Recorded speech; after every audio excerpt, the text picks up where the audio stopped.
The story begins with the demon dragon telling the boy that 100 years ago, an alien star fell into the demon realm, and its owner, using a strange power, played with this world as he pleased. But now his reign was over.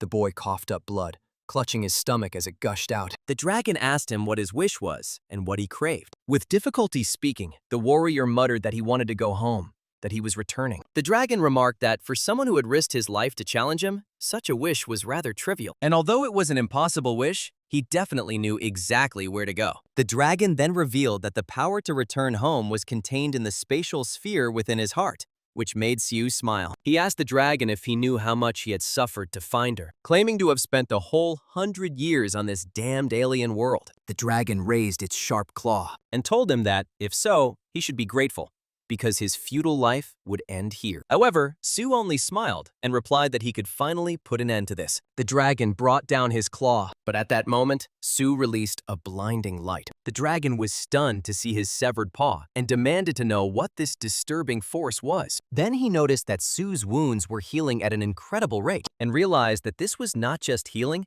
but true regeneration. Just a few seconds later, Su, completely healed, approached the dragon and asked if he would take out his heart himself or if he should rip it out for him. The dragon couldn't believe that Siu was more than just an ordinary warrior. Before he could even comprehend the situation, Su gave him 3 seconds to count, but before he could even count to 2, he thrust his hand into the dragon's chest. The dragon coughed up blood and screamed in agony. Siu apologized for moving too fast, but Gigi said that he had already waited long enough. Then he tore out the dragon's heart, allowing his body to fall lifelessly to the ground. Min Siu, a hunter and healer, successfully completed his mission. He was looking at the spatial sphere, but then suddenly an annoyed voice was heard, which grumbled that after 100 years of riding around the worlds, all he got was the damn dragon eggs. Su told him to shut up, clarifying that these were not eggs, but a spatial sphere. He then threw the sphere into his mouth and swallowed it. A huge magic circle appeared beneath him. He smiled, knowing that he was finally returning home to his students, to his younger brother, and to Earth. A moment later, he was transported to Earth. Slowly opening my eyes, he sat up in shock, looking around. He shouted, "Freeloader!" To which the voice inside his head responded by calling him Provisions and asking why he was calling, complaining that he was too busy, vomiting in his stomach from motion sickness. Siu was relieved to see that Pri had also made it safely with him, but he still called him a disgusting bastard and told him to get over it. Pri asked if he was sure about this and warned that the consequences of his digestion would be colossal. Siu told Pri to shut up before he threw up again. Then he asked if he was right in assuming this was Earth, which surprised Pri, who sarcastically asked if he couldn't recognize his own house. Su replied that the Earth's landscapes vary greatly depending on location. As he looked around, he noticed that the flow of mana felt as if it was inside the gate. He wondered if they were, in fact, inside the gate. Then Pri called out to him, noticing that he smelled weak. Alarmed, Su released his mana and panicked, wondering what was wrong with it. Then Pri dramatically announced that he was breaking off relations with him. Su cursed loudly and asked if Pri was at it again. Confused, Pri asked what he meant. Siu explained that it seemed to be a side effect of interdimensional travel. Just as when he had traveled from Earth to another world 100 years ago, his abilities were significantly weakened. He realized with disappointment that under these circumstances, his normal state was only about 15, maybe 20%. Pri asks if he's joking when he says his mana is only at 20%. And tells him to recover quickly before he gets kicked out. This infuriates him, and he tells Pri that it is not such a simple problem. He then starts walking, telling Pri that last time it took him decades to fully regain his strength. Pri tells him that decades is grounds for terminating the contract, and that with such a paltry amount of mana, he won't be able to use most of his amazing abilities. He tells Pri that this doesn't mean he can't use them at all. He's then surprised to hear someone running towards him. The woman, out of breath from exhaustion and running, curses, realizing she was so focused on running that she lost all her comrades, and wonders if they are okay. She wonders what the hell the orc is doing here, since they are still on the lower floors. As the huge orc chases her, she screams for help, but then trips over a stone and falls face down on the ground. She looks back in horror, thinking that she is about to die. Luckily, he appears in time and kills the orc with a single hand. He tells her that he wants to ask her something. He then asks her if this is Earth, with a huge smile on his face, which both confuses and surprises her. He asks her again if he's right about this place being Korea, to which she stutters, "It is Korea." He asks her what year it is, and she replies, 2037, still finding it hard to believe that he took out an orc with one blow. He realizes that the moment he was pulled into another dimension was in 2027, and he realizes that 100 years in the demon world is only 10 years here. He then asks the woman who the current president is, and she replies that the current president is Choi Dae-soo. This shocks him, and he asks if she means that muscle guy with one eye, which confuses her even more, and she wonders who the hell he is. He's furious that the president is that bastard Choi Dae-soo and asks the woman if South Korea really has such a talent shortage, making her wonder if this was some kind of regression story. He then senses that the mana flow is strange and asks the woman if they are inside the gate, to which she stutters that they are inside the Tower of Learning. He asks her what the Tower of Learning is, and she explains that this place, which suddenly appeared a few years ago, is a kind of gateway for hunters. If the hunter successfully completes it, he can awaken his abilities and even gain skills. She adds that depending on their awakening rank, they can join a good guild, so everyone's goal is to clear it as quickly as possible. He is surprised to hear this and tells her that in his time, they woke up without any such things. She tells him it's a story for first-generation hunters, but he simply asks her if that means he needs to complete the tower. In what time? She replies that if he is outstanding, he can finish in 6 weeks, but usually it takes 8. The record is 3 weeks, set by second-generation hunting prodigy Ryu Ji-hwan. He thinks for a moment, but then a huge tiger approaches them, shocking the woman. She knows it's a troll tiger and stutters to tell him to run, but he just keeps thinking with his eyes closed and says that 3 weeks is too long. He adds that due to the side effects of interdimensional travel, his mana flow and body movements seem sluggish. As the tiger approaches, the woman asks if he wasn't taught at the academy to always run away when confronted by a troll tiger. Then the tiger rushes and jumps on them, but he remains calm, saying that he has no choice and will have to set himself a more generous term, while the woman in front of him screams in fear. Then he just punches the tiger, sending him flying, knocking out his teeth, which shocks the woman. He then tells her that 5 days should be enough to finish the tower. Meanwhile, at the Empire Guild, the secretary reports to the guild leader, Min Se-jun, that someone has come out of the training tower. Se-jun replies that it's not bad because he thinks it's been about 8 weeks since they came in, but the secretary tells him that they are not from the original members, which makes him stop writing and ask which party they are from. The secretary replies that they are not on the entry list and that they are currently causing a commotion. Then he hands him the documents. Se-jun is surprised and can't believe his eyes when he looks at the photograph. Sue, his brother. Returning to the training tower, Sue asks the woman how long she plans to pursue. The woman was shocked as she looked at Sue, not believing that he had actually completed the training tower in just 5 days. He was lost in thought, however, realizing that the battles had definitely helped him recover faster.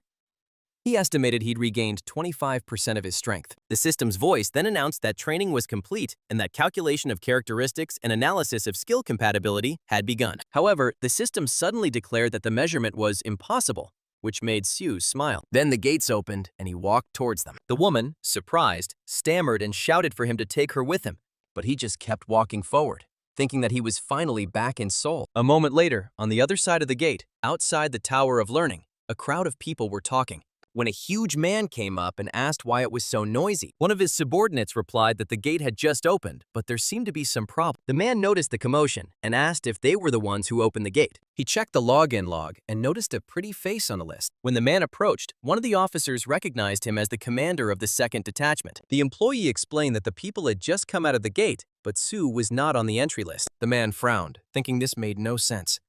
How could a guy who claimed to have climbed the tower emerge without a scratch? Then, noticing Sue's sharp gaze, the man thought he looked like a worm and guessed that he must have acquired quite a decent skill. Pushing the employee aside, the man said he would handle it himself. He then asked Sue who the hell he was and why he wasn't on the list. Sue simply replied that it was because he had not entered through the entrance. The irritated man shouted back to ask if he had entered through his mouth and, of course, had come out the other way. Sue, unperturbed, simply replied that it just happened that way. This answer infuriated the man. He yelled that this brat didn't care about his elders. He muttered that this guy must really like to talk nonsense. The man pointed his finger at Sue's head, calling him a newbie, and said that judging by his appearance, he had awakened some kind of disguise skill and was just playing games. He then warned him that if he didn't want to die, he should stop this and quit pretending. But Sue remained silent, simply glaring at him. When Sue still didn't respond, the man yelled at him to stop and asked if he should tear that smug mask off his face himself. Sue just smiled and told him to shut up, calling the man a stinking pile of shit, which left him in shock. The man screamed furiously, asking if Sue had gone crazy. But Sue remained calm and asked if the man had just said something about ripping his face off. He then told him to shut up and fight, but advised him to breathe as little as possible because his breathing was unbearable. This completely drove the man crazy. Enraged, he swore and brought his fist down on Sue. Sue, everything is still calm, reminded him that he had been told to shut up. Smiling, he looked at the man and noticed that he was simply not listening. Later, Sejun and his secretary were shocked. Seeing people lying on the ground, Sejun's secretary loudly asked what the hell happened here. An officer ran up and reported that the man they had mentioned earlier for causing a disturbance had gotten into a fight with the security guards and disappeared. Sejun then asked if there were any CCTV footage that captured this man in detail. The officer quickly played a recording of the moment.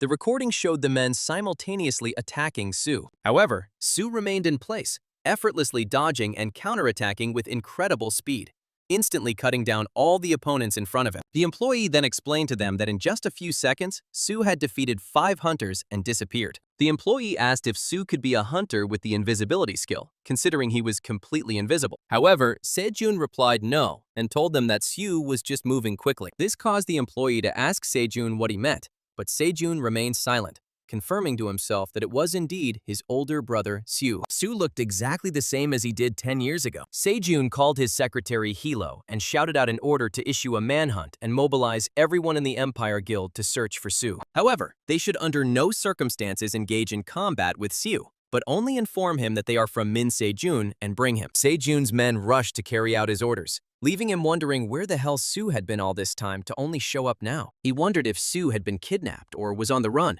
but deep down, Sejun knew there had to be a reason. If Sue were in Korea, he would have found him by now. Then Sejun wondered where Sue would go first in such a situation. At this moment, Sejun woke up from his thoughts when someone appeared in front of him. He immediately recognized her as one of those who had emerged from the Tower of Learning that day.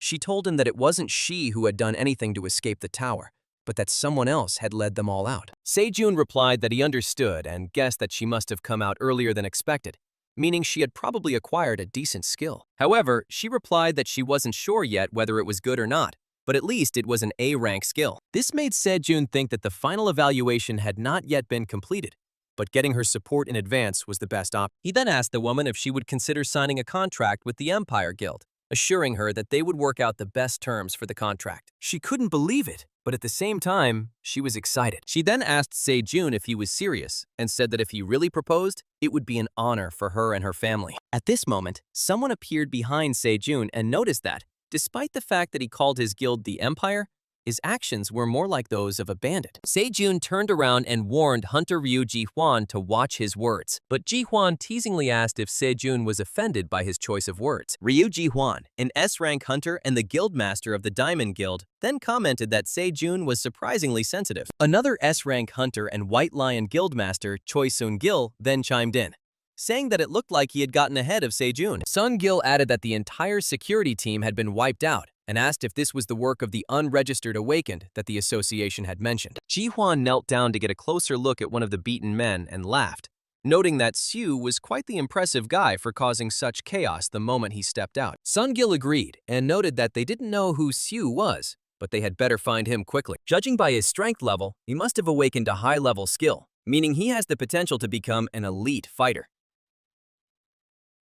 Sun-gil added that he found Sue quite tempting. Ji-hwan laughed and asked Sun-gil if they were saying that whoever found Sue first could have him. He also asked if their unconventional methods would pose a problem. However, Sejun remained silent and simply stared at Ji-hwan. Sun-gil then suggested that they search separately, noting that none of them had time to waste. Sun-gil then turned to the woman and handed her his business card, telling her to take her time and think it over. Ji-hwan shrugged and told Sun-gil to do as he pleased, adding that he would let them know if he found Sue. However, Sejun coldly replied to Ji-hwan, "Not at all." Ji-hwan's secretary, Jin-sik, saw him on the street and asked if the conversation went well, but Ji-hwan simply ordered him to gather all the C and D rank members from Kumgang, form squads, and send them out to search. Jin-sik asked who they were looking for, to which Ji-hwan chuckled and replied, "Min Sejun's damn relatives."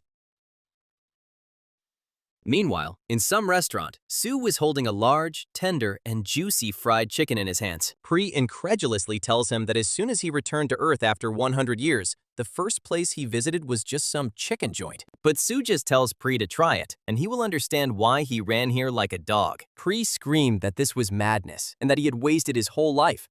But when he bit into the fried chicken, Pri screamed at the divine taste. A moment later, having eaten his fill, he goes out into the street, and Pri asks him where they are heading next. But Sue only asks Pri again, where else, and tells him that they are going home. Later, they arrived at the house, and Pri asked if it was his house, to which he replied yes. Then he took hold of the gate handle and went inside. He remembered that in the past, every time he returned, his father asked him if he was home and said that he was a little late. His mother asked if he was hungry and if she should call Sejun so they could eat together, to which his younger self replied yes, and rushed to hug her father, along with her little brother Sejun, telling her parents that they were home. But all he saw now was a neglected house. There were cobwebs all over the house and a bunch of empty bottles. He looked inside the house and sat down, putting his hands in his pockets. He lay down, annoyed that, as he expected, he did not remember his parents' faces. He remembers that people say that oblivion is a gift from the gods, but for him, it was a curse. He had been in the demon world for 100 years, enduring endless battles on a blood-soaked, unfamiliar planet. His human senses were dulled. His body was frozen in time, and his self was erased. During this terrifyingly long period, he clung desperately to his memory, fearing that the curse of oblivion would swallow him up. Memories of my younger brother, memories of his students. And so his memories never became just memories. Instead, they became obsessions and regrets. But for him, it was okay, because thanks to them, he survived for 100 years. Pri tells him that his house is lonely, and that the place where they lived in the demon world seems warmer. He is happy for Pri too, and tells him that there was no fried chicken in the demon world, which Pri agrees with and says that you can't argue with that. He then tells Pri that he was only planning on doing a quick look around anyway, so they should go, and that it's time to start looking for the others. He wonders if everything has been okay for everyone for the past 10 years and hopes that Sejun is okay too. Suddenly, someone shouts to him that they found him and that it was damn hard to find him. Then more people appeared around him and they surrounded him. Beyond Hawkman, a C-rank hunter from Diamond asks him if he's right that he's the brat who caused the mess at the tower's exit, and if he has any idea how hard they tried to find him. But Sue simply asks Hawkman again, so what? And wonders if they want him to console them or something. Hawkman asks if he heard him and reminds him that they are from the Diamond Guild. But Sue simply tells Hawkman that he doesn't care whether they're from Diamond or somewhere else, and asks what they want. Hawkman then asks if he'd rather be forced to crawl instead of walk. But Sue merely replies that he thinks crawling on all fours would suit his ugly face better. He then says that the world must be a wonderful place for talkie gorillas, which infuriates Hawkman. Hawkman activated his power, shouting that the bastard was hopeless and that they would have to deal with Sue before delivering him. Hawkman jumped down and struck with a fist in brass knuckles from behind, but Sue didn't move and allowed Hawkman to hit him, causing him to be slammed into the wall. Hawkman then teasingly asked who Sue was calling a gorilla. Diamond members told Hawkman that he knocked out Sue before he could take his hands out of his pockets and egged him on to hit him again. But Sue remained calm, lying on the ground and looking at the system in front of him, which showed that his skill was Lightning Flash, with the effect of temporarily increasing the speed by more than 2 times. He asked Pri what he thought and whether he wanted to try it.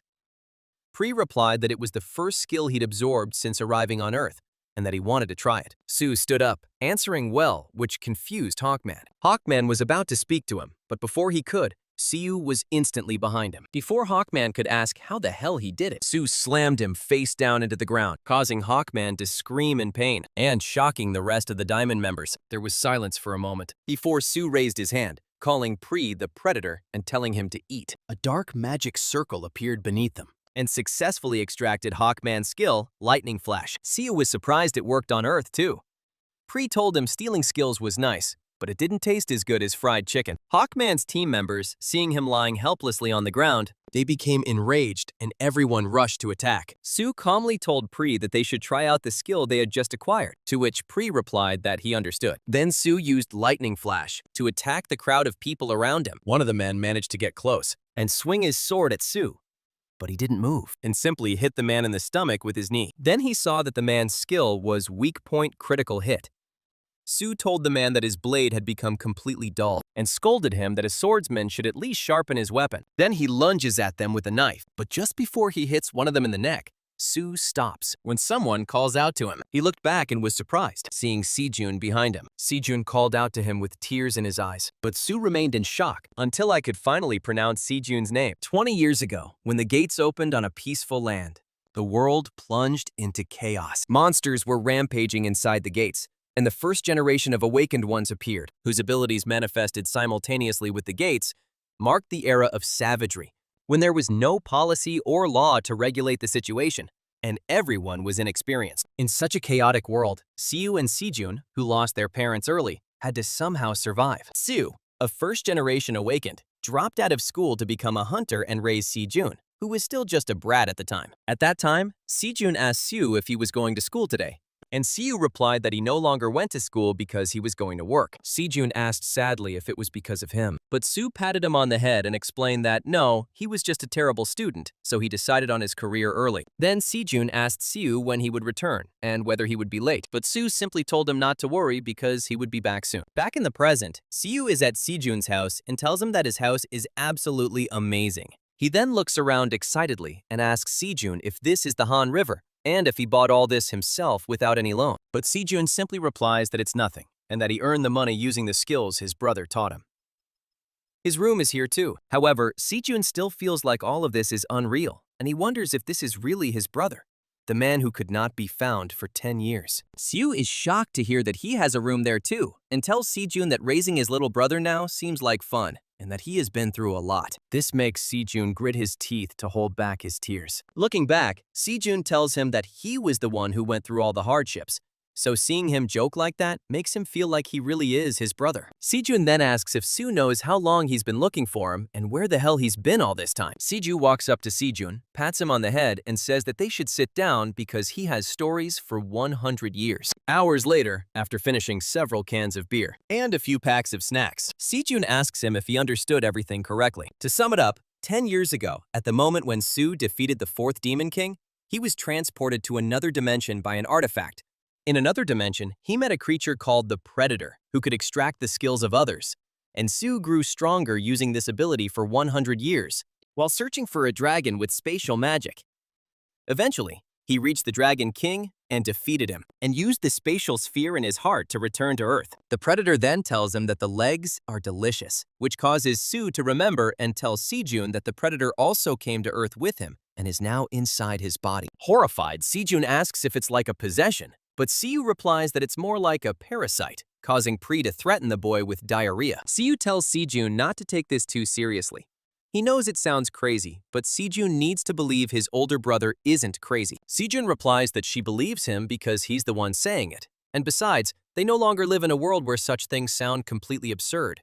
It's just hard to imagine right away. Sejun then tells him that it is enough that he came back, to which Siu agrees and tells Sejun that it is his turn now. He then asks Sejun what the hell happened in the country in the last 10 years to allow this Dias to become president. Sejun explains that after Siu's disappearance, Desau shamelessly took credit for defeating the 4th Demon King. He then rose to the presidency with the title of God of War, the greatest hunter of the 1st generation, and fabricated public support. Disappointed, Sejun then angrily says that he wonders what Desau will do when he finds out that his only rival, Siu, has returned. He tells Sejun that Desau's intentions are obvious, and that the fact that Desau is the only SS rank hunter in South Korea is simply ridiculous. He then asks Sejun if the ones called Diamond who attacked him in their house earlier are Desau's henchmen. Sejun replies no, because Desau's guild is infinite, and explains to him that there are currently 7 major guilds representing South Korea, which together are called the Heptagram, which includes the Diamond, the Immeasurable Legion, the White Lion, the Warrior King, Azure Flower, Ice Soul, and their own guild, Empire. Sejun adds that among them, Diamond is Ryu Ji-hwan's guild and assures him that he will deal with them himself, which makes Siwoo think that his younger brother has become so cool in 10 years. He then asks Sejun about his students, which surprises Sejun, who tells him that they all went their separate ways, and that a lot of time had passed since they last contacted each other. Sejun adds that Zhao Long has returned to his hometown, and Kang Yan-hwa has joined Desau. Siu finds this a bit unexpected and asks about Minjun, to which Sejun replies that Minjun was killed.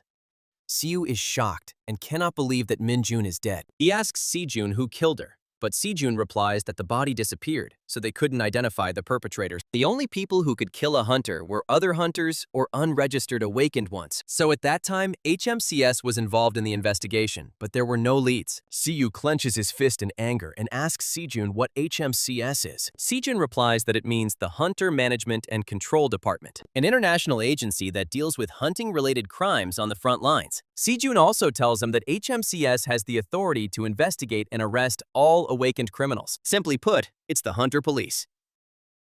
Sue asks Sejun if he has any connections there. Sejun replies that there is, and asks if Sue really plans to go there. Sejun then tells him that if he needs information, it would be better to use their guild's scouting team because it is dangerous to go to such a harsh place without a reason. However, Sue replies that everything is fine and that he needs more than just information. Sejun tells him that hunters are in charge of combat, while HMCS are in charge of crimes like murder, and that it is too early for Sue to go to such a place right after returning. But Sue reminds Sejun that he fought in another dimension for 100 years and says that he has already done everything he could during these 100 years, which makes Sejun realize that he has forgotten his brother's nickname. Sejun then agrees with him and says that Lee Yeji from Ice Soul is a high-ranking official there, so he will contact her, for which Sue thanks him. Sejun knows that Sue's face is the same, but he notices that Sue's aura has changed, which makes him wonder what the hell happened in that other dimension. While he's busy browsing the news online, he recognizes someone. Sue asks him who it is and asks him to show her. Sejun then tells him that this is Hwang Jung-gu, the leader of the Gangbok District HMCS team and a 1.5 generation hunter. However, Siwoo is confused upon hearing Jung-gu's name. 2 days later, at HMCS headquarters, in the Gangbok command office, Jung-gu furiously runs out of his office, cursing these second-generation hunters in anger. One of the employees asks Jung-gu what happened, and Jung-gu replies that his superiors put a newcomer on his team through connections. He rants that it is no wonder they are called the hothouse generation, because they have rotten brains. Then Jung-gu furiously shouts that in his time it was lawless, and the early days of hunters were a world where strength was everything. They went on missions with wills written. Jung-gu then asks the employee if he ever told him about how he almost died in a raid 10 years ago. The employee wants to answer that Jung-gu has told this story about 768 times, but Jung-gu insists that he listen again and begins to tell it. When he was a rookie, he was fatally wounded during a mission, and their group was on the verge of losing too much power, falling into despair. But at that moment, a healer with incredible abilities appeared and saved him with the help of skills like Hua Tuo. And before Jung-gu can finish, Sue suddenly kicks down the door and shouts, "Byung-gu!" Jung-gu and his employee are shocked, but Siwoo simply asks Jung-gu why he changed his beautiful name, saying it's confusing. He then laughingly asks Jung-gu if he remembers him and reminds him that he was his savior, which shocks Jung-gu, who stutters as he asks, is he really the hunter Ming-Su from his story? Later, Jung-gu introduces Sue to his team as a new recruit joining their team, Gangbok, Hunter Ming-Su, and tells them that since Sue is new, he doesn't know much here. He orders them to immediately provide any information the Sioux need and warns them that, as elders, they should treat the newcomer with due respect. A female team member whispers to a male colleague about whether Jung-gu is contradicting himself and what is going on with the powerful team leader Jung-gu. The man simply tells her to keep quiet, adding that judging by their leader's reaction earlier, it seems Sue is no ordinary recruit. Jung-gu then calls out to the woman Kim Sung, surprising her and causing her to stutter in response. Jung-gu orders her to follow him to the meeting room for a quick rookie briefing. As they walk to the meeting room, the other staff members wonder if a 3-star hunter has joined them as a recruit. Later in the conference room, Jung-gu asks Sue if he would like coffee, instant or Americano, to which Sue replies that he prefers instant. Then Jung-gu shows the HMCS uniform and asks Sue's size. Sun, seeing his supervisor's strange behavior, questions Jung-gu, saying that although it is a briefing, she has not received any materials to review. She asks what exactly she should explain to Siyu. However, Siyu interrupts, telling Sung that he wants her to compile and provide him with data on all the hunters killed over the past 20 years. The Sun is shocked, knowing that the data for 20 years is huge, and tells him that they will also have to submit a report to the Hunters Association. Jung-gu, however, yells at Sung not to make excuses, saying that she has been here long enough to handle this on her own. Handing Sue his instant coffee, Jung-gu assures him not to worry because their data manager will handle everything with complete efficiency. The Sun begins to wonder if Jung-gu has changed without her knowledge. She then checks her tablet and asks Sue if she understood correctly. When he said, "killed," he meant he was only looking for information on humans. Su clarifies that he only needs cases officially recognized by HMCS as murders, and a list of currently unidentified hunter-killers. He knows that it is almost impossible to kill an awakened one unless the attacker is also awakened. Besides, if someone managed to kill Minjun, a high-ranking hunter, it means that the culprit is most likely a professional. Even if the criminal was caught or already dead, if they were awakened, the Hunters Association should have a record. Their priority is to find them. The son then asks where she should send the requested information, and he replies that I should send it to his phone for now. At that moment, someone knocks and asks Jung-gu if he has a minute. Jung-gu allows the person to enter, who reports that police have requested backup because a turf war has broken out between gangs with awakened members. Jung-gu doubts that the police should handle this themselves, as they are probably just low-ranking thugs. However, the man tells him that one of the groups involved is Cerberus, causing Jung-gu to become angry upon hearing the name again. Su asks what Cerberus is, and Sun replies that they are on a completely different level than regular gangs. They are involved in arms trafficking, contract killings, and are even suspected of trafficking hunters, making it difficult for the police to deal with them alone. Siu frowns at the mention of the hunter trade and, addressing Jung-gu by his real name, Byung-gu, orders him to be taken along. Jung-gu clears his throat and insists that his name is now Jung-gu because he changed it. However, Su simply glares at him, causing Jung-gu to sigh and give in. He tells Su that if he insists on calling him by his real name, then so be it.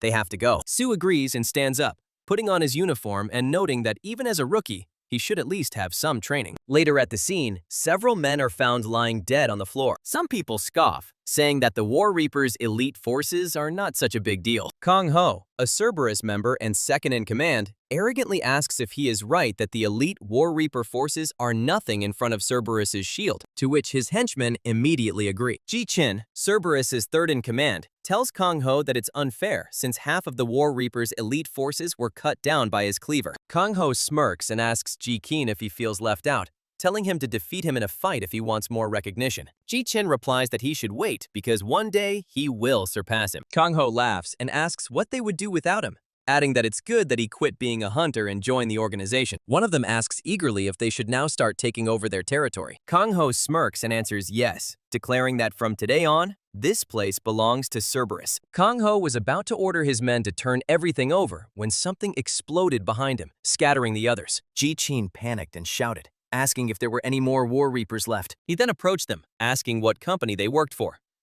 Pre told him he had a shitty memory. That's why the main character told them to surrender and raise the thugs if they didn't want to die right here and now. And then the red-haired man got scared. Now they were trapped, but the head of their squad rose up in anger, and with one sharp jerk, he slammed the main character straight into the ground. On the other hand, Ji-kin asked Kyung Hu why he just killed him and reminded him that getting involved with HMCS would complicate things. But Kyung Hu simply replied that he didn't care and ordered Ji-kin to deal with it. They stopped when Su called out to Kyung Hu and asked if he was right in saying that he had already killed hunters, judging by the way he spoke. Kyung Hu was shocked, and then Su, with a menacing smile, told Kyung Hu to show what he could do. Everyone was stunned to see Siu. They remarked that they hadn't seen his face in Gungbok before and wondered what kind of idiot would come in here alone. Ji-kin called out to Kyung Hu, bringing him out of his shock. Kyung Hu was sure he'd just heard the sound of a skull cracking. He asked Su what he meant and said that if he wanted a show, they'd give him one. Then Kyung Hu activated his skill, Full Body Armor, rank B. He rushed forward to attack, along with Ji-chin and their other members. However, Kyung Hu suddenly saw an old man laughing by the river. Confused, he wondered what was going on, knowing he'd been fighting just a second ago. He asked who the old man across the river was, and then recognized him as his grandfather. Kyung Hu hesitated, unsure whether his grandfather was inviting him to join him or telling him to stay. Coming closer, he tried to call out to his grandfather, but suddenly woke up with swollen eyes, realizing that his comrades were being beaten. Siu grabbed Kyung Hu by the hair and lifted him up. He told Kyung Hu that now it was only him left. He then called upon the Predator to absorb Kyung Hu's skill.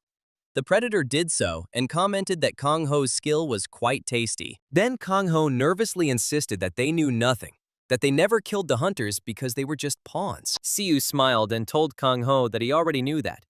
There was no way they, a bunch of small fry, could have pulled off something like that. Kyung Hu, confused, asked why he was doing this. Siu replied that he simply wanted to test the skill level of today's awakened criminals, and since they looked like bad news, he decided he might as well eliminate them preemptively. and since they'd lost, he'd finish them off. At this time, the red-haired man came and said that they had already cleared the 4th floor. Kyung Hu added that since Sue insisted on going alone, he was very worried. However, his expression turned to pure shock when he saw Cerberus and their entire team lying beaten on the floor. Then MC stepped on Kyung Ho's head and told Jung Gu that he left one of the bosses alive just in case. Jung Gu sighed and replied that, technically, arrest should be the priority. However, preemptive strikes are permitted if they attack first. Since HMCS operated in accordance with international law, they were required to wear cameras on their chests. But the redhead was unsure. Was it worth destroying them entirely? He wondered if Sue had always been so ruthless, even though Sue was already known as a mad dog. Sue casually mentioned that he had forgotten about the body camera, but reminded Jung Gu that he was still on probation. He then smirked and asked Jung Gu if he understood correctly that he would cover for him. Jung Gu had no choice but to answer yes, practically crying inside. Sue then pointed to the blood on his clothes and asked Jung Gu if he could see it, insisting that they had hit him first. Jung Gu stammered, agreeing and saying he believed him. However, he knew the blood on Siu's clothes belonged to someone else. Unbeknownst to them, one of the Cerberus members managed to hide under a small table and made a call. The man reported that Cerberus had been completely destroyed and that the third in command, Jik Ying, whom they had been ordered to monitor, was dead. On the other end, Gut, an A-rank hunter and member of the Red Lantern Guild from Hong Kong, narrowed his eyes and asked, "Who died?" The next day, Gut, along with 2 members of his guild, arrives at the airport, where they are met by people assigned to escort them to the designated location. One of the men introduces himself to Gut as Lee Jun-young from the South Korean Hunters Association and offers his condolences.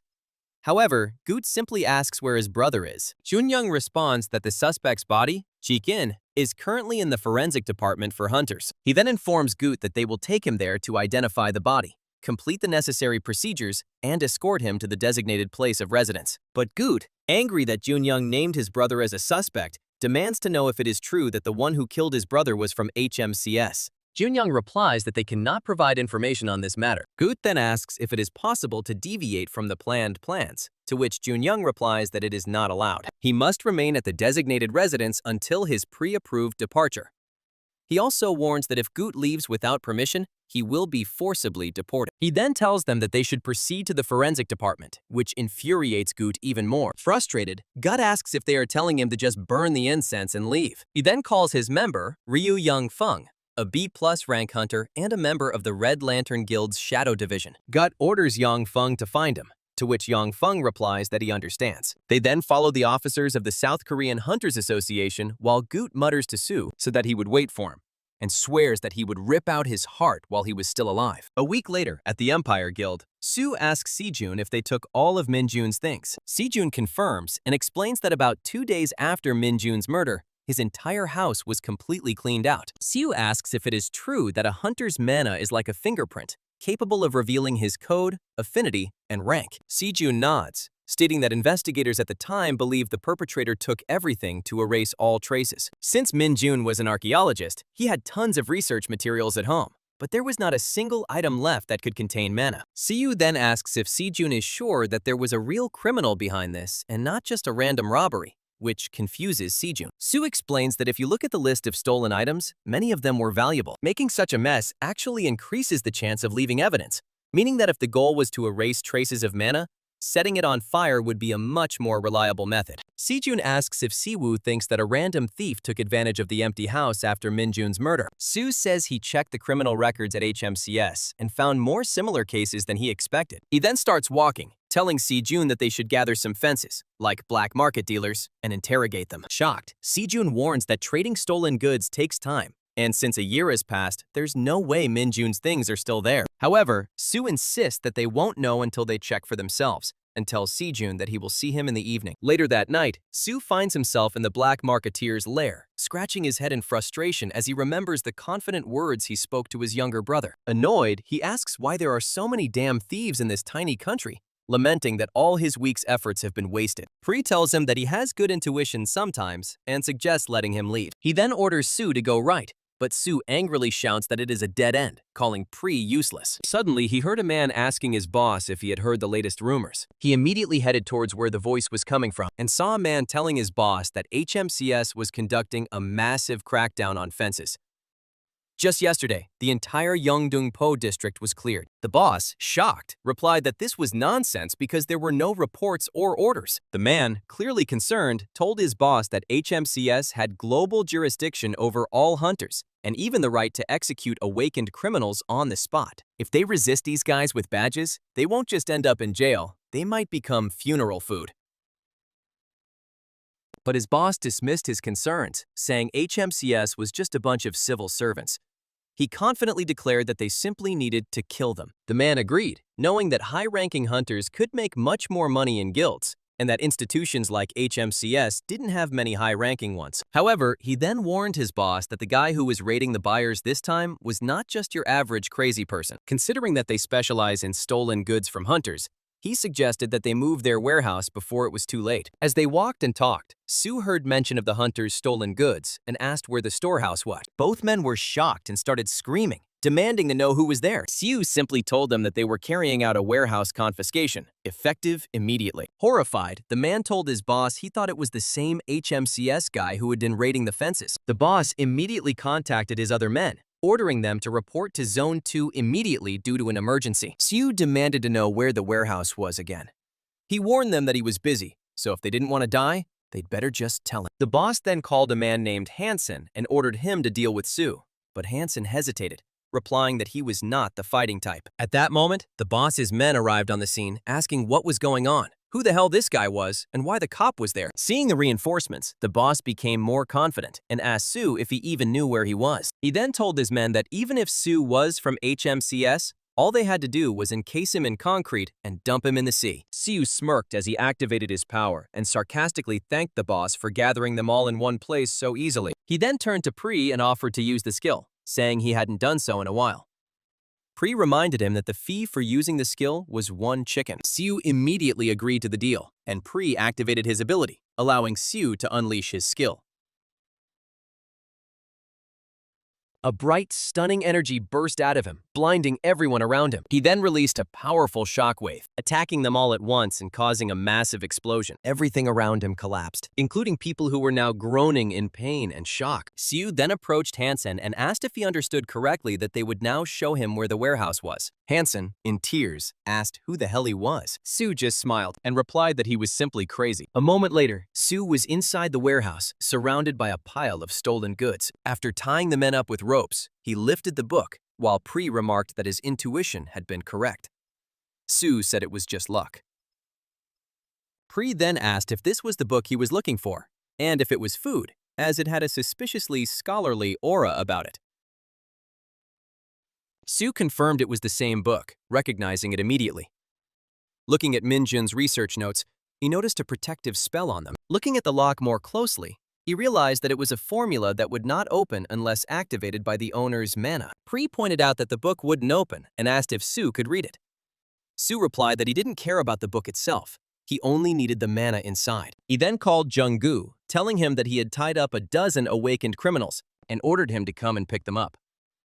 He also told Kyung Hu to take the car, because they needed to go somewhere. Later in the neutral combat zone, where forbidden techniques and mysterious abilities are allowed, the market called Black Sky Fall was bustling with life. It was a place where all knowledge about abilities was exchanged. In one of the houses, there was a lady sitting in front of a deck of cards. She carefully selected one, and, struck by its meaning, muttered under her breath, "The Great Sorceress," and one of the 12 leaders of the Fall of the Black Heavens. Moo Myung noticed that an interesting guest would soon be coming a visitor. A moment later, Sue arrived at Black Heaven and noticed that little had changed in 10 years. Pri told him that he was a popular guy because everyone was staring at him, noting that their abilities looked quite impressive. Then Pri added that they should beat someone up and eat, but Sue disagreed and explained to Pri that this was a neutral combat zone, and if he started a fight here, it would be problematic. Then someone stopped him and said that a lot of time had passed. Myung told him that she had been waiting for him and invited him to her house. When they sat down, Myung asked him if 10 years had passed and noticed that he hadn't changed at all, to which he replied that she hadn't changed either. She then asked him what had happened in the last 10 years that he had not even given any news about, and he replied that it was a long story but not very interesting. He then showed her Minjun's book and said that he wanted her to extract the mana stored there. She smiled, saying that he still got straight to the point, and agreed because that was what she liked. She then asked if she understood correctly that he remembered how to do it. Then he took a sharp knife and raised his other hand into the air. He then cut his palm and let the blood run into the wine glass. He knew that it was nearly impossible to take mana that had been materialized through abilities or magic and return it to its original state of raw mana. For example, you could fish out carrots and potatoes from a cooked curry, but it was not possible to return the dissolved curry powder, water, and other ingredients to their original state before cooking. This meant that making the impossible possible was Myung's ability. Mana reversal. It was an illegal technique, a force that defied causality, a result that ran counter to the natural order. Such abilities were often associated with crime, so society treated them with caution. Just a few minutes later, Myung told him that everything was ready, and since it had been a long time, she had prepared everything fresh. She then teased that his blood tasted so good that it seemed to dance on her tongue, to which Pri commented with disgust that Myung's ability was disgusting and not at all to his taste. Sue thanked her for the compliment and, taking her wrist, pulled something out for her, saying it was on the house. He then left after receiving the mana potion, causing her to ask if he was leaving already, to which he replied that he still had things to do and would come back next time. She smiled, thinking to herself that he was full of mysteries. A moment later, on the road, Pri shouted that the black heavens were terrible and he didn't want to go back there, to which Sue asked why he was so picky today. But Pri simply told him that both he and Myung were perverts and absolutely depraved. Sue asked Pri if he was a pervert just because he had a small cut on his hand, but Pri only asked where they were going and said he wanted to go home. Sue replied that they were heading to the Institute of Ancient History, and that it was there that Minjun was killed. He then arrived at the Institute of Ancient History and walked inside. Pri warned him that it was trespassing, but he assured Pri that the building belonged to the Empire Guild and that it was good that Sejun had bought and saved it early on. Then he looked ahead and realized that he is not the only one who is having a hard time accepting Minjun's death. Placing his hand on the floor, Gigi said that he needed to use more memories. I asked him if he planned to use it, to which he simply replied, yes. He then activated his mana memory, an ability of unknown rank that manifests the emotions experienced by the owner of the mana in that place. However, the fullness of the manifestation depended on the quality and quantity of mana used as a medium. Mana spread throughout the area, showing Minjun stopping the man in front of him. He watched the scene unfold, but it was blurry, making him wonder if there was hardly any mana left. He then reminded himself that the mana memory only showed emotions, not actual memories. He was sure that Minjun had never been a weak hunter. If someone acted alone and did it so quickly, then the criminal was very skilled. Then, after the movement, he was surprised when I saw Minjun raise his head and speak. Watching his lips closely, he read that he was saying that this was an order from the VIP. The killer looked at Minjun for a second, before responding with his huge fangs, saying that it was someone above the VIPs. This made him wonder what the killer meant by highly regarded VIPs. Could Minjun have been part of another organization besides the research lab? Then Pri asked him if he was okay, which confused him. Pri explained that in the demon realm, he would constantly talk about his younger brother or disciple and would not forget about them for 100 years. As soon as he arrived on Earth, he began searching for the one who had disappeared. And now he watched as his student died right before his eyes. He responded by telling Pri that his vocabulary was improving every day, and asked where he learned it anyway. He added that even now his emotions are so turbulent that he is starting to feel sick, but he does not show anything outwardly. He asked if he was unable to show emotion, but he simply replied that he was fine. After 100 years, it's only natural for things to break. Suddenly, the doors of the Institute of Ancient History opened, and Yanfang appeared behind him and asked where he had been wandering all day, saying that he had caused him a lot of trouble. He added that Sue should go with him quietly because there was someone who was dying to see him. Sue simply counted and told Yanfang that he had brought 6 rats with him, but still acts smug, which surprised Yanfang. Then Yanfang told him he was smart, but this would simplify matters. He would give him a choice, so he should choose. The first option is to obediently let them tie him up and go with them. The second is to resist and get cut before they drag him away. Sue folded his arms, choosing the first option, and told Yanfang that it was better than being cut. Yanfang then ordered one of his henchmen to tie up Sue, to which he agreed. He came up with a rope, but before he could get close, Sue cut him in half with just one hand. He teasingly told the others that he actually preferred to cut, and Pri shouted that it was a trick and called them fools. The remaining men, enraged, rushed together at the Sue. Yanfang shouted that he would kill him, but they all stopped when someone spoke. The voice declared that it was enough. Then Gut activated his skill, furiously telling his team that from now on, he would handle it himself. Su was his prey. Su, unperturbed, simply looked at him with interest and teasingly remarked that he was pretty cool. Goot then asked him if he was Hunter Min Su, an HMCS employee. And wasn't it he who killed his brother Jiken? Pre told him that of all the opponents he had seen so far, Goot was the most decent, and his skills even looked relatively appetizing. Su then replied that he didn't know and asked Guta if people asked the name of the garbage before throwing it away during cleanup, which made Goot even more angry. Goot, preparing to attack, called him a bastard and rushed closer, screaming that it would break his heart. He hit him with his armored fist, but Su immediately healed the hand he'd let Gutu hit. He calmly told Gutu he wasn't bad and asked if he was an A rank. Gut, surprised to see himself healed, wondered if he was a healer. Enraged, Gut attacked again, calling him an arrogant bastard. But Su effortlessly dodged each of Gut's attacks. Guta's comrades couldn't believe that Su had stopped his attack. The gray-haired man asked the red-haired man why he was just standing there and ordered him to intervene.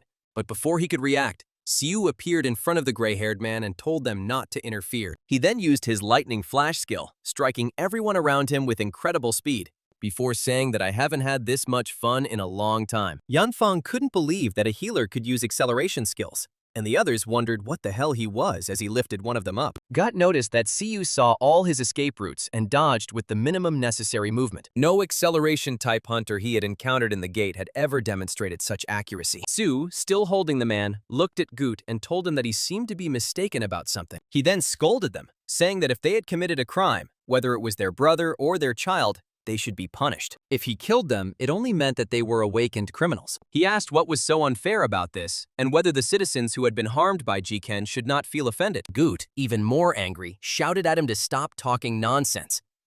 He asked if Gigi was saying that all criminals should be killed, and that he didn't even know what kind of life his brother had lived. Gut added that Su thinks he can wield power as he pleases, but Jiken had no choice but to become a criminal to support him when they were young. Jiken fought desperately in his own way to survive. In a rage, Gut unleashed all his power, shouting that Siu would pay with his life for trampling on Jiken's life. Knowing that he wouldn't be able to dodge it with just one move, Su told Pri that they should use his skill. Pri, exhausted, complained that Su was overloading him and that his mana was now useless. Su promised that this would be the last time today, and then Pri could rest while he dealt with the rest. Su then activated his neutralization skill, an ability of unknown rank that analyzed the opponent's skill type and mana level. Then she would enter the enemy's properties into the formula and deploy a magic circle to block it. Thanks to this, he easily dispelled Gut's ultimate skill, leaving Gut in complete shock. Yanfeng couldn't believe that Su had such a high-level skill that could defeat an A-rank hunter's ability.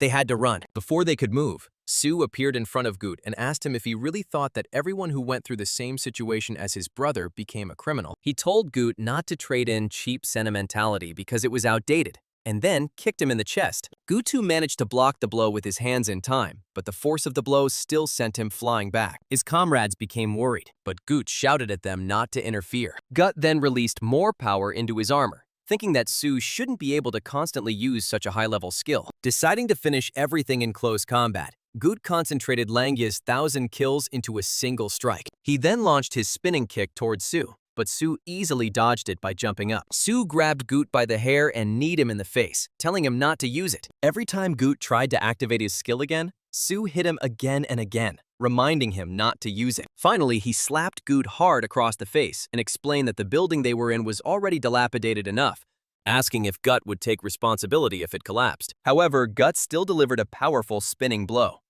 Once again, Su dodged. Realizing that he could not win alone, Gut ordered Yanfan to immobilize Su. Yanfan leaned forward, using his power, and asked Gut what he should do.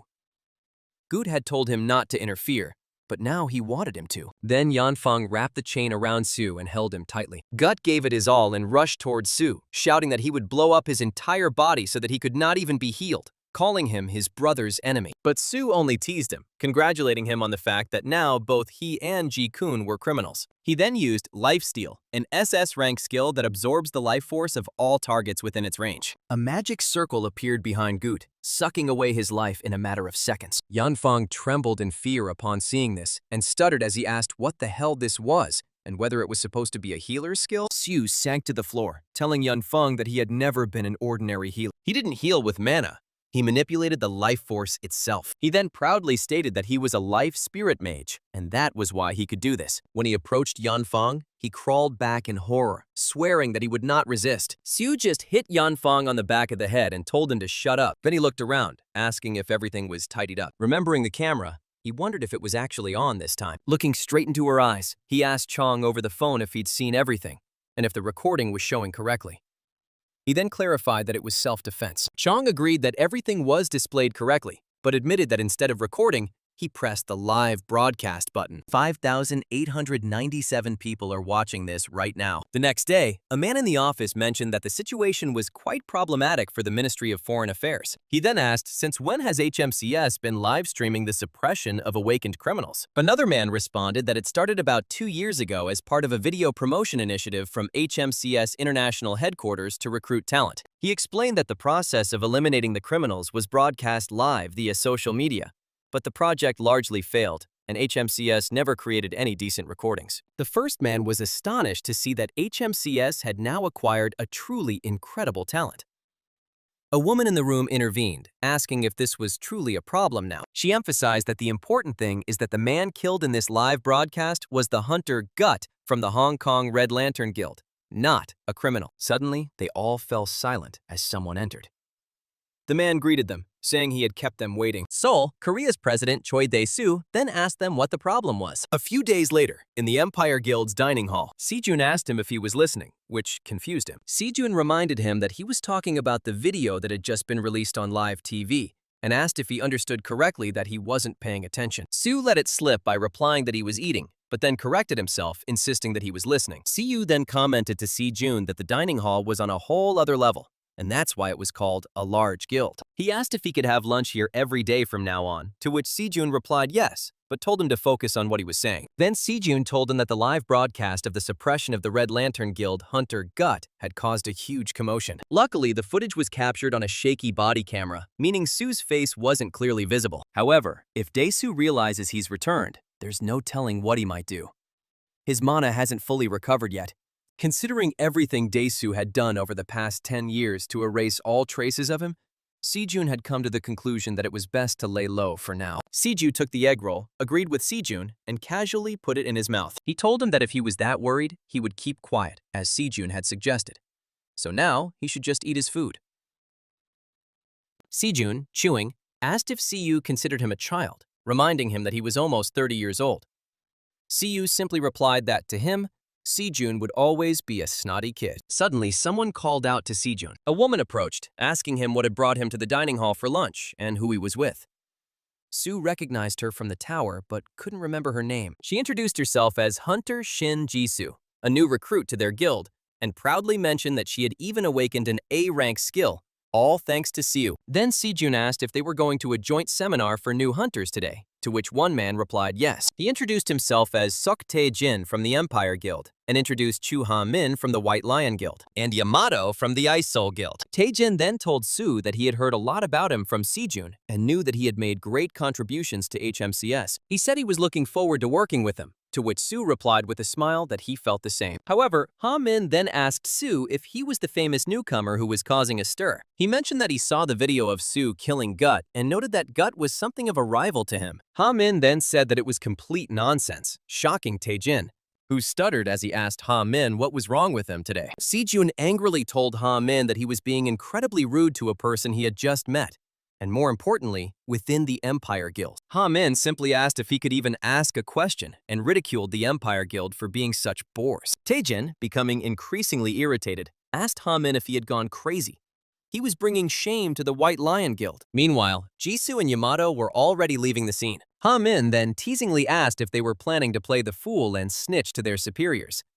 He proudly introduced himself as an A+ rank hunter, an Asura of the White Lion, and a direct disciple of the Black Water Lotus himself, Minjun. Siu didn't pay attention to Ha-min's words, but was surprised to hear that Ha-min was Minjun's student. Ha-min confidently pointed to himself and told Sejun that Seung-gil loved him very much.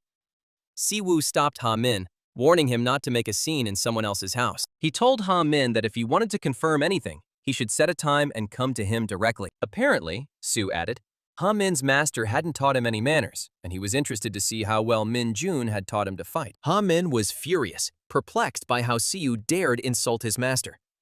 He thought that if they hadn't been in the wrong guild, he would have crushed Su. Instead, he kicked the table next to him, and warned Su to look over his shoulder at night before leaving. Taejin panicked upon hearing this and immediately apologized to Sejun, vowing to deal with it. Sejun, however, simply told Taejin that everything was fine and told him to go. Afterwards, Sejun assured Su not to worry about it, saying that he would deal with Ha-min and ensure that the White Lion Guild compensated for the damage. But Su simply smiled and told Sejun not to worry, proudly stating that he had been quiet this time. Then, with a smirk, he added that since Ha-min was his student, he had to cut him some slack. Later, at HMCS headquarters, the visitor told Sun Gil that he thought the matter had been settled. Kyung Hu, director of the HMCS Korea branch, also reached out to Sun Gil, saying that the situation could be resolved in writing as usual. However, it was an honor that Sun Gil personally came to their headquarters. Sun Gil replied that this time they weren't just there to cooperate. They also had to apologize to HMCS. Although they had already settled everything with the Empire Guild, Sung-gil thought it would be right if the culprit apologized in person. Gunho told Sung-gil that, as the leader of the White Lion Guild, he didn't need to apologize personally. Besides, there had been no actual physical altercation. However, Gunho then asked if he was right in suspecting that Sung-gil had come more for reconnaissance than to apologize. Gunho then firmly stated that Su is an extremely valuable asset to HMCS and is currently very busy. Right now, he was on a mission to escort an awakened criminal to prison. Sun-gil sighed, saying it was a shame. He then asked if it was true that a revived prison rarely requested support from HMCS. Gunho replied that it was rare, but not unheard of. Until now, large guilds have mainly dealt with such requests, but everything changes, and no one knows what the future holds. Standing up, Sung-gil admitted he was right and asked Gunho if he could at least let Ha-min apologize directly instead of him apologizing on his behalf. Gunho agreed, stating that this was a matter they had to deal with. Then he said goodbye to Sung-gil. A moment later, back in his office, Sung-gil realized that Gunho was deliberately hiding Siu. However, he was not going to give up such talent. He turned to his secretary, So, and ordered her to contact Ha-min and tell him to prepare for the trip. However, he also instructed So to make sure Ha-min put on his most polite face.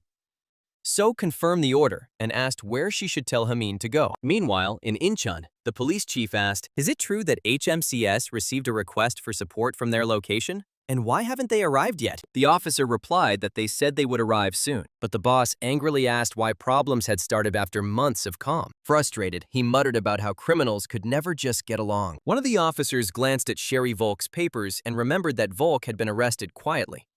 He assumed Volk would remain obedient.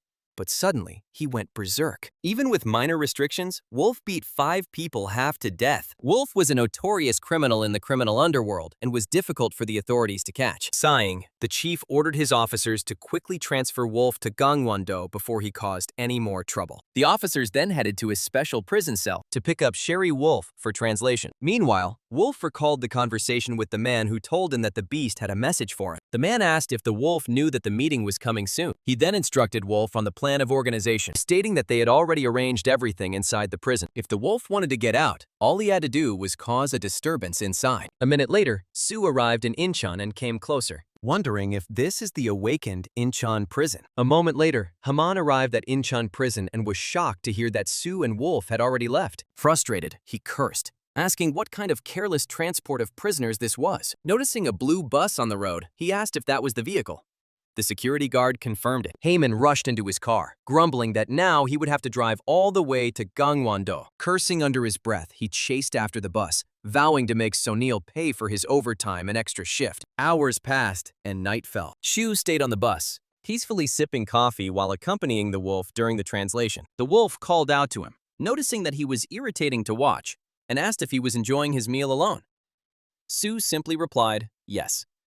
Irritated by his short answer, Wolf asked if he was a guard at the prison where he was being transferred. And again, Su simply answered, no. Suspiciously, Wolf then asked if he was from some big guild on a mission, as he had not seen his face before. He remarked that Su must be very confident in his abilities to follow him alone after hearing his name. Su, unperturbed, asked why, and whether Wolf was someone important. The Wolf, becoming increasingly irritated, asked if Sue had really boarded the transport without even knowing who he was. He called him crazy and said he should at least know why the prisoner was being transferred. Sue casually replied that perhaps Wolf talked too much, which was why he was being transferred. The Wolf cursed him and proudly declared that he had beaten 5 awakened criminals to within an inch of their lives, even wearing that damn heavy control device. He then asked if Sue still didn't understand, and why he thought an awakened A2+ rank criminal was being transported in a regular vehicle, with only one cocky newbie as an escort. Sue finished his cold coffee just as, when the Wolf told him that he was finished, suddenly the bus exploded and rolled down the slope by the road. Finally, he stopped in front of an old man and a child who were waiting nearby, wondering if the Wolf had survived. The bus door flew out as Wolf kicked it down, angrily calling out to the crazy old man. He asked if the old man really needed to blow him up too. Laughing, the old man told Wolf that Beast's gray wolf wouldn't die from something like that. However, he added that because of the collar, Wolf looked more like a small puppy. The Wolf threatened the old man, asking if he wanted to lose his teeth. The old man chuckled and told him he was still the same, still humorless. Then he asked if Wolf had arranged for an escort. The Wolf answered confidently yes, assuring them that he had made sure to hit Sue right on the temple as the truck started moving. He said Sue was probably lying somewhere with his brains leaking out like coffee. Turning to the child, the Wolf impatiently told him to hurry up and open the handcuffs. The child warned him to stand still if he didn't want to lose his arms, explaining that mana engineering was a delicate matter these days. The child broke the handcuffs with ease. The Wolf sighed with relief, crying out that he thought he would suffocate. The child, unimpressed, reminded him that he had only been locked up for a few months, yet he was acting as if years had passed. Suddenly, Haman appeared, ordering them not to move. He noticed he'd been wondering why they were always driving on dubious back roads, but now he understood.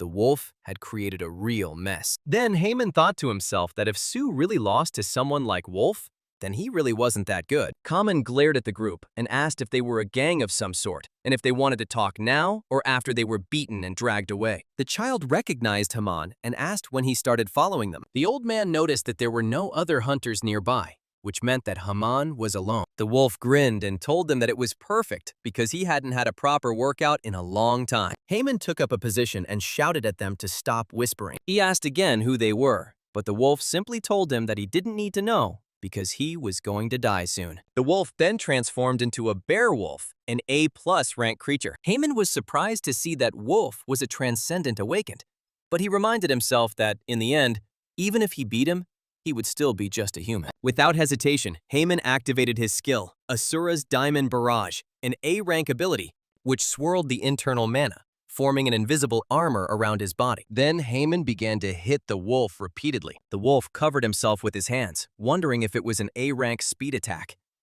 He admitted that if he were fighting alone, it would be problematic. On the other hand, Haman was confused. He felt his blows were landing and was sure he was causing damage. So why wasn't Wolf falling? The Wolf teasingly asked Haman if he called that a welcome massage, but the child chuckled, pointing out that the Wolf had received quite a lot for a massage himself. The old man reminded them that reinforcements could arrive at any moment and said that they could not waste time fighting on the side of the road. Then he ordered the child to finish it. The child nodded and said he would tie up Haman.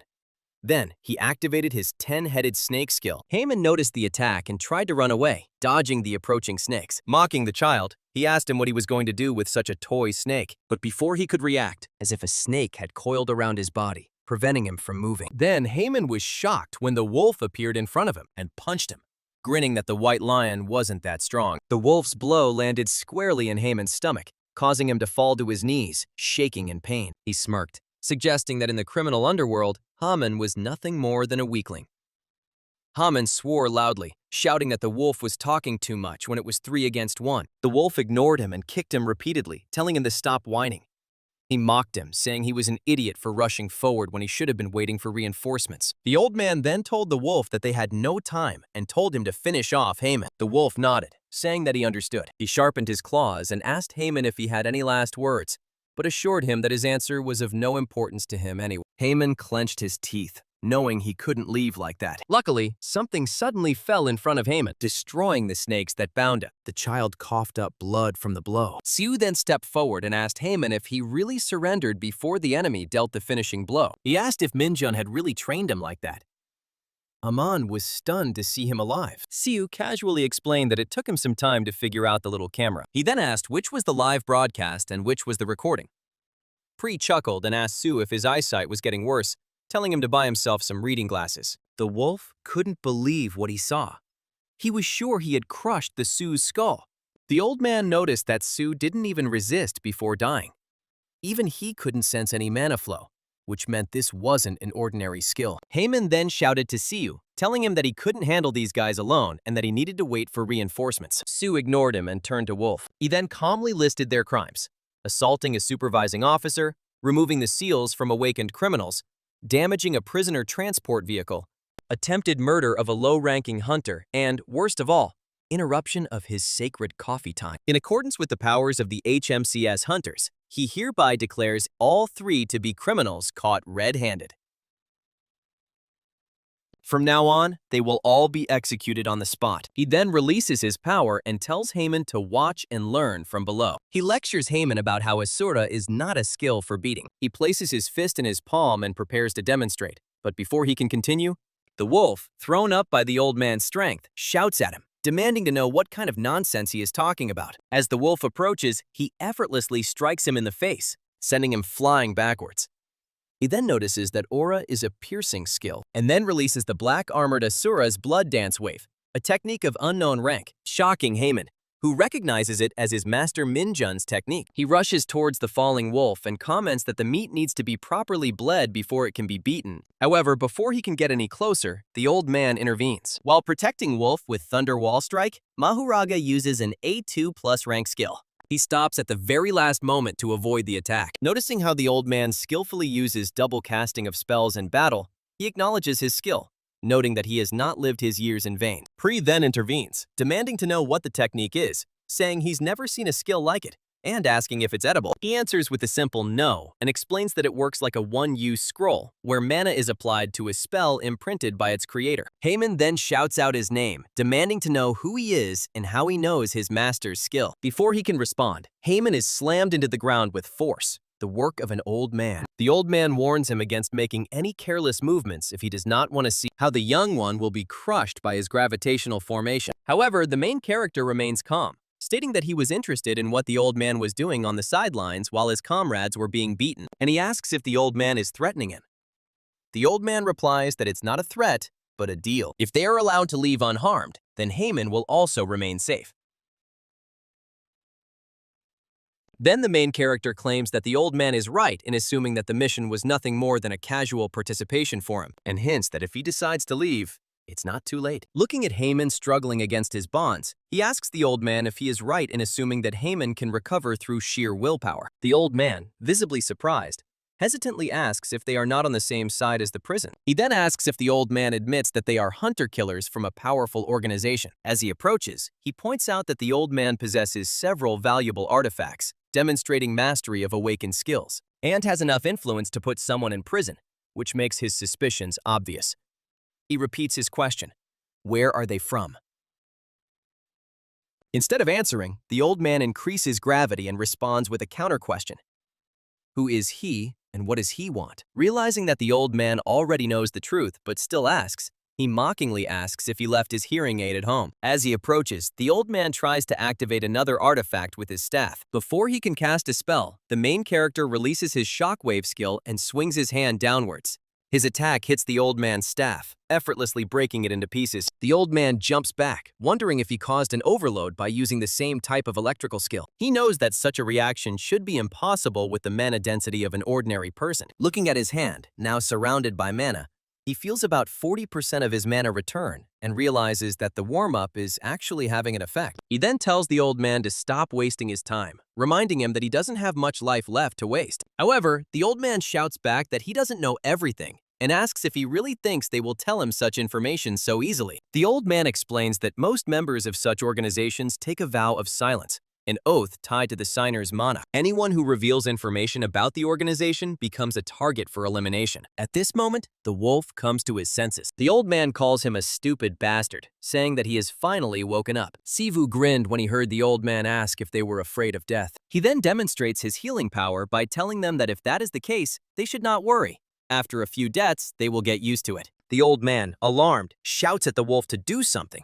saying that he needs to justify his damn existence. The wolf responds well, after which he rushes towards him, deciding to attack again. As he runs, he shouts that even if he dies, he will first tear him to pieces. However, before the wolf can get close, Haman throws him back with a blow. Haman then tells Wolf that now their forces are finally equal. The wolf, in a rage, snaps that Haman should have just lay there and not interfered. But Haman simply asks what that pathetic whining was, and then shouts that he can finally let loose completely. Before the fight can escalate, Siwoo activates his skill, Cutting Wind, a powerful wind-based attack, which simultaneously cuts through the wolf and the old man, leaving Haman in a daze. Then Siwoo grabs the old man by the neck and asks how it feels. He tells the old man that this is what death feels like. Without hesitation, he heals both the old man and the wolf. He then asks the old man how many times he thinks he needs to experience this before he will answer his question. The old man, out of breath, manages to ask who the hell he is. In response, Siwoo attacks them again,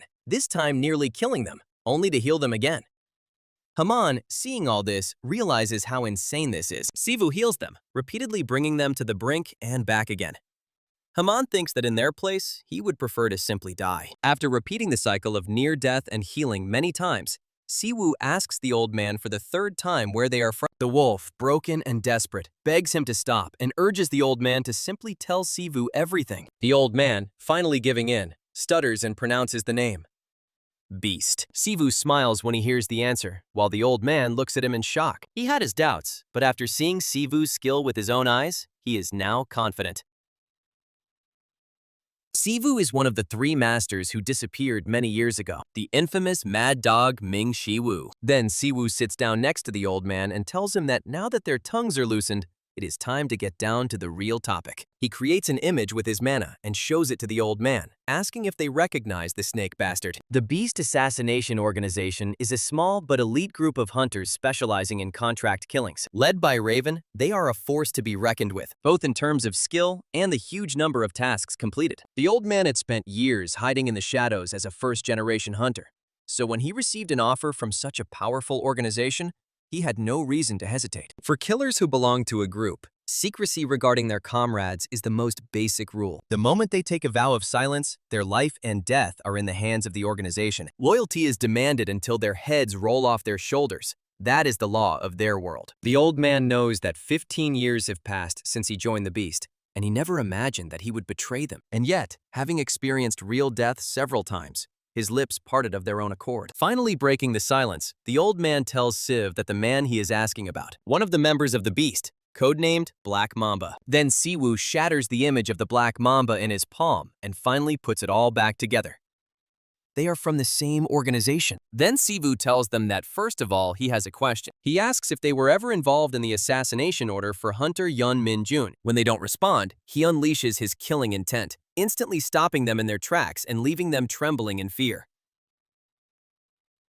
The wolf feels the thirst to kill Siwa as if the skin was being ripped off his face. The old man, barely able to withstand the pressure, finally answers that they were not involved. He explains that although they are called an organization, in reality they are little more than a group of individuals. Cooperation is rare, and most members don't even know each other's names.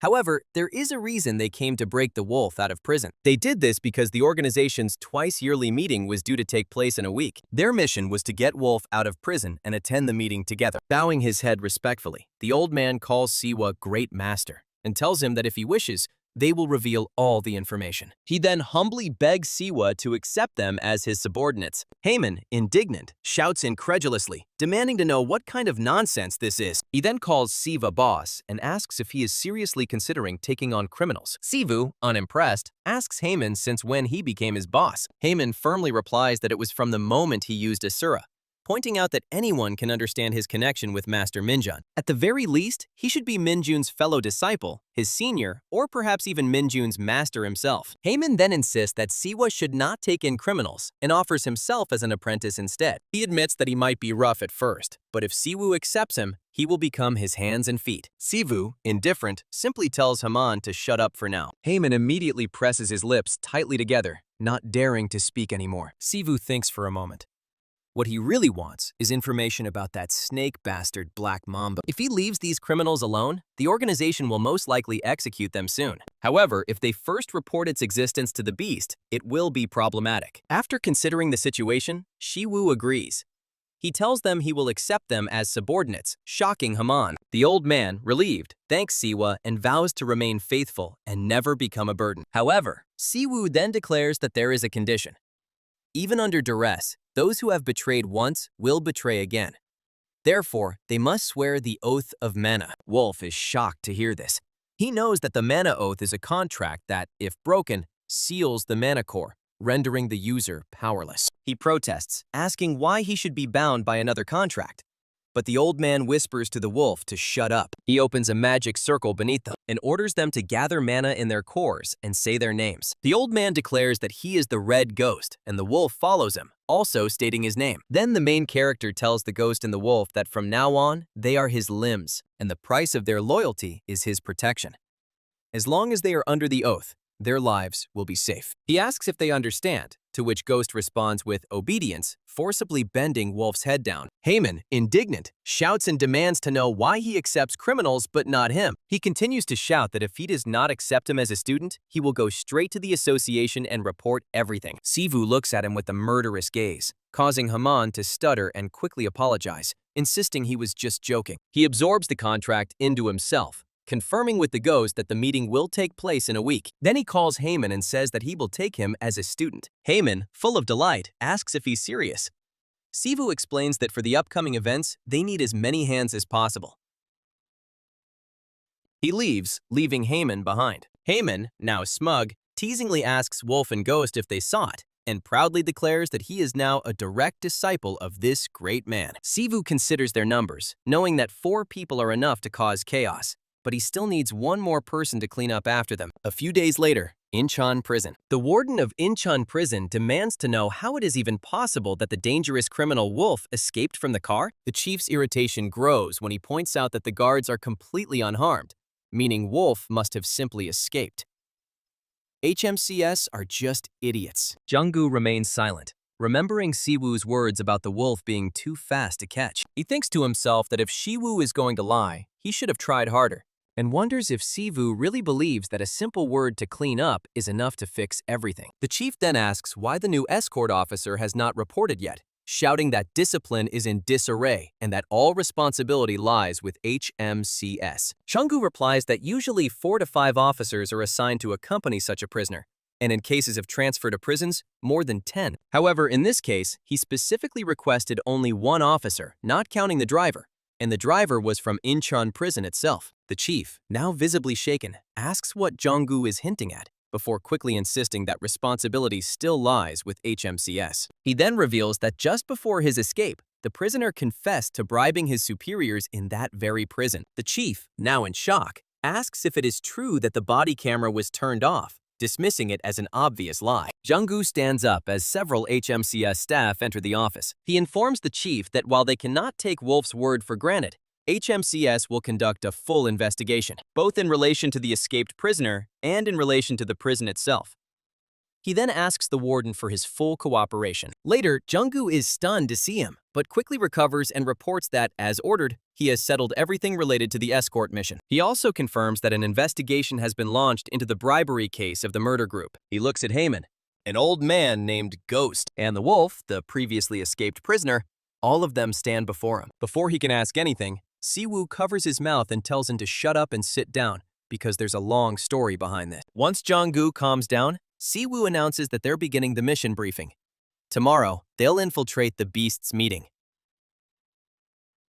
He explains that this is a large gathering that will bring together 8 high-ranking awakened beings who specialize in hunting hunters. He states that the defectors will now explain the details of the infiltration and instructs Junggu and Haman to listen carefully. Junggu asks him to wait a minute and asks if they really plan to infiltrate the meeting without support and with such a small team. He then asks what the purpose of the operation is.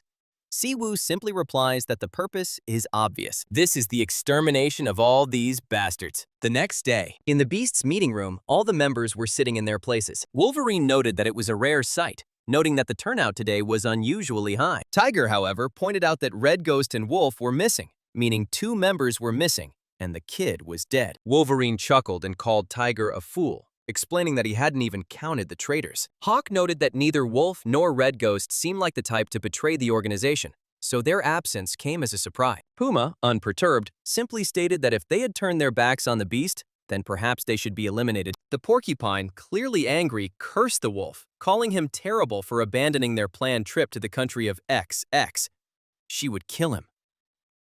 Grizzly, not interested in the altercation, told everyone that enough was enough, and that the decision to punish traitors rests with their leader, Boss Raven. Boss Raven, instead of responding immediately, simply said that she enjoyed their chatter and encouraged them to continue. The absence of 3 people at the long-awaited meeting was surprising even to her. After a moment, Boss Raven asked if anyone had anything else to say, but a frightened silence reigned in the room. Amused, Boss Raven then asked if they should settle the matter with a duel to the death to decide who would deal with the traitors. At these words, the room became even quieter. Finally, Black Mamba spoke up, stating that Boss Raven's jokes were rarely funny and that she should stop. He added that the punishment of traitors could be planned and carried out at any time.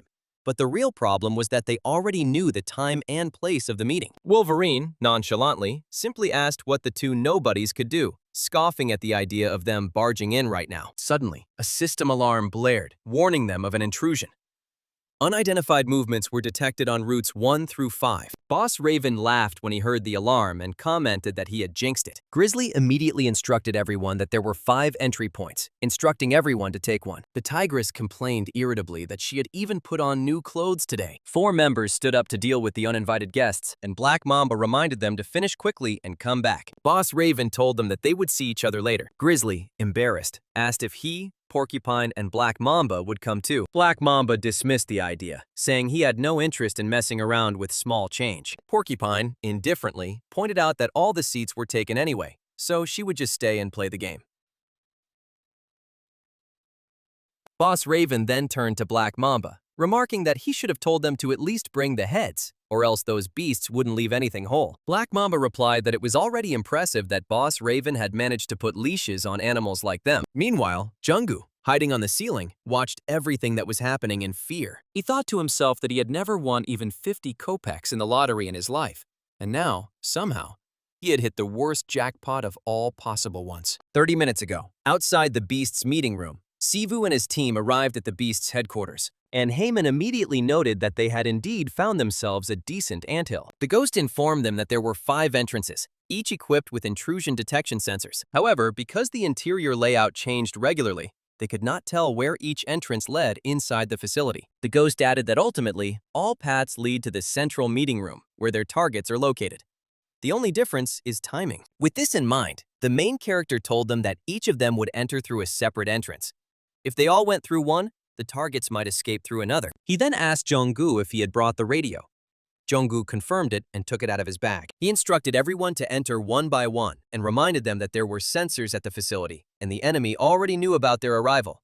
They should be ready. And if they encounter an enemy too strong for them, they must radio him and hold him off as long as possible. Before stepping forward, he reminded them to report to him immediately as soon as they spotted their target, the Black Mamba, on the way to Kyung-gu.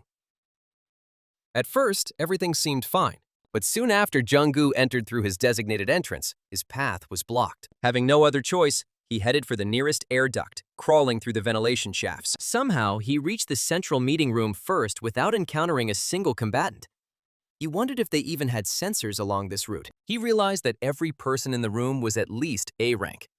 The security seemed lax, but with so many paths, it was clear it was a trap. Kyung-gu concluded that the guards had already gone to intercept his comrades. Even if he called for reinforcements, they wouldn't arrive immediately. Reaching into his pocket, he grabbed the small ball, wondering if he should start thinning their ranks himself. He threw it down, letting it roll across the floor. The porcupine, noticing it, chased after it and saw that it was just a ball. She absent-mindedly assumed it had fallen out of her pocket. Boss Raven, watching her, casually asked if she still played slot machines. Porcupine, teasingly apologizing to Boss Raven, joked that she hit the jackpot yesterday. She was about to grab the balloon when it suddenly exploded. The blast blew Porcupine into pieces. Boss Crow, however, remained completely calm, still sitting, and simply noted that Porcupine was dead. Black Mamba, unperturbed, immediately concluded that a fast little rat had snuck in. Kyung-gu, still hiding, threw a bomb at them. It landed in Black Mamba's hand and he chuckled, admitting it was a good ambush, but stated that he didn't like playing hide-and-seek. Without hesitation, Black Mamba threw the bomb back at the ceiling before it could explode. Luckily, Kyung Hu managed to avoid the explosion and jumped from his hiding place. He immediately attempted to kick the Black Mamba, but it effortlessly blocked the blow and recognized him as a member of the HMCS. Kyung Hu landed safely on the ground, but he felt disappointed. He had only managed to kill one of them. Even after using the magic grenade intended for anti-terrorist operations, the other members were completely fine. His gaze focused on the one who appeared to be the leader. He noticed that, although Raven wasn't using any visible skills, he emanated an aura. Black Mamba said he knew Kyung Hu hadn't come alone. He then asked if the traitors had escaped to HMCS and spilled the beans. Kyung Hu simply asked in response, "What if that's the case?" Black Mamba responded that he would actually be impressed if they risked their lives to leave the organization. Just to join something even more worthless is ridiculous. His words angered Kyung Hu, who threw something at him in anger, a set of knives aimed straight at the Black Mamba's head. Boss Raven watched and commented that it was a good move. Black Mamba allowed the knives to scratch his face while remaining completely calm, and stated that he had almost forgotten that Kyung Hu's skill was telekinesis. Kyung Hu clenched his fists in despair. He noticed that Black Mamba's skin was incredibly tough, and his regeneration was unnaturally fast. Suddenly, Black Mamba lunged forward, calling the fight a sufficient warm-up, and closed the distance in an instant. Kyung Hu barely had time to react and managed to shield himself with his hands before the blow.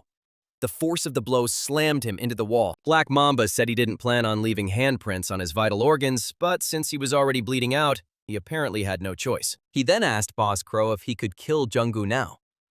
Crow stated that he would think of something else instead. Ignoring his wounds, Kyung Hu immediately grabbed the radio and reported that he had engaged the targets in the central hall. Before he could say anything else, Black Mamba knocked him down again with a punch, mocking that he was a little late in calling for help. Then Black Mamba smirked and asked who would be next. Head of HMCS department? The traitor Red Ghost? The little wolf cub? Or maybe all of them together? Will they attack him right now? At that moment, Ghost, Wolf, and Heyman appeared behind Black Mamba and attacked together. Their attack caused a small explosion, but unfortunately, Black Mamba managed to jump back at the last moment to die. He then calmly told them that the ambush had been somewhat unexpected, and that he could not believe that they had gotten past the beast's assassins so easily. Black Mamba then turned to Boss Raven, noticing that she must be disappointed. Boss Raven replied that she thought she had chosen useful ones, but she didn't expect them to be so weak. However, Black Mamba suddenly felt that something was wrong. He examined their wounds and confirmed that there had been a fight, but he doubted they could have defeated Tigress or Grizzly so easily. Without warning, Black Mamba stomped on the floor, causing it to split. The impact sent a powerful shockwave that traveled towards them, breaking the ground beneath their feet. Heyman rushed forward, calling Black Mamba a bloodthirsty bastard, and punched him, shouting that he was talking too much. Black Mamba simply grabbed Heyman's hand mid-attack and asked if he was Hunter Chu Heyman of the White Lion Guild. He then asked why someone like him was here and not with HMCS, and threw him aside, slamming him hard into another member of their team. Black Mamba then addressed the group, stating that no matter how he looked, something didn't add up. They didn't act as a team. They were just a bunch of losers thrown together for no reason. Then he asked who was responsible for this, who had gathered them all. At that moment, one of the gates opened and Sivu appeared, dragging a beaten Wolverine along with the rest of his comrades. Enraged, Haman asked if Black Mamba was underestimating him, then yelled at Kyung Hu to get up and get his head together. Kyung Hu, still stunned, asked Haman how they had arrived so quickly. Heyman explained that the moment he heard the radio, he rushed here. In fact, he was fighting the enemy at the entrance when Siwu suddenly appeared and ordered him to head straight to the center. Heyman added that Wolf and Ghost were likely in similar situations. They needed to contain Black Mamba before Siwa arrived. Frustrated, Wolf asked how they were supposed to capture an A+ rank awakened without killing him. Ghost interjected, noting that Black Mamba hadn't even used his powers yet, and that something was wrong with the boardroom. Ghost knew that in terms of speed and attack power, Black Mamba was practically the second most powerful beast, but he lacked teleportation and tracking, which meant he must have set something up beforehand. Or perhaps the leader of the beast did it. The Ghost also knew that Boss Raven's abilities remained a complete mystery to them, making it impossible to predict her next move. Ghost then took out his staff and shouted to the others that he would take care of Raven while they focused on capturing Black Mamba. The Wolf, who was currently fighting Black Mamba, cursed under his breath, annoyed that he always had to do the dirty work. Black Mamba knocked Wolf down and sighed, asking if anyone was going to answer his question at all. Then Heyman appeared behind Black Mamba and attacked again, while the Ghost recited the spell, shouting that no one would leave until their master arrived. The ghost activated its binding formation, and the chains tightly wrapped around the Black Mamba and boss Raven, who continued to sit, watching what was happening. Raven asked Ghost if GG really made him fight, but Ghost simply told her to stay put. Breaking out of a legendary level binding formation wouldn't be easy, even for her. Raven, amused, said that the new Ghost Master must have been quite busy for him, what with all the fancy new tools. Then she remarked that betraying the organization was as easy as flipping a coin. Pretty cold-blooded. Suddenly, a porcupine appeared behind her. Then Raven called out to Porcupine, asking if she was right. And the dead woman delivered a powerful kick, sending Ghost crashing to the ground. The wolf rushed towards the ghost with concern, while Jong-gu, stunned, stuttered in disbelief, because the porcupine was dead. The chains disappeared, freeing both Black Mamba and Raven. Black Mamba then told them that further fighting would be a waste of time. He added that no one knew when reinforcements might arrive, and they still had to clean up what was left of the fallen organization. Without hesitation, Black Mamba transformed into Draconid, a rank A 2+ skill, and declared that they would all have to die as soon as possible. Jung-gu told Haman that he would provide support from a distance, but Haman simply told him to stay put. His ribs appeared to be broken, and no matter how much firepower he brought to bear, it wouldn't be enough to pierce the Black Mamba's hide. For now, their best option was to run. The Black Mamba lashed out with its tail, but they jumped back in time to avoid the attack. Haman attempted a counterattack, analyzing the situation. From their first encounter, he realized Mamba's skills resembled Wolf's, but the difference in mana density was staggering. He also noticed that Black Mamba controlled the room as if it were his own body. In this fight, he was a tank.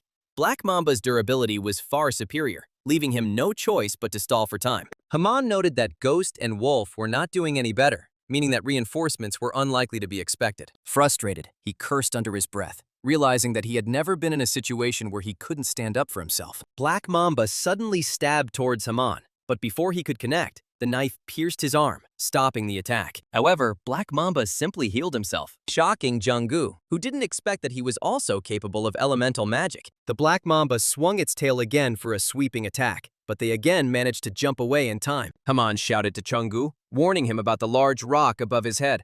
But before he could react, Black Mamba appeared next to him and asked if he really had time to worry about others. Without hesitation, he slammed Haman into the floor. Then Black Mamba appeared behind Jung-gu and remarked that the light side hunters always made the same mistake. He wrapped his arm around Jung-gu's neck, choking him and speaking, mocking the idea that hunters believe that skill ranks and mana levels determine the outcome of a battle. Jung-gu was out of breath, but Black Mamba only teased him, reminding him that they had voluntarily entered the enemy's citadel. He asked if they really thought their own base wouldn't be protected. As Jung-gu's vision blurred, he looked around to see Crow watching idly as Porcupine attacked Wolf, screaming that he was a liar and deserved to die. Black Mamba then revealed that the entire floor of the hall was rigged with self-destruct formations, monitoring and reinforcement in case of unforeseen circumstances. He declared that it was a snake den, and the moment they stepped inside, their fate was already sealed. He advised Jung-gu to stop fighting and die peacefully. However, before he could finish, Black Mamba suddenly felt an overwhelming killing intent behind him. Acting on instinct, he jumped to the side, narrowly avoiding the oncoming attack. Then Siwoo rushed forward with incredible speed, effortlessly pinning Black Mamba to the wall. Fury burned in his eyes as he finally announced that he had found it. And at that moment, behind the main character and the Mamba,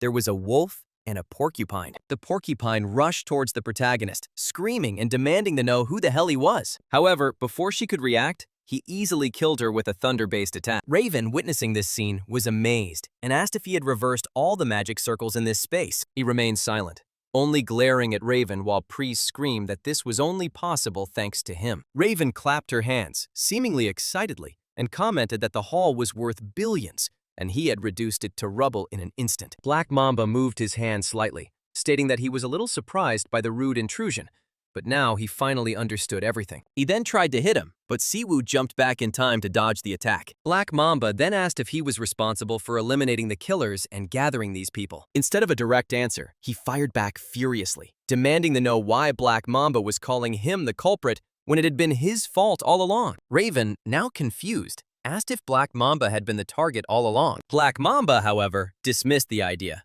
replying that it couldn't be, as he was just a man following orders. But as he considered the situation, it dawned on him.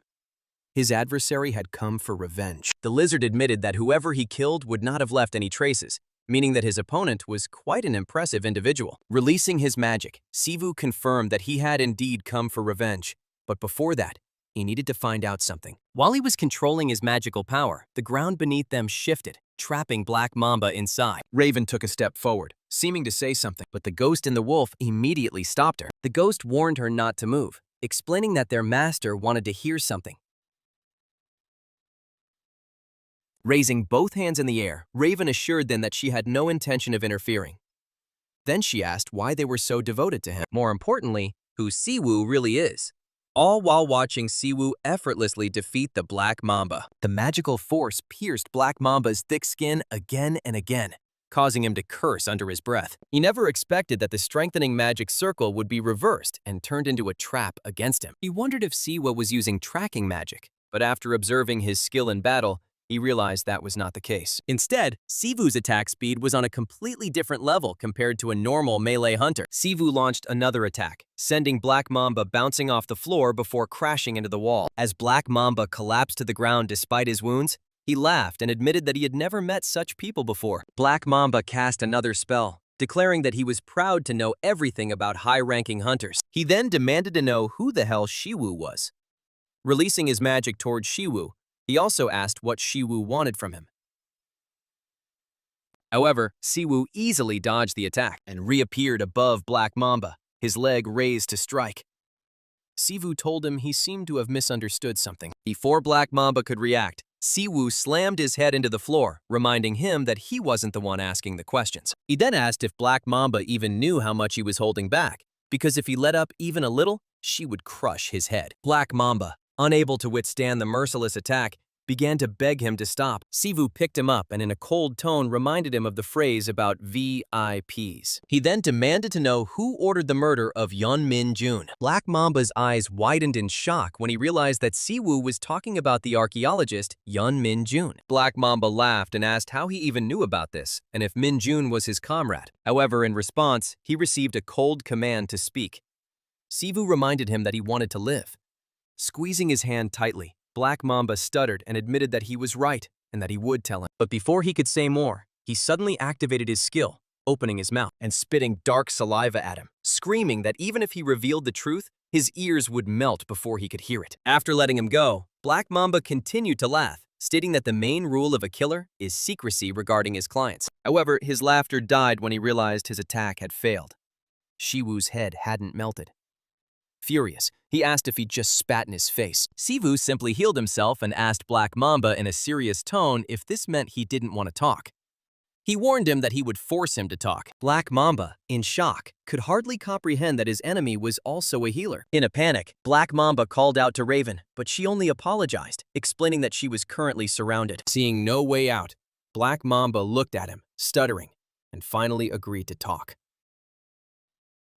He was quickly cut down mid-sentence. Sivu, surprised, learned that it was Pandemonium. Raven laughed as she watched Black Mamba fall and snapped her fingers, causing a strong wind to form around her, which threw everyone aside. With a grin, she declared that she finally understood everything. She then looked at him and announced that he was the first-generation hunter, Mad Dog Ming Shi Wu, the one who had disappeared 10 years ago. Sivu asked if she was also from Pandemonium. Laughing, she denied it and explained that their organization was nothing more than an assassin's guild, and the assassins were just tools. She then admitted that her guess was based on how quickly he recognized Pandemonium and its overwhelming power. She also once heard stories from his sister about a first-generation hunter with strange healing abilities. Sivu simply asked if she really knew nothing, warning that if she lied, he would know immediately. Raven assured him that she was telling the truth, and added that since he had already found out something about her, her answer should be sufficient. However, she then noticed that everyone had strangely forgotten about him, but it didn't matter anymore. Snapping her fingers again, she casually ordered Porcupine to stand up. Then Raven caused an explosion in the ceiling and flew up with Porcupine. Before leaving, she turned to Civ and asked if he planned to follow them. Gigi remained calm and replied that there was no need for that. He had already received what he needed. Smiling, she waved goodbye, opened a portal, and said that they would meet again soon. Amin, still watching, asked if they were really going to let them go just like that. Sivu explained that if they had given chase, the floor's self-destruct system would have been activated, and none of them would have been able to avoid it. He then stated that they had achieved their goal, and that was enough for now, and that they needed to clean up. Left with no choice, Jung-gu shed tears before reluctantly agreeing. Then Sivu walked over to Black Mamba's corpse, his thoughts drifting to Pandemonium. He wondered what the hell Minjun had dug up. The next day, at Minjun's house, Sivu sat at his desk and looked for information about Pandemonium. 20 years ago, the first gates opened on Earth, releasing all sorts of things into the world. They became the source of all power, mana, monsters, magic stones, and demons. Among them was a race from another dimension, naturally skilled in mana manipulation and skilled in skills, very similar to awakened beings. Taking advantage of the chaos caused by the first gate, they infiltrated Earth undetected. They claimed control of the gate, self-proclaiming themselves overseers of the higher dimension, and treated humanity as an inferior race. As civilization crumbled under the pressure of mana surges and monster invasions, these creatures established their headquarters, the Demon King's castle, right in the center of the continent, monopolizing all the gates that appeared throughout the world. Soon they began to act as if they were the rightful rulers of the Earth. Amid this chaos, a despicable faction emerged, humans who worshipped the Demon King. They became known as Pandemonium. Fortunately, their tyranny didn't last long. First-generation hunters, who had mastered mana manipulation, fought back. When humanity won the war against the demons, the chaos was finally quelled. Siwu knew that 10 years ago, he had defeated the 4 great demon kings before being sucked into the spatial rift. By that time, Pandemonium had already disbanded. And yet, now they've resurfaced. Calling Pri, Sivu asked if he was right in assuming that demons existed in another dimension, although they looked a little different. Pri confirmed this and added that of all the races he had encountered, demons had the most influence across multiple dimensions. Sivu remembered that in that world, demons enslaved dragons and ruled over the various subspecies, exploiting them. He then asked Pri if he was right in thinking that demons acted like ruthless tyrants wherever they went. Pri couldn't say for sure. However, he admitted that he had no memories before meeting Shiwu in that world. The only thing that remained was the feeling that the demons had stolen something from him. After clashing with demons for over 100 years in that world, Pri came to the conclusion that they were indeed a tyrannical race. Sivu sighed, saying that this information wasn't enough. He remembered that 10 years ago he'd been focused on killing demons, not on their origins. Still, he was certain that demons' mana patterns were different from those of humans, though they had become much better at imitating humans over the past decade. Pri dismissed his concerns, saying there was no need to overthink things. He should simply kill every last one of them. Sivu turned off the computer with his foot and replied that if everything were that simple, he would have done it. At that moment, someone entered the room, noticing that Siwu had returned early. Siwu turned around and saw Sejun, who reminded him that he had suddenly asked him to rent an office. Curious, Sejun asked what was going on and what kind of trouble he had gotten himself into this time. Siwu casually replied that it was nothing special. He'd simply found some traces of Minjun. However, Sejun immediately mentioned what Jung-gu had told him, claiming that Siwu had wiped out an entire hunter-assassin guild. The guy then asked if the office was meant to gather certain people, and who Siwu had brought to hide from other guilds and associations. He reminded Siwa that he'd warned him repeatedly that they couldn't afford to stand out right now. If Desau got wind of this, he'd be finished. Siwu, slightly pouting, muttered that Jung-gu was such a chatterbox. He then reassured Sejun not to worry, explaining that Jung-gu had erased all traces of his involvement. As for Desau, he was already planning to meet him in person soon. Sejun was shocked by this idea. Siwu explained that he had many grievances and that if he confronted Desau directly, he wouldn't be able to get away with it. Still worried, Sejun asked if he was right in assuming that Siwu had not yet fully recovered and asked him to take his time. Siwu approached Sejun while he was speaking, telling him that 10 years had passed and the world had changed greatly. If he got into trouble, Sejun wouldn't be able to save him. Grabbing Sejun from behind, Siwu patted his head, reassuring him that he could handle it himself.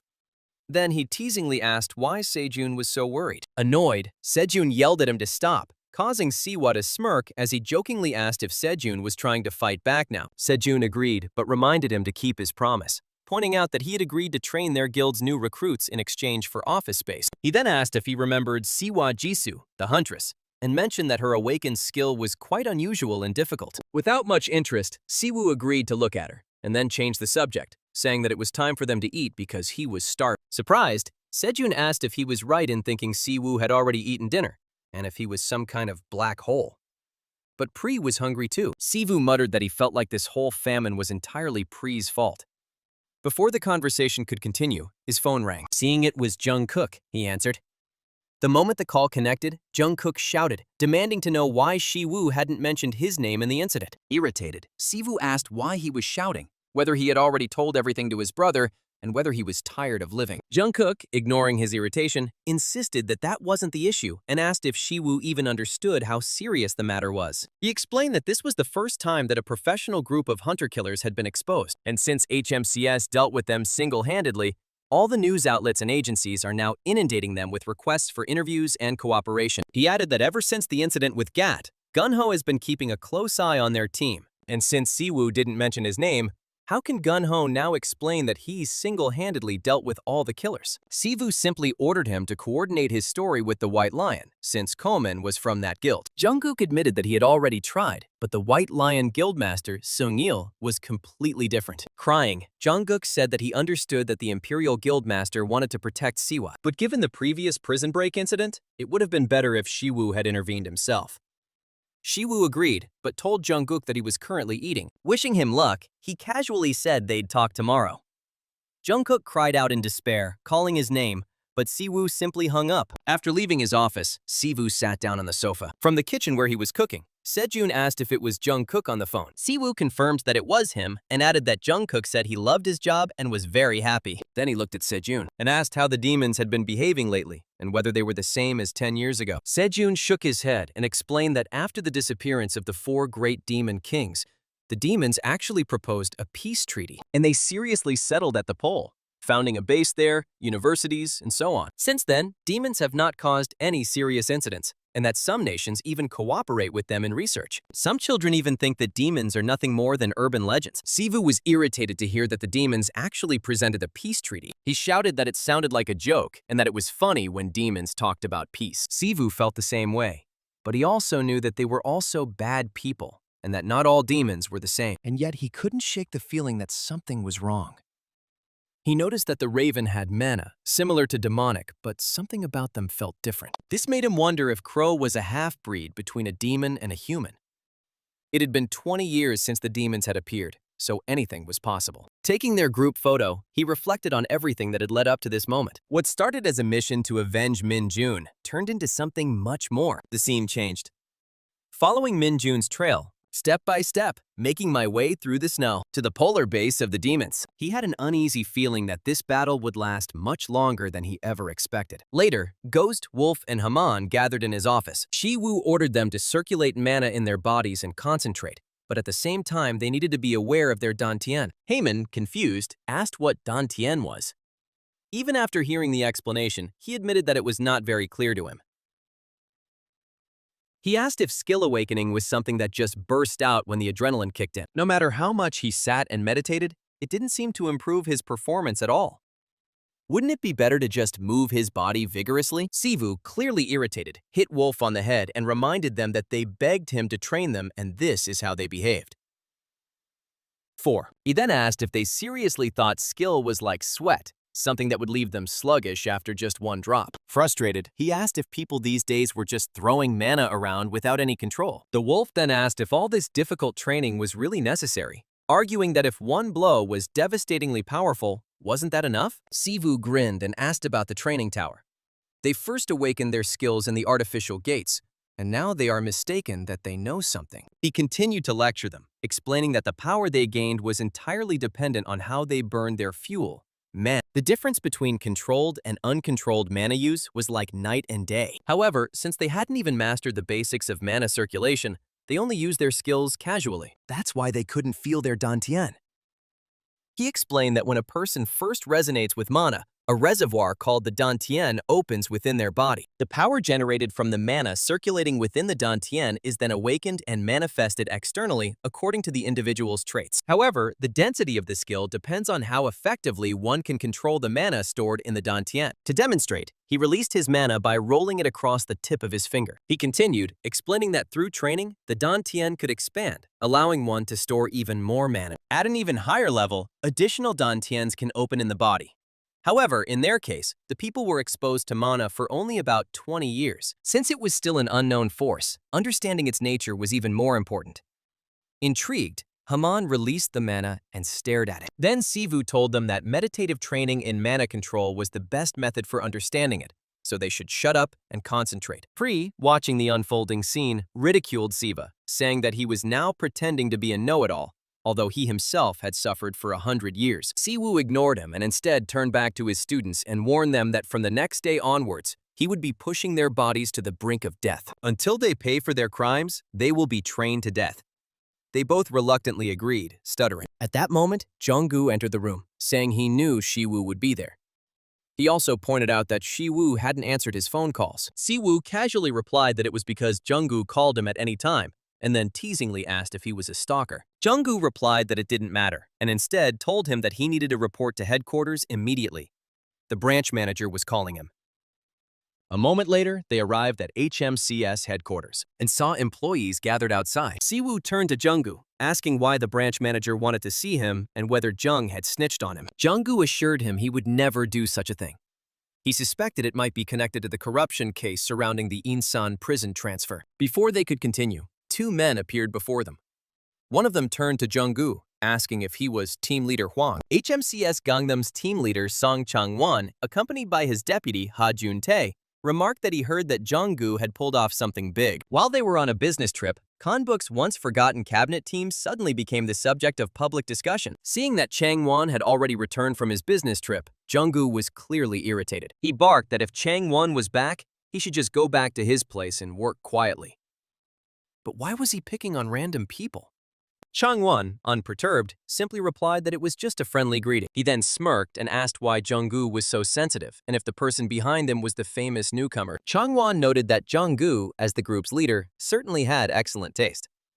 Siwoo remained silent, only scratching his ear. Annoyed, Jung-gu told Jung-won that was enough and asked if he was suffering from jet lag and was just talking nonsense. Jun-tae intervened, reminding Jung-gu that their business trip was only to Japan, so there was no reason for the time zone change. Then Jung-won teasingly told Jun-tae to imagine how frustrating it must be for the Kangbuk team. They had never even traveled outside the country. Meanwhile, Kanbuk's team is forced to work all night and can't even catch the escaped prisoner. Jung-gu's irritation grew, but Siwoo remained indifferent, casually looking at his phone. Then Jun-tae turned to Siwoo, calling him a newbie, and asked if he was rude or lacking basic manners. Where was his greeting? Siwoo, instead of answering directly, imitated the movement of Jung-tae adjusting his glasses. With a smirk, he asked Jung-tae and his sweaty older friend to step aside, pointing out that they were blocking the corridor with their bulging muscles. He then asked Jung-tae if he even wore glasses for their intended purpose. Jung-tae and Chang-won were clearly annoyed, but after a moment, Jung-tae laughed and told Chang-won that he would personally take charge of training the newcomers. Jung-gu asked Jung-tae if he had any brains and reminded him that they were at headquarters. He told them to learn to separate work from personal. Chang-won, now angry, demanded to know what kind of nonsense Jung-gu was talking about. He asked if he was deaf if he hadn't heard what the newbie had just said. Jung-gu, keeping a straight face, replied that he had not heard anything and turned to Siwoo, asking if he had said anything. Siwoo suggested that perhaps Chang-won's ears were too clogged with fat to hear properly. Jang-won, now seething with anger, declared that they were both crazy. He then asked if he should beat the truth into their thick skulls, right here and now, pointing out that many of the headquarters staff were watching them. He wanted to make it clear who the real power was here. Before he could do anything, someone grabbed Chang-won's shoulder and apologized, stating that the real power here was him. Chang-won turned around, his face instantly turning pale with shock. Behind him stood the HMCS branch chief, Baek Gun-ho. Chang-won and Jung-tae immediately greeted their boss. Gun-ho turned to Siwoo and noticed that he had been wondering why it was taking so long, only to find that Siwoo had been detained here. He then scolded Jung-gu, saying he should have handled it and come faster. Jung-gu quickly apologized. Gun-ho then led Siwa away, asking if he liked pu'er tea. He mentioned that since they had a special guest, he had prepared something nice. Chang-won tried to stop him by calling out to Gun-ho and trying to explain the situation. However, Gun-ho remained calm and instead addressed Chang-won directly, telling him to work harder and ask fewer questions. Jang-won, defeated, could only reluctantly answer yes. After Gun-ho and Siwoo left, Jang-won turned to Jung-tae and asked who the hell this new guy was. Once in the office of the branch manager, Gun-ho noted that this was their first meeting face-to-face. Since Siwoo has been busy since he joined, there hasn't been a suitable opportunity until now. Siwoo calmly confirmed this and then got straight to the point, asking Gun-ho why he had called him. Jung-gu, who was sitting next to him, began to sweat nervously. Gun-ho, however, only laughed, saying that he liked Siwoo's straightforwardness. The reason for the call was to ask a few questions about the transport mission from Incheon prison. Jung-Gu's nervousness only increased. Gun-ho continued, explaining that due to the Beast incident, the investigation had now been transferred to their jurisdiction, and they can't just ignore the case of the escaped prisoner.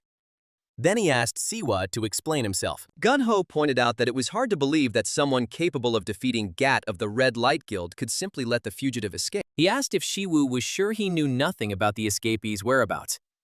Then Gun-ho ordered Jung-Gu to step outside for a moment. Without hesitation, Jung-Gu nervously answered yes and left the office, looking guiltily at Siwa, closing the door behind him. When Jung-Gu left, Gun-ho turned to Siwoo and assured him that he was not a fool and had known Jung-Gu for a long time and considered him a competent person. However, it was hard to believe that Jung-Gu single-handedly investigated and destroyed the assassination organization. He claimed that Beast and the escaped prisoner were connected, and Siwoo had stumbled upon a clue during an escort mission. A fugitive might be shown mercy for information, but no one could turn a blind eye to the disappearance of such a criminal, especially with the participation of a mysterious newcomer. Gun-ho then revealed that he had consulted with an acquaintance about the situation. Interestingly, this man seemed to know Siwa quite well, so much so that he really wanted to meet him. So Gun-ho invited him into the office. Siwoo, hearing someone approaching from behind, asked Gun-ho who he was talking about. Gun-ho replied that the guest was one of the legendary hunters of the first generation and one of the 3 rulers of South Korea, the warrior king, guild leader Kyung Hu. Later, Kyung Hu poured him a drink, asking how many years had passed. He admitted that even when Gun-ho told him about it, he still couldn't believe it. The man was sure that Si was dead. However, he simply replied that a lot had happened and noted that Kyung Hu had aged greatly during this time. Kyung Hu then told him that it was not that he had grown old, but that he alone had managed to escape the passage of time. It's been 10 years since he disappeared, but he returned without a single wrinkle on his face. Kyung Hu then asked where the hell he had been hiding all this time, and if he knew how desperately his students had been looking for him. But instead of answering, he simply asked Kyung Hu if they should order another drink, saying that it seemed like they had a lot to talk about. Hours passed, and by the time he finished his story, night had fallen. Kyung Hu admitted that at this point, such stories no longer surprised him, but he still couldn't imagine how much time had passed for him. He agreed and told Kyung Hu that the moment he killed the Demon King of the Fourth World, a spatial spell was activated. He wasn't sure if it was the Demon King's final skill or the power of the artifact. Kyung Hu then told him that the fourth Demon King was still alive, which shocked him. In a rage, he slammed his fist on the table, demanding to know why the humans and demons signed a peace treaty if the Demon King was still alive. Kyung Hu told him to calm down and listen. He explained that while the Demon King of the Fourth Realm was technically alive, he was nothing more than a pile of corpse fragments. When he was still on Earth, the war between humans and demons raged for years, deepening the conflict between the two sides. However, after he defeated the Demon King of the Fourth World and disappeared, the demons immediately proposed a peace treaty, claiming that the war was solely the intention of the Demon King and not the will of their entire race. But GG didn't believe it. He told Kyung Hu that they most likely simply felt threatened after their leader was eliminated. Kyung Hu agreed, but pointed out that things weren't going well for the humans either. Ever since the first gates appeared, monster attacks have made even simple survival difficult, let alone maintaining communication. Kyung Hu added that they barely managed to close the gate, but the half-trained awakened ones went out of control. Law and order collapsed, and then the war with the demons pushed everyone to the limit. In the midst of this chaos, it was the demons who first proposed a peace treaty, offering to help the nations recover from the damage, as well as teaching them how to close the gates. An extraordinary offer. In exchange, they demanded the remains of the Demon King, whose power, as well as territory in the Arctic where they could remain until they found a way to return to their dimension. At a time when gates and mana were still unfamiliar concepts, most people believed that restoring the world and adapting to this new power was the best path for humanity. Eventually, the proposal was accepted, and the best hunters from each nation gathered and agreed to the treaty. At that time, the hunter representing South Korea at the signing of the agreement was Desau. Since then, the demons remained in their territory, appearing only to provide assistance and did not create any problems at all. Some first-generation hunters remained skeptical of the demon's proposal and opposed it, but with the departure of the main character, a key figure in the war between humans and demons, everyone eventually went their separate ways. And then interest in demons waned. Kyung Hu then finished by saying that even he hadn't doubted them since then. But now that he's back, something about it all feels wrong. He asked Kyung Hu what he meant, to which Kyung Hu replied that it was about his existence. Gigi's name had been completely erased from all records for the past 10 years, and there were even widespread rumors among hunters that Desau was involved in this. Kyung Hu added that his records were deleted so thoroughly that most second-generation hunters had no idea who he was. Even Kyung Hu himself could barely remember his face until he saw him today. But they fought side by side, and to forget his face in 10 years seems completely abnormal. At that moment, Siu asked his comrade if he thought that Desau had made some kind of additional deal with the demons. Kyung Hu replies that it's likely because Desau would do anything to defeat him then. Pri angrily curses the treacherous demons, considering the possibility that Desau conspired with them simply to erase his existence. He wonders why this proud bastard would go to such extremes, and what would the demons gain by erasing the main character? Simple revenge for the murder of their demon king doesn't seem like a good enough reason. Kyung Hu reminds him that the demons haven't made a single move since then, and instead, they've helped humanity adapt to mana, so there's no reason. However, if only they hadn't acted like arrogant overlords, they might not have found themselves in a state of war at all. Kyung Hu remains silent. Kyung Hu then tells him that his students probably know more about what happened back then and asks why he doesn't meet them. He replies that this is easier said than done since they have all long since scattered. Kyung Hu acknowledges this, saying that it's always like that with students. Once they grow up, they go their own way. He then asks if Kang Yo-hwa is still in Korea. 10 years ago, Yo-hwa was just a rookie, and now she's an S-rank hunter leading the Azure Flower Guild. He remembers how she used to follow him around like a puppy, and now she's under Desau's command. Kyung Hu points out that 10 years is a long time, and Yo-hwa must have had her reasons. The protagonist simply drinks his alcohol and remains silent. A moment later, he mutters that the drink tastes disgusting. Kyung Hu says the liquor is very expensive, and his taste buds are like a child's. Then Kyung Hu seems to remember something and mentions that they should have called Si-jun too. Gigi agreed, saying that Si-jun would be happy just to know that they met. He adds that Si-jun became so overprotective that he didn't even notice someone outside taking photos of them. The man who took the photo quickly calls his leader to report that the man in the photo is dating Kyung Hu and works at HCMS. And the leader acknowledges receipt and orders him to return immediately. Then Yo-hwa opens the photos sent by her subordinate and confirms this with his own eyes. It really is Ming Si-woo. He is alive. She thinks about the recent strange movements of the Imperial Guild and the commotion in the Tower of Learning. Even though she had a premonition, she still can't believe it. Si-woo has really and truly returned. Falling to the ground, she cries with all her heart for her master. Si-jun never shared any information with her after she defected to Desau. But keeping an eye on Kyung Hu turned out to be the right decision. Even when the whole world insisted that Si-woo was gone forever, she couldn't give up. She searched every corner of the world, but she couldn't find him. And now he suddenly appeared in Korea, completely unharmed. Wiping away her tears, she stands up, realizing she can't waste any more time. She needs to see him immediately. Just as she is about to leave, a voice calls out to her from behind. She freezes, turning around to see Desau standing there. Maintaining her composure, she greets him respectfully. But Desau brushes off the formalities and tells her to call him uncle when they're alone. He then asks where she's going in such a hurry. Shaking slightly, she replies that nothing. Desau places a firm hand on her shoulder, squeezing it tightly. He notices that he hasn't seen such an expression on her face in a long time. Even when her mother died, she remained as cold as ice, but now she's visibly shaken. So that bastard is back. His voice darkens as he declares that the rumors must be true. The rabid dog has returned. This sends a chill down Yo-hwa's spine. Desau sighed, realizing that this was why Yo-hwa was ready to run away like a puppy who had found its owner. He stroked her head and said that she was still as naive and stupid as ever. He then reminded her that even if he had renounced this bloodline, she was still his only niece and his sister's only daughter. He would let her go so easily. Yo-hwa pushed his hand away and angrily told him not to be mistaken just because she came to him. From the very beginning, all she wanted was to find her master. Desau remained calm and asked if she truly believed he didn't know. He told her that he was well aware that she had approached him because she suspected his involvement in Si-woo's disappearance. The reason was simple. She had grown into a hunter of considerable skill, which made her useful to him. This realization shocked and angered her even more. Then Desau told her that in today's world, every hunter is a valuable asset. He would not have simply given away a skilled worker, his blood, to this mad dog. In a rage, she shouted at him not to make her laugh. He abandoned her, and she never considered him family, and that from the very beginning, The one who raised her was her master. Desau agreed, then told her that Si-woo had raised her without even knowing she was the daughter of a brutal criminal.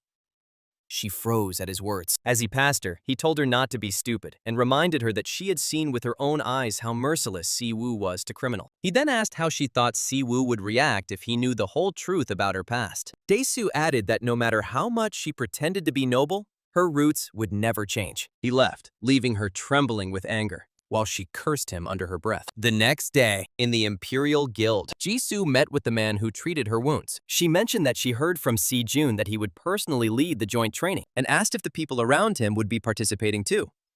She pointed to the ghost and the wolf, who were wearing mascot costumes. He replied that they were his juniors and he thought it would be beneficial for everyone to train together so that they could consider them their seniors. This confused the others as they looked at Wolf, who was clearly uncomfortable with the heat inside the suit. They bowed in greeting, and Jisoo introduced herself as a newcomer. The man introduced himself as Kim Byung-guk. They then turned their attention to the ghost, noting that they had never seen such an old hunter before, but his aura was no joke. The ghost smiled warmly and greeted them, then told Jisoo that she was a mature young girl with a sharp mind, and he was sure she would learn quickly. Excited, she agreed and promised to do her best. Then Si-woo turned to Wolf and said that for them this was nothing more than community service, but if they fooled around, they would die. The wolf, feeling the pressure, asked if his mana oath had been in vain, but then groaned and said he understood, begging him to stop with that terrifying aura. Si-woo then walked towards the Imperial Guild territory, heading towards the entrance of Gate F5, and told everyone to follow him. Jisoo admitted that she was nervous as this was her first time entering the gate since the Tower of Training due to her unique skill. Si-woo reassured her, telling her there was no need to worry as the gate was simply a portal connecting dimensions. It was simply a door, nothing more. Byung-guk, however, pointed out that there were cases where hunters disappeared inside when the gate closed, and people often said that they were eaten by the gate. Si-woo chuckled, asking what they meant by ate when it was just the door closing. The ghost intervened, saying that it was actually a good expression. He explained that humanity now holds the keys to these doors, and the fact that the guilds now own the gates privately is proof of this. He added that what was once considered a disaster has now become a profitable business. Magic stones, monster cores, and even monster carcasses all cost money. He warned them that if they allowed fear to control them from the start, they would get nothing. With these words, they stepped through the gate and were transported to the dungeon. Jisoo immediately felt nauseous and asked if this was what they called gate sickness. Byung-guk pointed out that, unlike the tower, there were no monsters at the entrance. The main character told the wolf that anyone would think it was a tour and wondered if all kids these days really treat it that way. Hunters are even trained in academies. The wolf replies that, as a person from the first generation, this may not be clear to him, but for the young, passing through the gate has become a profession. He explains that trainees go through the training tower step by step, receive their rank. They are then hired by guilds based on their worth. Only after joining a guild do they learn real combat. GG considered such practice insufficient. These incompetent people would simply be swept away by the first attack of an average enemy. He then calls the newbies and orders them to demonstrate their skills before they begin in earnest. They immediately agree and begin to demonstrate their abilities. Meanwhile, Byung-guk was wondering who Si-woo was, bringing in strangers and acting like he was the boss here. He also asks why he's stuck in a training squad with weaklings, especially one who can't even perform her skill properly. At this moment, Jisoo finally manages to release her skill, and she excitedly announces that everything is working. However, her power suddenly bounces back at her. Luckily, she reacts in time and jumps back to avoid the blowback. Si-woo calls her and she quickly apologizes, but the main character brushes off her apologies and throws something at her. Catching it, she realizes it is a whip. He explains that it is an auxiliary tool for casting spells, and the more complex and intricate her spell patterns, the more effective it will be. She takes his advice and begins to direct his skill into the whip. While she is focused on her spell, Byung-guk hears something approaching and turns to see a horde of goblins gathering at the top of the cliff. Before he can react, Si-woo casually sits down and orders Byung-guk to deal with them. Shocked, Byung-guk asks why him. Si-woo simply reminds him that he's the one training, so he has to destroy them. He asks if Byung-guk thought he would do it for him, then warns him to try not to die. Frustrated but left with no choice, Byung-guk activates his skill and prepares to fight off the goblins as they leap at him. Ghost, watching from the sidelines, notes that Byung-guk's skill is a tracking type ability. At best, he'll be a B+ rank with it. Pre comments that Byung-guk's skill doesn't seem very useful, pointing out that it has flashy effects but lacks power. The ghost agrees, adding that if Byung-guk continues to burn through his mana at this rate, he will quickly run out. Meanwhile, Byung-guk is struggling to deal with a swarm of goblins. Goblins are easy, but fighting a horde alone is difficult. Frustrated, Byung-guk calls out to Jisoo, asking if she's finished. She quickly replies that she's almost done. Before she can finish, one of the goblins manages to knock Byung-guk off his feet, sending him onto his back. With his mana nearly depleted, he watches in horror as a goblin rushes toward him, his axe raised to strike. He screams in fear. Just in time, Jisoo completes her spell and activates his Beast Tamer skill. The spell takes hold of the goblin, and the creature suddenly freezes in place before kneeling. Byung-guk falls down in shock, while Jisoo excitedly orders the goblin to retreat, which he obediently does. Overwhelmed with joy, she exclaims that she has succeeded and eagerly asks Si-woo how it was. The wolf, surprised by this revelation, remarks that control-type skills are extremely rare. Ghost agrees, noting that the skill itself is a high rank with strong growth potential. Pri, becoming increasingly excited, exclaims that something worth eating has finally appeared and declares that he wants to eat it. Si-woo, however, ignores him and instead turns to Jisoo, asking what she plans to do with the single controlled monster. At that moment, she notices the goblins rushing towards her and quickly runs to Byung-guk, shaking him in an attempt to wake him up. She desperately screams that they are coming and begs someone to help her. Later, back at the Imperial Guild, Jisoo thanks him for today. With a weary expression, she tells him that, thanks to him, she thinks she now has a better understanding of how to use her skills. The wolf looks at her tired face and notices that half of it is already gone. Then he asks if she plans to walk home. MC says he doesn't care if she can't, suggesting she asks Si-jun to introduce her to another mentor. However, she shakes her head and disagrees. She explains that she really does think so. She was a bit overconfident before. She thought that simply awakening a skill made someone special, and that the higher the rank, the more valuable a person became. But today she realized, painfully, that skills are simply tools and a means to an end, not a reflection of who she is. No matter how good a sword is, its true value depends on how skillfully it is wielded and how much training has been done. Gigi encouraged her to continue working hard, and if she needed help, to contact that bear or the old man. He then suddenly notices the increase in the number of people around them and asks if they are from another guild. Jisoo replies that she heard about negotiations with the Azure Flower Guild regarding shares in a recently discovered gate in the desert in the Middle East. It is then that he notices someone from the Azure Flower Guild. Then he walks past her. Meanwhile, one of Yohwa's subordinates reports to her that, according to the findings, the newly discovered gate is different from the usual ones. When they and the Imperial Guild first explored them, they found the corpses of the first group of hunters inside. However, unlike normal cases where hunters are killed by monsters, their bodies were intact on the outside, while their internal organs were torn apart. Yohwa is confused, noting that unless something was physically placed inside them, there should be no reason for such a phenomenon to occur. Suddenly, someone calls out to Yohwa, saying that they have finally met. She turns around and sees that it is Si-woo. Si-woo tells her that her master has returned, and she doesn't even intend to greet. At first, she is speechless,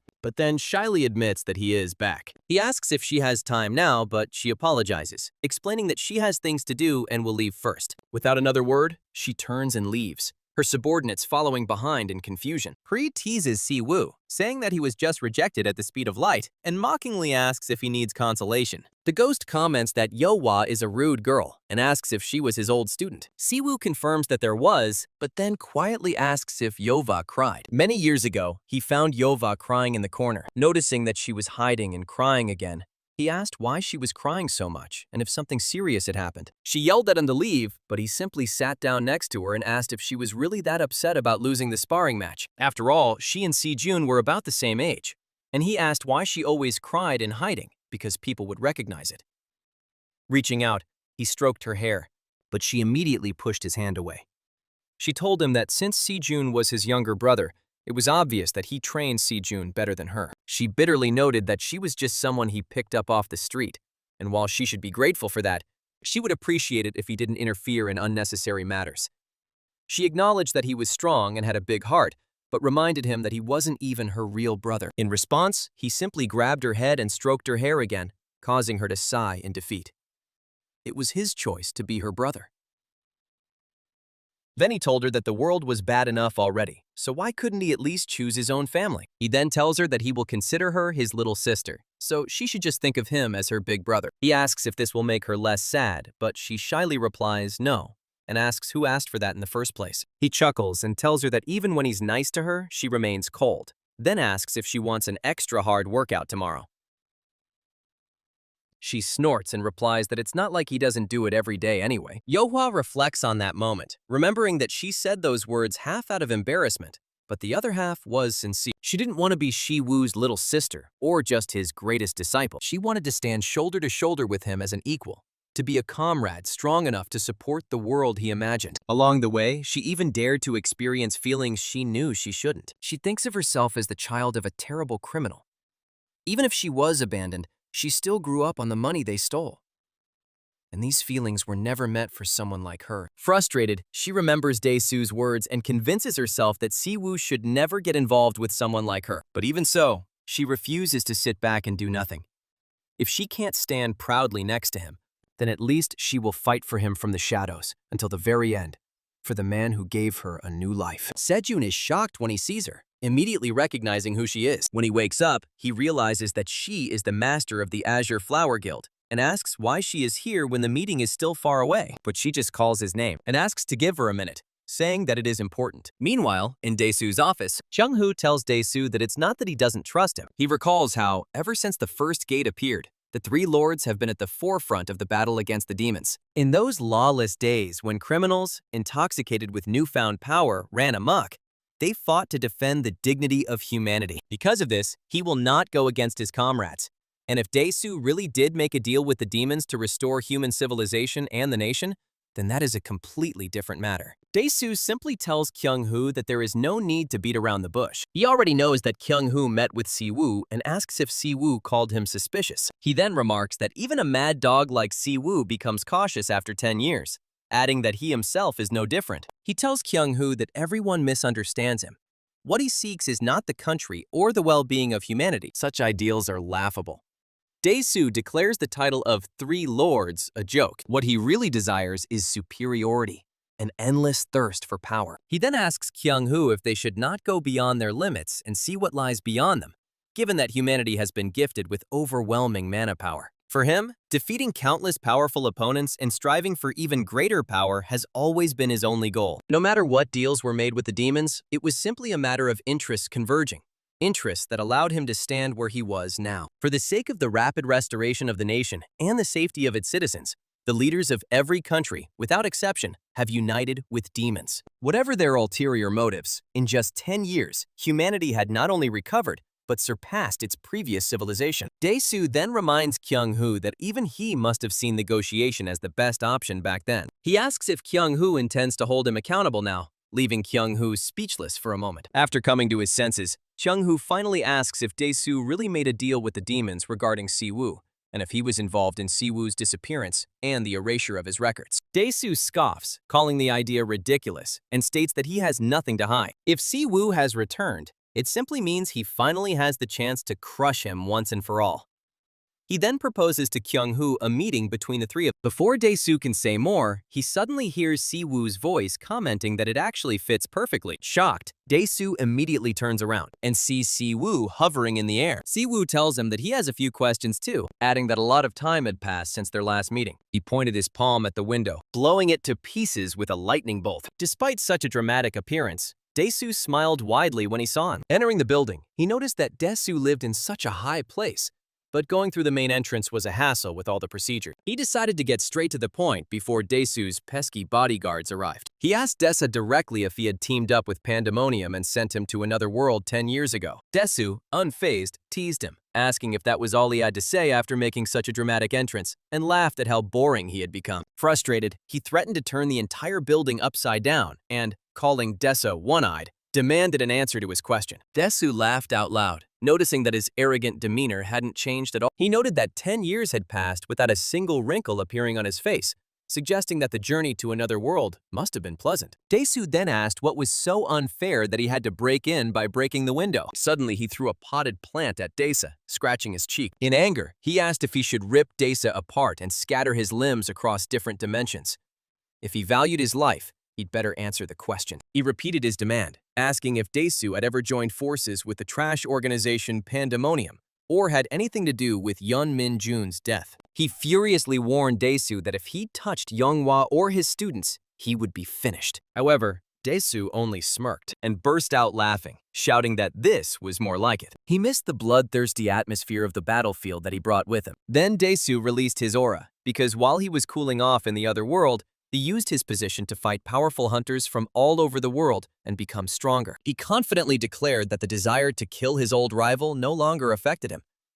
This wasn't enough to get his blood boiling as it should have. Desau unleashed his dark power, teasingly asking if he was still someone who could burn bright enough to make risking their lives worth it. In response, he simply asked if he needed to make another hole in Dez's mouth to get an answer. Just as they were about to attack each other, Kyung Hu intervened, stopping them in time. He shouted at them to calm down and think about where they were and the seriousness of the situation. Kyung Hu reminded Desau that he was an SS-ranked hunter and a representative of the nation.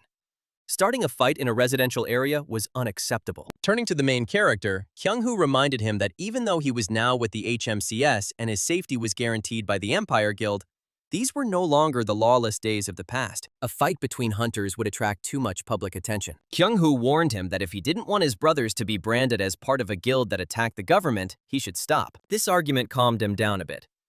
Desau also calmed down, although he noticed that everything had become more boring than ever. He looked back with nostalgia at the old days when they could fight and kill without restraint, always baring their teeth at each other and fighting for dominance at every opportunity. Then Desau asked him if he also thought this era was dull. He admitted that since he made his blood boil, Desau assured him that he had nothing to do with the death of young Minjun, and that Younghwa had come to him of her own free will.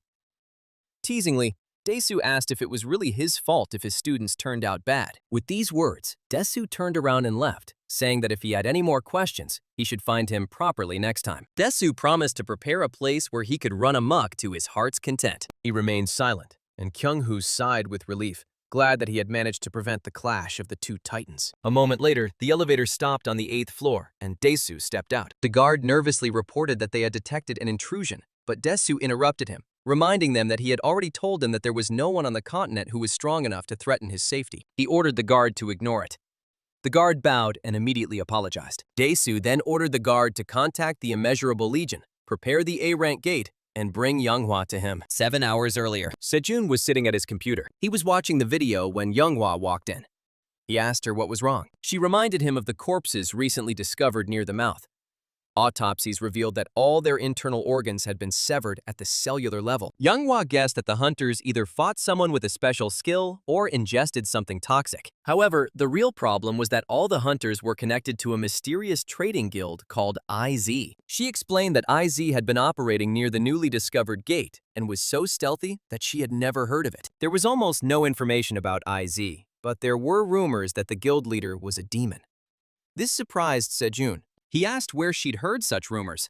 Younghwa replied that working close to the government, you could hear a lot. She told him that it was his business whether to believe it or not, as she would handle the matter herself. She turned to leave, adding that they had definitely started making progress and she would let him know as soon as she knew more. As she left, Younghwa informed him that Desau was keeping an eye on their guild, so Sejun shouldn't contact her unless she contacted him first. Sejun stopped her and asked why she was doing all this, but she simply told him to keep it a secret from her master and that she had no plans to return. This confirmed Sejun's suspicion that there was a reason why Younghwa remained under Desau's command for 10 years. He sat back, wondering why she was acting like this right now. Even if she had joined Des to search for Su's traces, her behavior made no sense now that Su had returned. Sejun knew that Su had complete confidence in his 3 direct disciples, but he felt that they were all burdened with their own secrets. He couldn't bring himself to trust any of them completely. Frustrated, Sejun grabbed his head and said Younghwa and Xiaolong's names, wondering out loud what they were even thinking. Suddenly, Su appeared,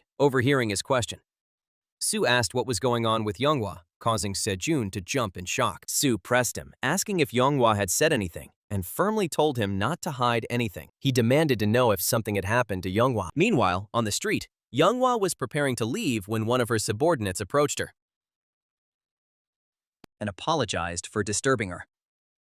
The subordinate reported that Desau had urgently called her. Younghwa cursed under her breath, but replied that she understood everything and was already on her way. 10 years ago, shortly after Su disappeared, Desau spoke with a demon. He asked if the demon wanted his help in erasing all memories of Ming Shu. Hikatan, the second Lord of Calamity's subordinate demon, explained that Siyu was the one who brought the four Lords of Calamity to the brink of death. In order to maintain control over the demons with strong autonomy, the Demon Lord's authority had to remain absolute. The humiliating record of a Demon Lord nearly losing to a human would pose a serious threat to their rule. Hikatan added that, although the war was over, it was still a time of chaos.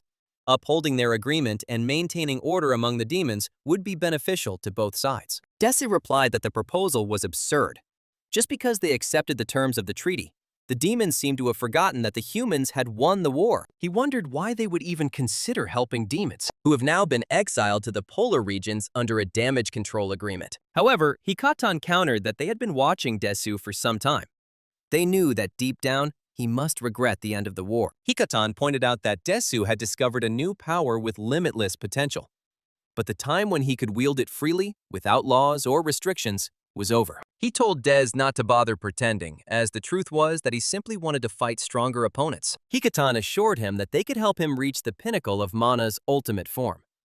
Desau was momentarily speechless. He asked if the demons would do such a thing just to erase the fact of their master's defeat. He eventually accepted Hikatan's offer, but asked if they had considered that, if he became stronger, he would pose an even greater threat to the demons. Hikatan explained that unlike humans, whose lives are fleeting, demons live much longer. Their views on the world were radically different, and their goal was only to uncover the true nature of mana and the dimensional gates. With these words, Hikatan turned around and left, telling Des that they would wait for his positive answer, and calling him the strongest hunter in Korea. In the present time, Desau was inside the F-rank gate belonging to the Infinite Number Guild, waiting for his guard's report. The guard informed him that they had, as ordered, secured the empty gates, which had no research value. The guard added that the gate belonged to the Infinite Number Guild under the leadership of Desau, and public access was restricted. They confirmed that there were no living creatures left inside. Desau praised the guard for his good work and asked if the invitation had been sent properly. The guard confirmed this and reminded him of the summit meeting the next day. Desau briefly replied that he was aware and told the guard not to make him repeat himself. Suddenly, someone entered the gate. It was Younghwa, who angrily reminded Desau that he had sent her on a business trip. She demanded an explanation as to why he had bothered to call her here. Desau signaled the guard to leave, warning Younghwa to be careful what she said in front of others. When the guard left, Younghwa asked Desau what was wrong. Desau admitted that he knew about her suspicions that he played a key role in Su's disappearance. He admitted that at that time, he did not accept the demon's offer and did not cooperate with him. However, even knowing that Su was gradually fading from existence, he did nothing. Whether Su disappeared or not didn't matter to him. Younghwa became furious and demanded to know what kind of nonsense he was talking about. Desau released a small amount of power from his hand and calmly explained that he had now been given strength and power. He thought about it and just wanted confirmation. Which of the two was stronger, him or Su? Desau aimed his power at Younghwa, but she managed to dodge it just before the blow hit her head. She crouched down, activating her own power, and demanded to know if Desau even understood what he was saying. She asked what he meant by the demon's suggestion. When all the pieces of the puzzle came together, she gritted her teeth in rage, realizing that Desau was behind Su's disappearance and the erasure of his records. Filled with anger, she unleashed all her strength and tried to kick Des in the head, but he easily blocked her attack. Desau tightened his grip on her leg and pulled it down, coldly noticing that she looked just like her mother. He listed her fiery temper, willingness to cling to enemies for her own ends, and inability to assess a situation as traits. With a brutal movement, he slammed her into the ground, shattering her into pieces. Badly wounded, Younghwa could only listen as Desau coldly told her that she was nothing more than a tool, a mere means to push Su's fighting spirit to the limit. Ves calmly touched his neck and explained that the lingering feeling of inferiority that had haunted him like a shadow from the past had begun to fade after Su's disappearance, and yet it stubbornly clung to him like an unwashed stain. Now that Su is back, it's time to get rid of him completely. Despite her injuries, Younghwa laughed mockingly and asked if Desau really thought Su would play with his sick toy just because of her. Des lifted his foot and pressed down on her shoulder, increasing the pressure as he spoke. He told her that he was confident in his plan because, in the past, when Su wasted his time playing family, Desau doubted him. But now, looking into Su's eyes, He was convinced that over the past 10 years, Su had left a lot behind in that other world. Desau pressed harder on her shoulder, telling her that she didn't need to do anything except serve as a fuse. He admitted he didn't know the details of Minjun's death, but vowed to use every card he had. Then he released the chain that was wrapped around her. He advised her to stop resisting, explaining that the shackles were created by the finest masters of the Black Abyss. Even an S-rank hunter like her would have a hard time breaking free. The shackles were draining her mana, he explained, and the more she resisted, the more they eroded her energy core. If left unchecked, they would cripple her forever. Desau added that he didn't know how long his fight with Siu would last, but in the meantime, she could fight as long as she wanted. That was her role. Younghwa stuttered as she asked if he really thought all this would change anything. She shouted that he was still a loser. Suddenly, she felt someone rushing forward. Siu appeared, attacking Desau with a furious burst of power. The force of the attack created a powerful shockwave, but Des managed to block it. Desau excitedly shouted that from now on, history would finally be written correctly. He declared that the outdated hero of the past would die here, and the title of the strongest man on Earth would belong to him. Siu, in a rage, called Desau a madman. He cast a spell, throwing lightning at Desau, but Desau easily blocked it with his shield, laughing with excitement. Desau teased him, shouting that his strength seemed so light and that the gap between them had grown deep over the past 10 years. Siu remained silent, his gaze flickering briefly to Younghwa, who was still chained behind him. Pri, watching anxiously, asked if Su was okay. He reminded him that Desau was a monster and that Su's output hadn't fully recovered yet. But Su simply replied that there was no time to worry about that. They'll have to operate at maximum capacity. Pri shouted at him, asking if he'd gone crazy. He reminded that his mana had barely recovered to half at best. Pri warned him that Desau was stronger than any person he had ever faced, and expressed doubt as to whether he would even be able to absorb a skill of such magnitude while trapped in his weakened body. He added that using its limit could cause unknown side effects. However, the main character calmly replied that he only needed 50% of the power he used in the other world, and that was more than enough. No problem. Desau, who had easily blocked his attacks, mocked him, asking what he was mumbling about and whether he now regretted rushing in so confidently. He unleashed even more force on Desau, but Desau blocked it again. He suddenly appeared in front of Desau with incredible speed, declaring that for a bastard like Desau, such strength was more than enough. He unleashed an even more powerful force, destroying the earth and causing the debris to fly into the air. And yet, Des managed to block the attack once again. Meanwhile, Younghwa watched with disbelief. She was witnessing a battle between first-generation hunters, true awakened ones. The speed of their spellcasting was so high that it was difficult to even follow the battle. She always knew there was a gap in strength, but she never expected the difference between S-rank and SS rank to be so huge. Desau summoned the spear and gripped it tightly, laughing and telling Su that he hadn't felt this way in too long. With a powerful throw, he hurled the spear at the Su, shouting that it is nice to throw away all limitations and immerse yourself in the essence of mana. Siu crouched down and cast a spell, mocking Desau for his continued habit of collecting toys and bragging even after 10 years. He created a massive wall as a shield, but Desau's spear pierced it, tearing the wall into pieces. Pri screamed, asking if Desau was even human. Pri warned him that Desau seemed capable of fighting on equal terms with a high-ranking demon, and that the spear flying towards them was no ordinary artifact. Siu replied that Desau had always been a bit of a rude person, but in the end, he was just an unfinished man. He caught the spear in midair, surprising Desau, who laughed and rushed towards him at high speed. Desau summoned a swarm of swords, grabbed their handles, and jumped on Su, shouting at him not to blink under any circumstances. However, Su managed to create a shield in time, blocking Desau's attack. Desau mocked him and his shield, asking if that was enough to make him crack. He then summoned a massive metal hammer, calling the Su shield pathetic, and struck him repeatedly, vowing to turn him into dust. Su first stood in the shield and defended himself, and then he responded by creating the Ice Fang Spear, which caused ice spikes to form behind Desau's back, ready to pierce him. However, Desau released a burst of power, shattering the ice spikes. He shook the remaining ice off the hammer. And I also noticed from myself that, as expected, a true master does not die so easily. Su angrily told Des to stop talking and take off his shackles if he didn't want to die. Su asked Desau if Younghwa really had no significance to his goal, and does he think he can keep his position in the government after such a minor stunt? Desau disagreed, arguing that Younghwa still had value, and that her past as the daughter of a serial killer is enough to make her a useful pawn. Younghwa, shocked, shouted at Desau to shut up, warning that if he continued talking, it would be all over for her. Suddenly, she felt a powerful aura coming from Su, who told her not to move, releasing even more force and anger. Desau, surprised and excited, laughed and shouted that this was exactly what he wanted.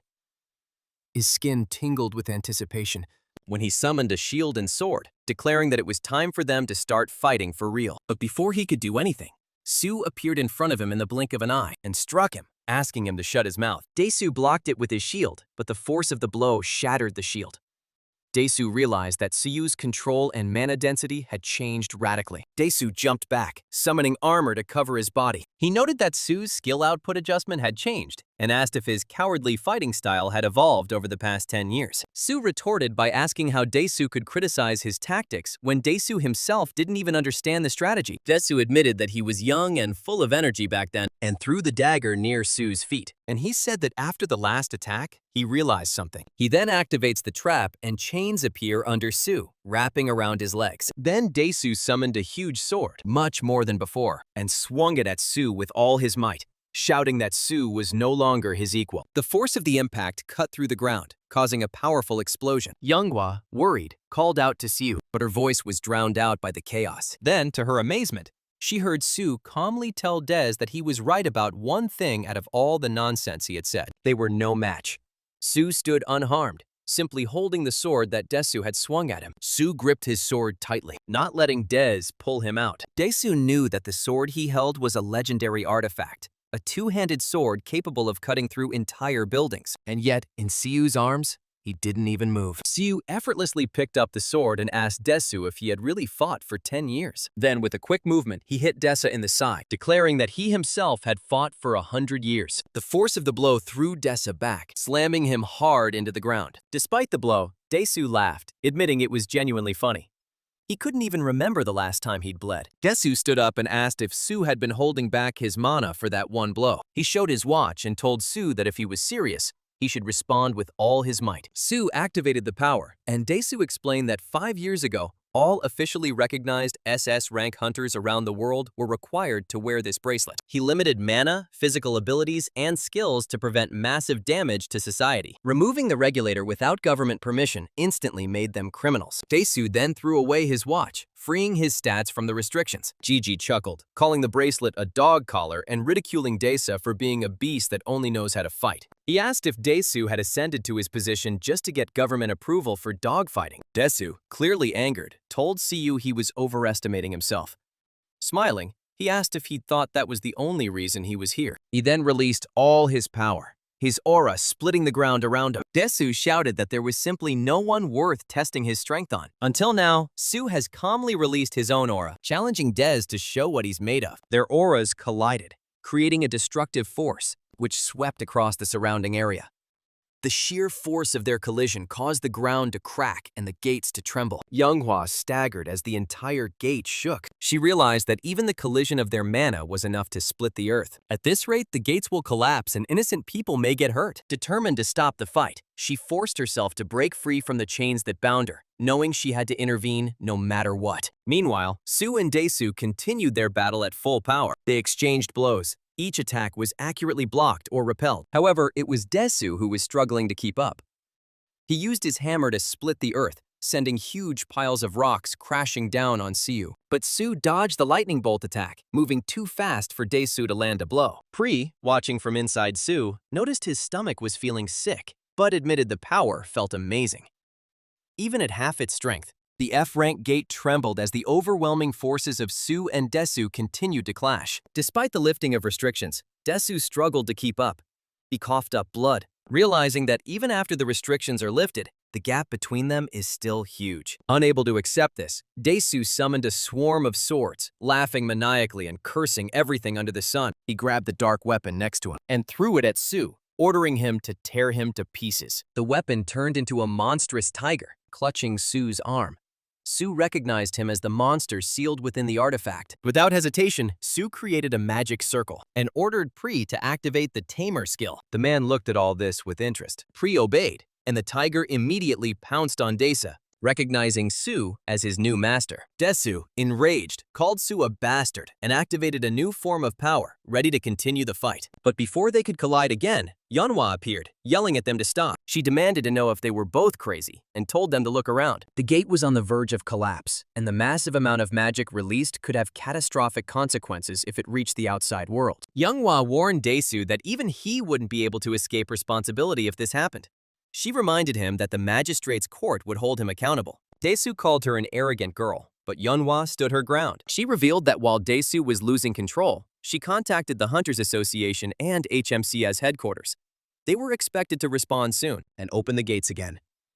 She urged them to stop fighting immediately. As she approached Su, he remained silent, his expression unreadable. At that moment, Desau's watch vibrated with an incoming call. He responded irritably and heard Edward's voice from HMCS headquarters. Edward informed him that the matter was urgent and demanded his immediate attention. Desau cursed under his breath but agreed to come. Before leaving, Desau turned around and coldly remarked that this was precisely why one should never tame wild animals. He said he had lost interest and told them to get lost. When Desau walked out of the gate, Yeonhwa felt a wave of relief mixed with fear. She fell to her knees, stunned by the thought that Su, the last person she wanted to hide the truth about her family from, now knew everything. She never wanted to betray the sincerity and kindness that Su showed her, even if it meant dying to keep the secret. How could she explain that the student he fed, cared for, and trusted was in fact the daughter of a criminal? While these thoughts were racing through her head, Su approached her. He sat down next to her, his voice warm, and asked if she was okay and how badly she was hurt. Yeonhwa was stunned by his kindness, even after everything that happened. Overcome with emotion, she hugged him tightly, sobbing bitterly. Su, as calm as ever, simply patted her on the back and teased her, saying that she had too much energy. A moment later, in Desau's office, he was arguing with Edward during a video call. Desau claimed he didn't understand why Edward was making such a fuss over the words of one hunter. He reiterated that he hadn't broken any laws and pointed out that the hunters' overreaction had caused unnecessary confusion at HMCS headquarters, making the situation their fault. Desau wondered if it was too much to take action over something as small as light training in a closed gate. Standing before Edward S. Blackwood, vice president of HMCS International Headquarters, Desau waited for an answer. Edward calmly explained that the situation would have been different if Desau had not removed his restraining bracelet. He reminded Desau that SS-class hunters were strictly forbidden from engaging in personal combat, a rule that clearly angered Desau. Edward also informed him that any lifting of such restrictions must be reported to the Hunters Association, or HMCS. The use of magical power against a hunter associated with HMCS required investigation, and given Desau's status as a national leader, he could even face international trial. Even if there were no violations in his home country, there were sufficient grounds for problems under international law. However, Edward added with a smile, in these peaceful times, there was no need to create unnecessary social chaos over a minor incident. He sincerely asked Desau to deal with this issue on his own in Korea. Edward stood up and explained that even if they decided to let the matter slide, they still needed to hear from all parties involved to fully understand the situation. This meant that they would need to meet the person that Desau had encountered. Desau, suspiciously, asked if Edward had finally set his sights on CU. Edward simply replied that he would see Desau in Korea before ending the call. Desau was left seething with humiliation, feeling like a disgrace.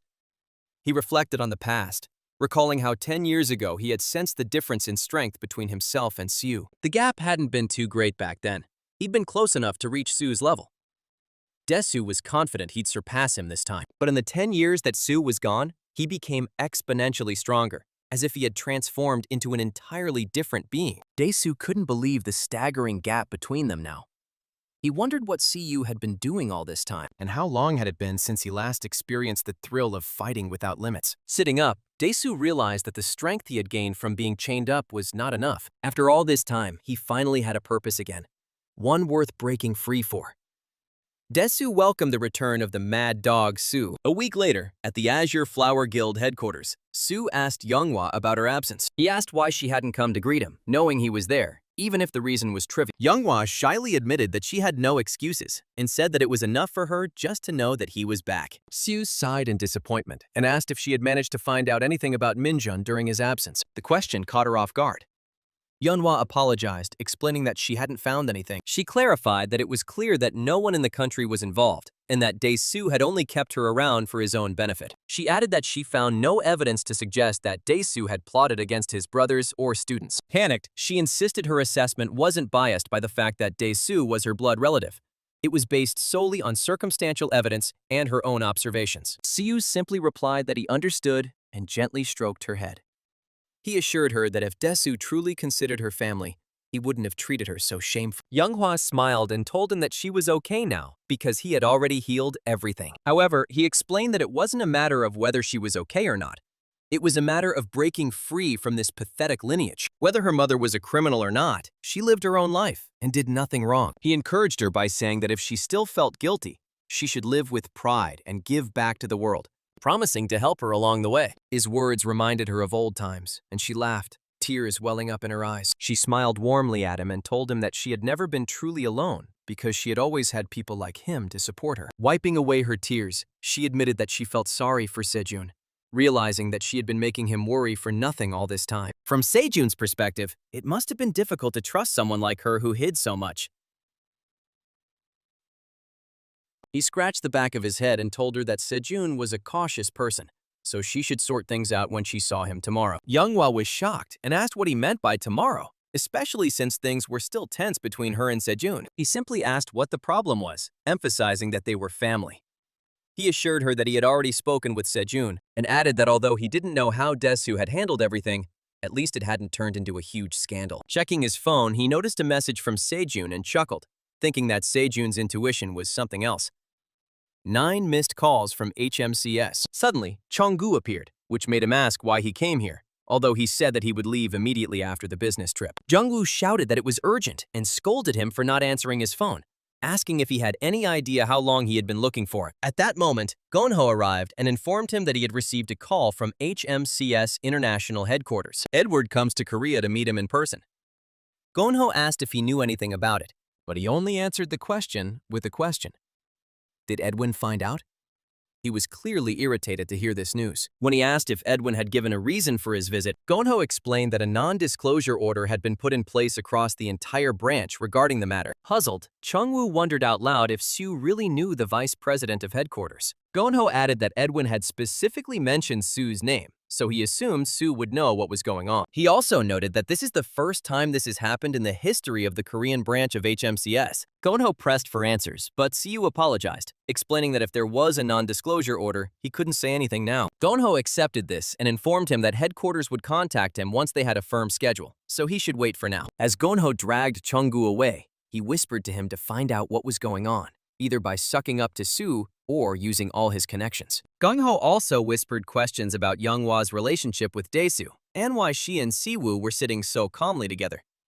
Jungwoo simply replied that he had no idea. Younghwa noticed the HMCS members whispering and told Siu that it was time for him to return as he would be under close surveillance for a while. A few minutes later, they were walking down the street when he asked Younghwa why she suddenly wanted to walk him home. She replied that his mercy was like heaven and that she was on her way home from work anyway. He then asked what she planned to do next. She replied that if he didn't mind, she would follow him. She also admitted that she was having a hard time coming to terms with Minjun's suspicious death and assured him that she would do everything she could to help. Despite her appearance, she reminded him, she was the true leader of the guild. Their conversation was interrupted by a black car with tinted windows that stopped in front of them. Siu was clearly irritated, but Younghwa stopped him from approaching as she recognized the car. Someone inside rolled down the window and noticed that even after learning everything, they decided to retreat, calling them boring.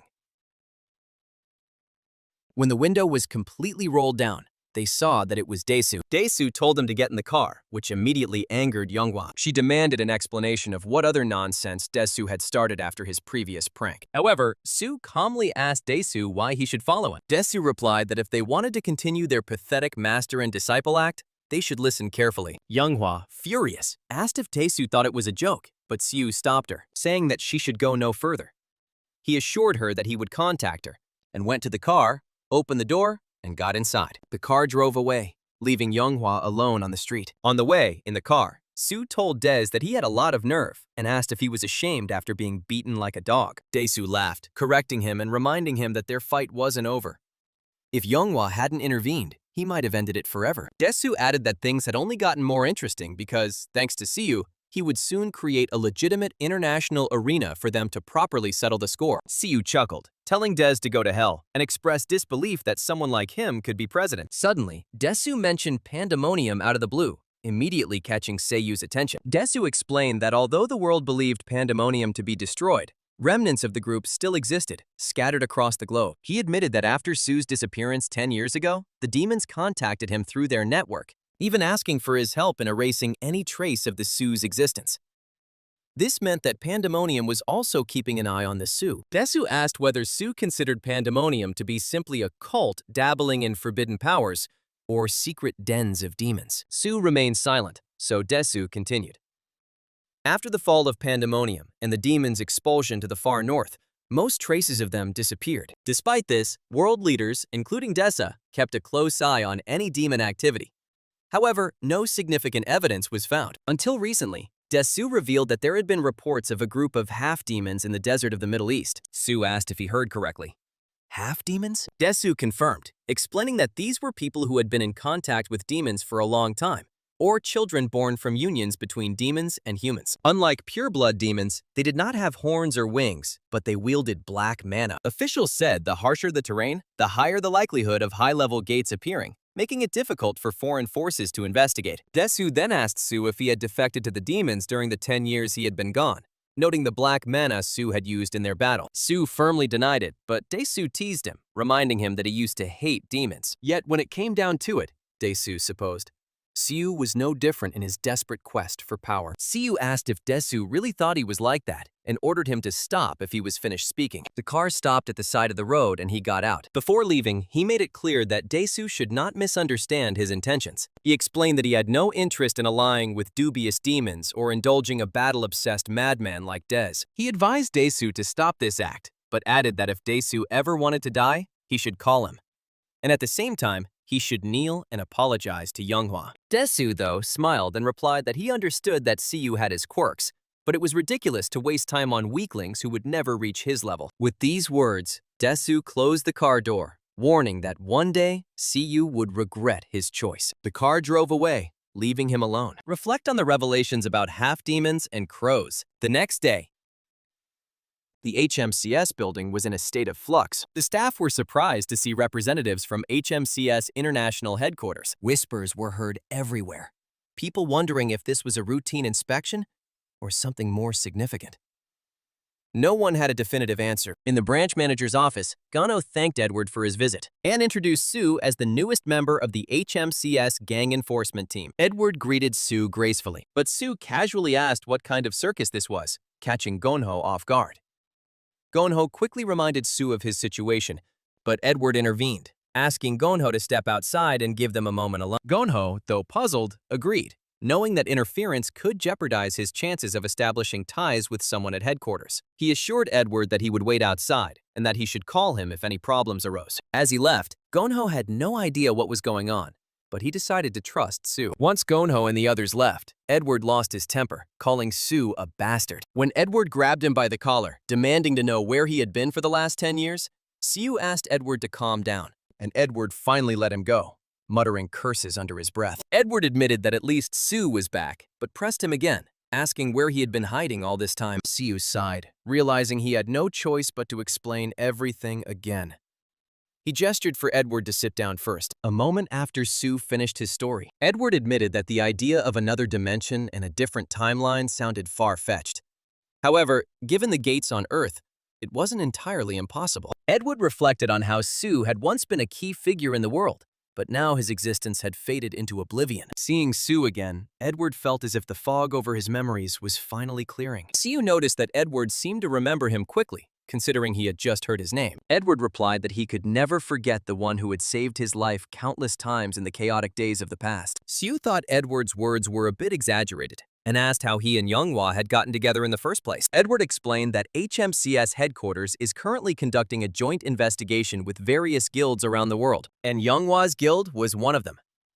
Younghwa had proven herself in a recent case, and that's how Edward obtained her contact information. Edward then asked Sue if he was currently stationed at HMCS Korea and offered him a position at HMCS headquarters. Sue refused, surprising Edward, who asked why he didn't want the opportunity. Sue simply replied that he saw no reason for it. Edward urged him to reconsider, emphasizing that someone like Sue needed to operate on a larger stage and become an assistant. Sue thanked him for his trust, but explained that he was already conducting his own investigation. Edward agreed that headquarters could help with this, emphasizing the extensive investigative powers they had. Sue said he would think about it and asked what the joint investigation was about. Edward explained that there had been a massacre of a group of hunters in the desert, in and around the newly discovered gate. While people would normally assume it was the work of monsters, an autopsy revealed poisoning. All the hunters had died from ingesting something, and based on their findings, they suspected drugs for awakening.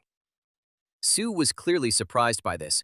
He asked Edward if he meant the drug for the awakened. Edward confirmed and explained that there had been no official announcement yet, as they still lacked specific details about the substance or the distribution network. However, in reality, the Central Bureau had been secretly investigating a series of awakened deaths occurring around the world over the past 6 months. Edward informed him that the autopsies conducted during the investigation revealed only one common factor: the victim's internal organs had been severed at the cellular level. It was difficult to publicly report the case because most of the victims were awakened criminals, and no traces of drugs were found in their systems. Fortunately, a witness to a similar incident was found in China. According to the witness, the deceased awakened ones inhaled the black powder, after which they began to behave like berserkers and eventually self-destructed. Those who inhaled the powder displayed unimaginable levels of mana release and skill enhancement, acting almost like living suicide weapons, destroying everything around them. He asked Edward if this meant that the black powder was an illegal awakening drug, and if it was related to the recent incident in the desert. Edward clarified that he was not just connected. The desert incident was considered the starting point of an illegal drug case. Gigi asked why the recent desert incident was considered the starting point if the investigation had already been ongoing for 6 months. Edward explained that a gate had been discovered in the desert,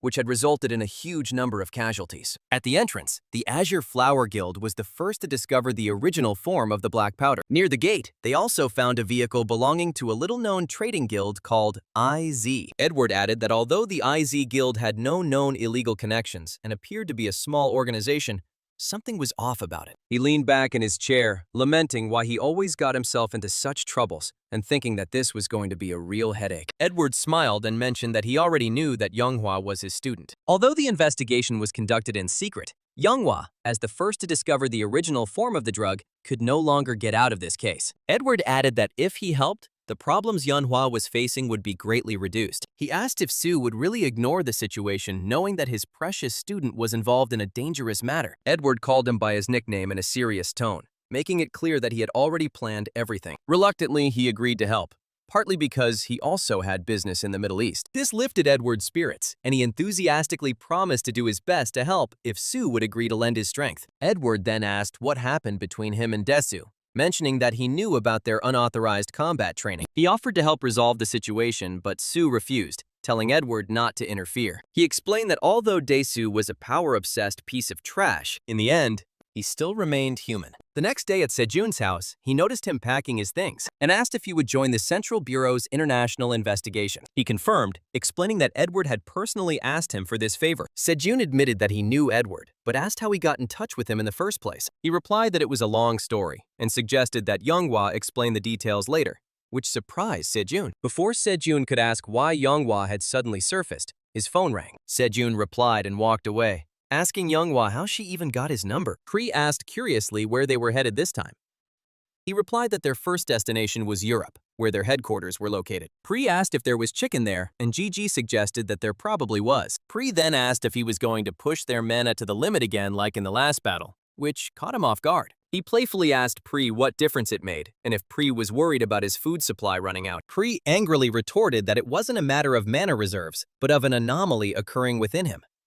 He asked what Pri meant, and Pri explained that since returning to Earth, as he became more accustomed to Earth's mana and his power output increased, he noticed a loss of control. Pri theorized that the interdimensional travel had affected not only him, but Pri himself as well, and the battle where he pushed his mana output to its limits was likely what triggered the problem. Pri clarified that since they made a contract in another world, Pri would not attack him. However, the more his mana recovered, the worse the loss of control became. Eventually, if Pri completely lost control, they couldn't predict what side effects might occur. there was a risk that he wouldn't be able to use his power at the crucial moment. He thought for a moment and replied that he didn't really rely on Pre's power at the moment, so it doesn't matter. This angered Pre, who asked if he meant to say that he didn't need Pre's power. He clarified that if they had to fight demons, he would need Pre's power.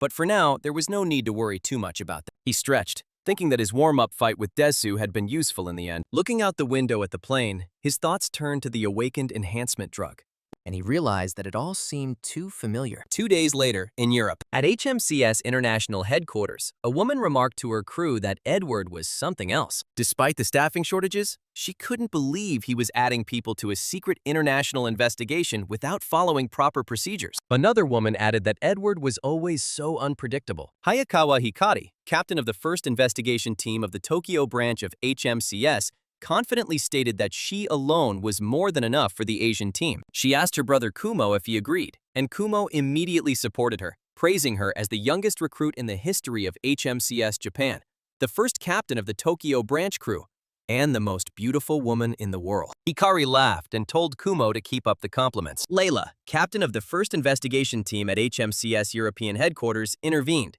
saying that while Younghwa was not an official member of HMCS, she would frankly prefer to work with that Korean huntress over Hikari. Hikari screamed, demanding to know what Layla had just said. Layla calmly replied that she hadn't said anything, but Hikari reminded her that they both wore translation headphones, and if she had any complaints, she should speak up. Suddenly, a man appeared, informing them that Director Leone had ordered everyone to gather in the main conference room. Hikari asked if the unprecedented parachutist had finally arrived. The man laughed awkwardly and told them to go, as he had heard that the recruit had just landed with Edward. Layla wondered who this hunter was, since Edward had personally gone to meet him. She asked if the newcomer was even an official member of HMCS. The man confirmed that he was a recruit from HMCS Korea, Hunter Min Seo. A moment later, everyone was gathered in the conference room. Edward thanked them for coming so quickly despite their busy schedule, and he suggested starting with an introduction. He introduced Sue as the newest official member of their team. Layla introduced herself and her team's vice president, Stefan, representing the European branch. Hikari introduced herself and Kumo, her right-hand woman from the Asian branch. Edward explained that since the matter was urgent, they should get straight to the point. With the addition of a new team member, they needed to go over the details again. He asked Layla to provide a brief summary of the case, to which she agreed and stood up. Before Layla began, Edward reminded everyone that, although they were already familiar with the details, they had to be extremely careful about leaks, as this was a classified investigation. Suddenly, Edward's secretary knocked and informed him that it was time for his next meeting. Edward stood up, expressing confidence in their excellent work, and left the conference room with his secretary. There was silence in the room, until Layla cleared her throat and announced that they should begin the briefing. She began by outlining case number A3942FC, also known as the Illegal Awakened Enhancement Drug case. Their investigation team was responsible for the field investigation at the site where the original substance was first discovered. The original gate found at the site was A rank. A total of 6 awakened corpses were found near the gate, and autopsies confirmed that they had suffered internal injuries identical to the victims in previous incidents. The drug for awakened enhancement was found among the victims' bodies. The gates themselves showed signs of battle only at the entrance. Nothing unusual was found inside. Since no awakened enhancement drug was found inside the gate, its danger level was still being assessed. A purge had not yet been approved. Layla added that a vehicle belonging to the IZ Trade Guild was found near the scene of the incident. Upon investigation, it was discovered that IZ is a small legal guild operating in the Middle East without any significant violations. Therefore, their team will primarily focus on an in-depth investigation inside the gate and a thorough field investigation around the scene. After finishing her briefing, Layla asked if there were any questions. GG mentioned that he had already heard the details, so he had no questions about the case itself. However, he asked if there was any information about demonic creatures or half-demons. Layla was confused and asked if he was suggesting that they were involved in this matter. He clarified that he was not hinting at a direct connection, but thought it was worth asking just in case. He explained that if the drug were of purely human origin, tracing its source would not be so difficult. If it had been created using skills, a ranger type awakened would have discovered it much earlier. This made the Commerce Guild suspicious, and he wanted to know if there was any information about the IZ Guild from past cases. Hikari interrupted him, expressing her confusion and asking why he was raising unrelated questions. The guy calmly replied that whether it was related or not could only be determined after an investigation. He explained that he brought up the topic because of some information he came across. This further angered Hikari, who arrogantly asked where a simple hunter from the Korean branch came from. Someone who was inserted into the investigation halfway through may know information that even headquarters hadn't mentioned. She added that this was ridiculous. Hikari continued her tirade, wondering if headquarters wouldn't have looked into the matter if it was truly important evidence. She pointed out that he wasn't part of the alliance and wasn't a known rancor hunter, making it laughable that someone like him would be parachuted into an international investigation. And now he suddenly claims that demonic beings might be involved, which only increased her irritation. Hikari angrily reminded him that humans and demonic creatures had been in a cooperative relationship for over 10 years, and dragging outdated racial prejudices into the investigation was unacceptable. She demanded to know who he thought he was to make such statements.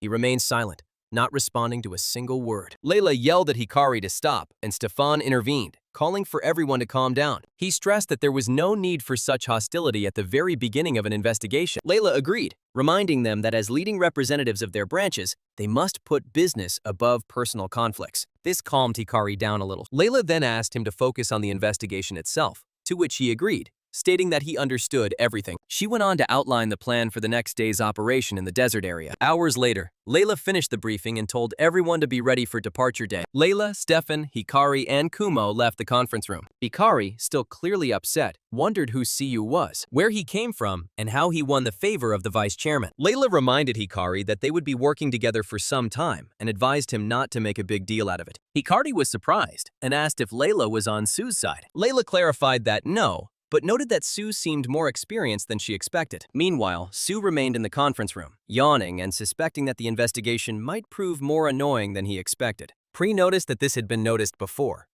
Sue had no sense of social adaptation and was a complete outcast. Sue explained that he simply didn't care about formalities. Someone approached him, noticing his rather dramatic entrance. Sue noted that it took Edward a long time to show up and remarked that the vice chairman must be very busy. Edward sat down, describing the International Investigation Agency as more of a circus than anything else. He explained that although they call themselves Awakened, they are essentially a bunch of lunatics running around with bombs in their hands. Nothing has changed in the last 10 years. Chaos remains everywhere. Sue stood up, reminding Edward that with great power comes great responsibility, a phrase that is difficult to understand without experiencing it firsthand. He walked to the front of the room as Edward asked how he was doing with his team members. Siyu looked at the documents and replied that they were a little annoying, but he didn't care as long as they didn't get in his way. Edward smiled, noting that some things never change. Sue was the same as he had been 10 years ago. Edward reminded him that the next day's surgery was just a routine checkup of the site, so he shouldn't cause too much trouble. With the support of the entire HMCS International Headquarters, Edward expected everything to go smoothly.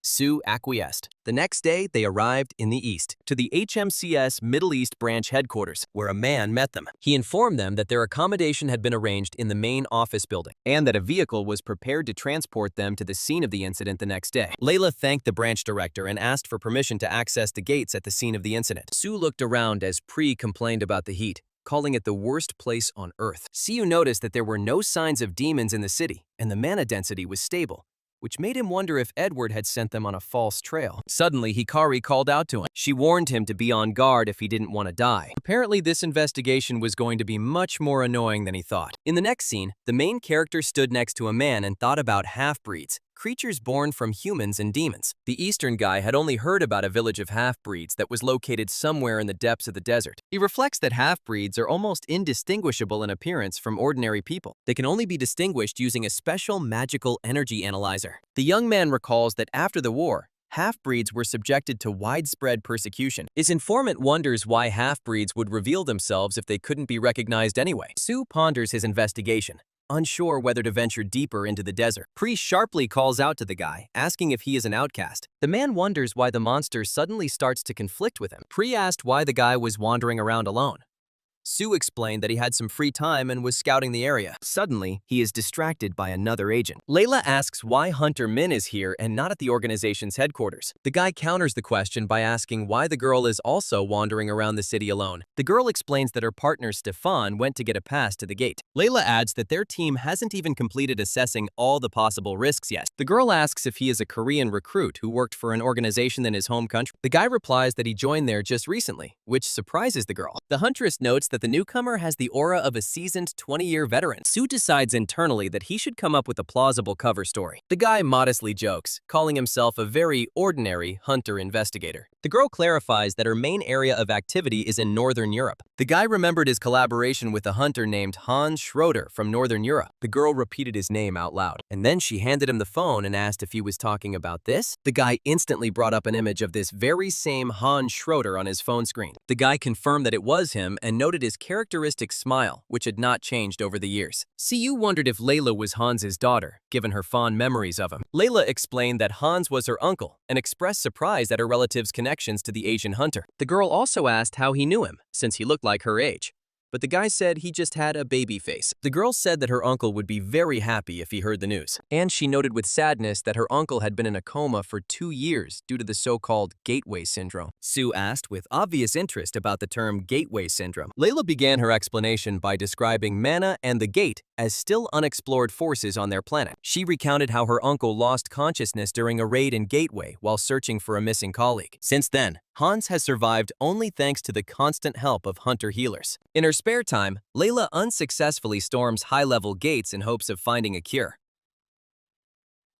The boy assumed she was looking for a healing elixir, a rare item rumored to be found in the gate. Layla admitted that it sounded stupid, but she would do anything for her only relative. Their conversation was interrupted by Stefan, who announced that permission to access the gate had been received and the team was ready to move out. Layla decided to leave immediately, after notifying Hikari about it. After hearing the girl's story, Siu decided to himself that he should look at her uncle's face. The scene changed, the car was already in the desert, and quite a good view of the desert landscape. Hikari expressed dissatisfaction with a long drive through the desert and asked about the progress towards the destination. Stefan replied that they would arrive soon, but navigation was difficult due to poor GPS reception. Kuma was concerned that the high sun meant they would have to begin the raid after dark. Sue began to explain the nature of the gates as interdimensional portals with their own unique laws. The man described in detail that inside the gate there could be completely different conditions, from eternal day to pitch darkness. The guy finished his thought by emphasizing that this could only be found out by entering the gate. Hikari haughtily retorted that most low-level gates were still similar to Earth. Sue countered that the gates were not just entrances,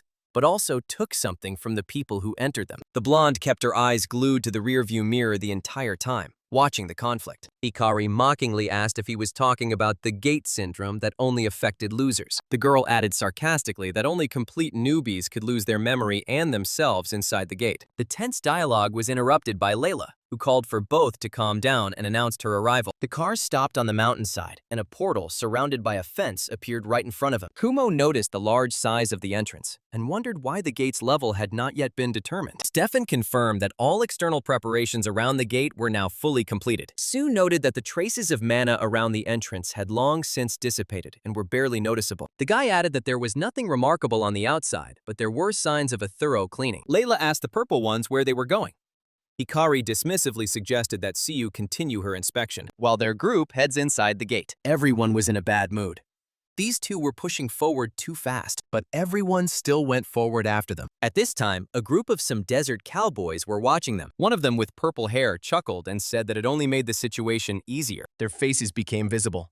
The guy laughed loudly because the heroes had just driven themselves into a trap. The scene changed. Local time showed 20 to 6 in the evening when the group began preparations. The gate's preliminary rank was assessed as level A, indicating significant danger. 6 hunters of rank A and above were inside. And now Layla commanded him to begin an in-depth exploration of the gates in the northern desert. Stefan admitted that he hadn't stormed the gate for a long time, as his work involved investigating crimes. Layla immediately corrected him, reminding him that their task was not to clear this dungeon. The main goal of the operation was to find evidence related to an illegal drug for enhancing awakened beings. She activated a hybrid skill that combined detection and defense functions with a large radius. The guy was quite impressed by this ability. The girl immediately reported the absence of any monster activity within a radius of 30 kilometers. The man promised to monitor for anomalies, but warned that his sensitivity weakens at the periphery. It was decided to divide the territory into sectors to conduct a thorough search. The girl gave orders to avoid collisions so as not to damage the safety of the crime scene. Hikari ordered her subordinate Kumo to begin combing the area immediately. Sue silently noted her arrogant manner of giving orders with disapproval. The girl loudly protested her assignment to simple intelligence work,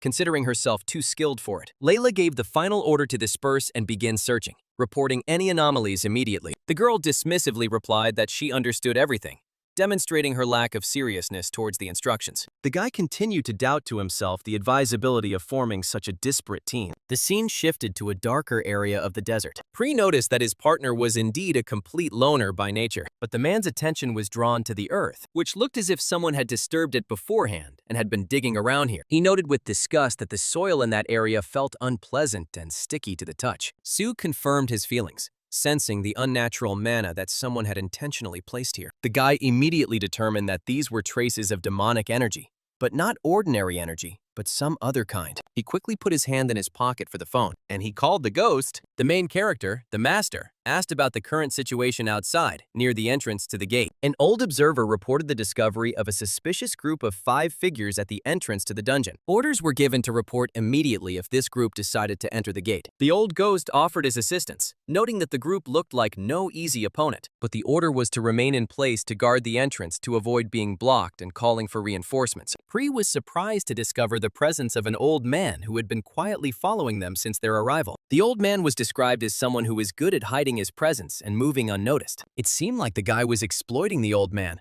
but the main character retorted that a crime must be paid for, and thought about what they buried underground. Sue expressed concern, especially since once darkness sets in, the situation can become seriously difficult. The scene moved to the brother and sister. Kumo reported to his sister that there were no traces of drugs or monsters after a thorough search of the area. Hikari expressed extreme bewilderment at the unnatural purity of the previously uncleaned gate. The guy recalled that initially, traces of a fight and drugs were found outside, not inside. There was speculation that all those involved in the drug trade could have been killed in that very fight. The girl doubted this version, pointing out that even in this case, the gate should not be empty. There was a complete absence of any evidence of any attempted clearing or even valuable resources inside the dungeon. Hikari stated the need to find at least something valuable to report to her waiting superiors. She emphasized the branch manager's high expectations of the team called in from the international headquarters. In desperation, the girl decided to literally dig up the ground in search of at least some mana stones, and she activated a powerful aura, one of her main abilities. Hikari summoned the divine spirit Kagutsuchi to turn the earth upside down with a powerful spell. And at that very moment, a huge snake from the aura appeared behind her back, which the very next moment struck the ground with great force. Layla was shocked because she hadn't received any reports of any discoveries and decided to order Stefan to personally check the situation at the site of the purple explosion. And when Stefan agreed and ran to see, Layla stated with irritation that nothing in this investigation was going smoothly. And just when she was thinking about searching and going back, a bunch of those desert bastards appeared behind her. The scene shifted back to the siblings. Hikari's powerful blow literally leveled a large area, striking her partner. The girl impatiently demanded that the earth give her at least some evidence of drugs or mana stones. Instead of the expected resources, numerous corpses appeared from underground, causing horror. But Kamo began to move faster, because these were not just corpses. These were monsters that twisted the law of life and fed on darkness, and they slowly rose. Kumo recognized with horror the raised creatures as ghouls, dangerous and aggressive monsters. The boy is surprised to see that in front of him and his sister are the damn ghouls from underground. He comes to the conclusion that there cannot physically be so many undead, and they do not gather in packs. And then his sister suggested first destroying all the monsters, and only then looking for the cause of the anomaly. She activates her divine spirit Kagutsuchi ability, summoning the spirit of the fire snake, which suddenly bursts into a crowd of zombies and, destroying the ground around them, scatters zombies, and crushing the rest of the ghouls with his massive energy tail. The sister notes with disdain that the dead still manage to surprise her. Suddenly, her legs begin to tremble with fear. That's not all. Zombies rose after the blows, and new ones crawled out of the ground. Her brother Kumo realizes with horror that the monsters lie in the earth in many layers, and their numbers are enormous. and looks ahead with horror. Kumo shouts to her sister, warning her of danger behind them as more ghouls appear around them. Suddenly, another hero comes to their aid and scatters the zombies. He angrily asks where so many monsters came from if their detectors were silent. Hikari is also shocked, but the green one tries to justify himself by saying that his spell didn't show any magical reaction underground. He accuses them of provoking the monsters by interfering with the magical field of the area. But Kumo interrupts the quarrel, stating that now is not the time to sort things out between them. He says that now is the time to sort everything out once and for all, and activates his Kamatachi spirit ability, infusing himself with the spirit of a ferret to increase his speed, and throws back new zombies with his power. But he still understands that to stop the horde, he must destroy the heads of each monster. The girl is not particularly happy about this, and she activates her power even more, and scatters the remaining zombies with his snake body. Hikari notes with annoyance that her skill requires a living soul and does not work on dead flesh, and that she needs to call the captain. The guy snaps that she doesn't have time to call the team, and it's clear that the leader will show up soon. The man realizes that methodically eliminating the ghouls one by one is the worst-case scenario for him. Kumo notes that this situation is extremely disadvantageous for cloud attack fighters. The hunter's situation is becoming critical, and their chances of survival are rapidly dwindling.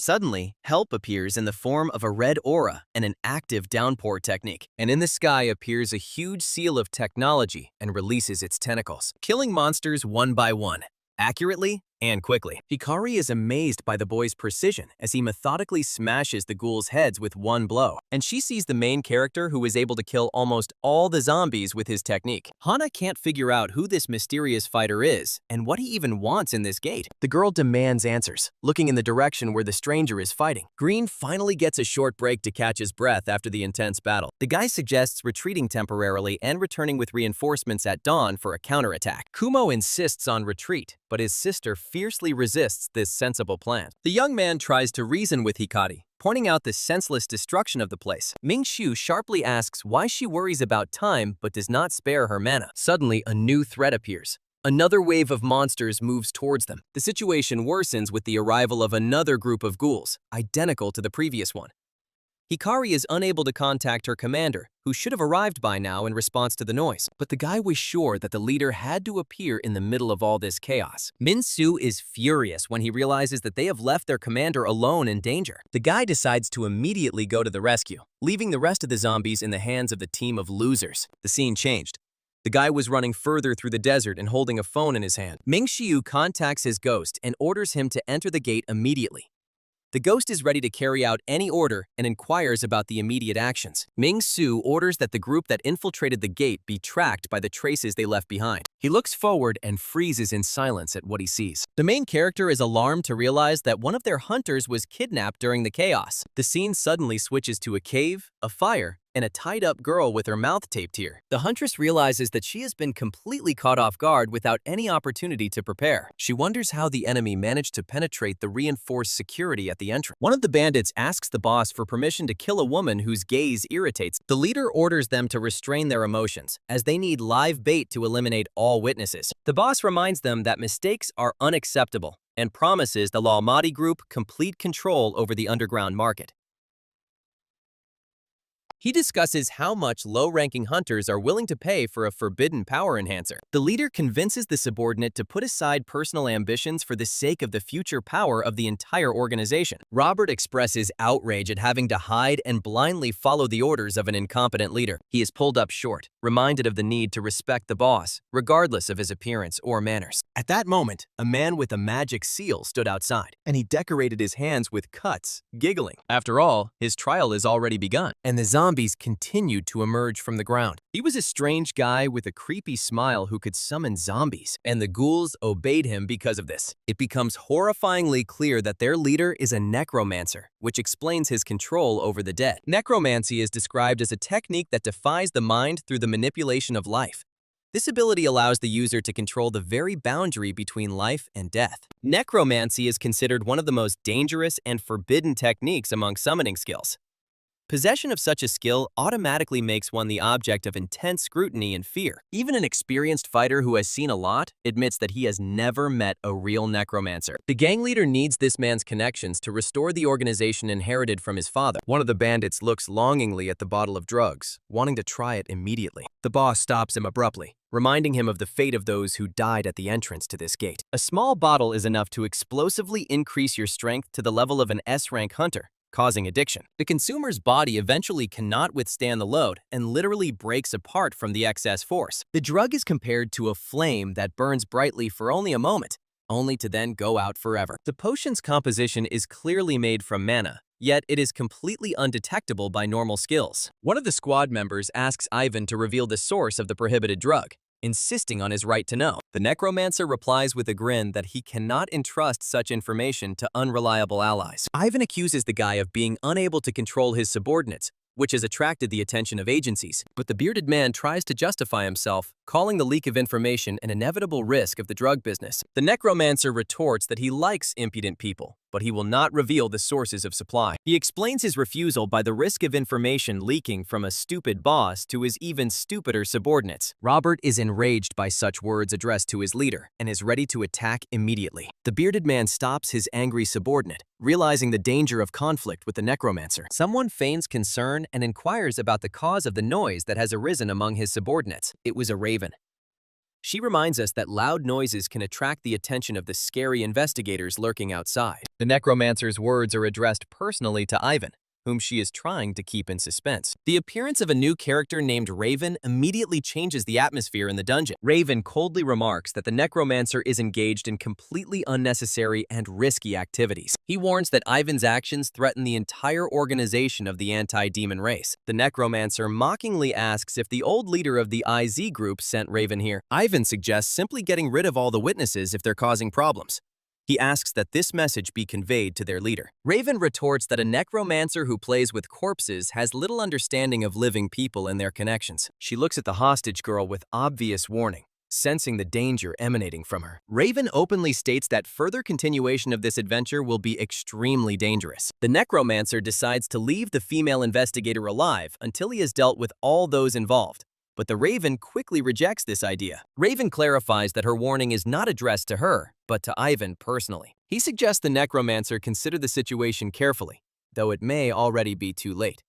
And then he begins to disappear. The key question is whether their mysterious necromancer ally is truly on their side. The Raven disappears, leaving Ivan angry that she is just hiding and watching events unfold. One of the bandits fearfully asks the boss about the identity of these mysterious guests. The bearded man orders them to shut up and pretend they didn't see anything for their own safety. He concludes that both the bound woman and the investigators at the gate will not survive the night. The scene switches back to the desert and the main characters. Stefan realizes that the path forward is completely blocked by numerous enemies. He assesses the ghoul corpses, realizing that without the protagonist's help, the group would be doomed. Perhaps they should call for reinforcements. But despite the danger, the girl refuses to retreat, not wanting to admit defeat. But suddenly, Hikari stumbles, but Kumo quickly catches her. And then a voice appears before them, asking with amazement why they followed him. The huntress is very surprised to recognize the savior who has appeared as Ming-Su. Hikari can't understand the boy's true reasons for ending up in this dangerous place. Stefan immediately demands an answer from Ming about the fate of his commander, Layla. Min-Su reports Layla's abduction and the signs of a struggle and mana indicating her abduction. Kumo doesn't believe that an experienced leader could be captured so easily and demands proof. The guy explains that there is a summoner behind everything, responsible for the appearance of these ghouls. Stefan continues to deny the obvious, refusing to believe in such a serious threat. Min-Su suggests that they stay if they are afraid, while he himself intends to move on. But Stefan, along with the others, tries to stop the departing hunter in order to get more information. The boy comes to the logical conclusion that there are kidnappers, summoners, and their scouts in the dungeon. Min-Shu confirms her suspicions. And then Hikari mentions a strange smell in the depths of the cave. The guy notes that the enemy's lair is located much deeper than he expected. Hikari finds it hard to believe that the commander could have been dragged into such dark depths. A voice from the darkness mockingly thanks the hunters for walking into the trap themselves. Robert, standing next to the bearded man, happily notes that now he won't have to waste time searching. Hikari finally realizes that she's confronted the real perpetrators hiding here. Kumo, furious, attacks her opponents, activating his technique and blaming them for driving his sister to exhaustion. Robert counters the attack by accusing them of a complete lack of manners and respect and indignantly declares that decent people should always introduce themselves first. The girl from behind quickly attacks, intending to immediately neutralize all the attackers. One of the bandits speaks disdainfully of the young hunters as inexperienced youths. He begins to accumulate mana in his hands, and then he releases it into the ground, leaving a seal and calling forth the wolf spear technique. Robert threatens to make them regret ever coming here and attacks Stefan and Hikari while the main character watches. Sue just clicks his tongue in irritation, clearly expressing his dissatisfaction with the situation, and he inserts his technique into an already very dense battle, filled with different auras. Hikari realizes the problem of the space being too cramped to use her powers. She realizes that Kagutsuchi will cause the cave to collapse, killing everyone inside. And suddenly she takes off because she realizes that she can use the confusion to search for Layla while the enemies are distracted. But a necromancer appears on her path, who smirks and comments on the incompetence of his subordinates who lost the hunters. Hikari furiously demands to get out of the way, continuing to attack with blind fury. Ivan looks at her with obvious disappointment, seeing the complete lack of tactics, and attacks her with his technique. Kumo immediately rushed to them because he could not ignore his sister's offender. The protagonist's eyes also filled with rage, because how could the damn necromancer offend this girl? In all this chaotic battle, the protagonist notices how the necromancer has already sent his second deadly attack. He quickly puts his hand forward and activates his technique. A sudden light illuminates the cave, drawing the attention of everyone present. He uses this technique to catch the girl, and even this light scares her a little, even though it saved her. The necromancer is interested to learn about the technique of controlling the dead, which he observes for the first time. Ivan notes with genuine curiosity that he has never seen such necromancy used in practice before, and he is a necromancer himself. Kumo rushes forward in a rage, challenging his opponent to battle with a loud cry. But then he is met by Robert, who tells him to fight him first. The bastard mockingly reminds the young hunter that their confrontation is not over yet. The guy understands that there are too many people, and the inner monster greedily evaluates those present, seeing special value in a strong opponent. Ming-Xiu analyzes the situation, realizing the advantage of the enemy who prepared a trap in advance. Ivan came up and again told the main character with a grin that since he didn't get scared when he saw him, Siu must be a very brave guy. The necromancer looks at the hunter with cold curiosity as a potential subject for experiments. Ming-Xiu activates her blizzard ability, attacking the enemy with an icy necromantic wind, and then he destroys all the zombies around him with blows to the forehead. The necromancer notes with approval the hunter's skill in destroying his summoned creatures. He wonders what life experience on Earth among people allowed a person to achieve such a level of mastery. The necromancer begins to suspect the nature of the stranger's power. He laughs loudly and accuses Ming-Su of being monstrous, suggesting that he simply devoured his enemies. The monster inside screams in disgust about the endlessly appearing monsters filling the cave. An aura of technology emitted by the necromancer Ivan flies towards them. The boy watches in horror as the crawling creatures continue to multiply at an alarming rate. Siu understands the need to use full force in this critical situation and activates the lightning strike technique, which literally incinerates all the creatures and monsters below. The necromancer expresses genuine surprise at the level of mana control demonstrated by the man. Min-Shu counters that he was also surprised by something. What is more surprising is the intelligible speech coming from such garbage and trash. The necromancer is clearly offended by the rough treatment and demands an explanation from Ming-Su. Min-Su categorically denies any use of the forbidden powder, calling it garbage. The necromancer mocks the half-breeds who are unable to use mana without a gate. He reveals the irony of the situation where he was hired by a human, and states that even a ghoul with melted brains would not devour his own kind for the sake of power. Even ghouls wouldn't stoop to eating their own kind. Unlike humans, he says.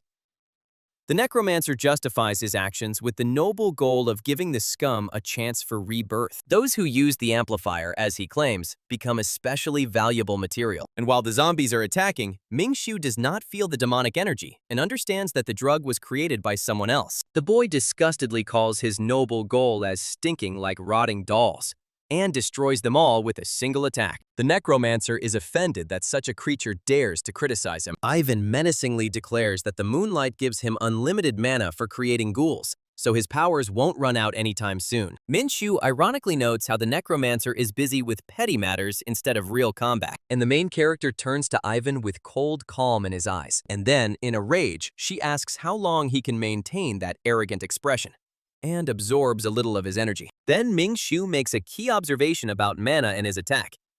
Demons don't use mana, only demonic energy. This surprises Ivan very much. The necromancer freezes, shocked by what he heard from Ming-Shu. The guy directly states that his opponent is a half-demon, not a human. Ming-Shu describes half-demons as a cursed race, rejected by both humans and demons. This enrages Ivan.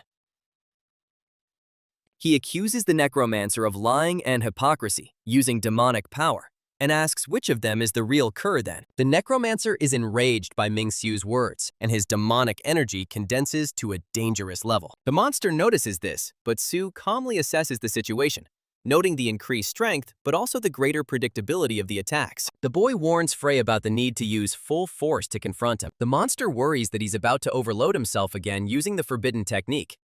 The boy asks, what's he afraid of? Frey vehemently denies his fear, preparing for a decisive battle with the enemy. Siu smiles madly, finally feeling the rush of excitement from the battle that has heated up to the limit. Ming-Su concentrates and activates her ability, calling it submission, and then he launched his mana chains towards Ivan, and also into the heads of all the zombies around. And now they couldn't even move their arms. Stefan notices with amazement that all the ghouls have suddenly stopped moving. On the enemy side, Robert and the bearded man also couldn't understand why the monsters had frozen in place. They stared at the immobilized ghouls, unable to comprehend what had happened. Kumo has a shocking idea that someone else has gained control over them. One of the bandits retreats in panic, shouting at his zombies not to come near him. They notice that the zombies are apparently now preparing to punish them. The bearded man, in horror, calls out to his boss Ivan, begging him to do something, but no one came to their aid, and the zombies still got to the bastard's door. The necromancer can't believe his eyes as he watches the simultaneous control of such a mass of undead. He calls what is happening absurd, and notes with alarm the presence of black mana. The shocked necromancer demands an answer from Ming-Su, who he really is. Is he even human? Ming-Su analyzes the energy release that occurred, suggesting a possible increase in power. Frey feels severely nauseous from the after effects of the intense clash of forces.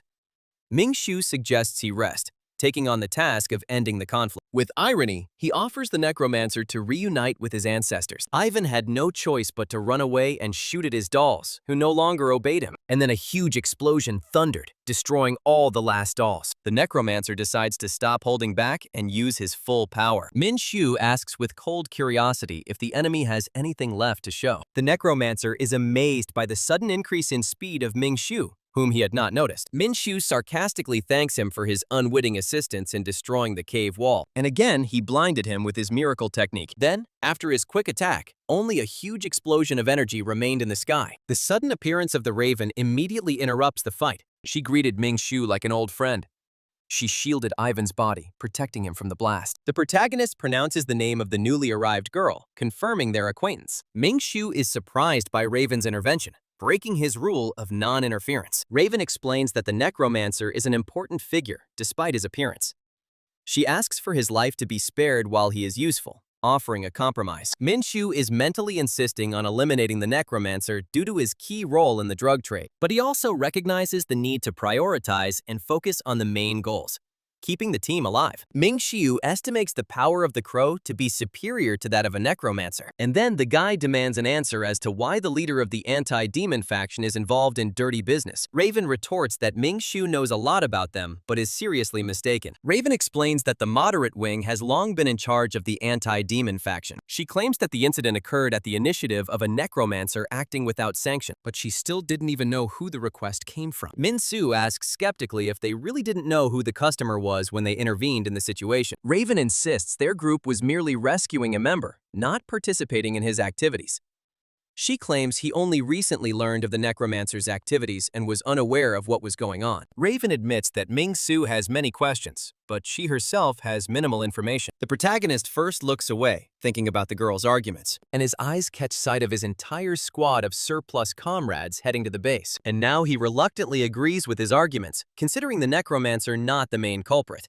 but he warns that there won't be a second time. The Raven is ironically surprised by such quick trust on the part of the hunter. Mingshu reveals that he can read mana patterns and detect lies from the wave fluctuations. The guy asks a final question, wanting to clarify one key point. He asks who exactly Raven means when he talks about his group, we. Raven decides that he can now answer this direct question. He introduces himself as a member of an organization called IZ and vanishes into thin air. Mingshu concludes that the entire anti-demon faction is not deeply involved in the incident. He reasons that no one would use hostile people as pawns for money. Mingshu felt an ominous power from the drug, but it didn't resemble demonic energy or anything known. He adds the new name IZ to his list of organizations requiring separate investigation. Meanwhile, Layla thanks her rescuers, feeling ashamed as the commander who failed the group.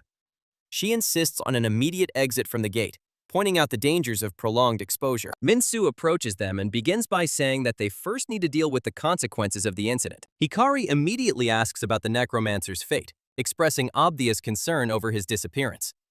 The boy replies that Ivan has escaped. Layla apologizes for her carelessness that led to such a dangerous situation, but Kumo finds solace in the fact that everyone is still alive and suggests leaving the gate first. Minshu reflects with slight irritation that it is much easier to work alone, but mentally he corrects himself, remembering that his faithful companion Frey is always with him.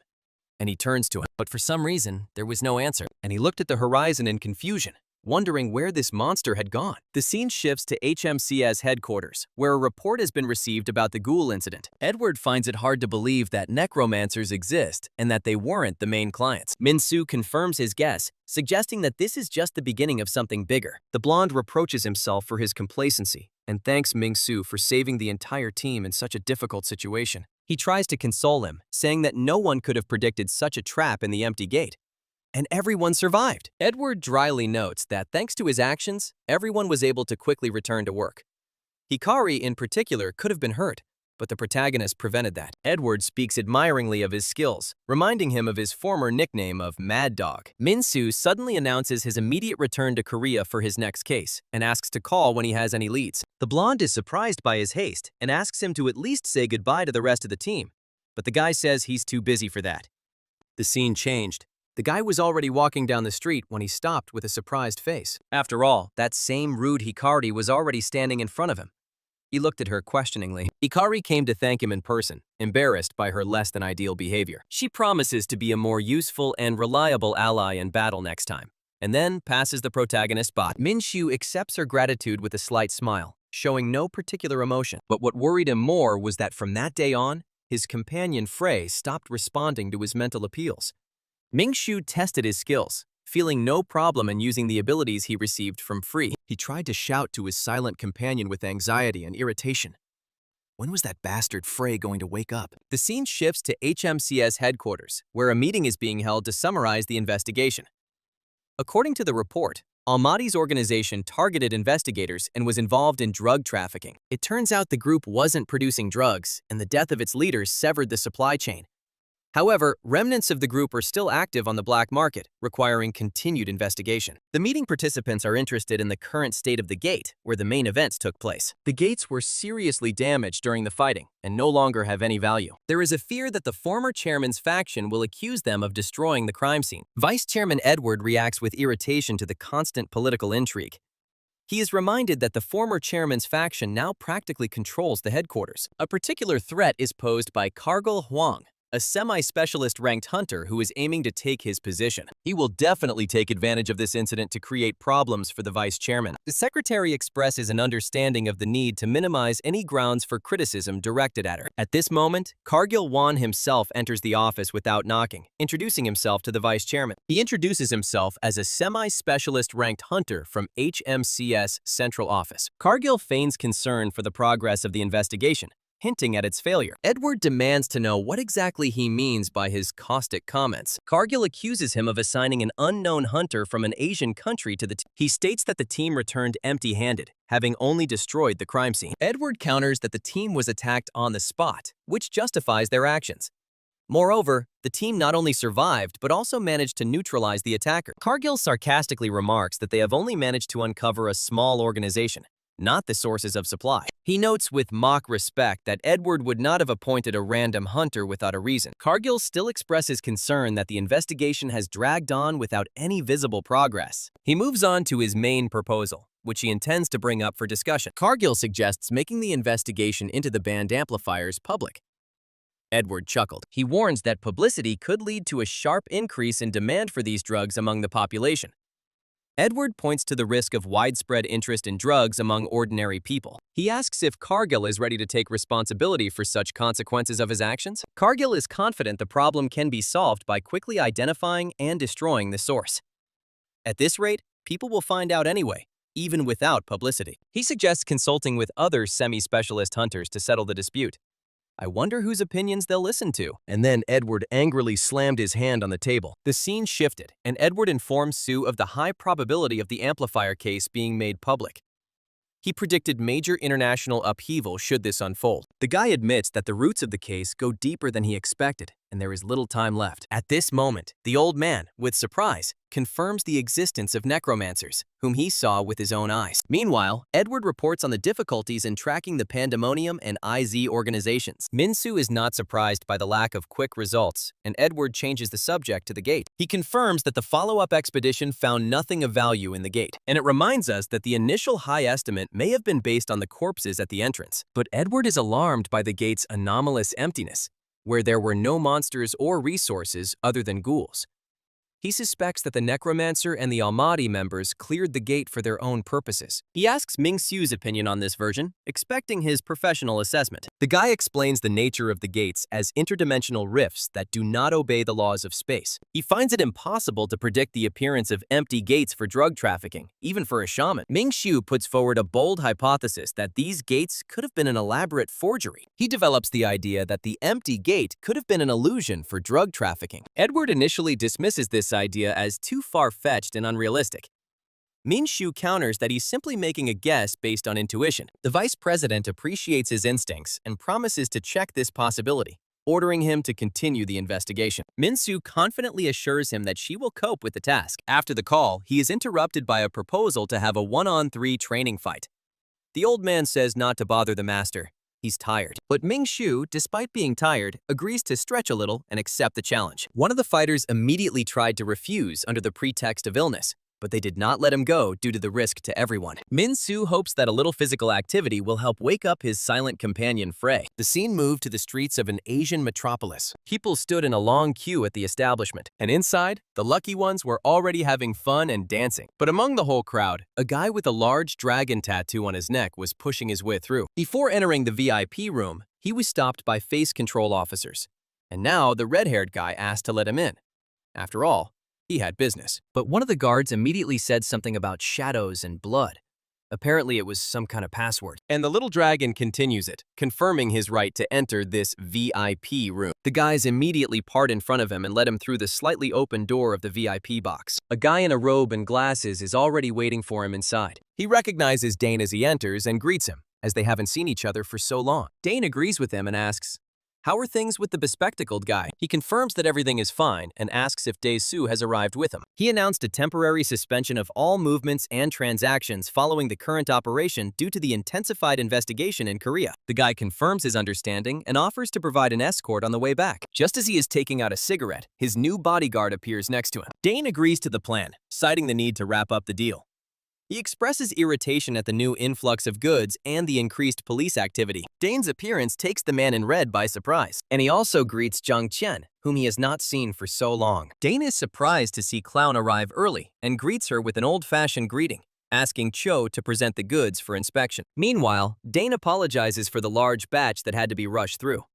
He explains the disruption to distribution in Korea and the Great Saint's insistence on the matter. The clown assures that the main thing is to sell the goods, and Cho shows the contents of the cargo. He invites those present to personally verify the quality of the goods on offer. The clown opened the suitcase and was immediately impressed by the quantity and quality of the goods. The scene shifts to the protagonist's office. There, the rest of the office saw how Khan finally showed up to work for the first time in a long time. The office staff discuss rumors about Ming Xiu's assignment to the headquarters. They speculated about his connections and how he had risen to such a high level. Meanwhile, the boss greeted the newcomer. One of his colleagues enthusiastically greets Ming Su, who has just returned from a business trip. He asks if the young man has seen the official document he just received. Min-soo calmly confirms that the drug investigation has become public knowledge. A colleague suggests that Ming-soo's last trip to headquarters was also related to this case. He notes with concern that he should have hinted that it was secret, since even the branch director was not aware, indicating an emergency. Min-soo calmly confirms that he was instructed to remain silent about his mission. A colleague thinks that hiring a rank-and-file employee without consulting the director looks very suspicious. He notes that the team leaders didn't even realize Ming-soo had visited the head office. Suddenly, another girl from the office shouts at the group leader. The employee reports that he and Ming-soo have been summoned by the branch director for an urgent conversation. And in a moment, they were already there. They stood right in front of him like guilty school children at the principal's office. The branch director begins the meeting with a reminder of an important message from the central headquarters. He announces a massive request for cooperation in the investigation from all countries. The director describes the illegal ability-enhancing drug and its distribution. He turns to Ming-soo for confirmation of the details he learned from his trip to headquarters. Min-soo succinctly confirms his awareness of the matter. The director demands a detailed report of what exactly happened during that business trip. He is outraged that the Korean branch has been put in charge of delivering the results. The guys were a little out of the loop and in shock. The director is screaming about obvious bias and excessive demands on his branch. But the director points out that Korea remains one of the cleanest, drug-free countries in the world.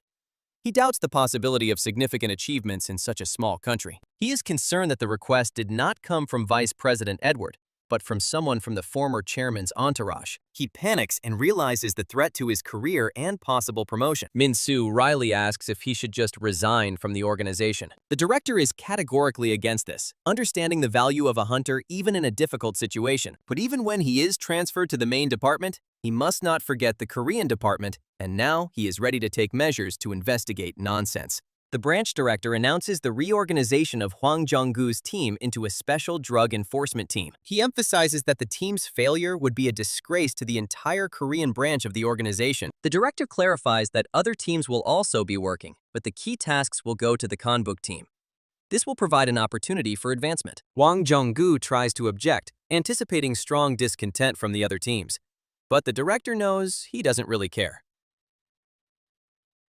The director approaches Min-soo with the promise to approve any future business trips requested by headquarters. He announces the immediate commencement of work and the receipt of the first case for the new task force. Hwang Jong-gu was shocked that the first task came so quickly, without the slightest delay. The director explains that he had previously instructed the collection group to process all suspicious cases that had recently occurred. Hwang apologizes to employee Sung-ah for the urgency, and the briefing on the first case begins.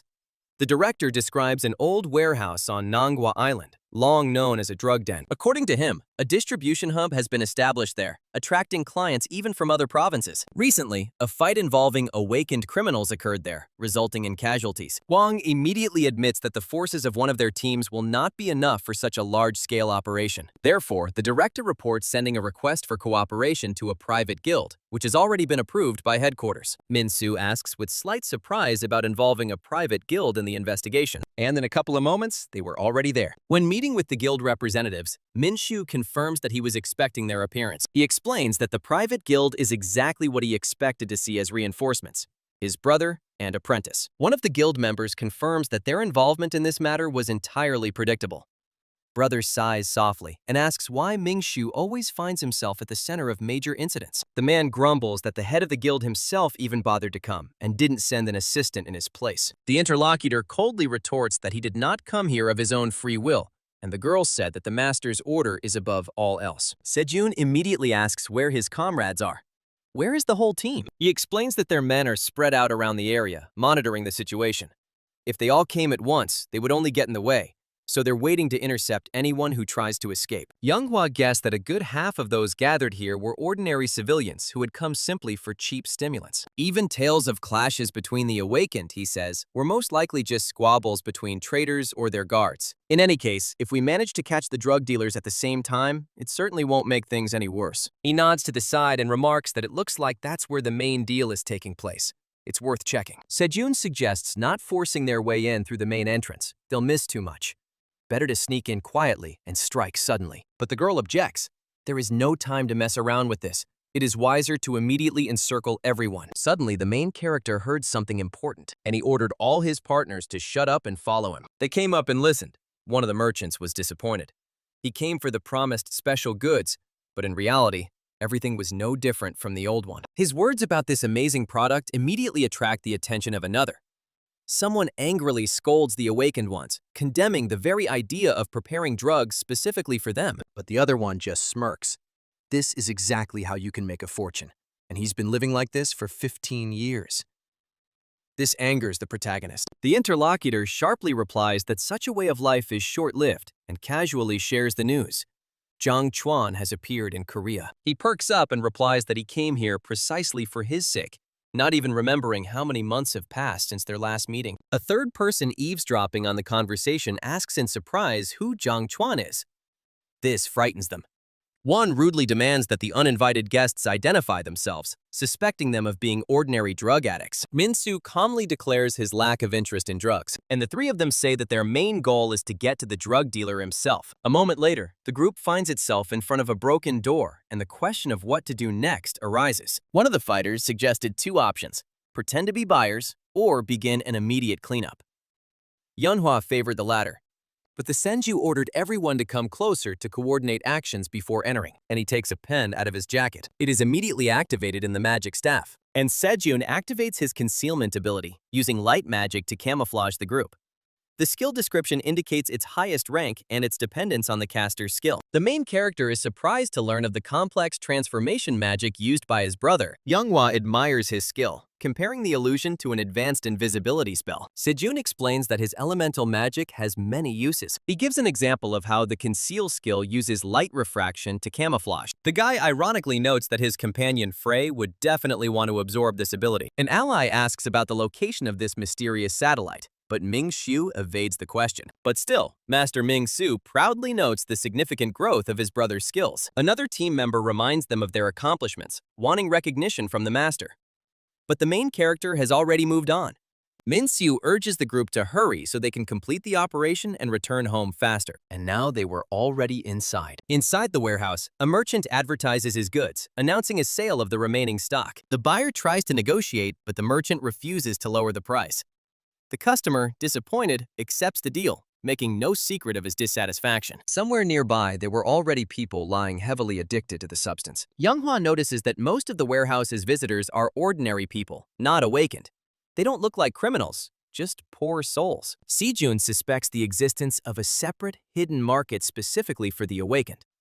He understands that finding this market will be difficult, but spying on the dealers might provide clues. The girl notes the large size of the warehouse and the potential success of detaining everyone present. The protagonist's brother doubts the effectiveness of such arrests, as criminals are quickly released. The guy believes that fighting distribution points without destroying the source of supply itself is pointless. A sudden scream from one of the drug addicts attracts everyone's attention inside the room. The junkie stood up and started screaming furiously about how something had come out of him, and he ran out the door, leaving everyone around him confused. One of the guys who made the deal attributes it to hallucinations from drugs taken in the basement. Then the guy in black asks about the strange behavior of only those who constantly go down to the basement. Another trader cynically suggests bad feng shui or a curse on the site. Looking at this huge number of psychos, the girl was horrified by what was happening and wanted to leave. Min-soo orders his group to continue observation while he goes on reconnaissance. His brother tries to follow him, but Ming-shu orders him to stay put. The guy harshly suppresses any objections, demanding complete observance of silence and orders. And they have no choice but to listen to his order. The guy continued walking down, and along the way, Min-soo discovers an underground tunnel,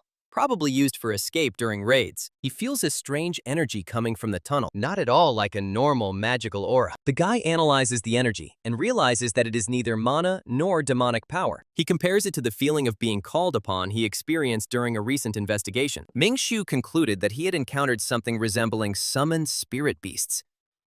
Someone appeared behind him. He immediately gathered strength in his hand, and then he attacked a strange creature, but realized that its attacks did not cause him any damage, and the ghost turned into a blot. The boy realizes that mana has no effect on the entity and senses no malice from it. He can't find a precise definition for this entity other than calling it a ghost. Suddenly, a little girl appears and asks not to touch her ghost friend. Ming-shu is amazed that the child was able to see him through the cloaking spell. The guy asks in amazement who this girl is and what she is doing in the sewers. The girl asks the same question in response. After all, it is she who lives here, and Min-soo is a stranger. She claims the sewer is her home because she can relax there. Min-soo is skeptical about calling a sewer pipe her home. The girl insists on her own, and Min-soo gives in, recognizing her right to live here. The guy gets to the main question, asking about the girl's parents and her many injuries. The girl calmly says that she has no parents, as they exchanged her for drugs. She begins to tell the story of how her past injuries arose.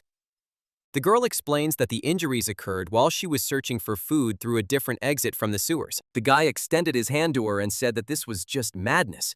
She lives alone in a damp, dirty place and is friends with ghosts. He immediately healed her with his energy. The girl is amazed by her power, which feels warm, in contrast to her cold energy. The boy suggests that it was her power that made the ghosts visible in this place. The girl confirms that the ghosts protect her and show her all the exits from the labyrinth of tunnels. She turns to the ghosts for confirmation of her words about their friendship and help. Min-soo gently asks the girl's name to continue the conversation with the little dungeon dweller. She says her name is Shang. Min-soo decides to seek help from the ghosts who have become the girl's friends. He asks if these entities can find people with special powers among the sewer exits. Zion confirms that her ghost friends are able to find people like her and Min and glow with happiness. Elsewhere, two men discuss acquiring a new drug brought from the rock. The seller praises the product's 100% purity and its powerful effect against B-rank hunters. The buyer is amazed at the potency of the drug and asks whether the batch shown is complete and whether there are any side effects. The seller assures that the risk of addiction is low and hints that the client has already checked everything. He asks to keep the new development a secret, explaining the choice of this dirty underground meeting place. A sudden sound alerts the seller, but the buyer blames it on rats or other living creatures. The seller insists he clearly heard some suspicious noise nearby. He'd heard strange rumors about something appearing in the underground drains. He looks at his reflection when suddenly a hand appears from right there. The sudden appearance of a ghostly entity causes a fit of panic in the buyer, and they start running away from the door without even noticing the main character. Min-soo appears from the shadows and corrects him, stating that it is not a ghost at all, and then he pressed him against the wall with his strength. He carried the girl on his shoulders and said that he was just a man. The guy asks Zion to hide in the safe place while he deals with the dealers. He stroked her hair and thanked her for her help in discovering this criminal group. Min-soo is curious, with ironic irony, about the forbidden goods they are hiding. He approaches the unconscious customer with false concern, trying to lift him up. Min-soo wonders, with slight surprise, if he might have overdone the force of his blow to one of his opponents. Suddenly, he looked at the suitcase and saw those same 2 bottles of strong drugs. He coldly noted that the drug had already penetrated the Korean black market, and now another enemy was flying at his back. The main character didn't have time to notice him and dodge, and the full force of the bastard's blow pinned into the ground. One of the criminals speaks dismissively of the uninvited guest who has entered their territory. He wonders how someone could have found their carefully hidden distribution point. His accomplice counters that the factory only started operating today and suspects an internal traitor. He gives the order to contact other combat groups to eliminate the detected threat. The main character immediately activates his combat ability, Poisonous Fang, while lying down, and suddenly the seal of his technique begins to form around his body, and immediately blows spread throughout the room, quickly wounding the criminals. And the most important of them managed to defend himself with a shield, and he was able to land in one piece. The rest were less intact than the boss. But Min-soo notes the enemy's high reaction speed and composure in close combat. He asks directly who exactly is behind the dispatch of this well-trained group. The opponent admits that Min-soo's skills and resilience show him to be an experienced fighter. Enraged, he accuses the boy of cowardice for pretending to be dead. Min-soo sarcastically retorts that hiding on the ceiling was a perfectly noble tactic for him. The enemy angrily demands to know the guild from which such an impudent fighter crawled out, but the guy just smiled, and everything started to become covered in red energy. He grabbed the healthy fists of his technique and reminded them that the first question was asked by him, and he insisted on receiving an answer. And since they didn't want to answer, he began to gradually squeeze them. The boss's voice mockingly calls for the opponents to calm down and suggests that everything is based on rumors. He begins to prepare an attack in his palm. He introduces the roaring lion technique and states that customers must queue. In this way, he helps his minions avoid the deadly squeeze. Min-soo dismisses the very idea of buying this life-threatening drug with disdain. Someone from the group requests status from other units involved in the operation. Min-soo's opponent activates a defensive skill, and the main character himself prepares to test the guy's strength in close combat. Behind the boss, the cripples were already saying they wouldn't survive. Massive blood loss and 3 broken ribs were no joke.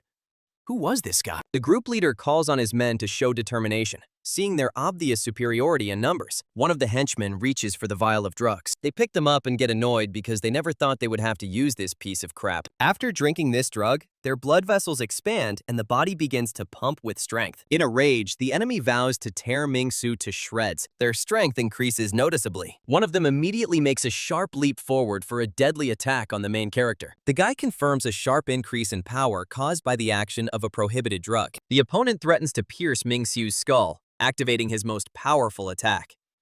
The second activates the cross-blossom technique. Min-Shu states that the enemy's strength level is now at a completely different level. He mockingly asks if he has already become addicted to the enhancer's effect, and the guys below start barking like dogs that this is not true at all. The third bastard instantly reacts to the remark, activating the solid chest technique, and the guy locks himself in a cubic box in the air. Min-Su remembers the presence of another fighter he had overlooked. The enemy suddenly appears, declares the end of the battle, and calls on his troops. But suddenly he is interrupted by a girl from the shadows who activates a wind cutter, and he makes a juicy spit of fire, like a sniper shot, right into the bastard's head. The arriving members of his team note with mild reproach his habit of acting alone. They enthusiastically ask for permission to join the fight and help their master. Sijun notes that opponents who have taken the drug cause a lot of trouble. Younghwa confirms that the drug makes fighters abnormally strong. However, she is confident that they will not be able to resist an S-rank hunter. Min-Su asks how his partners found out about the place so quickly and came to help. Younghwa then suddenly ran down after Hyun, saying that she should follow him first. The mysterious child showed her the way as she descended into the basement of the room. The guy looked back and saw the girl he had saved from the sewer. She reproached her opponents for unfair combat when 3 attack 1. Min-Shu knelt down and thanked the girl again. Younghwa asked,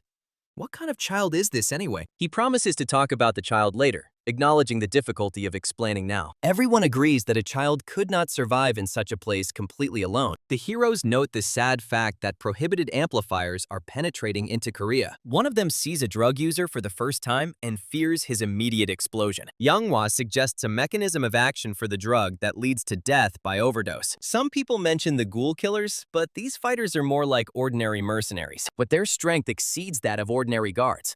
All 3 are experienced A-rank assassins. They were probably sent directly by drug manufacturers, such as the Bestia Group. The beast is linked to Pandemonium, suggesting demonic involvement in the incident. For now, this is just a guess, connected to the artificial gates and the Pandemonium organization. However, the main character knows that humans are incapable of doing all this. Perhaps someone underground is collaborating with the demons and is behind all of this.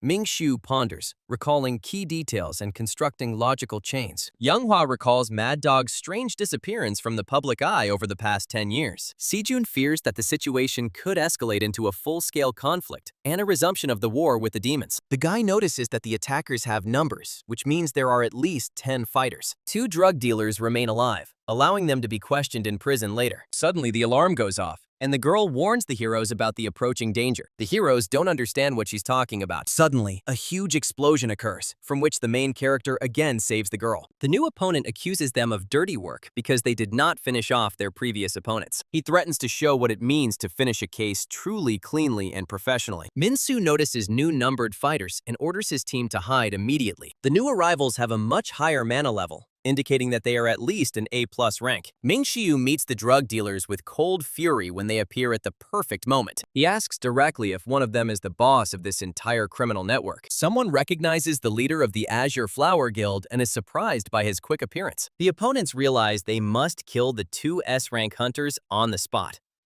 The man in the blue robe refuses to answer questions, considering it a waste of time. The guys immediately consume a couple of bottles of powder and throw them on the floor. And while the fighters attack, the leader vows to destroy all witnesses in this underground room. Ming-Su's allies offer cover and assistance in the upcoming tough battle, and they all clash in battle at the same time. The main character mocks the fighting style of one of his opponents, calling it clumsy. He asks with disdain whether his mentor was a complete amateur in his field, which greatly infuriates his opponent. He simply asked how the protagonist dared to say such a thing and pounced on him with a new attack, hitting the body precisely and throwing back with a super powerful attack. As she fired another arrow, the girl was shocked by how hard her master was hit, and her arrow was immediately in the body of the bastard in the blue robe. He was angry again and was preparing to throw a Rasengan at this girl who dared to shoot at him. Running away from the blow, the girl was in shock, After all, her attacks were reflected back at her. Another ninja immediately appeared for her and told Younghwa that she didn't have time to be distracted. He immediately struck her with his dagger,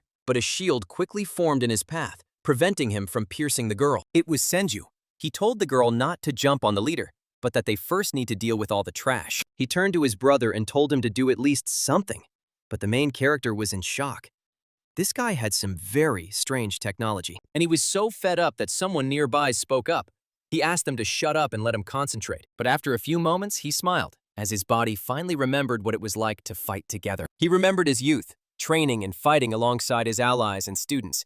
Loud, chaotic teamwork, but cohesive, clean, and excellent. Sejun distracted them all by adjusting his glasses and asking if all the team members had warmed up yet. Younghwa just shouted with a smile, 10 minutes! And the main character activated even more power and ordered his comrades to finish this quickly. After some time, the main character was already fighting so fast that it seemed like he was in 5 places at once, and he easily dealt blows to the main bastard in the blue robe. And the main character only confidently said that he understood how, from the very beginning, the enemy tried to use a strong blow. He dodged it with a sneer and asked, "Is attacking with the right hand his skill?" This only angered the bespectacled man, and he told the main character that he simply talks too much. The main character continued to think about his skill, which allows him to absorb and reflect enemy attacks. He immediately counterattacked with a kick to the arm with blue energy. Finally, the glasses flew off the bastard's face, and he realized that things were probably really bad. After all, now even the main character understood that the bastard in the blue robe can no longer use this skill. They continued to fight, and the bastard in the robe tried to dodge. The enemy expresses extreme disbelief and shock that a simple guy has achieved the state of Asurai. Minsu counters that the reason for what happened is a completely obvious fact, and prepare for an even stronger blow. The young man calmly declares that he is the creator of this military equipment, and he forcefully pushes away the guy in the blue robe. Then he tried to pin him down with his red aura hand, but the guy managed to jump back. The main character ironically asks if this is difficult for someone dependent on a single skill to understand. The man explains that mana takes on infinite forms through the energy core. He had no idea that Asura would become a full-fledged combat sect. The enemy notes the difficult situation and the need to create a chance for retreat. But then he sees how the only door is closed by a ninja who flew out of nowhere. And the main character stops this attempt to distract himself and sends him flying into the distance with one blow, so hard that the bastard crashes into the wall, leaving cracks in it. The main character immediately reached for an ampule of their drug and began to slowly approach him, explaining that he only answered because he was asked a direct question. But Sue still notes the unwillingness to listen and takes the initiative to ask a question. The young man notes that there is only one opponent left who is capable of speaking. The wounded enemy struggles to speak, unable to believe what's happening. The protagonist's students stand nearby. Minsu notes that his words are being completely ignored and reminds him it's his turn to ask questions, grabbing the guy by the face and shoving the powder into him. The guy is surprised by the resistance, recalling the ease of using this powder on subordinates. And seeing the reaction of the man in the robe, the main character understands that he has never tried it and therefore asked about what produces and distributes it. The wounded enemy claims that this powder is apparently fake, but still, any action is now completely pointless. The enemy states that only the power of awakened skills matters in this world. The enemy cynically asks if the man is ready to take any potion for the sake of strength and power. He continues to claim that the world has already plunged into chaos and similar drugs will appear again. GG is unimpressed. There is a philosophy about the strong devouring the weak and the ability to burn brightly, if only for a moment. Minsu counters that such statements are simply pompous nonsense and empty words. The guy states the simple and indisputable fact that his opponent is indeed weaker. And having almost broken his neck, he finally let the poor guy go. Su immediately healed the guy and repeated his question, offering to answer before actual destruction. Mingshu demands the identity of the creator of the forbidden amplifier, addressing the defeated enemy. Immediately, a scream from the young man in the robe is heard. At this time, in another place, Younghwa stood with Xion in his arms and Sejun.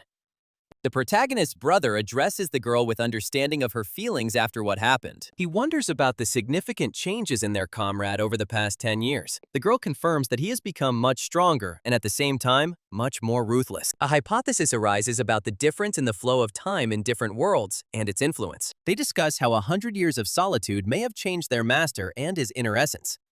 Sometimes he seems less human to them, but the girl still understands that his core has remained the same despite the losses. And Younghwa believes that when everything becomes calmer, the master will return to his former state. Min-soo suddenly appears and asks a direct question about what exactly he lost. The guy avoids answering and asks about the information received about the investigation of the case. He is informed about the simultaneous start of the drug's distribution in different regions of the world, but apparently their main base in Asia was in China. The captured criminals exploded from the inside, likely due to a magical oath or contract. The team decides to return, hoping that their comrade, Chon Ji-yu, obtained data from the other detainees. They pay attention to the child and wonder about his future fate and destiny. Younghwa decides to take the child with her to find his parents or to place him in safe hands. The protagonist understands that they need to hurry because the criminals have rushed to spread due to the approach of the HMCs. And if the main distribution center is in China, Min-soo suggests there is a checkpoint for the Korean region as well. The scene immediately shifts to the sign of the private club, Narek. Inside, people are already dancing and partying everywhere. Somewhere at a table, a man with a dragon tattoo reacts with surprise to information about an abandoned factory. He is informed that the HMCS detachment carried out an assault after the complete encirclement of this object. It's become known that contact with Mr. Ryu and the Demon Slayer group has been lost. It's good that he managed to clean up there. Brother Ryu is deeply troubled by the lack of news about his twin. However, he continues to follow Daesung's orders and remains at his post. The person expresses irritation with the current situation, which has disrupted his personal plans. And suddenly the phone rang, which greatly frightened the dragon. It was Daesung. His nervous voice asks Daesung to explain the current state of affairs. Daesung confirms receiving information about problems in the group's Korean operation. The dragon reminds us of the simultaneous launch of distribution in several regions of the world, and that the police suspected something. It is revealed that they themselves leaked information about the factory to the HMCS detachment. The interlocutor can't understand why they had to deliberately reveal their base. Daesung explains that it's a diversionary tactic, while Clown carries out the real distribution. Their job is simply to move as much inventory as possible, even if it's too risky. His assistant expresses concern that their organization might be quickly discovered if Ryu and the assassins crack to the police, but Daesung tells him not to worry. Daesung reminds them of magical contracts that prevent information from being revealed.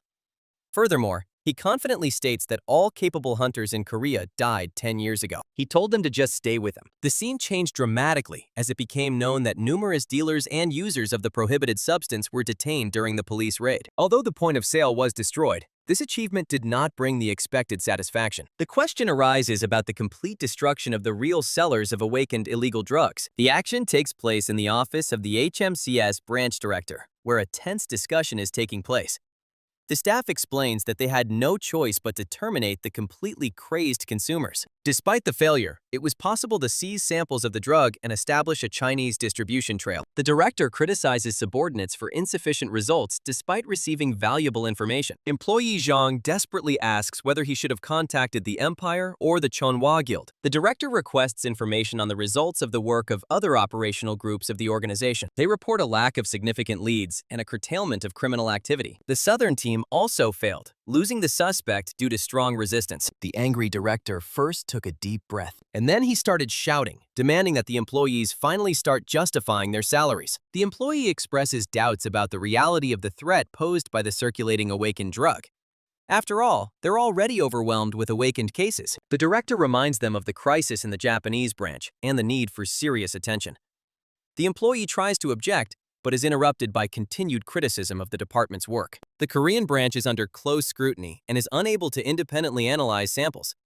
The director is concerned about the upcoming international meeting without concrete evidence to support the allegations. Behind the director's back, employees discuss his ambitions and unrealistic expectations of the newcomer. The director irritably inquires about the current location of Hunter Ming for the report, and the employee didn't have anything to say to his boss right away. It turns out that Sue took the day off, citing the need to sort out some business. They stood in the estate, and the apprentice hopefully asked if the master liked their unexpected gift for him. Min-soo hesitates, doubting the appropriateness of accepting such an expensive gift. His students unanimously affirm that he fully deserves this gift for everything he's done for them.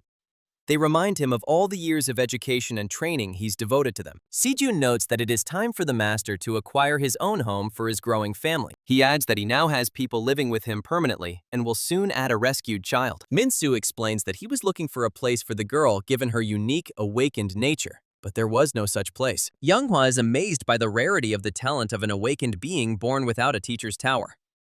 The red-haired girl asks Xion to obey her master, promising to visit her every day. The protagonist's brother declares that he will also come every day, considering the house his second home. The woman invites Zion to look at the house together, until Mingshu realizes the scale of the surprise. The girl is delighted with the news that this place will become their secret hideout. The scene shifted to a memory where the main character lived in a similar boot camp with his students, who admired the size of the house and were interested in the origin of such property. Sejun then doubted that his brother could have bought this place with his own funds. Dasun, who was once also the protagonist's apprentice, wondered about the necessity of living so close together during the war with demons. Minsu explains that he must keep them within reach for protection and assistance. He begins to talk about his readiness to protect them at any cost, no matter what. The girl then called her opponent inside the house while he continued to demonstrate his principled position. The guy ironically notes that they are not his children at all, despite the guardianship. Minsu remembers how for 100 years in another world, he held on to these memories as if they were a mirage. He bitterly notes that last time he was unable to protect everything that was dear to him. But now looking at what he has, the protagonist was determined to do everything completely differently in the current situation. The girl impatiently reproaches the guy for moving too slowly. The protagonist then assumes the Freya's strong surprise after waking up from sleep. Minsu finally agrees to go with everyone else to inspect the new home. In a couple of moments, a whole day passes and night comes. They put little Xion to bed, and it's just time to contact Jung-gu. He informs the protagonist over the phone about an uncertain connection with the private laboratory studying the drug, confirms the discovery of previously unknown mana in the banned substance.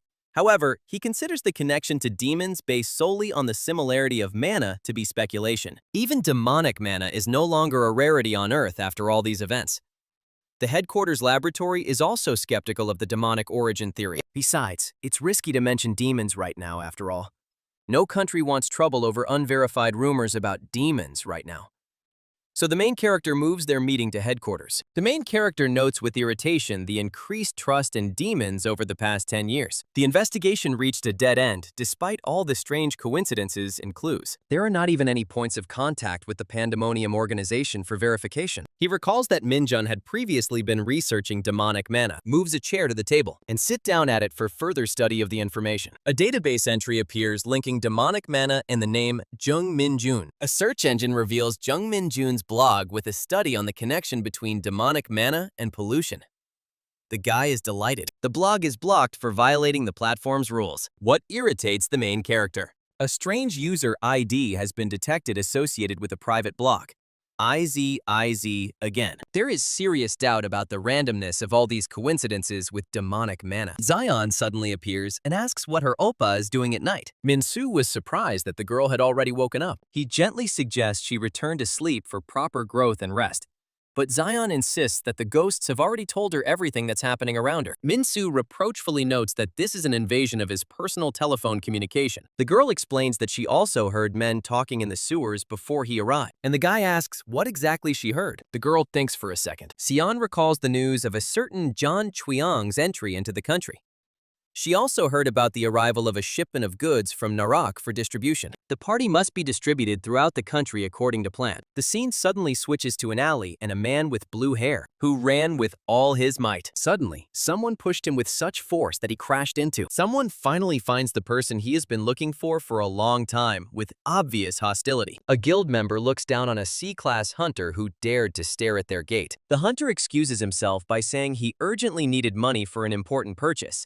He begins to show off some object that was supposed to solve his problems. The guild members mockingly discuss what this loser can possibly get out of his pocket. The hunter confidently declares that with this item, he will be able to deal with all of them with this powder. And there was a huge explosion. Sometime later, information appears in the news about an awakened illegal amplifier that begins to spread. An emergency meeting of branch managers is being held at HMCS headquarters. Meeting participants expressed serious concern about the speed of drug distribution. Branch representatives report efforts being made, but the situation is unsatisfactory. Management requests a progress report on the investigation, citing the incident in Korea.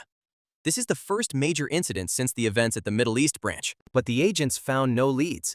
They only mentioned a hunter involved in the investigation as a close associate, but with no results. The investigation points to China as the main hub of distribution in Asia. The appointment of a trusted official without due process and formalities is being criticized. They raise questions about the former president's legacy and the vice president's intentions.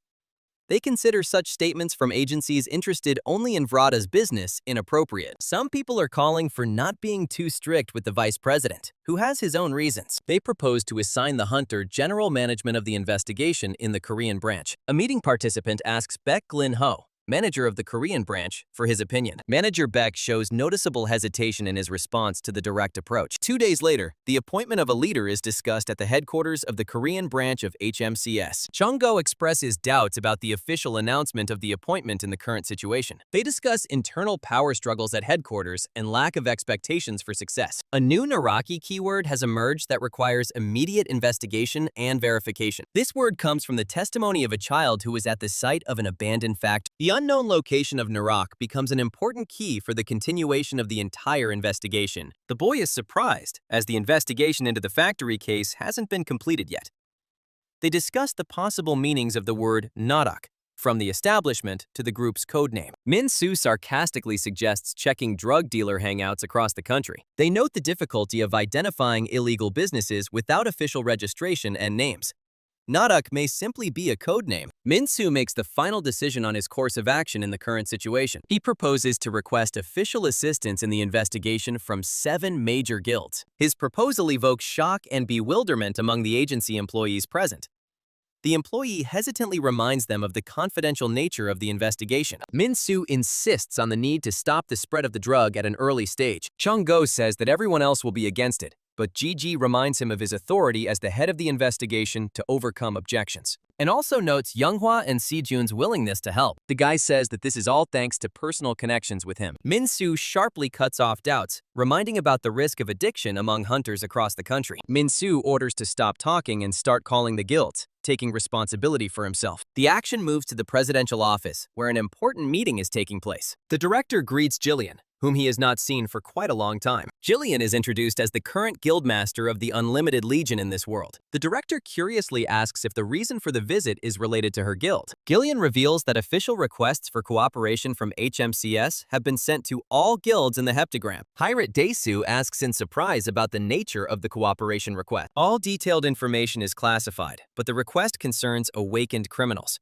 The request includes cases of recharging awakened phenomena and sudden increases in power. The guilds emphasize that the request has the official approval of the organization's headquarters. Jillian expresses outrage at the audacity of the agency that dared to appeal to the heptagram. Desau suggests that this is the result of Mad Dog acting without restrictions. And smiling, he tells the girl to do what she wants. After all, Modian Desau is now your guild, and Galleon did what she had to do. Then the next one came. Gigi's friend confirms receipt of a written refusal to cooperate from their side. The employee said that most of the guilds, except the Boundless Legion and Ice Soul, agreed to cooperate. The guy was pleased that only 2 guilds from the entire list of invitees refused. Min-soo immediately appears and reminds Chang-gu of what they agreed on during their previous conversation.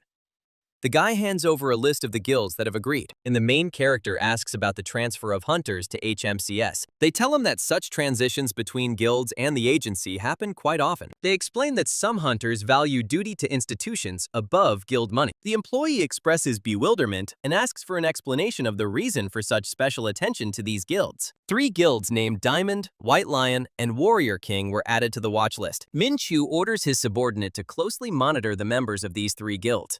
The young man suspects a possible leak of information from employees within the agency itself. Chang-gu doesn't understand what the guilds that help them have to do with it. Min-soo explains the huge profits from drug distribution and the scale of the operation. He notes the strangeness of agreeing to absurd conditions without good reason or benefit. Gigi suggests that the guilds might have had their own reasons for collaborating. The employee tries to object but is interrupted by an urgent message from another team. The girl, out of breath, says that they finally found it. Information is received about the possible location of a mysterious place called Narak. The scene shifts to some dark alley. One of the criminals confirms the discovery of a place called Narak in the Kanbuk area. He hands over a list of inspectors who worked at the abandoned factory without any suspicious movements. Another group member expresses disappointment at the slowness of the Korean branch of HMCS. They discuss a possible ambush and the need to determine the composition of the special team. The dragon reminds the informant, a civil servant, about his salary and the impossibility of earning that much in a regular job. The informant informant mentions a rumor about the inclusion of the chief inspector from that factory in the team. He also announced the appointment of an employee connected to the organization's vice president. The dragon paused. The criminal releases the informant with orders to immediately report any new information. Another man appears to report to his superior in a criminal organization. The dragon provides the requested list of inspectors involved in the investigation of their activities. Before giving it to him, the dragon warns him about the inadmissibility of any rash actions at the moment. The subordinate asks again with disappointment about the need to continue waiting. The boss says he remembers the loss of his brother, but points out the current unfavorable situation.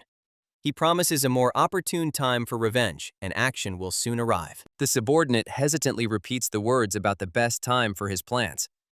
They discuss a leak and a possible informant within their own ranks. In the end, they decide not to report to Daesung yet, so as not to activate him prematurely. When the blue robe leaves, the dragon picks up the phone and dials a number and contacts the clown, informing him that there is a serious problem with their operation. A clown in China expresses displeasure at receiving bad news in the midst of work. He irritably asks about the essence of the problem, distracted from his business and affairs. He is informed of the alarming news that their Narak hideout has been discovered by the enemy. The criminal recalls the incident at the factory and asks for help in the current situation. The clown is unhappy with the prospect of working as a cleaner after his business trip and threatens to quit. He is reminded of Narak's importance to their drug business and the consequences of her loss. The clown is offering a 50% discount on all future drug shipments to Narak.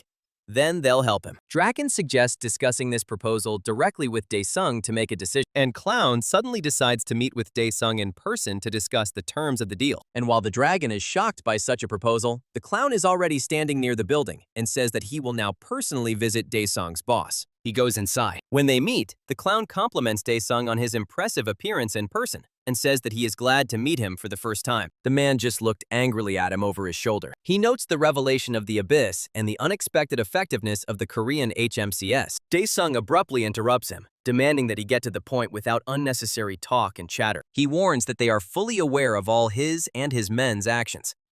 Don't underestimate Daesung. A key character is introduced, the Korean dealer Clown. He reminds them that they were the ones who supplied the forbidden amplifier at their request. The guy says that he doesn't care who is behind them. Any entry into the underground requires approval from Daesung and his group. They must and will get their share, no matter what they want. Clown acknowledges Daesung's status as the rightful master of the Asian criminal underground. He confirms their goal of drug distribution, but expresses certain concerns. The Chinese branch of HMCS remains a serious threat, even to such an influential figure. The Korean HMCS has brought 7 leading guilds, including Heptagram, into the investigation. Daesung asks, what should they do then? The clown suggests holding a personal meeting to discuss all the issues that have arisen, namely, to gather all known underground organizations for a meeting in the Raqqa. The clown is confident no one will dare refuse an invitation from such an influential figure. He suggests using the meeting to advertise and distribute a shipment of drugs. Of course, there may be guys at this meeting who don't share their goals, but he is confident that there are sufficient forces to quickly eliminate any traitors. Daesung asks how he plans to cover up such unrest at their base, but the guy in red says he usually makes up for it in full. The clown reiterates his principle of mutually beneficial cooperation with Daesung. The boss was still looking at him, and then he turned to the window. Then he was transported to a memory where his sister in the hospital called him by his real name, Ruan. Daesung corrects the girl and asks her to call him brother. The girl reproaches him with a smile for arguing about appeals in such a serious situation. Daesung tells her not to despair, because power now brings money, and he will do everything to cure her. He promises his sister to return to China, to their true homeland, together. But his sister interrupts him and finally calls him simply brother. The girl admits that money is not important and wishes him ordinary family happiness. She wants her brother to finally have a real and happy family. And the scene moved again to some alley. Daesung recalls how he once sought power by becoming a disciple of the powerful master Min Siu. He believed that strength would allow him to get everything he wanted and protect his loved ones. He strove to surpass his teacher in the power and capabilities of his body. The main goal was to prevent the repeated loss of people dear to him. But now he considers all emotions to be meaningless in his current state. Although now he has both sufficient money and considerable physical strength, he bitterly realizes that there is no one left to protect and no one to stand by. Then he turns to someone nearby. Daesung gives final orders on contacts with criminal groups. After all, they will soon hold a large-scale meeting in Korea. The The scene shifts to the office of a good company. Min-soo announces the start of an operational meeting to investigate a place called Narak. The young man introduces himself as the temporary head of the investigation into prohibited amplifiers. He suggests that some of those present may question his appointment to this position and suggests addressing the complaints to the central headquarters before moving on to the essence of the meeting. The guy shows the crowd a picture of a private resort club in Incheon called Narak. This place is the main center for distribution of the banned drug throughout Asia. Naraka's owner remains unknown, as the club is registered to a frontman. Numerous cases of drug trafficking have been reported at other clubs in this network. The team is compiling a list of officials suspected of receiving bribes from the criminal group. The leaked information indicates the possible presence of an informant within the organization. Min-soo explains that the meeting is held only with trusted team members. He emphasizes the importance of speed in the operation to destroy the main Narak center. Narak has a strong security system as a major drug trafficking center. The criminals placed numerous security guards posing as staff at a private resort. Members of armed criminal gangs were spotted among the club's patrons. The blue-haired employee confirms the need to seek help from the Heptagram Guild. And Gigi already said that he did this, but the rest of the organization's employees were not warned. Even the guild masters were not informed of the details of the upcoming operation. The date and time of the operation will be communicated only on the day of the operation itself. One of the participants asks about the reasons for the exclusions for the Empire and the Kyung Hu Guild. He questions the validity of such exceptions if they are based on personal connections. Min-soo explains that the Empire and Kyung Hu knew about the drug even before it arrived in Korea, thanks to incidents overseas. That is why they were recruited to cooperate during the investigation at the landfill. The meeting participant accepts this explanation as sufficient grounds for exceptions. Min-soo announces the end of the introductory part and the transition to the details of the operation. The official name of the upcoming operation is given the code word Doberman. Some time passed. The scene moved to another office. One of the guild masters expresses dissatisfaction with the current situation regarding secrecy. He criticizes the practice of holding closed meetings after a formal request for support. Reminds you that they are not cheap mercenaries from an unknown guild. The bearded man counters that he should have refused to participate if he had any complaints about the format. He reminds that the operation is being carried out in the interests of public welfare. Another participant admits that he is right, but supports his colleague's dissatisfaction. And so he understands the reason why the two guilds refuse to participate in such an operation. At that moment, the main character enters the room. Min-soo introduces himself to the guilds as the leader of the upcoming special operation. He thanks the masters for agreeing to help despite their busy schedules. The guildmaster greets Min-soo, recalling their previous meeting. Min-soo distributes official documents with a simplified outline of the upcoming actions. The goal of the operation is to destroy the market for prohibited amplifiers for the awakened. He asks that teams be prepared for immediate deployment within a week. Min-soo hints at the desirability of the personal participation of guildmasters in the operation, but he is immediately told that his requests seem too impudent. One of the masters recognizes him as a newcomer who became famous for recently completing a dungeon in just 5 days. He asks about rumors about the disappearance of a hunter 10 years ago and his return. White-haired mentions the nickname Samjong and the guy's former fame in hunting circles earlier. He asks with interest where he has been all these years and why he appeared as a newcomer. Min-soo confirms his status as a newcomer to the agency but doesn't understand how this relates to their investigation. One of those present tries to remember with bewilderment who this Samjong even is. The guildmaster begins to recall events from 10 years ago for context. He speaks of the chaotic period following the gate's emergence and the war between humans and demons. And he has trouble remembering who rose to prominence back then. The protagonist immediately mentions the documents he delivered. Min-soo asks to contact him once the forces are ready to participate in the operation. The guildmaster casually agrees and says goodbye until further notice. Sadoy expresses bewilderment as to why such an exceptional hunter remained forgotten for so long. The action moves to the headquarters of the Japanese branch of HMCS at the same time. The boss was talking to some employee and suddenly she was called out. An officer reports the discovery of illegal drugs at the site of recent unrest. The branch director notes with alarm the speed at which the drug is spreading. She emphasizes the need to prevent the epidemic as quickly as possible, asks about the progress of the search for the leader of the unrest named Lakai Kitsune. It turns out that the leader of the criminal group is currently absent from the country. The suspicious absence of several leaders of major syndicates has been noted. Kumo's younger brother reports receiving a directive from central headquarters. A directive comes from headquarters regarding the investigation of prohibited potions. Hikari orders him to immediately prepare to leave the country on a mission. She is enthusiastic about the opportunity to finally pay off her old debt. The scene moves to the airport. Min-soo irritably heads to the airport to meet his guests. he still has a lot of other things to do. He's dissatisfied with the way support is being organized without his request and with Edward's intervention. But he's called out. The arriving girls happily greet the guy they haven't seen in a while. Hikari notes his punctuality. Layla notes the lack of employment of branch managers and the fact that the main character is as gloomy as ever. Younghwa is surprised that the urgent call to the airport turned out to be a meeting of girlfriends, and two at once. The scene suddenly shifted to the club. One of the participants in the operation has just arrived for the meeting and immediately became interested in the new product. Those present noted Daesung's authority and the commercial appeal of the new product. We discussed the awakened mana doubling amplifier and its spread throughout the world. Some expressed concern about the worsening situation surrounding their illegal activities. Speculation has arisen about Clown's influence on Daesung's decision to hold the meeting. Unexpectedly strong opposition from the HMCS organization was noted. The mention of the Black Mamba's demise made them take the threat more seriously. The criminals realized the need to stop underestimating their adversaries. Perhaps someone saw an opportunity for mass distribution of the drug on the market. The lack of specific information from senior management was puzzling. The Korean branch of HMCS was on Narek's trail, which put pressure on the group. But Daesung, with his call to the meeting, actually ordered them to defend their territories. Pandemonium expressed dissatisfaction with being treated as small partners. Suddenly, a man appeared at their table and called out to them. A conflict arose over seats between representatives of various criminal groups. How dare they take the royal seats? Clan member Akai Kitslane challenged the newcomers who dared to claim the best places. He demanded they leave, shaming the assembled criminals for their behavior. But he was quickly silenced with a blow, and the guy flew into his partners. One of the bandits became enraged by the insult and humiliation he received. They threatened to pull out all his teeth if he didn't stop making noise immediately. And then they threw a bucket at him.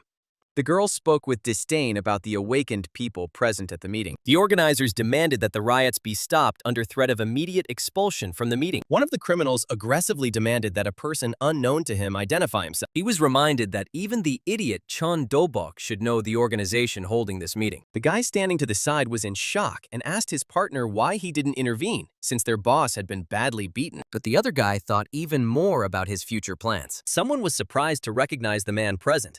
A man from a private guild under a different name. They asked how many personalities he had. The stranger watched with pleasure what was happening among the remaining participants. The clown appeared with a cheerful greeting and asked if the guests were full. He introduced himself as the head of Naraka and responsible for the Korean drug market. The clown assumed that many of those present were already familiar with him and his activities. He announced that Daesung had gathered them for a new product on the underground market. The drug for the awakened increases mana by 2 or even 4 times the norm. The clown officially introduced the drug's name under the Lux brand for the first time. He stated that all problems except addiction were successfully resolved in the final version. The clown suggested that everyone present had commercial interests. He emphasized the influence of the drug Lux on the balance of power in the criminal world. The clown moved on to the main reason for organizing this urgent meeting of the groups. He reported some bad news he had received from his informants within the organization. The HMCS International Headquarters has been investigating Lux from the earliest stages of its development. The clown called on the assembled groups to cooperate for the successful launch of Lux. He expressed surprise at the sudden activity of the Korean branch and also requested support. One of the criminals asked why this organization was involved in this, and the Korean branch is complete crap. Another participant whispered that this information was missing from their briefing. His neighbor recommended remaining silent and simply following the orders they had received. The clown noted that normally they would ignore the Korean investigation without any problems, but recent movements and requests for reinforcements from headquarters raised serious suspicions. This meant a swift attack on Narek with significant forces within a week. The clown proposed to join forces to organize a spectacular counterattack together. He offered free samples of Lux to demonstrate the effect to his subordinates. The failure of the raid on Narek should have made HMCS waver in the face of their strength. One of those present asked about the specific benefit of Narek's protection for them. The clown promised double the amount of the drug at the same price for the participants. He reminded that this was Taesung's personal request and should not be taken lightly. The clown stated that Lux would inevitably change the underground world regardless of Narek's fate. He gave them a choice to join this wave of change or to remain on the sidelines. The clown reminded that power became the new law of the world after the appearance of the gates everywhere. He expressed hope for a wise decision by the assembled leaders of criminal groups, and now all that remains is to wait for their decisions. Someone quoted Lord Oribus about the true strength of humanity in this world. The true strength of humanity does not come from the mana of the gates or artificial toys. The true strength of humanity has always come from the very nature of their desires and ambitions. The scene changes. The clock shows exactly midnight as the operation moves into the active phase. The commander-in-chief requests the readiness of all units to begin the assault. The strike force reports full readiness for the immediate commencement of the operation. The Japanese division also takes its position. Min-soo is satisfied with the number of forces and suggests first flushing the opponents out of cover. He gives the order to use the meteor shower ability throughout the club's territory. Min-soo announces the immediate transition to the active phase of the entire operation. The plan for Operation Doberman, codenamed Operation Doberman, is officially launched. The scene moved back inside the club, already in the midst of the party when toasts were being made. One of the criminals enthusiastically confirms the importance of the meeting for control of the South.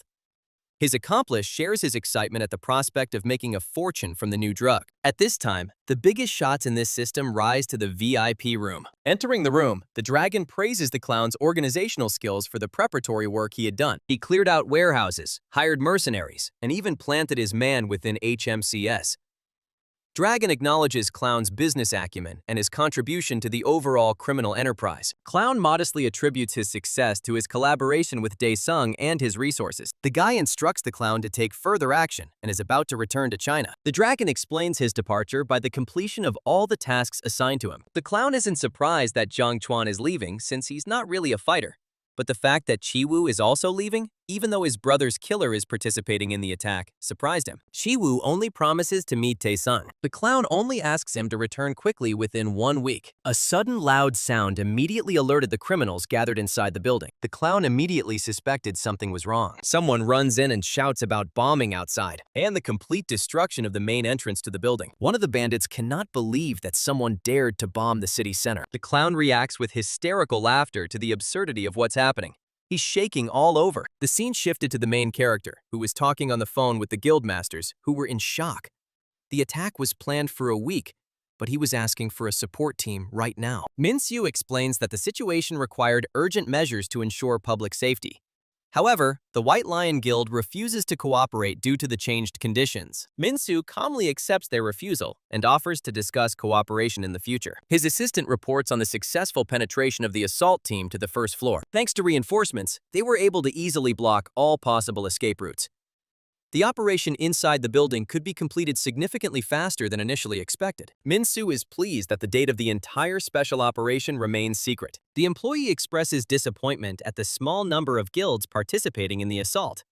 However, the main character believes the available forces are sufficient, provided the surprise attack is successful. Min-soo compares the operation to destroying a hornet's nest to smoke out the target. The scene shifts inside the building to Younghwa. The assault team has captured the entrance and lobby and is advancing to the upper floors of the building. All opponents in the lobby are rated as A-rank threats or lower in strength. Younghwa orders the detainees to be handed over to HMCS agents for further escort. Anyone attempting to escape is to be apprehended. But the assault team found neither drugs nor the main dealers on the building's first floor. This gave the girl pause. One of the criminals panicked and shouted for everyone to leave the club immediately. A dirty man stepped out in front of them. Sejun orders her partner to block the enemy's possible escape routes. Younghwa immediately began to reproach Sejun for his wrong actions during the arrest of the criminals. The criminal boasts to an A-rank mercenary that he has enhanced the Lux drug to dangerous levels. He threatens mortal danger to anyone who tries to get close to his fighter. Younghwa hesitates to touch the drugged enemy. Instead, he asks his comrades for help in dealing with the drugged enemy. Sejun activates the staff and warns of the catastrophic consequences of the man exploding in the room. He immediately uses a freezing technique on the monster. But something goes wrong and the monster is not completely frozen. The team members watch in horror as the enemy's body begins to swell unnaturally. Sejun orders his group to immediately take up defensive positions in the room. And he asks his comrades to continue their efforts to completely freeze the monster. Younghwa uses the wind and flame technique to suppress the exploding enemy and destroys the monster in front of her. A bandit on the sidelines approvingly evaluates the level of training and reaction of the Korean hunters. He acknowledges with mild surprise that there are worthy opponents among the local fighters.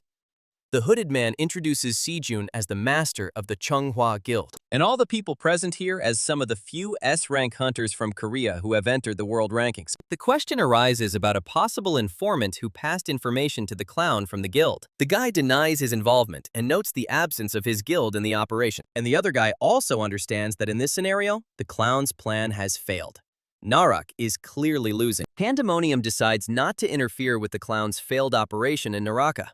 no such orders were issued. Mr. Kaisa is informed of the clown's latest movements in the club building. The clown tries to urgently evacuate goods through a secret passage in the building. And now, Pandemonium officially announces its withdrawal from the Narak project and the operation. Kaisa concludes that there's no point in staying here any longer. He suggests everyone leave the building before the operation completely fails. Is he abandoning his boss? But the guy states the final defeat of the Akai Kitsune group in this clash. The criminals realize they're facing S-rank hunters and have no chance against them. The hunters express bewilderment at the presence of such powerful opponents and drain their mana.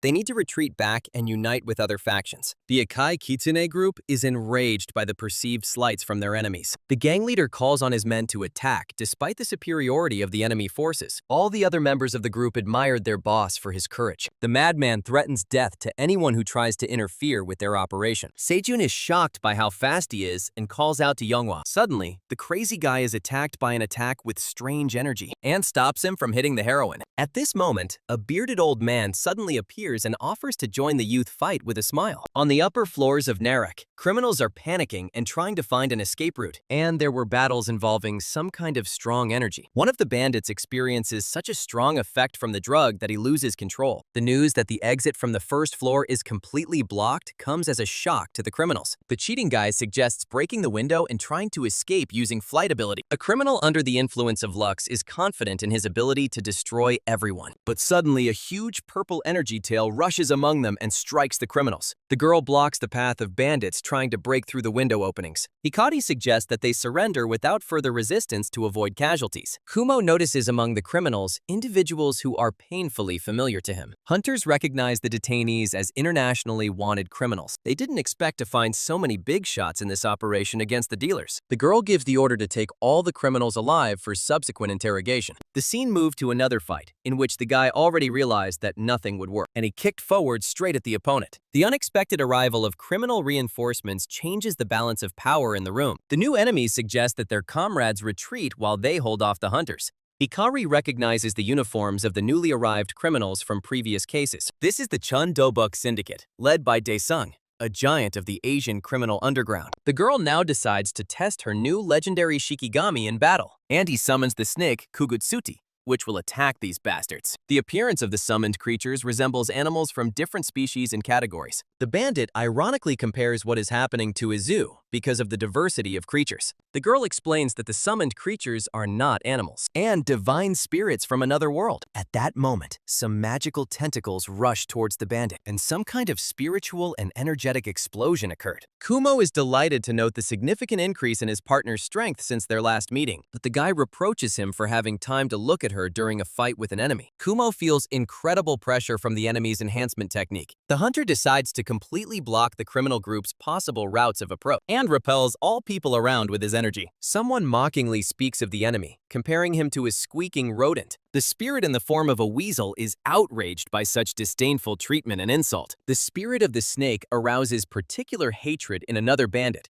who was ready to destroy it immediately, and the bandit immediately began to run towards the girl with the intention of killing her. Hikari then activates the technique of fully blossoming his legendary spirit, Kagutsuchi, and now technology has become a three-headed snake that is rushing towards the bastard, who closed his eyes and was already preparing to meet death face to face. But suddenly someone quickly jumped towards him, and he blocked this powerful technology, thereby saving the bandit's life. The criminal turns to his master Chiv with trepidation, seeing the seriousness of the situation. Chu notes with surprise the participation of HMCS agents from other countries in this operation. Everyone watches in amazement as Master Chiwoo absorbs Kagutsuchi's attack without being harmed. Master Chiwoo is annoyed by the annoying ability and is ready to immediately return the attack. And then he shoots the absorbed energy back at the girl, and she flies out the window into the street. The hunters realize that they are faced with a rare counterattack ability from the enemy. Kumo screams in horror as the reflected attack hits his sister's body, but suddenly the guy grabs her out of the air. This is Ming Shu,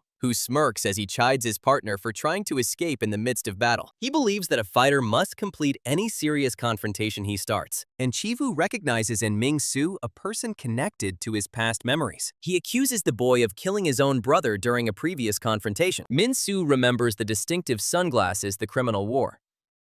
Now Hikari is holding his technician. He confirms that the guy with the reflective ability was this man's brother. Master Chivu makes a solemn vow to avenge the death of his own brother. He vows to destroy the offender using all his strength and abilities in battle, even at the cost of his body and his life. But he wants to turn the pathetic protagonist into ashes at any cost. Minjun ironically apologizes for interrupting such a dramatic scene between them and grabs his hand. And then he declares that he already knows the ending of this story because he saw all the abilities in advance. At this time, the observer reports to Mr. Kaisa about the prepared escape route through the underground level. Mr. Kaise does not immediately respond to the message, completely immersed in his thoughts. He watches the golden glow with concern, considering its color an ominous sign. Lord Kaise orders 2 subordinates to remain here and ensure the clown's safety. For now, he absolutely must not be allowed to die. They were already on their way and loading boxes into the elevator. He states that the situation is getting out of control and the fire is spreading quickly. At this time, the dragon, in despair, reproached himself for the extremely dangerous situation that had developed. The boy regretted his decision to follow China and mentally scolded his stupidity. He needed to escape quickly while Chun Dobok's squad was distracting his attention. The man did not expect that Chinu would recklessly rush into battle and was amazed by the true strength of his opponent. The dragon decided to flee immediately while all the participants in the fight were distracted by each other. Meanwhile, the main character had already defeated the Avenger and, standing on him, said that he was quite resilient. Kumo ran up to them. He quickly went to his sister to ask if she was okay. Hikari said she was now in the protagonist's debt again. His body refused to obey and could no longer withstand the colossal stress. Minjun anxiously asked his partner about her condition and thanked her for her assistance. After all, thanks to her, the surgery had been much easier and quicker. She began to talk about a captured criminal from the powerful Chun Dobok organization. The heroine assumed that an important meeting of criminal elements was taking place in the building. But the most important thing is that no medicine or drug was found during the search. Hunter Leela tried to set up a barrier, but discovered a secret emergency exit. Minsu decided to go upstairs and instructed his partner to hold off the fleeing enemies. Chungu would be here soon. The girl told him to wait. Hikari stopped him and handed him an object with words of gratitude. This artifact was enhanced with mana and obtained during their previous joint mission. The girl admitted that his incredible strength made her reconsider her life. That's why the girl began training with even greater persistence and dedication. And she was especially delighted when people came to her headquarters for help. She really wanted to be useful in this operation, but she still felt unfit.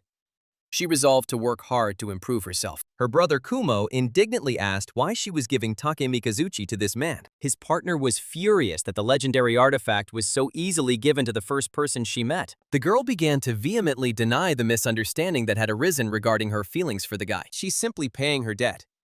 And that's all.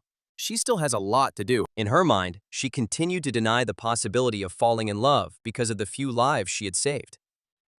Suddenly, someone called out to her, and turning around, she saw the main character in front of her, who was standing and looking into her eyes. The sudden appearance of Minjun left Hikari extremely surprised. She couldn't understand what was happening, but the main character had already grabbed one of the criminals who was trying to escape from the scene of the battle. The guy threateningly asked where exactly this cowardly man was planning to run away to. The captured man began to desperately insist that he was an ordinary civilian and not awakened. They didn't believe his words and threatened to knock out his teeth for brazen lying and selling drugs. The frightened criminal began to scream loudly and call for help so that they would let him go. Minjun noted with irony the paradox between his fear of death and his trade in a dangerous potion. The guy now offered him a choice between a fatal beating and information about the cure. The frightened man immediately shouted that everything of interest was in the basement. He told about a special elevator for VIPs leading to an underground shelter, the same place where the other people with the drugs went. Minsu was clearly not happy about having to go down to the basement to continue the operation. The boy told Jung-gil about strange things happening on the lower levels of the building. His partner asked in surprise about the existence of an underground passage in the building. The scene switched to Sejun and Younghwa. The former stated that Squad 1 had already left, but they urgently needed additional support forces. The girl replied that despite their small numbers, they decided to act while others guarded the main entrance. But seeing something ahead, she stopped and tried to stop Sejun. There were already beaten people lying ahead. An impenetrable barrier of enemies appeared in the hunter's path, completely blocking their further progress. The evidence of extensive carnage clearly indicated that a major clash had recently taken place here. Sejun noticed the opponents, and Yeonhwa also noticed it. they were very strong. He assessed the strength of the enemies as significantly superior to all the criminals he had previously encountered. The experienced fighter warned his comrades that they were facing extremely high-level national raiders. Her partner merely dismissively responded that he should take better care of his own health. Sejun didn't even have time to properly raise his staff. How the enemy's sudden attack caught the group of hunters almost by surprise. Sejun threatened to destroy all the drugs along with the hunters themselves. Such impudence caused an outburst of indignation in the criminal girl. A sudden change in coordinates placed the ranged fighter right in the middle of a close-quarters battle. The enemy's spatial skill completely changed the balance of power in the battle. The fragile archer found himself completely defenseless in the face of an immediate threat, but the bandit didn't succeed. A powerful archer demonstrated that physical strength is more important than distance in close combat, and she hit the bastard hard with her bow and energy, knocking out a couple of his teeth and leaving him in complete shock. The unexpected turn of events caused confusion among those involved in the fight. At that moment, the elevator opened, and even Clown expressed irritation at the chaotic battle that unfolded right on the retreat route. He walked along and sarcastically remarked that only useful team members should be left. Sejun was distracted from the fight and noticed a clown mask, but a momentary loss of concentration cost one of the fighters the advantage in the battle. Younghwa also let her guard down, and the blow towards her did not take long to come. He threw her far and hard, slamming her into the wall. The clown thanked the criminals for their help and suggested that Kaisei's order was involved in the matter. The question was raised about the whereabouts of his subordinates and his current solitary position, and the clown joked that while he was clearing out all the boars from Chon Dobok, he ended up completely alone and ordered to take the drugs with him. Suddenly, a sharp question was directed at the man who was trying to leave the scene. And finally, the main character entered the room, ready to finish them off right there. A threatening command was given to the group of criminals not to move, and now they were just looking at each other. The man commented with irritation on the incredible persistence of his opponents. The clown sarcastically congratulated the attackers on their successful assault on his headquarters. He explained that he was very busy and suggested that they be satisfied with the successes they had already achieved. A warning was given not to lose everything due to greed and to disperse peacefully. Both opponents were busy, and Clown suggested that the other one take care of his comrades on the floor. Minsu asked in a rage if the clown had done this to them. His opponent stated that he did not understand what was said and that they did not have time for empty talk. And one of his subordinates, with an axe in his hands, attacked the main character. But with his iron fist ability, Su shot right through his opponent. The green-haired girl was in shock. Her partner, Robin, was killed with one blow right now. And for the main character, it became completely obvious that this clown was the key figure in this whole situation. The girl advised the clown to retreat at the first opportunity, but the man decided to take on the defense of this place in order to protect the drugs. The clown took off his jacket and suggested that Ming Shu talk calmly instead of continuing the confrontation, but the main character immediately shot him. The clown dodged and expressed genuine amazement at the speed demonstrated by his opponent. He admitted that while he was confident in his speed, his opponent was also quite fast. He even managed to touch him. But the main character only asked whether the clown was the main supplier. When asked about the reasons for this assumption, they answered that he is the most elusive and talkative here. They threatened to knock out his teeth and demanded information about drug supply channels. The clown responded with mocking doubt that he would cooperate so easily. He admitted with resentment that he had clearly been underestimated during this confrontation. And then he immediately rushed forward towards the main character. And I tried to kick him, but the guy blocked it. And so the clown's blow landed a little higher than he had intended. Siu was surprised by the enemy's movement skill, which surpassed even Desu's abilities in speed. The protagonist used the offensive skill Cutting Wind to neutralize the enemy. The protagonist realized that the clown was clearly outmatched. He's no match for him or Des, just a fast rat. The clown noted with bitter irony that even he had been injured in the battle. His rage at the damage he received resulted in a loud, emotional cry. How dare the main character hurt him? And he quickly soared into the air, and then he began to approach with monstrous speed and deal blow after blow to the main character. It even destroyed the walls around, but the clown stopped beating in shock when he heard the line that the main character even found his speech funny. A sarcastic question was asked about who exactly his interlocutor imagines himself to be, and Ming Shu immediately activated the seal beneath him, and the energy began to disperse throughout the room, freezing everything around and turning it into ice spikes. The clown, in a rage, called his opponent a monster for his inhuman abilities. But Gigi hadn't finished speaking yet, so he appeared behind the clown. The man declared that he too was confident in his speed in the face of a dangerous enemy, and he hit him with such force that slammed the poor clown into the ice. Now the main character landed on the ground opposite the clown encased in ice. Sue immediately mentally complained about the annoying complexity and side effects of using teleportation. Sejun had already come to his senses, and the main character suggested staying where he was, because now he would heal him. And then he began to heal his brother, while the green-haired girl watched them. She assessed his inhuman mana power and healing abilities with horror. It became clear that this man posed a threat to the entire Pandemonium organization. She decided that she had to immediately convey this to management, but the main character ordered her not to do anything stupid and to stay in her current position. It became clear that this man was no simple enforcer and might know the source of the drugs. Gigi approached.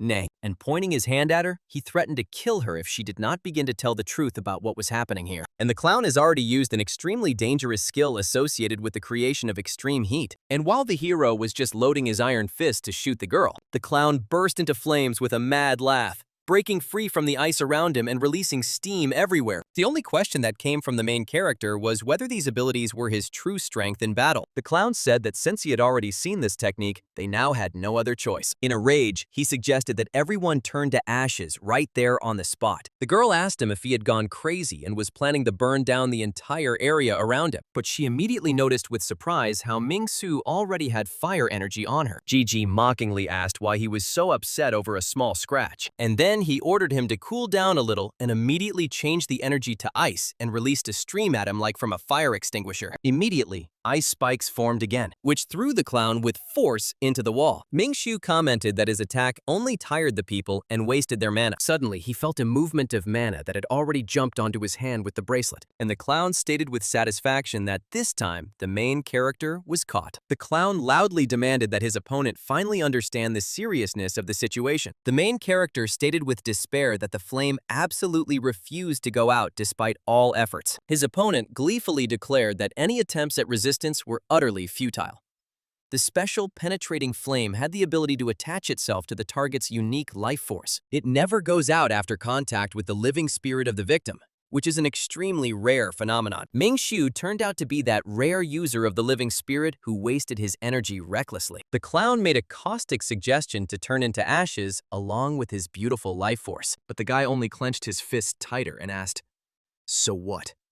He rushed at the clown and defiantly asked what exactly he planned to do in this hopeless situation. They advised him to simply receive an even stronger and hotter slap from this extraordinary flame. Min-Su said he would burn the clown before he himself burned. Isn't that enough? After all, any skill depends on the will of the caster, and after his death, the effect immediately ends. And the main character was already ready to shoot with an iron fist straight into the head of the clown bastard, but the clown fiercely rejected the very possibility of his easy death in this fierce confrontation. The main character thought his regeneration speed had truly matched the rate at which his body was being destroyed by flames, but his mana was depleting at the same catastrophic rate as his body tissue was being destroyed. And the clown understands this. The technique clearly placed enormous strain on the caster, which was crucial to exploit. His opponent easily read all these thoughts and intentions from his facial expressions and movements. The more power he uses, the faster his body will burn in this magical flame. Any further effort beyond this limit would be pure suicide for him. The main character won't even lay a finger on the clown, but Ming-Shu immediately activated the Iron Fist and 2 seals. After returning to Earth, Ming-Shu realized an important limitation of his power. The power limitation due to the side effects of the interdimensional transition acts as a protective shield for the body, and his mana, accumulated over 100 years, remains fully preserved in his core. But the methods of application and the structures of spells varied greatly between dimensions. Therefore, until it adapts, the body has established a natural limiter to protect against errors and overloads. And if he needs more power than is allowed, all he can do is detonate his core and remove the limiter by force. The man already sensed a way to overcome this established limitation, but the consequences of such a risky action remained completely unknown. At such a difficult moment, he especially missed the support of his old friend, Frey. His opponent, Clown, still couldn't understand why he was still alive, despite all the attacks. The enemy, in a rage, demanded that he finally die like a cockroach. The girl confirmed Clown's complete loss of sanity in this fight. This can't go on. The ability to force a high-ranking member of Pandemonium to reveal his true nature is too dangerous. There's no time for luxury. She decides Susie is too dangerous. Carrying out Kaisa's orders to keep Clown alive was becoming increasingly difficult. She was looking for a way to resolve the situation with just one smart move right now. But Sejun approached her from behind with a staff and ordered her to immediately stop these stupid actions and remove her hands. The girl said the bespectacled man couldn't even stand up and was giving orders. The guy assessed the situation and realized that the building was already completely surrounded from all possible sides. Most of the key figures of the criminal organization gathered in this very place. All drug suspects have already been detained by the task force. They will soon trace their escape routes. And the girl raised her hands up in despair. And then, from the other side, another adversary mockingly addressed investigator Naori with a provocative question. He sadistically inquired about the sensation of burning with life as fuel. The clown reminded her of human nature and the limitations of the body, sarcastically suggesting that she go to her brother and write a will. His regeneration rate was noticeably slowing, indicating that his strength was waning.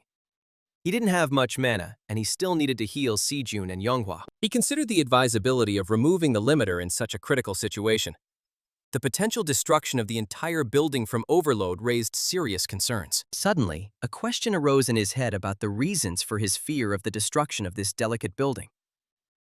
It was the fray.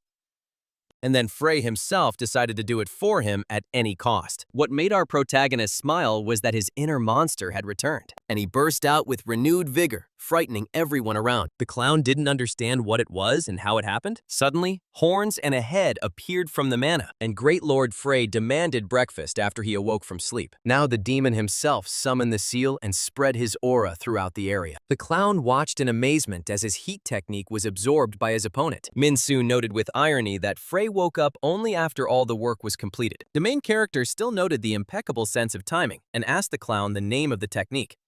I think it was called incandescence. The name of the skill was announced the moment it was activated in battle, and the clown immediately began screaming in pain. And the guy just said that now this battle will truly be to the death. Minsu recalled the previous question about the feeling of being on fire with one's own life. He admitted that he was not very good at explaining such complex things. The guy invited him to experience all these sensations for himself. And the last thing the clown managed to shout was the name of his subordinate, Arumu. And then she quietly said the name of her master, Kaise, and remembered his order. She dedicated this attack to her master and the entire Pandemonium organization without exception. Sejun realized with horror that she had transferred the skill's coordinates into her own body.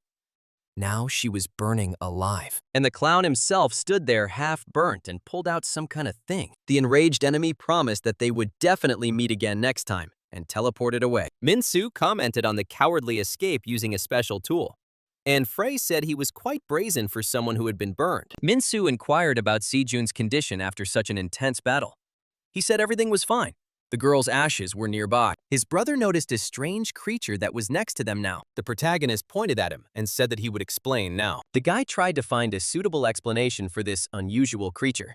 It seemed to be his guest. But the hungry Lord Predator demanded that he be provided with breakfast immediately. Pandemonium's Antarctic headquarters resembled the aftermath of a hurricane. In the middle of the destroyed hall lay an exhausted blonde man, loudly groaning in pain. Dr. Shutai watched the chaos and pitiful sight with a grin.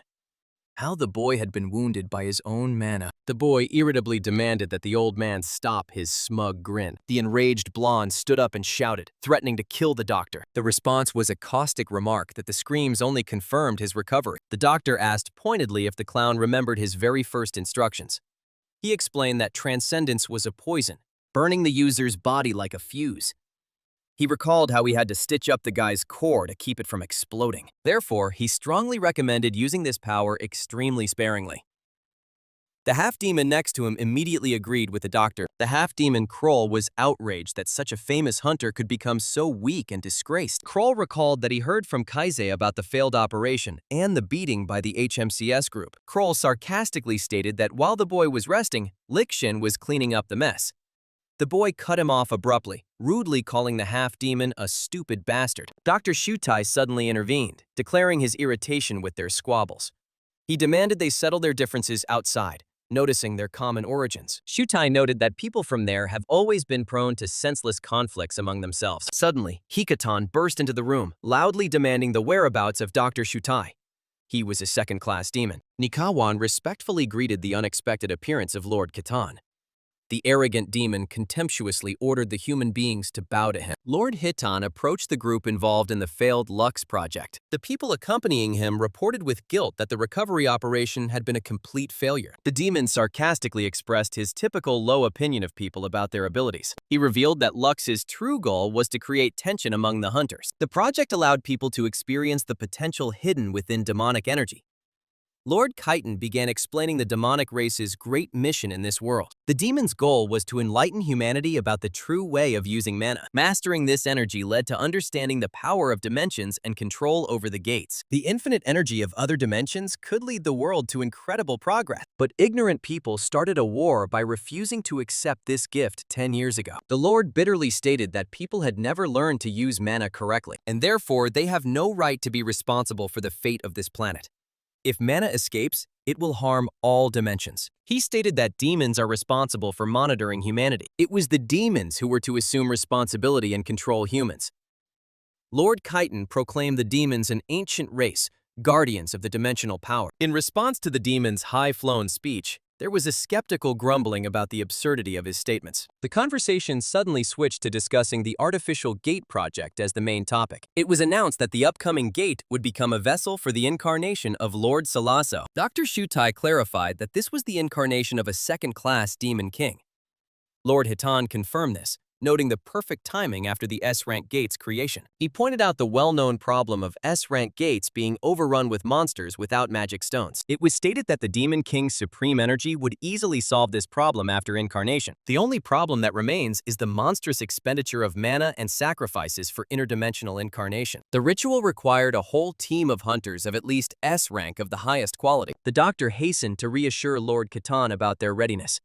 The new artificial S-rank gate would inevitably attract the best hunters like moths to a flame. Lord Hitan justified the inevitable sacrifices as preparation for the demonic race's great goal. A servant of Pandemonium named Fatel recalled the years of preparation for this event.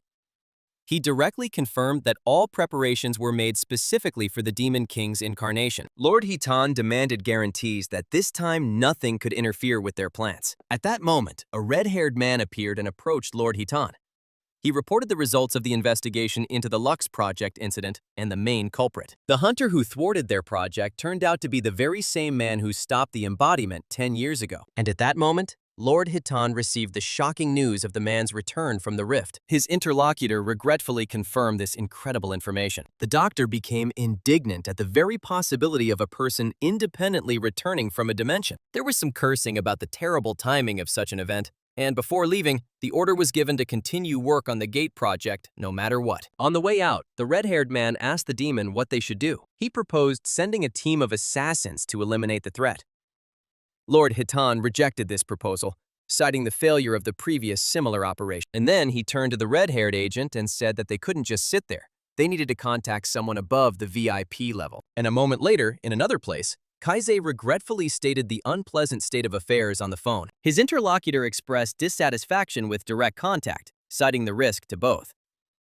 Case acknowledged the urgency of the situation, justifying his direct visit. He asked if his interlocutor remembered the man who defeated the 4 demon kings. Kais reported the return of that very man and the loss of 2 of his best fighters. He explained the complexity of the situation by the hunter's affiliation with the public organization HMCS. Kais's interlocutor asked why he should be addressing this issue. Kais cited a direct order from Lord Hitan and the importance of the upcoming operation. He said that Lord Hitan confirmed the inevitability of Lord Salasso's upcoming incarnation. He ordered the removal of any interference, cutting off limbs from the shadow or the head directly. The primary objective was to ensure complete non-interference with the incarnation process. It became clear that it was this plan that had caused the recent unrest in the hunting world. The agent acknowledged receipt of the order and asked Lord Hitan not to worry about the outcome. He confirmed to Kaisa that he would handle his part of the job. This was the mysterious agent known as Count Saint Germain. The scene suddenly switched to pizza. Frey devoured the hamburger with delight, fully enjoying the process of eating food. Then the demon took up the chicken with the same enthusiasm, rejoicing in his physical body. His rapture reached its peak when he was able to actually chew, tear, and taste. Frey proclaimed that having a real body was the true essence of life. Min Shu watched the scene with utter bewilderment. pondering over the definition of the situation. Sejun described the consequences of exceeding the mana limit, but not as an effect, but as a catastrophe. They all watched the little monster eat a delicious lunch. Sejun said he had seen hunters with summoned creatures, but his case was different. He emphasized that he had never summoned anything like this before and doubted Frey's nature. Younghwa asked if the creature was sustained by his brother's mana, as when summoned.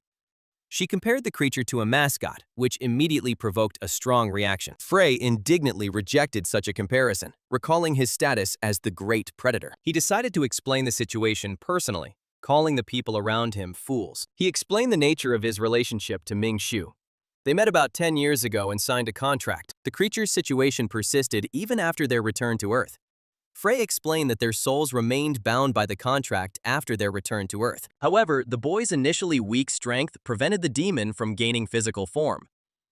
Only after the final battle did Minsu's Dongjong rise to the level of a core. This finally allowed Frey to once again maintain physical embodiment in the world. Younghwa expressed confusion, having never heard of the possibility of increasing the Dongjong level. Frey proudly stated that this is a basic trait for strong dragons and demons. Sejun modestly replied that the most important thing was that no harm came to his brother. He thanked Frey for the new knowledge, including an understanding of their potential for growth. The boy asked to continue his studies, acknowledging that he had many unexplored areas. Younghwa supported him. Sejun reminded him of the need to address the aftermath. Minsu resolutely refused the offer to clean up and asked for a ride. Younghwa suggested that his brother go to the Zhenghua Guild with his sister. Frey reacted with indignation to the suggestion that he be left behind. The scene immediately shifted to the HCMS headquarters. The senior colleague greeted the junior, noticing his unexpected appearance. Minsu was surprised by the tailed beast's early arrival at headquarters after such a task. Usually, after a task of this magnitude, the team worked all night without a break. The guy inquired about the fate of that guy, letting the petty criminals pass. Meanwhile, in another location, a junior colleague reported on Yan Chuyan's whereabouts. The prisoner completely refused to communicate, talking only during meals. All seized drugs have already been sent to the forensic department. Minsu ordered that any new information on the case be reported immediately. And then he headed to the interrogation cell to personally deal with the detainee, because after losing all his teeth, the detainee would start talking. The scene immediately moved closer to that very miracle room, from which inhuman cries of intense pain and suffering could be heard. Two colleagues quietly discussed what was happening on the sidelines, deciding not to interfere in the process. Blood splattered across the walls of the cell. Under pressure, the person being interrogated broke down and began to beg for the opportunity to tell everything. He admitted that the drug operation Lux was run by the Ichong Gotoboki organization. The detainee revealed the global scope of the organization's activities centered around Daesung.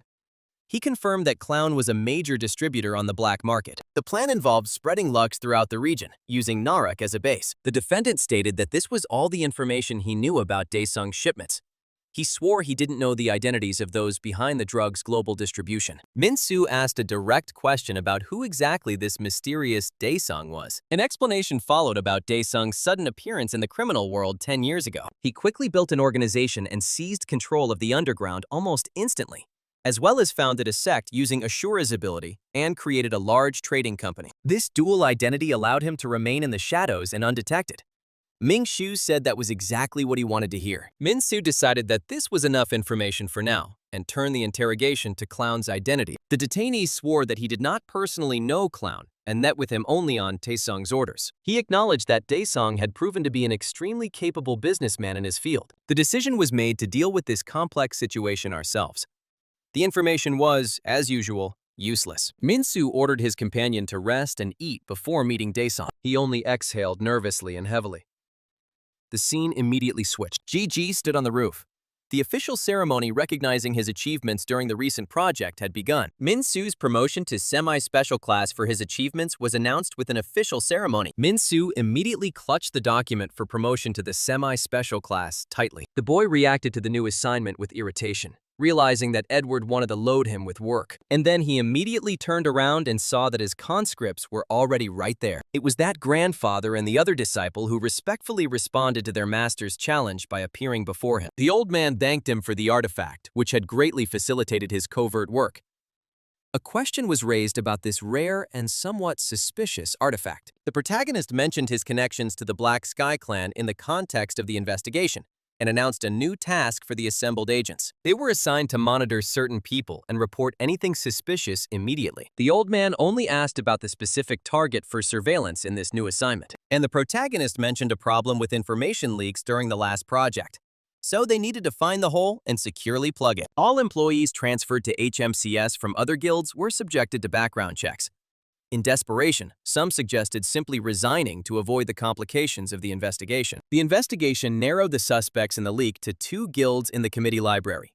The mention of the heptagram was made, causing surprise and anger among those present. The first suspected guild was called Seryok, and the second was the Kumgang Guild, according to the information received. The source of the information leak was located in one of these 2 organizations, and then the scene shifted.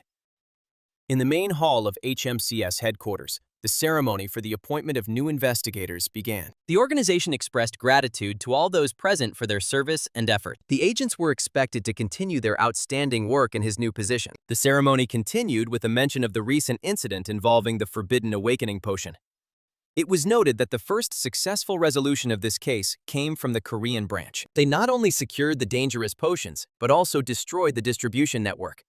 The central distribution center was destroyed thanks to the efforts of the Korean team. The capture of key figures in the criminal organization was a major achievement for HMCS. Minsu of the Korean branch was promoted to the rank of semi-special investigator. There was some dissatisfaction with the appointment of an unknown hunter to a semi-special class. Some saw this as a transitional period and a warning from the president's former faction. Questions arose about the true strength of a hunter absent from the global rankings. It was proclaimed that HMCS investigators were the shield and bullet of humanity. With the advent of the Gate, an era began on Earth where the power of skill became more important than law. And now, for the sake of well-being, they must learn to control and correctly use these forces. The appointment ceremony at HMCS headquarters has officially come to an end. Everyone left the hall and began to disperse. One senior employee shouted in anger about attempts to turn everything upside down. He angrily asked if they knew how much money he had invested to maintain HMCS's reputation. His subordinate reported that some agents were already leaning toward the vice president's side. The enraged man mentioned old Harold Bloom's remarks about Ming Xiu's appointment. The man simply angrily compared their actions to throwing wood into a burning house and demanded active action. The man bitterly recalled his attempts to win the former president's favor. Now he saw the young agents looking at his position, which infuriated him. In a rage, he ordered everyone to go out and find a way to deal with this newcomer. After his subordinates left, he despairingly considered the need to use his trump card. And suddenly he remembered that he already had one such trick up his sleeve. The scene shifted back to the bar. The boss was sitting there and reacted with surprise to the mention of the Pandemonium organization. He thought they had disappeared after the demons migrated to Antarctica and was surprised by their activity. The man expressed confusion about the need to cooperate with demonic forces. He doubted the demons would benefit from such an alliance and asked a direct question about it. He was told that he was not the type of person who usually cared about such details. An irrational world that judges people solely by the strength of their innate skills was deemed important. The guy behind him knew what his boss had done for his career. A Pandemonium representative admitted to knowledge of the shady dealings of the HMCS organization, but they don't care. He explained that Pandemonium values the pure desire to become stronger above all else. His interlocutor was promised an easy path to the chairman's chair in exchange for a few small favors. And the scene switched to the present time with the evil boss. The scene immediately shifted back to the cafe. Someone was looking at the main character's new ID and was happy for him. Edward explained the global influence of HQ HMCS, which surpasses any national agency. He proudly declared his rank as the organization's second highest. The rank system included 5 levels, from special to low class, with its corresponding position. A branch manager had a middle class, while a semi-special class received a guest position. Minsu recalled with irritation his humiliating situation while working in Korea. He asked about the reason for such a massive internal upheaval within the organization. He was told that such extreme measures were required to fully utilize his power. The conversation was interrupted by a phone call from Jungu with urgent news. Minshu immediately promised to return to resolve the issue. He reacted with surprise to what had happened during his short absence. The shocking news arrived of the death of detainee Yan Chui in his cell. The scene immediately moved to that HCMS office. The old man was already nearby. The young man reacted with disbelief to the news that had occurred during his brief absence. He demanded a detailed report of the incident at the pretrial detention center. The grandfather replied that the preliminary conclusion indicated poisoning without any traces of entry into the cell. The version of suicide using hidden poison remained the main one, but not the only one. The wolf was waiting near the building, but did not notice anything suspicious before the incident. Min-soo received prepared reports on 2 suspect guilds for his investigation. The first report concerned the master of the Gumgang Guild, Ri Ji-hwan, with a suspicious past. There were virtually no records of his life before entering the teaching tower, and he had no relatives. After founding the guild, he primarily worked with trading companies on the sea routes. He was described as a ruthless man with a keen understanding of maritime trade routes. Min-soo inquired about the second suspected guild and its leader, Sori Hong. The guild master of Sori Hong, Li Yeji, had a clean background as a typical hunter-healer. Her guild specialized in protection and healing, often working abroad with foreign hunters. Min-soo decided to personally take over the internal investigation into the information leak at HMCS. He sent Wolf to China to investigate the Qingdao Fu organization and tasked grandfather with finding the origins of Ri Ji-hwan. The young man commented with irritation on the number of security breaches in the investigative agency. Frey was eating popcorn at the time and loudly demanding that the TV be turned on immediately to watch the breaking news. He demanded with childish irritation that the channel be changed from the boring news to something more interesting. The next moment, the TV presenter announced a breaking news release about an important event. News reported the appearance of the first S-rank gate over the Taebaek mountain range in Gangwon province. The TV channel switched to a live feed with the reporter. The S-rank gate represented a national disaster in its scale and threat. However, the resources inside the gate were commensurate with its scale, which could have been a blessing. The screen showed breaking news about the discovery of an S-rank gate in Gangwon province. The reporter asked about the absence of precedents for gates appearing simultaneously all over the world. High-ranking gates have begun appearing en masse around the world, starting in Korea. The expert was asked directly about his opinion on the current global situation. He recalled that only 20 years had passed since the gates were discovered. Humanity only adapted to the power of mana through the awakening of skills, without understanding the principles. President Choi attended a summit with the leaders of countries where S-rank gates had been established. Actual raids on the gates were scheduled to begin after the summit to coordinate efforts. Minimizing losses while maximizing gains became the primary focus of the upcoming operation. A rapid and decisive response was crucial to the success of the entire mission. The scene immediately shifted to the HMCS Korea office. Everyone was on the phone. Kvost commented ironically on the strange timing of the events. He noted the appearance of an S-rank gate immediately after his transfer to headquarters. The investigation into Yan Shui's case did not even have time to begin due to new developments. Min-soo expressed suspicion that all these events seemed too perfectly coordinated. His interlocutor suggested that the gates were natural phenomena. The guy reacted with obvious skepticism to the idea of the gate's natural origin. Ming-shu's doubts reminded him of similar thoughts during the Desert Gate incident. Ming-shu considered the possibility that the gate's appearance was not accidental, but deliberate. The guy asked if anything new had emerged in the Jan Chiwi case other than the suicide theory. Tail agreed with the need to focus on the S-rank gate, putting other investigations aside. In addition to the S-rank gate, several mid- and low-rank gates have opened in other regions. Min-soo inquired about HMCS's participation in the upcoming raid on the S-rank gate. The question about HMCS's participation in the raid was answered vaguely and evasively. Mandatory mobilization orders for the Heptagram and the Hunters Association were expected domestically. Since S-rank gates usually require international cooperation, help may come from abroad. Min-soo expressed doubt about President Choi's negotiating skills at the upcoming summit. The summit was held in the main hall of the International Association of Hunters for the first time in history. Given the urgency of the situation and the connection to the gate, such a measure seemed inevitable. Opening multiple high-level gates at the same time could be beneficial if one had magic stones. Someone was discussing new contracts, how to use hunters correctly, and what to do with high-level gates. President Choi was advised to seek as many allies as possible in the current situation. Korea still lacked hunters to safely raid high-level gates. The main problem was the question of possession of the magic stones after the raid's completion. The magic stones were rare minerals mined exclusively within the gates. These stones possessed incredible fuel efficiency and served as the basis for all artifacts. In the modern world, no country would provide its resources without appropriate compensation. One of those present inquired about the start time of an important international meeting. President Choi confirmed the arrival of all participants and their readiness to begin negotiations. The appearance of the Misteltein leader caused obvious surprise among the assembled summit participants. The personal appearance of the leader of Misteltein indicated the extreme seriousness of the situation. Misteltein consisted of 10 of the strongest elite members of the International Hunters Association. This group of elite hunters took control of the core of the association after the gate first appeared. Many hunters dream of joining this group, but even C-rank hunters are rejected.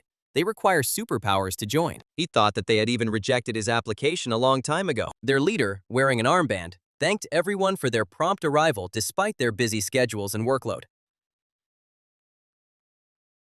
Due to the emergency situation, it was proposed to begin the work of the meeting immediately. Everyone immediately took their seats, and the meeting began. It has been reported that 7 S-rank gates have appeared around the world, 1 or 2 per continent. More than 1,300 A-rank gates also appeared all over the planet at the same time. The scale of the disaster clearly exceeded initial estimates and demanded a global response.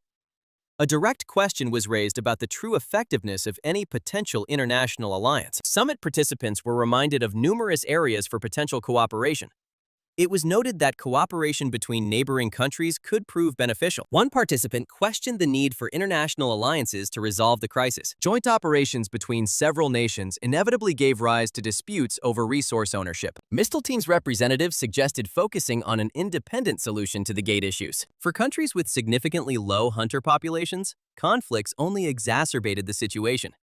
The International Hunters Association proposed directing aid under its supervision. The question arose about Misteltein's right to set standards for the international community. The diplomat directly accused the association of trying to monopolize the gate's valuable resources. A representative of Misteltein assured that the organization operates solely for the public good. And then, after discussing several points, she stated that in order to achieve peace, they needed to work together. The scene immediately moved to the street. President Choi commented with irritation on the futility of the time wasted on the summit. His assistant insisted on returning immediately to organize his own raid on the gate. It was decided to bring together the Heptagram, the Hunters Association, and HMCS for joint action. Misteltein's intervention shattered the international alliance, forcing Korea to act on its own. Then one of the henchmen asked, "What about help? And isn't HMCS a detective agency, not a clan of raiders?" They explained that the aid was being sent to countries without local branches of the Hunters Association.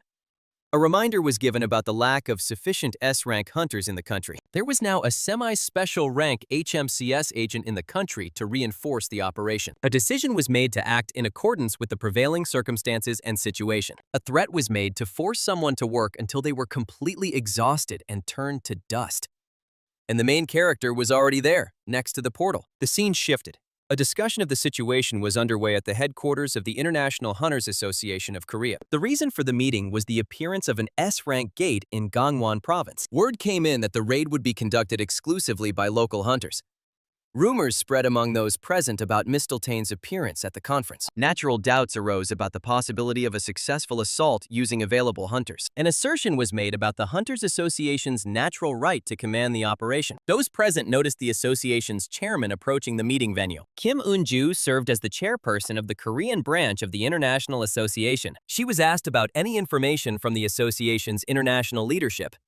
She replied that such people don't care about their problems. They live in their own little world. And as for Misteltein, they are simply a gathering of highly skilled hunters. The boy asked Kim for the right to command an operation for his hunting association. He wanted to tell her something else, but the girl explained that she had already found out everything in the car on the way. The discussion turned to the 2 A-rank gates located next to the S-rank one. The assistant confirmed the dangerous proximity of the gate and the need to secure the area.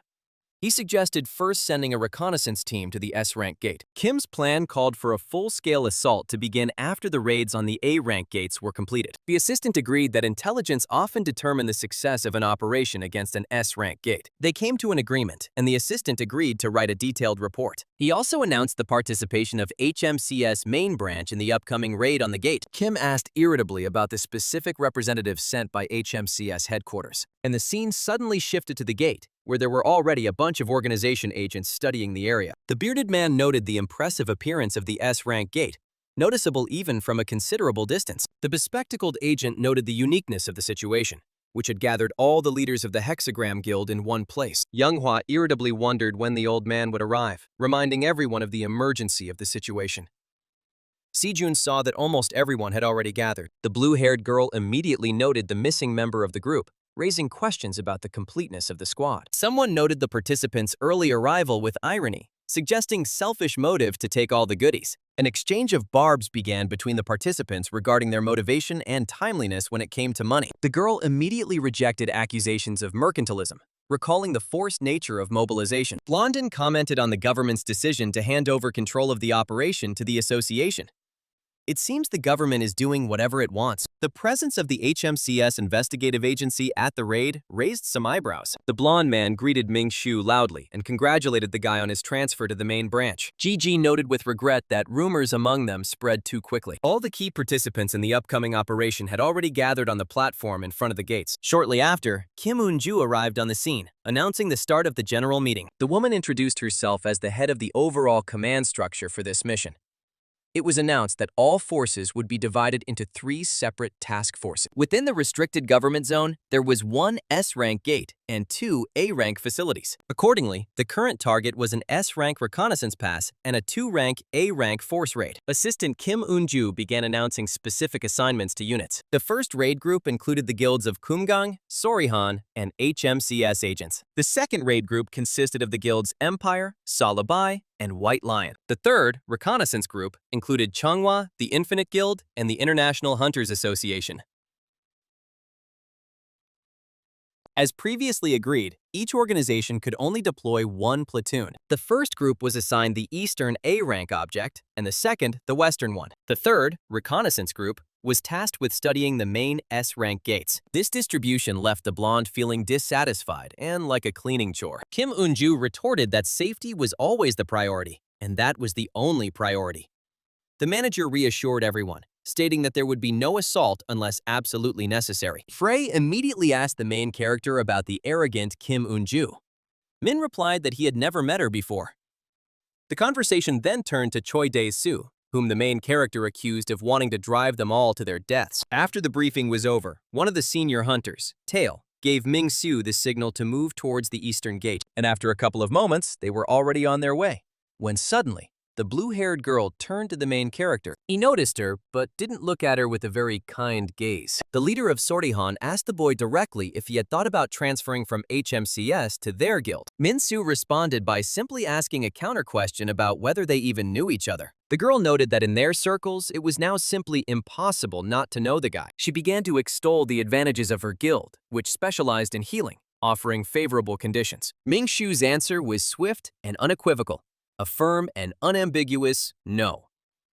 The boy dryly replied that he had more important things to do, ending the conversation. The girl said she hadn't expected anything else.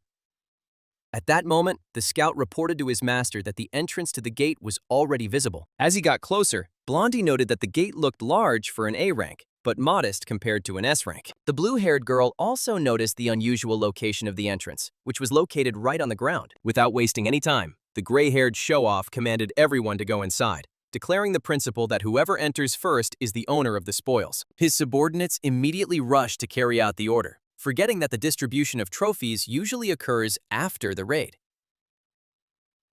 Such haste on the part of competitors only elicited a sarcastic comparison with dogs from the main character from the HMCS group. The captain of the HMCS crew ordered Sora-chan to hold formation and follow them, entering from the rear. The Sorikon Guild's hunters confirmed receipt of the order and readiness for action.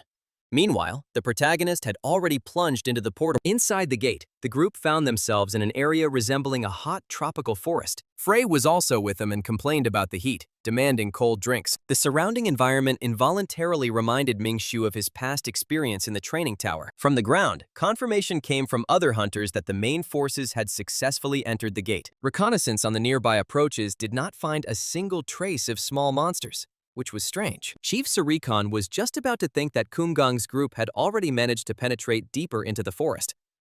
Suddenly, a strange and alarming sound came from the direction of the forest, which attracted everyone's attention. The captain ordered everyone to move quickly toward the sound, and the group began to move forward. Team Kumgang appeared from behind the trees, and their leader asked with a grin what the fuss was all about. They have already managed to establish their marker, claiming rights to this territory and the resources located here. And the blue-haired girl scolded the hunter named R, who suddenly rushed to attack the rare humanoid monster, which caused shock among the allies. They asked him if he had gone crazy, since they were clearly facing a rare and dangerous opponent. She tried to remind Ryu of the cardinal rule of hunting such creatures. The rarer and more humanoid the monster, the more caution one must exercise. Ryu replied sarcastically that he wasn't going to politely ask the monster's name first. He added that they were just A-rank monsters, and there was no need to worry too much.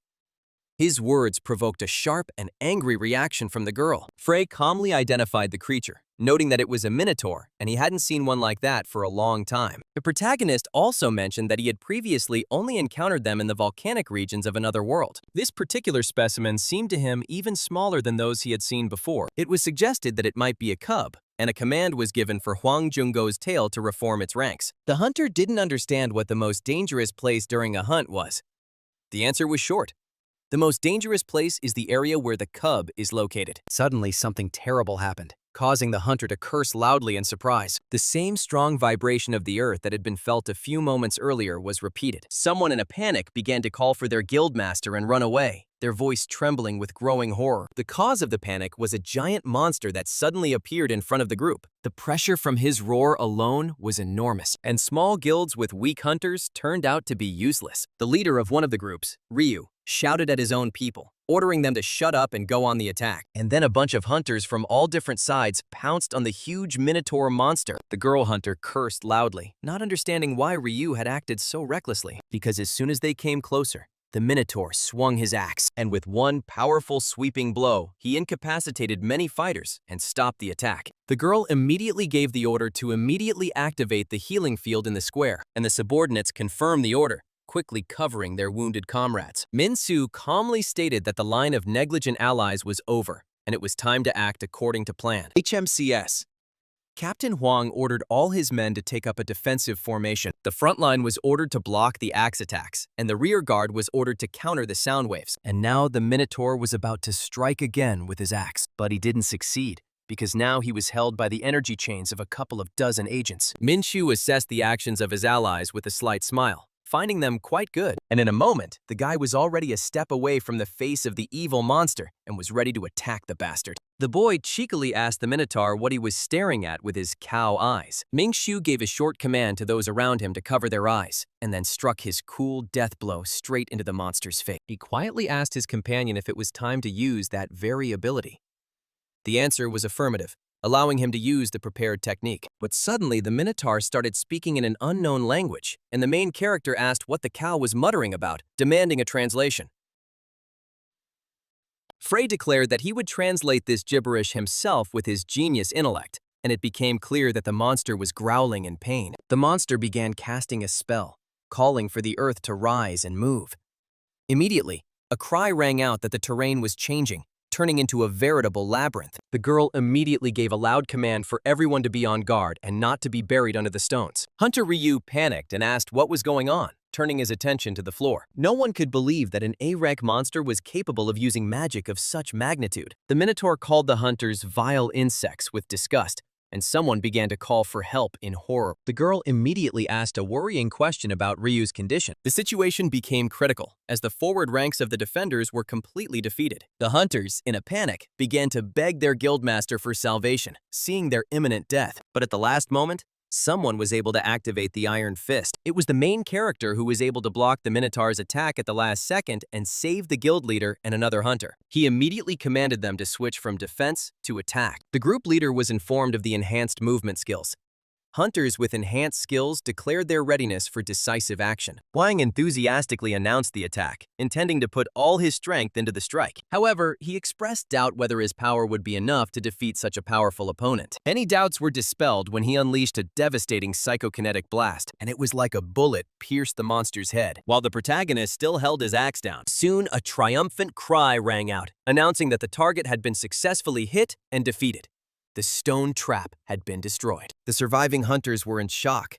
Some thought they had already died and could not come to their senses. The approaching members of HMCS, along with GG, noted with a slight grin that their allies looked completely defeated. The wounded hunter Ryu could only smile wryly in response, unable to find the words to object. The blue girl couldn't believe that the investigative agency had experience in large-scale team battles. An assistant immediately ran up to her and said that the group should regroup before new monsters appear. The girl agreed with the need, but first to provide assistance to the wounded. Meanwhile, Wang noted that the attack worked even on such a tough skull, which was surprising.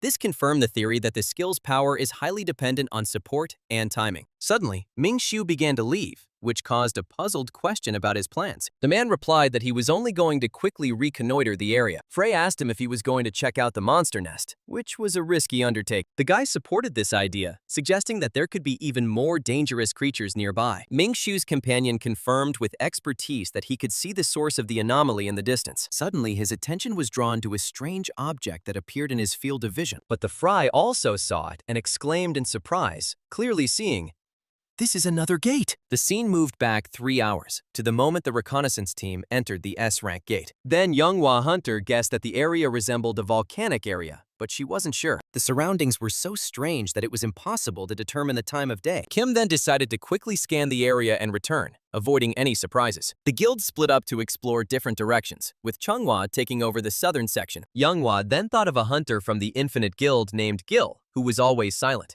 probably because of her verbal command skill. The girl sighed quietly, expressing a desire to work with her master and not in this group. And when the others heard this, he quickly gave the order to move on, and the group began moving deeper into unknown territory. Quite a lot of time passed, but during all this time, not a single monster was encountered. Group leader Kim asked her subordinate about the results of the inspection of the area, and her assistant, standing in the protective dome, said that yes, there is something. The answer was this: no monsters or magic stones were found within a radius of 20 kilometers. However, the instruments recorded a clear concentration of mana flow in a certain place. This point of concentration turned out to be the center of the local landscape, namely, a large volcano. After Kim's inspection, it became clear that there were no special attractions or threats nearby. It was deemed too risky to approach the volcano, so they decided to stay within detection range.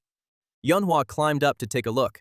There didn't seem to be anything interesting, but everyone understood that the volcano was the key anomaly of this place. Suddenly, a boot landed behind her, and Younghwa quickly turned around with her bow at the ready. It was a pity that it was that same silent hunter. The sudden appearance of Hunter Gil behind her slightly frightened the girl. She reported, writing on her notepad, that reconnaissance in the southern direction was completed, and suggested that they begin their return. The girl agreed with the need for a further retreat. And then the hunter began to write something else. And just as she finished, Hunter Kang Yo-wa was asked about her knowledge regarding the popular hunter Min Xiu. The girl confirmed this, but asked the reason for her interlocutor's curiosity. She explained that she had reached her current level thanks to the heroes of the war 10 years ago. Her memory vividly recalled the deeds of her uncle, Choi Dae-soo, and Kyung Hu, but the image of Min Xiu was almost erased. Younghwa frowned. This seemed odd, given his influence and the way he was literally shaking the country's foundations. It raised the question of how such a prominent figure could have practically vanished from memory in the space of 10 years. Younghwa suggested that it would be better to ask her own master for the answer. Someone immediately ran up to them. The sudden interruption of the communication channel with the base caused panic in one of the hunters, and in a moment, they were already running to the scene of the incident. Following this, something terrifying appeared, causing the hunters to scream in horror. They couldn't understand what was happening before their eyes at that moment. They discovered mountains of corpses, and among them all was the still barely alive Commander Kim, and also the creature, who claimed to have appeared on its own, freeing the hunters from the need to be tracked down. It promised to kill each of them right on the spot, leaving no chance. The creature recalled the complete extermination of more than a dozen high-ranking hunters in the past. It became clear that this was not just a monster, but a representative of a species of a completely different level. Kim looked at him with horror and realized her helplessness in front of a real demon. But Younghwa wasn't going to give up and quickly ran up to Kim so as not to leave her to die on the ground. And she managed to grab her and pull her away at the last moment. Right after that, an explosion thundered, and then even the silent huntress took off her mask, and she used her special technique on the huge demon, shouting loudly, "Stop!" And surprisingly, this technique actually bound the monster's hands. The creature mockingly assessed the hunter's technique, but suggested demonstrating something more amusing. It simply squeezed the hand and immediately freed itself from the shackles of the silent girl. Gil, the master of the Infinite Guild, was shocked that her word team was broken so easily. The hunters quickly assessed the threat, noting the monster's intelligence and its ability to speak articulately. A loud command from Younghwa was given to not lose sight of the creature's attack trajectory for a second. The monster scornfully promised to make one of the hunters fly like an annoying insect, and the monster brought down a mini meteor shower on them, scattering the hunters across the ground. The group captain swore and ordered to pull back the enemy to save the people. It was decided to gather the survivors and urgently request reinforcements before it was too late. Younghwa had already taken out her bow and shouted furiously at the monster, calling it a despicable lizard. And now 3 fighters were shooting at the monsters simultaneously, but they only hit his demonic shield. Silence immediately used another of her tearing techniques, and the demonic bastard's shield immediately shattered. And then a desperate cry rang out, calling on everyone to strike at the monster while they had the chance. And the demon himself was a little shocked by this situation. And then the monster just laughed, declaring that the real fun was just beginning. And the hunters immediately began to be swept away by the demon's strong aura. A frightened female scream sounded in the direction of the huntress Gil, who was in trouble. The creature boasted that it had already torn the victim's mouth apart and was now going to break his arms as well. It commanded its opponent to immediately crumble to dust, leaving no chance. But before the blow stood Younghwa. A new command followed for the entire group to regroup into a defensive formation as quickly as possible. And a huge explosion occurred, probably comparable to an atomic one. The demon was still in complete shock. He couldn't comprehend what kind of creature this was in front of them. This explosion was then caused by Ming Shu, who did not understand how he appeared there but was already protecting everyone from the demon monster. The scene flashed back 30 minutes to the past, inside the A-rank gate where the other group was located. Ming Shu wondered if the vision before his eyes was an illusion or reality. He suspected that they were witnessing an incredible phenomenon, a gate within another gate. Frey suggested calling it a layered gate, although the nature of the phenomenon remained questionable. The hunter firmly stated that the structure and composition of this object's mana were identical to those of a normal gate. Ryu was already standing behind him, and shouted enthusiastically that he had never seen anything like this anomaly in his life. Minsu inquired about the whereabouts of the other hunters who had participated in the raid. They told him that Sorikon was treating the wounded, and the rest were examining the monster carcasses for trophies. The protagonist suggested leaving the gate and first reporting this strange phenomenon to command. His companion reacted skeptically, seeing no point in retreating, and suggested throwing more people inside. The captain of the HMCS Fry team suddenly appeared and began to scold his subordinates for indiscipline. He announced with an air of importance that he would now pass judgment on their further actions. The captain pointed to 2 specific hunters and ordered them to enter the strange portal first. He then slapped them on the back of the head. And while they were flying into the portal, one of the chosen hunters, Ryu, indignantly shouted at the captain, calling him a crazy bean. And so the group that entered the anomaly found itself in an area resembling a volcanic terrain. Ryu complained of a dislocated hip and promised to bill the captain for treatment and moral damages, when suddenly the main character heard some scream. Ryu was just wondering where the captain was going when he suddenly started running. And so Minsu explained to Kang Younghwa that he heard a familiar cry for help, and so he rushed to help. The girl was surprised and asked how her master ended up in that particular place. Ming Shu retorted that he should be the one asking why he was here and inquired about the gate's connection. The angry demon at this time screamed that someone dared to interrupt his exciting game with the victims. The monster promised to pierce his opponents together and swallow it in one gulp. But the protagonist held his own. Min Shu briefly ordered his companion to support him in the upcoming clash. And so, together, they rushed forward, forming a fusion of their powerful energies. So now all that was left was to guess whether they would be able to defeat the demon's energy. Ryu, who came running at the end of the fight, quietly complained that such action should have been agreed upon in advance. He wondered why there was a reconnaissance team here at all. He turned to the president of the association, but she was so shocked that she could not utter a word. And then he saw before him a massive battle, full of brutality, aimed at defeating a terrible monster. The hunter expressed utter disappointment and demoralization at the monster's might. He noted that despite the appearance of Minsu, their group had never been considered weak before. And looking at the fight, he realized that the gap in strength was so great that doubts arose as to whether the guy was even human. Kim admitted that she had long felt this insurmountable gap between people and other races. She stated that a being of such power could not be human. It was simply impossible. Even as an S-rank hunter and the association president, she felt completely powerless. The girl thought bitterly about how she could have found herself so helpless at a critical moment. Ryu agreed that no matter how hard they fought, no matter how hard they tried, they will not be able to compare with creatures of another race. His companion hopefully noted that it was still impossible to know for sure, and there was always a chance, and he tossed her an ampule. The boy suggested that by uncovering the nature of their power, humans might at least be able to approach their level. A smirk appeared on his face. The girl looked at him in shock and began to think about his proposal, and without hesitating for a second, she quickly took the ampule. Meanwhile, Younghwa reported that the monster, despite the blows it had received, began to regenerate on its own.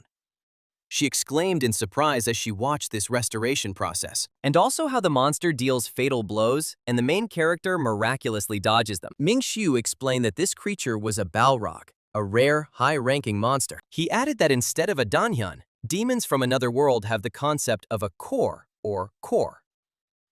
The Balrog's ability to regenerate is their primary core ability. Yohwa immediately asked if this meant that destroying the core would lead to victory over the monster. Ming-Shu smiled and asked, "Why destroy it? He can just eat it." The guy suggested that the girl find the location of the core while he distracted the monster. Yohwa was at a loss, noting that she had no skills to detect such hidden objects. The Balrog cried out in rage that the annoying insects were swarming around him like pesky flies. Ming-Shu began to explain that skill was only the initial form of mana, and its use depended on will. She needed to think more simply. The core was simply a deep center within Danzan.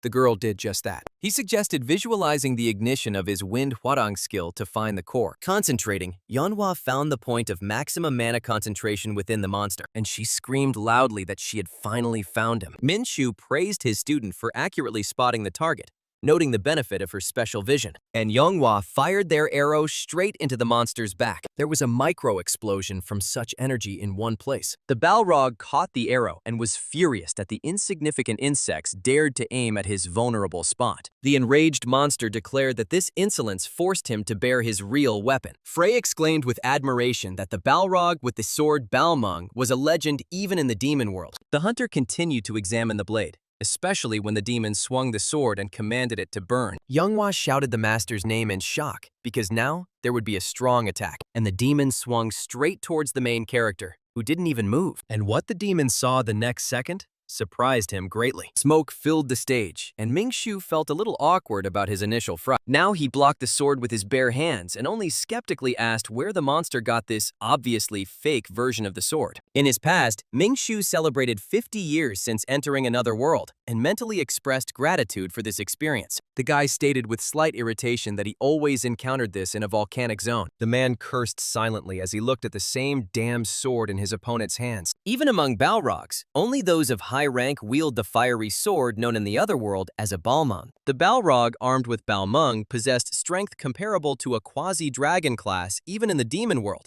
making it nearly invincible. Ming-Su noticed that the real Balmung was not as light as it seemed in the monster's hands now. The hunter asked the monster in surprise why it was attacking him with a crude imitation of the legendary blade. He sent the fake sword back straight into the monster's head, and it groaned as it gave up its breath and began to fall to the ground. Min-Su never expected to encounter a monster with a regenerative core on Earth, which is typical only for the depths of dangerous zones of another world. The enraged Balrog gnashed his teeth, addressing the annoying hunters with a silent question and rage. Immediately, fiery red arrows flew at the monster, and he rushed forward just as 3 arrows pierced his monstrous body. The monster immediately turned back in shock, and he saw Younghwa, who was already preparing to release her supercharge, and a couple more warriors behind her. A clear command was given, ordering everyone to immobilize the monster's body at any cost. And then the battlefield began to sparkle from the various magics and powers of the warriors. The fighters immediately reported the successful entrapment of the monster and called for blocking its path with tracking skills, but the Balrog considered it useless. Suddenly, he was bound in chains. The demon fell, but continued to mockingly offer his victims to fight as long as they wanted, eventually declaring the complete invulnerability of his regenerating body. Ming-Shu coldly stated that the monster had already demonstrated its capabilities sufficiently. The guy announced that it was time for the Balrog to leave the stage. It sounded like a final verdict. He and Frey immediately activated the Predator technique, and a magic circle formed under them. Immediately, some kind of stone flew out of the monster's neck and he began to wail. But the Fry did not listen to him, and immediately swallowed the core with his monstrous mouth. With obvious pleasure, The little monster absorbed the regenerative core extracted from the body of the defeated monster. Balrog felt shock and disbelief at the last moment that his source of power had been so easily stolen. The man thanked the monster for the meal with a satisfied look, as if he had just finished a regular lunch. And the protagonist immediately activated his destruction technique on the monster. The Balrog even began to howl in pain and despair, but no one cared about the monster's suffering. The hunters watching the battle couldn't believe that this terrible monster had actually been defeated. The mighty Balrog fell dead, its heart gone, and its body fell to the ground as a lifeless lump. Ryu noted with slight irony that in such situations, there is not even time to calmly finish your portion. Luckily, he didn't sense any more monsters inside the gate, which was a small relief. But even for an S-rank gate, everything that was happening seemed wrong and caused a dull alarm. Kyung Hu came over and said that most of the staff were unable to fight and they should return as soon as possible. The student then asked her master directly how he ended up in this gate and what had happened. Mingxiu explained that while they were exploring the A-rank gate, they discovered another one inside, and after entering it, they found themselves here. Kyung Hu incredulously assumed that the A-rank and S-rank gates had somehow connected. Ryu confirmed this absurd fact, adding that the passage disappeared immediately after they arrived here. Without finding a new gate inside this one, they had no way to return to the original A-rank gate. Kyung Hu immediately had a logical question about the nature of the phenomenon. Duplicate gates, or one portal with multiple exits? Mingxiu guessed that these were different spaces, since the ranks of monsters and the environment in them were different. The only logical explanation seemed to be the intentional connection of the gates by someone from outside, which raised new questions. Ryu developed the idea and said that the very fact of the simultaneous appearance of gates all over the world already indicated their abnormal, artificial origin. Memory immediately turned to the incident with the illegal awakening potion inside the Middle Eastern gate. The empty gates, without mana or monsters, but with a clear structure, were reminiscent of that case, only more developed. The key word describing this gate was precisely designed, which spoke of someone behind it. Minsu thought that if the three gates in Gangwon-do were connected, then there was someone's will behind it, which meant they could all be part of a plan. An artificial gate was the most likely hypothesis that explained all the oddity. Kyung Hu couldn't believe that someone would do such a thing and asked about the possible reasons. The idea seemed absurd to Ryu. Creating and linking a gate, violating all known laws of space. The question of who and why hung in the air, devoid of an obvious or even remotely plausible answer. Ryu asked the girl.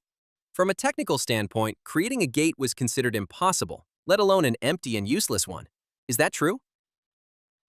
The main decision was to destroy these anomalous gates as quickly as possible, without expecting any benefit from them. Minxiu asked if even a rough map of this strange location had been drawn up. Captain Kyung Hu answered in the affirmative, confirming the complete absence of magic stones around. However, there was a clear concentration of mana around the volcano, making its inspection mandatory. The heart of the gate was most likely located right there, in the mouth of the volcano, which was their ultimate goal. Minsu ordered the evacuation of the wounded, and after the gate was closed, the rest were to be dealt with immediately.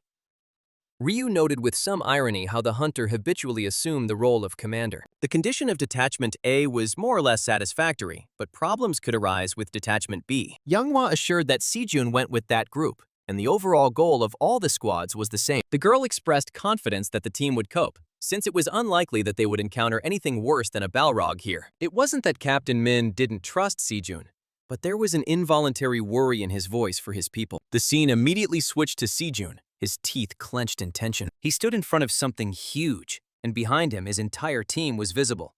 Only he remained alive. The scene flashed back 3 hours to Team B, where leader Sejun inquired about the results of the search for the gate's heart. He was informed that the target had not yet been found, but due to the small area of the location, the search would be completed within 3 hours. The absence of magic stones and resistance from the gates gave hope for a quick completion of the operation. Hunters from the Empire noted that empty gates did not require such a large number of people to clear. Sejun politely asked if his group could return first to check the situation outside. The commander replied that it didn't matter, as a single squad could handle an A-rank gate.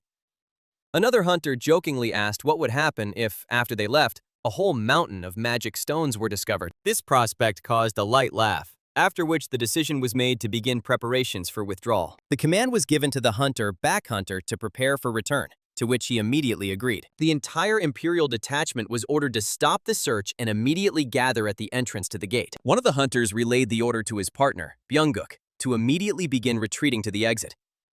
However, Byung-guk asked them to wait, citing the need to complete a search of a distant area. As he walked forward, he thought irritably about the injustice, because thanks to the rare skill, he had already become a leader. The hunter's thoughts revolved around the fact that his colleague had been one of the weakest during his training. Immediately, his legs began to slip violently and could no longer support him. The guy lost his balance and flew forward, spinning. Then the ice beneath him began to crack, and he fell through. He fell onto the grass quite softly, in the lotus position, but his body and head still ached. He decided to quickly look around because he didn't understand where he was. Touching something, he suddenly stood up with a squeal and saw that he was in a clearing among corpses. Suddenly, Jungkook noticed a body in front of him, which he recognized with fright as the hunter from Kumgang. This caused confusion, as the members of Kumgang were supposed to be in Team A, not here. Suddenly, someone asked how he'd gotten there, to which the stranger replied that he'd arrived much earlier than all of them. Byung-guk overheard the conversation and quickly ducked. Then the question was asked about who, in the opinion of the stranger's partner, released that minotaur here. The stranger confirmed the guess that the monster was a sealed guardian, specially released by someone. He said that even he couldn't have killed so many hunters on his own, so he came to help after the leaders left. He also inquired about the whereabouts of Guildmaster Lee Yeji and the plans to destroy Frost Soul. The response was that the healers were too valuable as sacrifices, so she had already been sent ahead. The stranger, with a cold voice, ordered his partner in black to stop chatting and go close the gate. When asked about the clown's whereabouts, the answer was that he had probably moved to Team C. Byung-guk was shaking in fear. Suddenly, someone next to him shook his head with false regret, watching what was happening. It was a demon who discovered the boy and whispered that any cleanup must always be carried out thoroughly, without leaving any witnesses. Immediately, a piercing scream was heard, and two guys turned to look at the time traveler. Immediately, they saw blood all over the floor. With a slight irritation in his voice, Demon stated that his people did not know how to clean properly. Lord Ouroboros' sudden appearance left people in a state of surprise. What was he doing here? Ouroboros reported that the doctor had opened a separate entrance. One of the men in the blue jacket asked if there were now enough victims. Lord Ouroboros answered negatively, reporting the problem that had arisen: the defeat of the Balrog. This news shocked the guy in black, and Ouroboros confirmed that the necromancer was to blame again. The plan to use Gate 3 as a phenomenon point was thwarted by the accumulation of people there, which interfered with stability. For this reason, it was decided to hold the phenomenon in another, second gate. Ouroboros ordered the group to close the first gate, move to the third, and avoid unnecessary actions. The number of victims in the second gate would be more than enough to perform the ritual. After so much research, it was finally possible to present the result, but there were too many obstacles. Ouroboros emphasized that, serving such a high being, they had no right to make the slightest mistake. The boys immediately bowed and said that they would obey in any case. Meanwhile, at the Empire's camp, it was snowing at the gates, and Commander Sejun asked with irritation why the missing person had not yet been found. The hunter who transmitted the order justified himself by saying that Kim Byung-guk was often uncontrollable, but not to such an extent. For the first time, even communication with him did not work, and hunter trackers could not determine his location. Jungkook's signal had completely disappeared, raising concerns that he might be developing gate-trapped syndrome. It was proposed to urgently seek help from hunters from other guilds for a joint search. The Empire's leader turned to Master Do Kyung Hu of the Warriors Guild. Do was surprised they hadn't yet left the gate.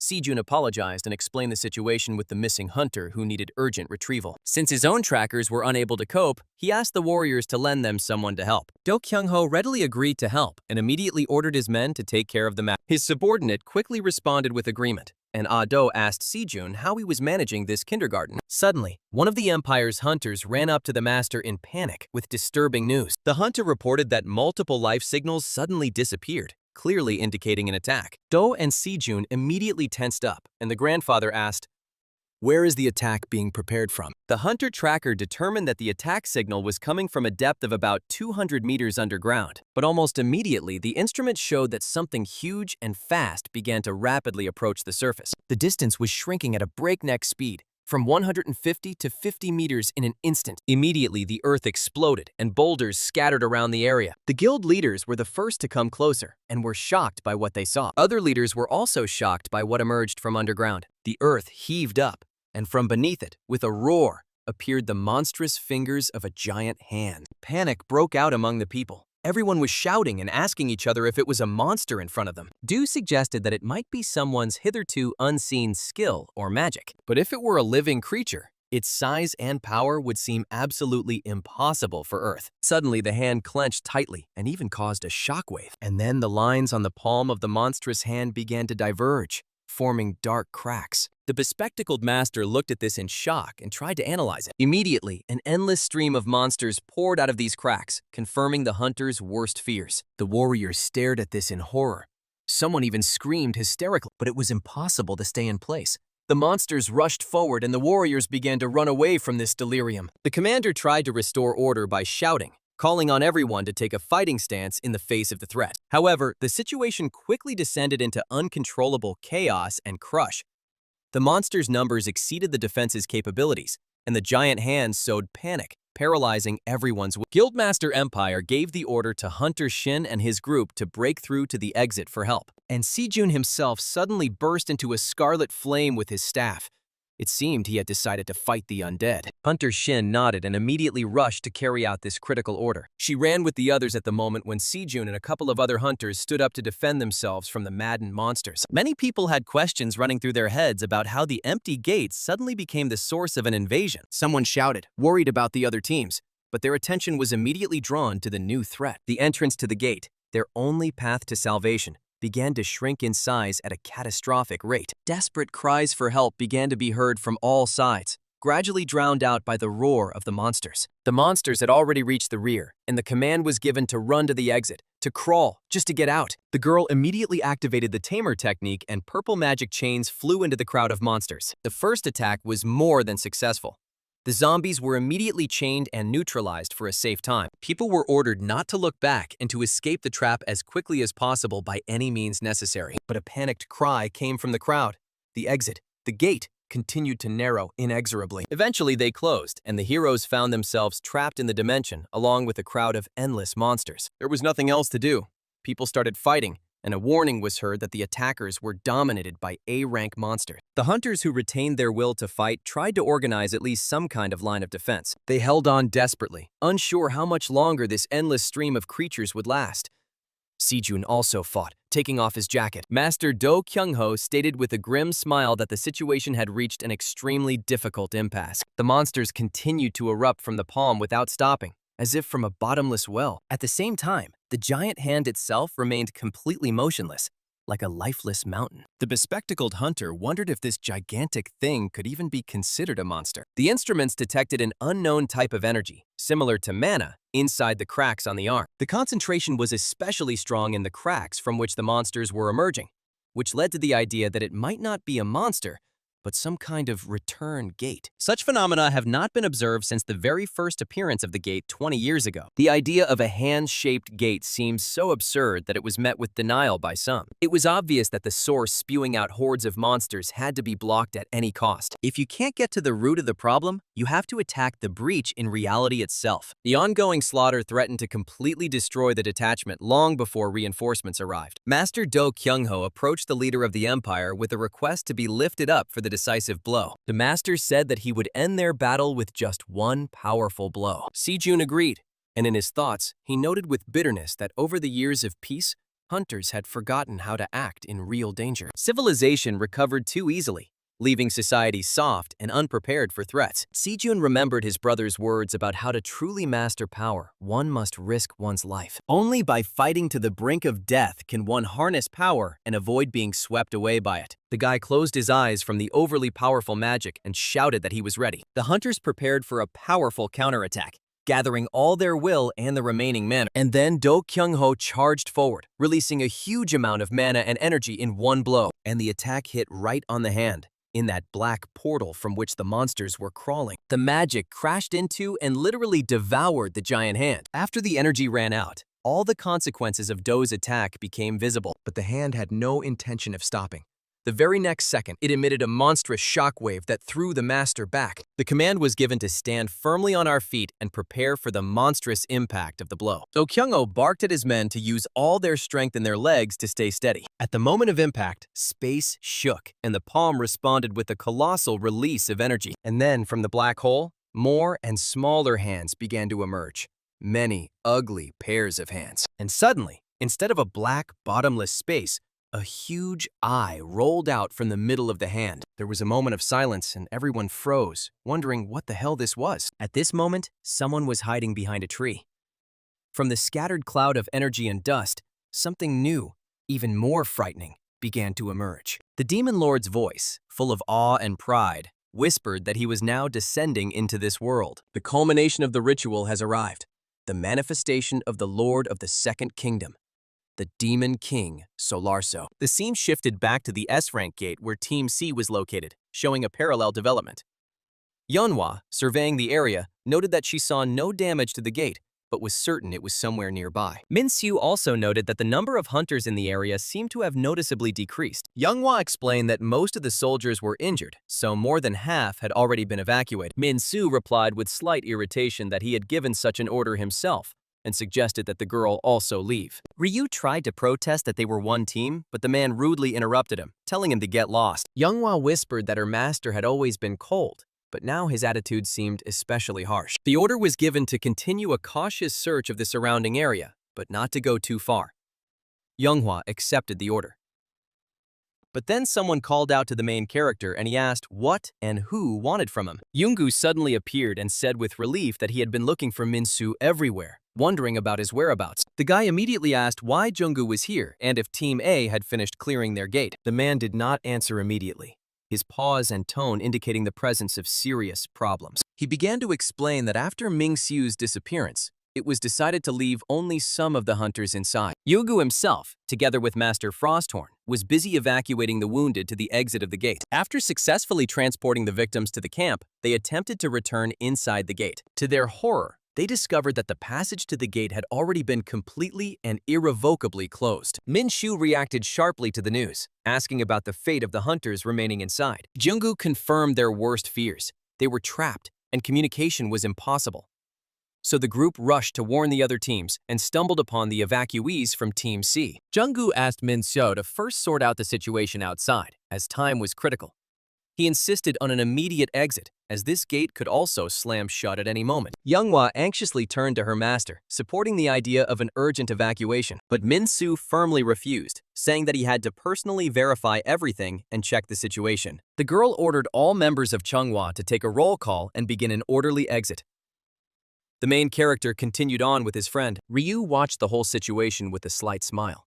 He quietly muttered that this was finally starting as planned. Soon a report was received that all members of Team C had safely left the danger zone. The successful return of the hunters was announced, and an order was given to move to the main camp. Yeonhwa immediately asked the chairperson of the Hunters Association what was going on and what the situation was with the other teams. The girl suggested getting to the base camp first, promising to give an explanation after collecting the data. And now they were already at the base, which was quite noisy.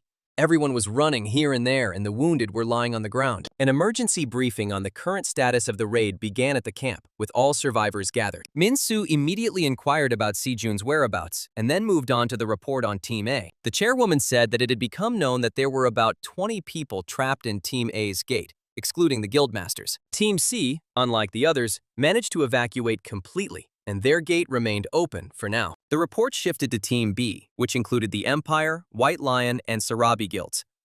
The protagonist's brother was there.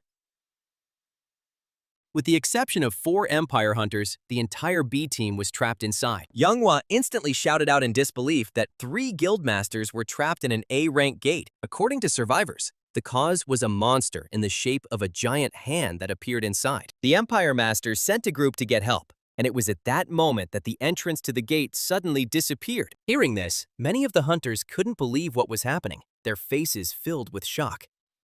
Yeonhwa fell to her knees. Thus, the only gates available were Team C's S-rank gates. A situation where a gate would close itself before the raid was completed was unprecedented in known history. Ryu grimly stated that those trapped were effectively swallowed up by another space. The chairwoman immediately explained that humanity's current technologies did not allow the already closed gates to be reopened. Panic broke out among the hunters. People shouted about their masters and comrades who remained trapped. A harsh verdict was delivered. A rescue operation was deemed impossible. All trapped hunters were to be officially declared dead in the line of duty. The news caused a wave of despair and tears among the members of the affected guilds. However, Min-soo abruptly interrupted this pessimistic mood, stating that it was not impossible. He reminded everyone that they were not dealing with an ordinary gate, but with something completely different and artificial. Such a concentration of gates, their spontaneous closing, all this contradicted known laws. The lack of resources and non-standard rank monsters indicated that this gate was a pure trap created with a specific purpose. Minsu revealed key information. Inside Team A's gate, he and Master Kumgang had found a passage leading to Team C's gate. This led to an important conclusion. The S-rank gate might also have a passage to the space where Team B was stuck. Yoongu's hopeful remark suggested the possibility of salvation if this connecting route could be found. But this idea was immediately rejected because it meant sending new people into an unknown trap. The chairperson noted that the motives and capabilities of the creator of this gate remained completely unclear, making any action extremely risky. Another girl raised a reasonable question. What if the rescue team enters and these gates also slam shut, like the previous ones? Humanity lacked the technology to control existence itself or close the gates. A sober analysis of the situation led to a difficult but only correct decision: to temporarily abandon salvation. Seeking assistance from an Antarctic base was mentioned as a possible future option. This proposal provoked an immediate and sharp negative reaction from Minju. The chairwoman calmly inquired about the reason for such a reaction, since demons possessed much more knowledge in this matter than people. The protagonist retorted that the demons themselves were most likely the creators of this anomaly. The chairwoman noted with mild irritation that demon haters still existed despite the passage of time. She recalled that demons had helped rebuild civilization as atonement for the war they had unleashed. And now the girl asked a rhetorical question about what benefit the demons could now derive from such actions. The protagonist sarcastically stated that one cannot trust the invaders who first attacked and then offered help. Minsu dryly replied that his counterpart had not participated in that war, but was allowing himself to make loud statements. The association's chairperson, taking advantage of her position, officially announced the abandonment of the rescue operation. She announced her intention to report the situation to senior management for further decisions. The protagonist immediately exhaled and accused her of inaction during the raid. Minsu said that the chairman could do whatever he saw fit and turn to anywhere. This all really angered the girl, but he intended to carry out the rescue operation in any case, even if he had to act alone. Elsewhere, an unknown source noted that the situation was being brought under control more slowly than expected. The matter was with the international organization Infiltrating. SS-ranked hunters were inside. Tashanka reported the successful clearing of S-rank gates in South America, but the scale of losses was high. Izanami noted that while the direct damage to the country was minor, the losses among the hunters inside the gate exceeded expectations. Merlin said such losses were natural when faced with an unprecedented phenomenon. Behind them, a red-haired girl questioned this assessment, stating that the loss of hunters on such a scale seemed excessive. The association should have intervened much more actively and decisively. Gandharva said the decline in the number of mid- and high-level hunters worldwide posed a threat to future raids. The conversation immediately took a tense turn, and someone sharply pulled up his colleague, Gandharva. Saint Herman reproached her for misunderstanding the official position of their international organization. Any further intervention by such a powerful transnational structure would put countries in an awkward position. People instinctively always fear those stronger than themselves. Moreover, with the spread of so-called training towers across the world, the number of new hunters was growing. Tashanka reacted with obvious disapproval to the cynical expression, mass production. Suddenly, it was proposed to limit ourselves for now to observing the actions of national hunting associations. And only if their support proves insufficient will it be possible to request the rapid deployment of Mistelthane forces. Suddenly, one of those present addressed the assembled group, ordering the messenger to stop. Herman tried to block the way, citing Miss Arya's busy schedule. The messenger stuttered and apologized, but insisted on the urgency of the report he needed to deliver. He reported a request for support from Korea regarding the mysterious closure of the gates and the loss of hunters. The situation was considered extremely serious, and the messenger rushed to report it as quickly as possible. He was coldly told that the information would be passed on and was released without being allowed to participate in the main discussion. Snatching the letter from his hands, Herman angrily escorted the messenger out of the building, and then he immediately tore the papers in his hands into small pieces. After this, the scene moves back to the main characters and their portal. After most of the others had left, Minsu noticed the unexpected presence of one of his colleagues. A familiar face. Younghwa agreed that she had expected to see someone else here, but not this particular person. The remaining interlocutor turned out to be Gillian, the master of the Murian Desu Guild. Minsu asked her if she was Choi Sua's subordinate and if she had received permission to do so. Gillian explained her visit as a desire to repay a debt she once owed Minsu.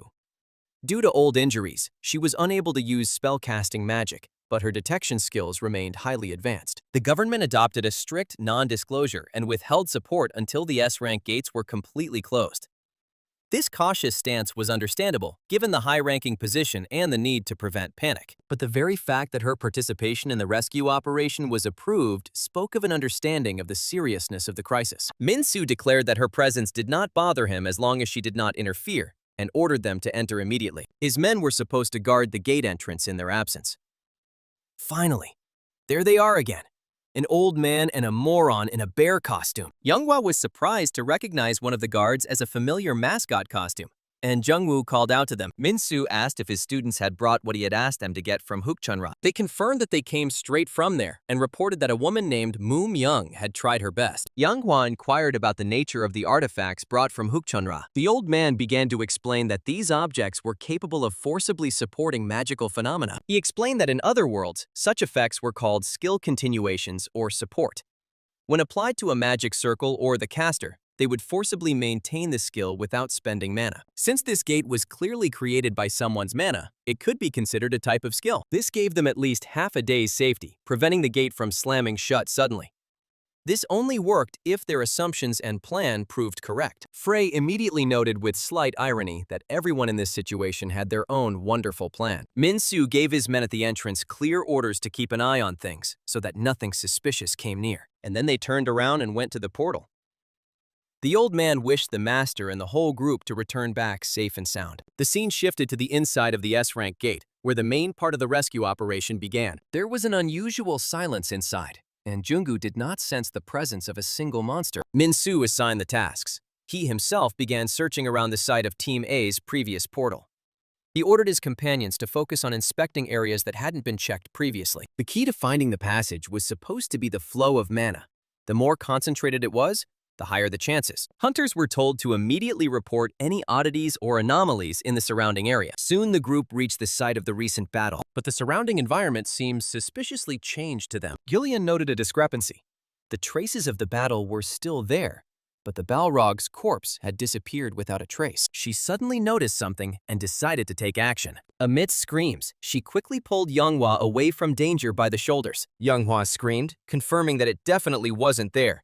There was now bubbling lava in front of them. Gillian immediately decided to use her technique on this strange lava. The man instantly assessed the situation and announced that they had fallen under the influence of an illusion cast on space. The thought that there was someone else in the gate besides them caused alarm among the hunters. The natural question arose about the possibility of simply breaking this illusion by force.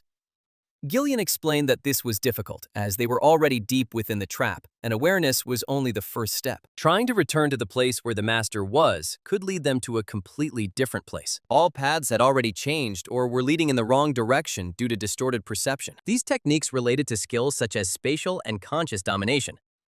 The protagonist and his friend also found themselves in an illusion. The only sure solution was to find the caster maintaining the illusion. And so the protagonist decided to use the rain technique. Suddenly, it started to rain, which was a completely abnormal and strange phenomenon inside the gate. Younghwa suggested that this could also be part of the work of whoever created the illusion. Dalian suggested an alternative theory. Perhaps it was a skill of one of their allies. A thought struck Younghwa, and she exclaimed that she seemed to recognize the nature of this rain. Jungwoo admitted that for a moment she mistook it for a real shower of arrows and was frightened. Minshu confirmed that it was indeed a rain of arrows, but the allies saw it as ordinary rain. He loudly suggested to the one hiding to come out voluntarily if he did not want to be pierced through and through. Someone's exclamation of admiration confirmed that Ukisen's suspicions were absolutely correct. It became clear that they were facing a far from ordinary enemy, since he was able to detect them like that. Ukisen turned out to be right, and the one hiding in the illusion was definitely the very person they were looking for. The man in the illusion turned out to be the very hero of the war 10 years ago, the conqueror of the Demon Kings. The name of the legendary hunter who disappeared into another dimension was Mad Dog Ming Su. One of the opponents admitted that he'd only known the guy by rumor, but his actual presence was astonishing. His partner immediately warned him against letting his guard down, addressing him by the name Jin Do-hwa. Min-soo responded by saying that he also knew something about the people standing in front of him. The guy contemptuously called their organization Pandemonium, a rabble that groveled before demons. Jin Do-hwa noted with a chuckle the sharpness of his vis-a-vis eyes and tongue. He added that the hunter's brain, apparently, was working well, so he suggested getting down to business. Instead of idle talk, he suggested they immediately demonstrate their strength to each other. Ming-shu declared that he didn't care what they wanted by siding with the demons, but as people living on the same planet, they should be ashamed of their actions. Clinging to the stronger side and betraying one's family, that was what he considered true shame. The main character's allies were already approaching from behind. Since ancient times, people like them have always acted in exactly this way, causing only contempt. His final line was that they should be beaten to dust even on a rainy day. Yeonhwa, observing the unfolding events, became completely convinced of the artificial origin of this gate. She suggested to the master that she and Gillian deal with this enemy on their own. But her companion, looking at the enemy, reacted with great surprise and recognition. Gillian said the name of the serial killer, Jin Do-hwa, with shock. Min-soo asked if this was really the infamous criminal. Jung-gu confirmed that he was the serial killer who had killed many key government officials. It happened in the chaos after the war, and everyone thought he had received a life sentence in a special prison. Jin Do-hwa feigned regret at his partner, claiming he had been recognized immediately. He explained that he had originally planned to simply chase them away with an illusion, but that his plans had changed. The current situation, he said, was even more beneficial to their overall plan. The more victims are trapped, the better for their ritual. He ordered his accomplice, Ukisen, to block all exits from here during this time. Ukisen reluctantly replied that he was working only on orders and had no intention of overworking without pay. Gillian angrily asked Jin Do-hwa how he dared to walk freely after betraying the country and the teacher. He looked closely and recognized in her the quiet girl from the past, and noted how much she had grown. But he added that her naive ignorance, apparently, had not changed at all over the years. The description of his SS rank Hongrang fan skill, which distorted the illusory world, appeared in the end. Gallian shouted to her crew to calm down, reminding them that everything that was happening was just an illusion. Frey exclaimed greedily that this skill looked very delicious, and he wanted to absorb it. A description of his S-rank ice shield, capable of repelling magical attacks, popped up nearby. Min-soo ordered Yeonhwa to capture Wooksin, who was clearly trying to block the exit of the gate. Jin Do-hwa was surprised to see someone directly counter his illusions with mana. He approached Min-seo, hinting that perhaps their destinies were similarly cursed. Jin Do-hwa recalled that 10 years ago they fought on different fronts, but the hero's fame was loud. However, this hero was thrown into another dimension and quickly forgotten. At the same time, he himself was instantly transformed into a crazed serial killer in the eyes of society. He accused ignorant humanity of erasing facts and distorting them for their own benefit. That is how, according to him, the world rotted from within, only outwardly maintaining the appearance of restoration. Ukisen continued to fight with the two female warriors.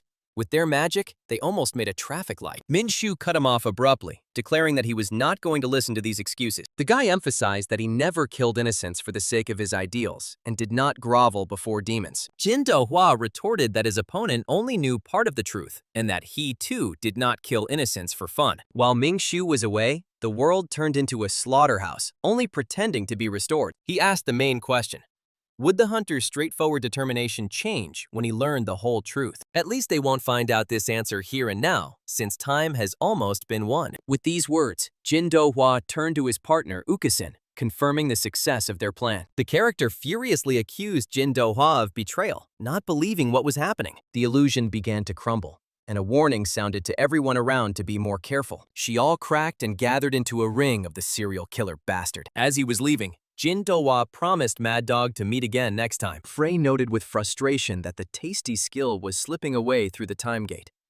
It became obvious that the enemies had been carrying portable gates with them the entire time. The betrayal angered Ukisen because the exit door had not yet completely closed. He couldn't cope alone and decided to move in the direction their leader was heading. The girls rushed in pursuit to prevent the escaped enemy from escaping completely, and Yeonhwa, armed with her bow, shot and hit the fleeing bastard right on the spot. He immediately began to choke on blood, and the hole in his body began to glow red. Inside the existing gate, another portal suddenly began to form. This is where Ukusin fell. It appears that the attackers were freely creating connecting passages here. The question remained whether this passage actually led to the place where Sejun was. There was no time to waste, so he ordered the passage to be guarded while the others went forward. He immediately landed in that winter dimension where his brother's entire squad was killed. There was only one path ahead, and Mingshu was determined to follow it to the end. They were on the right path, but the surrounding environment gave them vague doubts. Were they already late for the main events? Judging by the surroundings, there was no direct battle here, but rather a methodical retreat. He immediately began to question the wounded hunters about what had happened here. The situation was grave, as all the surviving hunters had serious injuries. The number of wounded was too great to treat each one sequentially. Minshu suggested using a special core to mass heal all the wounded. The Balrog's regeneration core was perfect for this difficult situation. The second core, Revival for Healing skill, has been activated. Immediately, all the corpses around were shrouded in magic like barbed wire. Some people have even already started to rise. Hunter Shinjitsu came to her senses, feeling a strange weakness and pain throughout her body. Mingshu confirmed that the huntress's consciousness had cleared and she could speak. He demanded that she immediately explain the entire situation that had developed here. The endless waves of monsters were becoming increasingly irritating and tiring for the hunters. A warning sounded of an attack from the left, and they'd already lost count of the waves of monsters. In the conditions of continuous combat, they could no longer keep track of how much time had passed. The gates were closed, their strength was waning, and despair was beginning to grow among the people. They could be destroyed not only by the monster plague, but also by the gate confinement syndrome. Du continued to fight, although without any hope. He dealt blow after blow to that ill-fated hand. But the giant thug with the eye continued to regenerate. It was pointless to chop down the creatures that regenerated endlessly from the hand. These gates were like someone's stomach, slowly digesting the people who entered them. It became clear that they were dealing with gates that had their own will and consciousness. All the evidence pointed to the gate being an artificial, created structure. Sejun remembered how they all discussed it together, and he realized that his brother's theories seemed to be absolutely correct. Then Sejun confirmed with a grin that his theories had always proven correct. Kyung Hu happily greeted Minsu, who had finally appeared. Sejun was surprised how Minsu had managed to get here in the first place, since the exit had disappeared. A logical question arose. How did Mingsu get inside if the exit was closed? The hunter explained that the entire area was a 3-layer trap. The attackers possessed cores for creating gate cores and transport routes. Their plan was to isolate the group underground as sacrifices. The idea of isolating and naming the victim left the hunters completely baffled. The main character did not understand where this monster hand came from. His brother explained that the hand beast had suddenly erupted from the ground while they were searching for the gate's heart. Mingshu told the wounded hunter to seek treatment first and then speak. Do explained that the eye on his hand was regenerating and new monsters were constantly emerging from the palm. It was possible to get to the hand, but attacking it directly was pointless. This meant that the core of the monster was located in the place where the hand grew into the ground. The other warriors greeted the master with relief, who had come to save them, and Do asked if the core was the monster's weak point. Mingshu confirmed that the creature was drawing power from another dimension through this point. This core could be the key to destroying this entire artificial, trapped space. Transferring immense power between dimensions always carries great risk. Even Mingshu himself, upon returning to his own world, could only use a fraction of his powers. The monster probably compensated for the risk by absorbing the lives of the hunters trapped here. Hearing this, Sejun began to guess the true nature of what they had encountered. He wasn't certain, but it could have been an incredibly powerful being from another world. The involvement of Pandemonium indicated a connection with the demonic race and its higher representatives. The thought of a possible confrontation with the Demon King shocked the hunters. However, this being was different from the 4th Demon King defeated 10 years ago. But regardless of its origin and essence, there was one clear goal. Under no circumstances was this creature allowed to escape into the ordinary world. Minsu asked the group if they had enough strength to distract the monster long enough for it to make its way into the tunnel. Do Kyung Hu tried to stop him, reminding him that physical attacks against the monster were futile. Minsu was confident in his plan. If the power line was cut, the structure would collapse. Sejun rushed after him, not wanting to let his brother go on a dangerous mission alone. But he fell from weakness, and his other partner called out to the captain in alarm, worried about his condition after his injuries. Minshu told him not to strain himself and promised to get everyone out of this trap soon. And now all that was left for Sejun to do was watch and hope that his brother could save them. Everyone who could rushed into battle alongside the main character, including Master Do with his katana. At this moment, Ming Shu directed the magical currents straight to his feet, which gave him flash speed and the ability to quickly escape from the undead. Soon, he broke away from them and jumped down into the cave. Someone appeared in the depths of the tunnel and said that he was expecting Ming Shu to arrive. With irony in his voice, the clown also noted that he was beginning to get used to this underground place. He expressed surprise that both Wu Kexin and possibly Jin Dohua had made it here. The clown confirmed that he had predicted Ming Shu would discover this place. Min Su asked if they always worked in pairs and turned his attention to his new friend, who had escaped after a previous heavy defeat. The clown cut him off rudely, declaring that the hunter should have stopped his investigation long ago. It didn't matter whether Ming Shu had been banished to another dimension by his former allies or not. 10 years proved enough for the world to completely change without his intervention.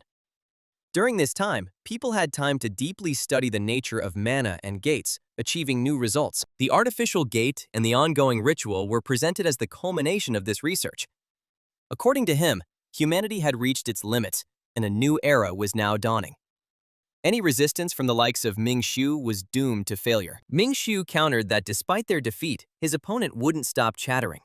He called them weaklings who cling to demons and repeat memorized speeches. The point was that you can't achieve real power just by borrowing it from someone else. The clown admitted that Ming Shu had already learned and understood too much for their plans. His partner immediately ordered Clown to retreat and report everything to Lord Ouroboros, while he himself volunteered to stay. Yu Uto of Pandemonium stated that he would personally deal with this dangerous hunter. He repeated the order for Clown to retreat, leaving Ming Shu to fight him alone. The protagonist was initially indignant, not understanding why the clown should retreat before the fight. But then he gave in, shrugged his shoulders, and agreed that the outcome would have been the same either way. The clown swore quietly at being chased away so quickly, and he clenched his fist in anger. But still, like an obedient boy, he ran away. Yu Uto announced that a real battle between two powerful forces would now begin. He loudly challenged Ming Shu, the conqueror of the fourth Demon King, to a fight. Introducing himself as Yu Uto, the third rank of Pandemonium, he vowed not to run or hide. Min Shu replied dryly that he was not very good at remembering faces. However, after a moment, he still admitted that his opponent's face seemed familiar to him. He recognized him as a hunter from the Frost Soul Guild, where he was hiding under a guise. Yes, it was exactly the same face he had once seen in the ranks of that guild. Ming Shu remarked with disdain that he was now putting on airs after infiltrating the guild under a false name. If he really doesn't intend to run and hide, then it's time to start the fight. Min Su demanded that his opponent answer the question honestly and without tricks. Yuto then asked in shock if the main character had intentionally broken his own protective shield earlier, and now they were faced with their energies again. The guy demanded to know their true purpose, mentioning drug trafficking and the creation of gates. He was particularly interested in the reason for the murder of the innocent teenager John Minjun. Hearing that name, Yu Uto realized that this incident had been the trigger.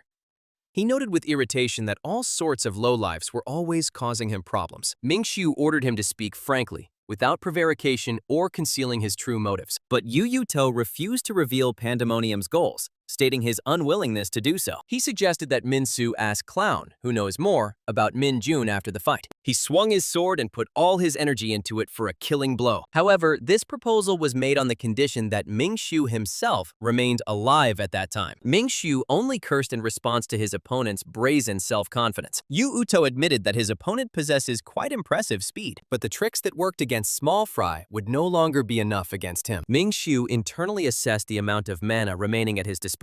There was critically little of it left, especially after using the core for healing. Unlike regular skills, activating a core consumed all of a Dantian's mana.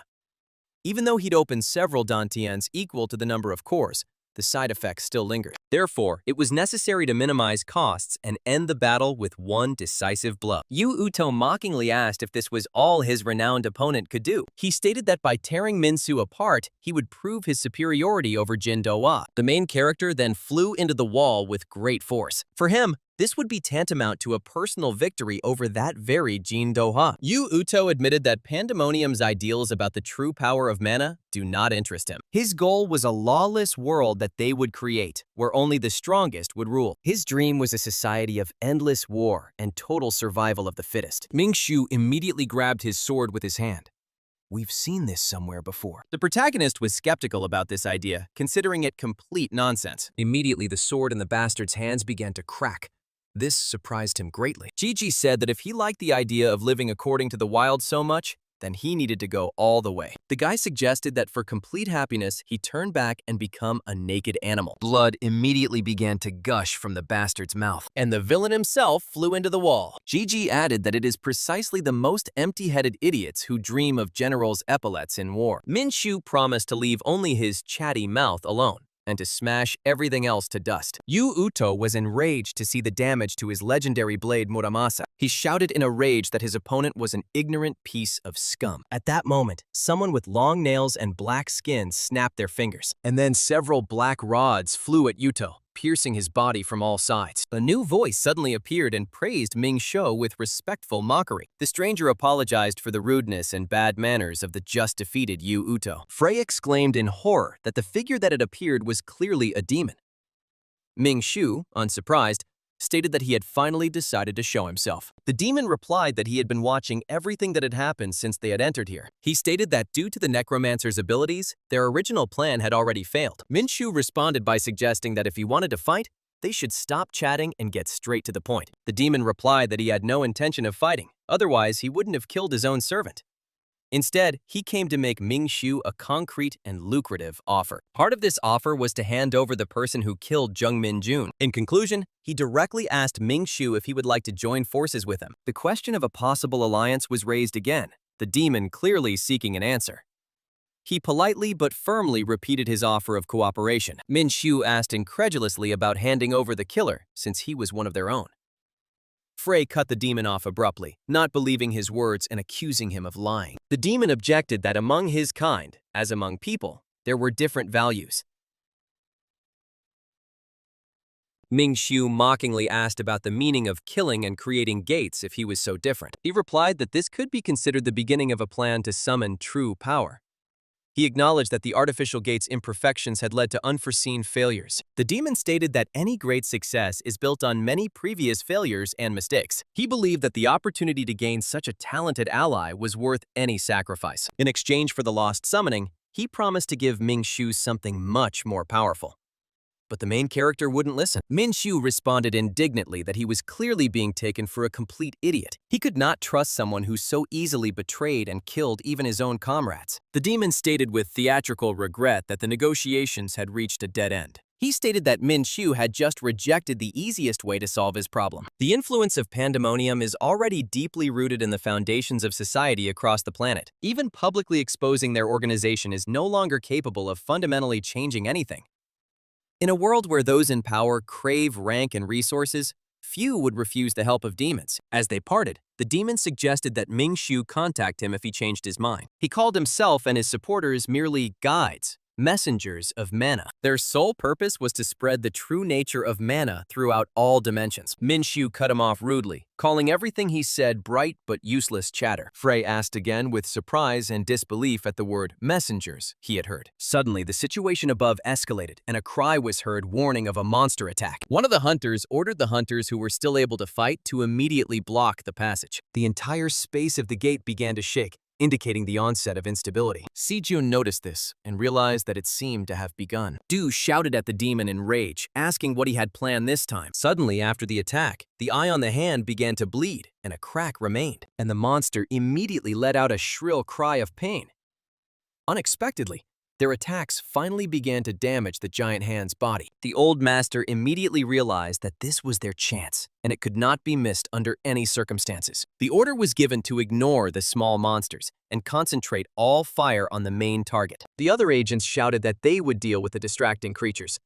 The red-haired one called on everyone still standing to protect the guildmaster for the final blow, and the old master immediately ordered the monster to die. Gathering the last of their strength, the hunters unleashed a hail of attacks on the monstrous hand. And even after receiving wounds, the giant hand still struck back. Even on the brink of death, the demonic creature continued to desperately resist. Sejun, who had recovered from his wounds, rushed forward to cover the attackers. Other hunters planned to sever the base of the arm, where it drew its strength, with one powerful blow. They immediately launched two powerful attacks, and they flew straight into the eye of the demonic hand. His blow hit its target, and the arm's structure began to quickly disintegrate. The monsters spawned by the hand began to crumble into dust one after another, and all the hunters were at the end of their strength. but were glad that they seemed to have succeeded. Sejun screamed in horror that his brother might still be under the collapsing mass. Do tried to calm him down, saying that a strong guy like his brother would definitely get out on his own. Min-soo himself, climbing out from under the rubble, confirmed that he had coped. Do Kyung Hu turned to Min-soo, noticing the pulsating object in his hand, the heart of the gate. Sejun was surprised where he'd found it, having searched the entire dungeon himself. Min-soo suggested explaining everything later, and now hurrying to the exit before complete collapse. The rescued hunters were relieved to see the light of the exit and rushed towards it. They congratulated each other on their survival, not believing that the nightmare was finally over. A quick roll call confirmed that all survivors were present. The group began an orderly exit from the collapsing gate, helping the wounded. Sejun noticed his brother's fatigue, but he brushed it off, saying that there was still a lot of work ahead. Gigi said that he had something to show him. Ming-shu showed the heart of the gate, on the surface of which strange writing was visible. Frey explained that it was the language of demons and offered to translate the inscription for everyone. The inscription read, "All things shall fall before Pandemonium," which was their motto or threat. Hearing the translation, the hunter froze, fully realizing the scale of the confrontation.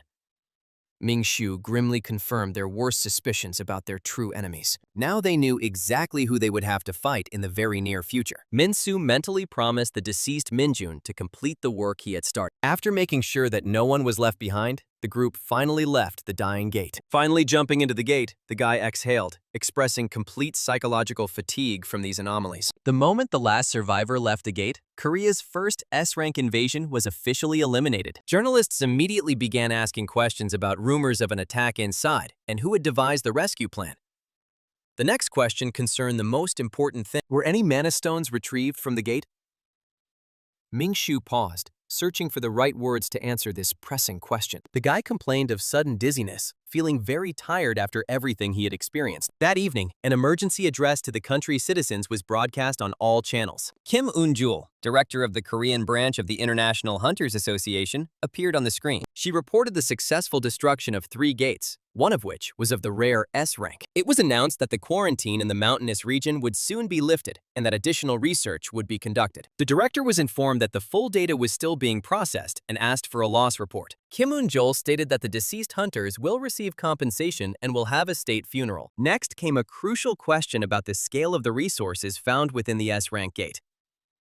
The question was about confirming the quantity of mana stones in the neutralized high-class anomaly. The answer was disappointing. No resources were obtained from within the gate. It was hypothesized that the gates were mutations, so-called derivative gates. All information received will be sent to the association headquarters for global analysis. There was even talk of requesting assistance from a base located in Antarctica. This idea provoked a sharp objection from those gathered around the television, since it was those who created the demonic gates who were offering help. At this point, Min-soo was furiously shouting at the chairman through the screen, not understanding why she was silent about what had happened. The man expressed irritation, feeling he had been dragged into listening to this official nonsense for no reason. Do calmly urged him to calm down, noting that such a problem could not be rushed. The master explained that the pro-demonic faction currently dominates the global elite. Racial discrimination has become an absolute taboo in the modern world. Even the initial public hostility after the war softened during their years of silence. 10 years of non-aggression on their part rendered the demons a distant force for ordinary people. However, during this time, they quietly integrated themselves into the world's key systems, aiding in its restoration. The pirate next to them concluded that the situation was an extremely complex and multi-layered problem. The main character asked in his heart what he should do with all this information. In response, the man decided to first say something important, taking a short conversational pause. With all seriousness, he thanked Ming-shu for the work he had done at that gate. The guy advised not to worry, as there was a lot of other evidence and witnesses. The man agreed with Do Kyung Hu, admitting that the time for open confrontation had not yet come. Even if there were traitors in the Heptagram Guild, then haste will only harm the matter. It was decided to start with a slow internal cleansing, and only then move on to open combat. The man sincerely did not want his land to be devastated by demonic forces again. The protagonist was surprised by the sudden change in the intentions of his former enemy, who wanted to become supreme. Previously, he wanted to achieve this title at any cost, regardless of the consequences and methods. The scene immediately switched abruptly to a shining horizon. All the heroes were standing in the clearing. In the foreground will be Min-soo, his brother, and Younghwa. The last one was too joyful on this sunny day. At this time, Gillian stood shyly to the side and watched how the heroes communicated. Now the boy understood that power gained through empty, borrowed strength was unreliable. It was like a throne perched high in the clouds, without any real foundation. After a recent fight with the protagonist and watching his journey to this point, a painful realization came to him. The pirate still wanted to fight, but now his goals and methods had changed, so he decided to prepare the ground for a future decisive confrontation. The goal was to root out known traitors and strengthen his position without succumbing to external pressure. But before that, the man needed to say something very important and personal. With all sincerity, he offered Mingshu his deep and belated apologies. The guy wanted to apologize for the 10 years he had to hide after winning. The boy watched this silently, regretting his tacit agreement to erase everything connected to that hero. Perhaps he simply wanted to forget about the existence of a wall he could not overcome. The man admitted that he had taken the easy way out, suggested by others, without even fully realizing it. With utmost sincerity in his voice, he apologized to Mingshu for everything that had happened. The guy replied with irritation that these endless apologies were starting to get seriously annoying. Minsu countered that the one who should apologize was Younghwa first, not him. The pirate replied that he planned to meet her separately, and the protagonist turned the conversation to plans. The pirate named informing the Mistal Thane Guild as the first point of his plan. In response, a reasonable question was raised about the possible revenge of the demons whose traces were discovered. Mingshu explained that an official statement from the strongest guild would tie their hand. However, a doubt arose. If Pandemonium was in the heptagram, then who could guarantee the purity of Mistaltine? Moreover, according to Do Kyung Hu, there were plenty of ardent adherents of the demonic race there as well. The man agreed that many in the guild maintained close ties with demons, but Mistalthane's power and influence created a system of mutual control within the guild. An official accusation of demonic ties would make past machinations too visible. The guy warned that when confronting the demons, another major obstacle would arise. This obstacle was the anti-demon state called Sultode. After the war, the anti-demons, like their enemies, were banished to harsh and inhospitable lands. But unlike the demons' Antarctic base, their state is not recognized by the international community. Most people didn't even suspect such a country existed anywhere. The complete absence of diplomatic relations concealed the true state of affairs within.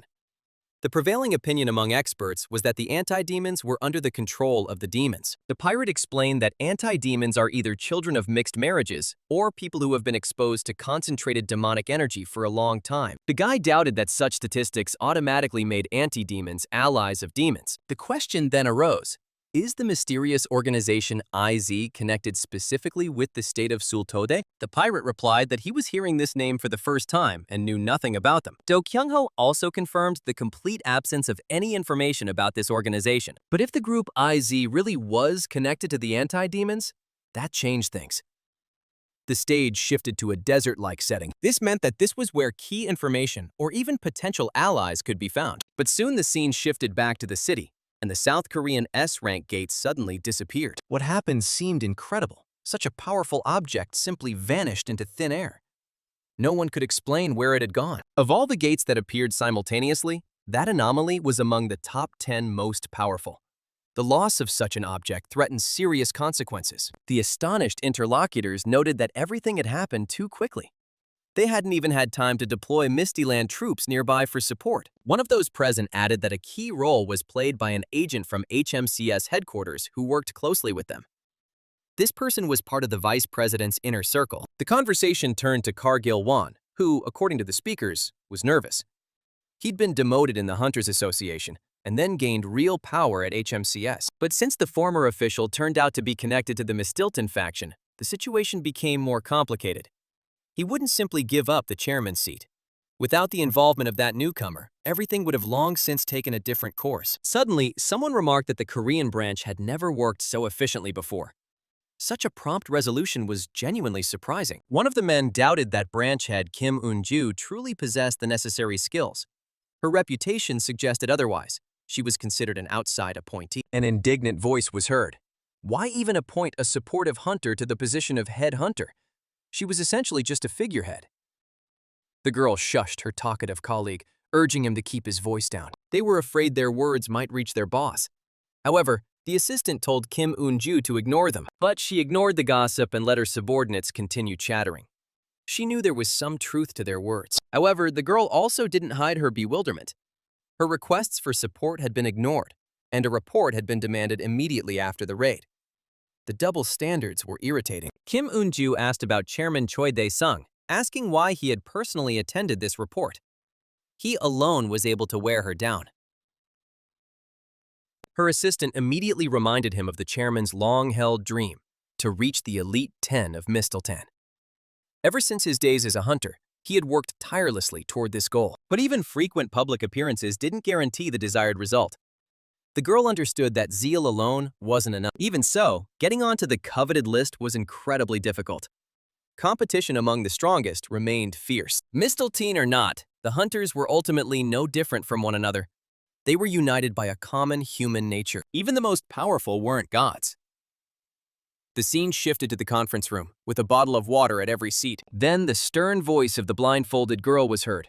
Such a statement could not be ignored. She asked tensely if this meant that demons were involved in the recent incident with the Korean S-rank gate. She was retorted, reminded of how dangerous such a statement was in these times.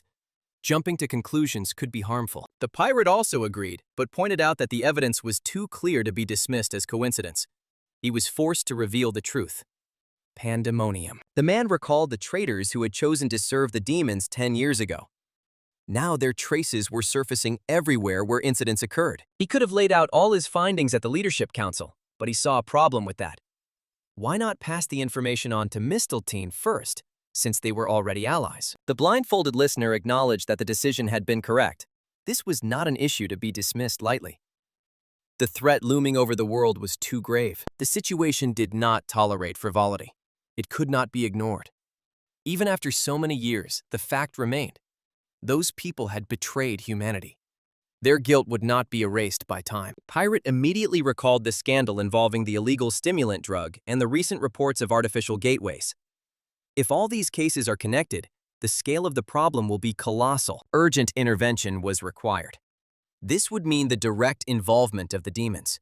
Then Mistelteen would personally send an expedition to the Antarctic base. Her assistant timidly objected, reminding her that cooperation with those forces had helped in the recent incident.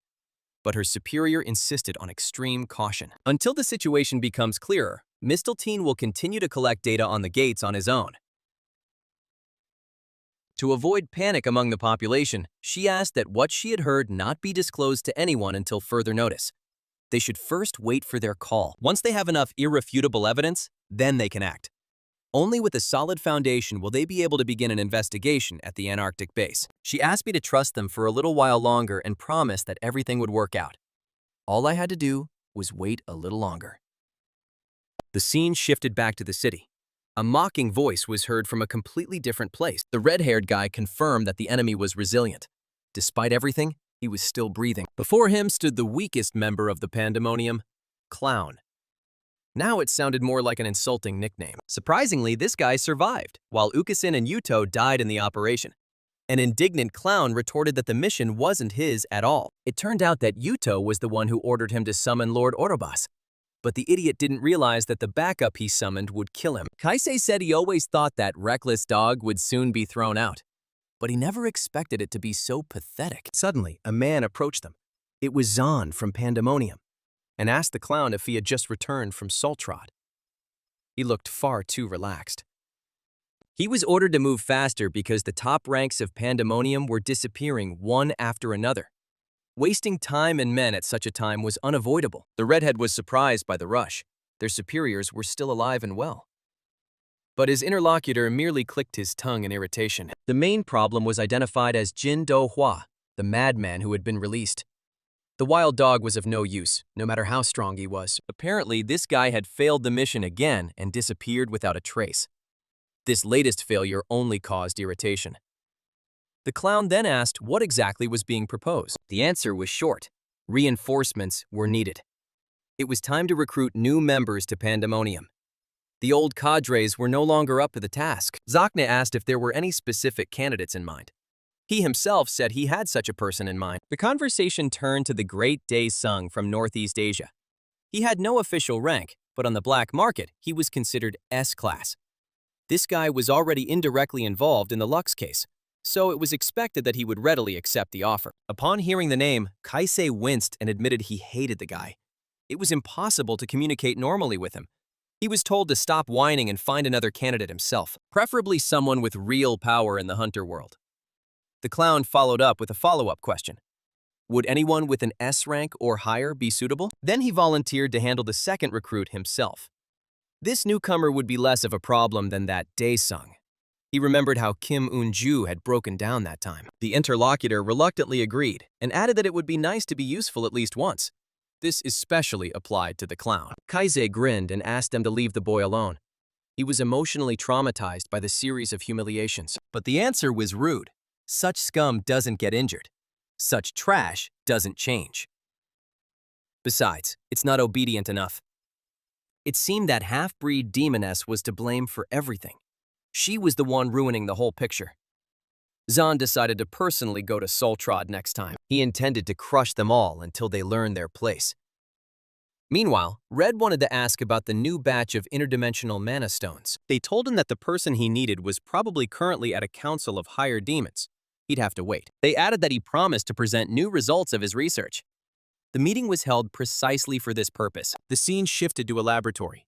5 people were visible, 1 scientist and 5 demons. The demon Hikatan spoke first, surprised to hear about the return gate. There was nothing new in the idea. And the demon girl Ruslana said that the entrance to this world used to work roughly the same way. Monsters appearing while traveling back through dimensions are common. The enormous demon Orobas then gently addressed his beloved and asked her not to worry. Lord Solyaso did not leave them empty-handed. The girl irritably ordered him to be quiet. The demon Tatar suggested first listening to what they were shown. Then they could decide whether Orobas's mistake could be corrected. And then we were finally shown Dr. Shutai, who expressed his sincere honor to be present at this meeting. He called upon the great givers of power, clearly seeking their favor. All the demons shuddered violently at this. Before presenting the new development, the doctor decided to report on the results of his plans. It was necessary to summarize the interim results. He pointed to graphs showing the number of casualties sustained through Operation Artificial Gate. The operation involved replicating existing S-rank gates and infiltrating them with agents. The goal was to sacrifice S-rank hunters who entered the raid zone. This was the plan to summon the Demon King of the Second Circle, Solyaso.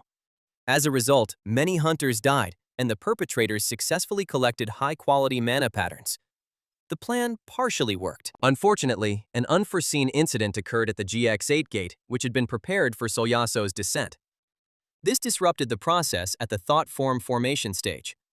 Ruslana, the second apostle of the third circle, and Hikatan, the first apostle of the first circle, listened to this with disgruntled expressions. However, Orobas, the first apostle of the second demonic circle, exclaimed that the fact of transmitting mana to the demonic world through artificial gates was already a significant achievement. The demon declared they had proven their case.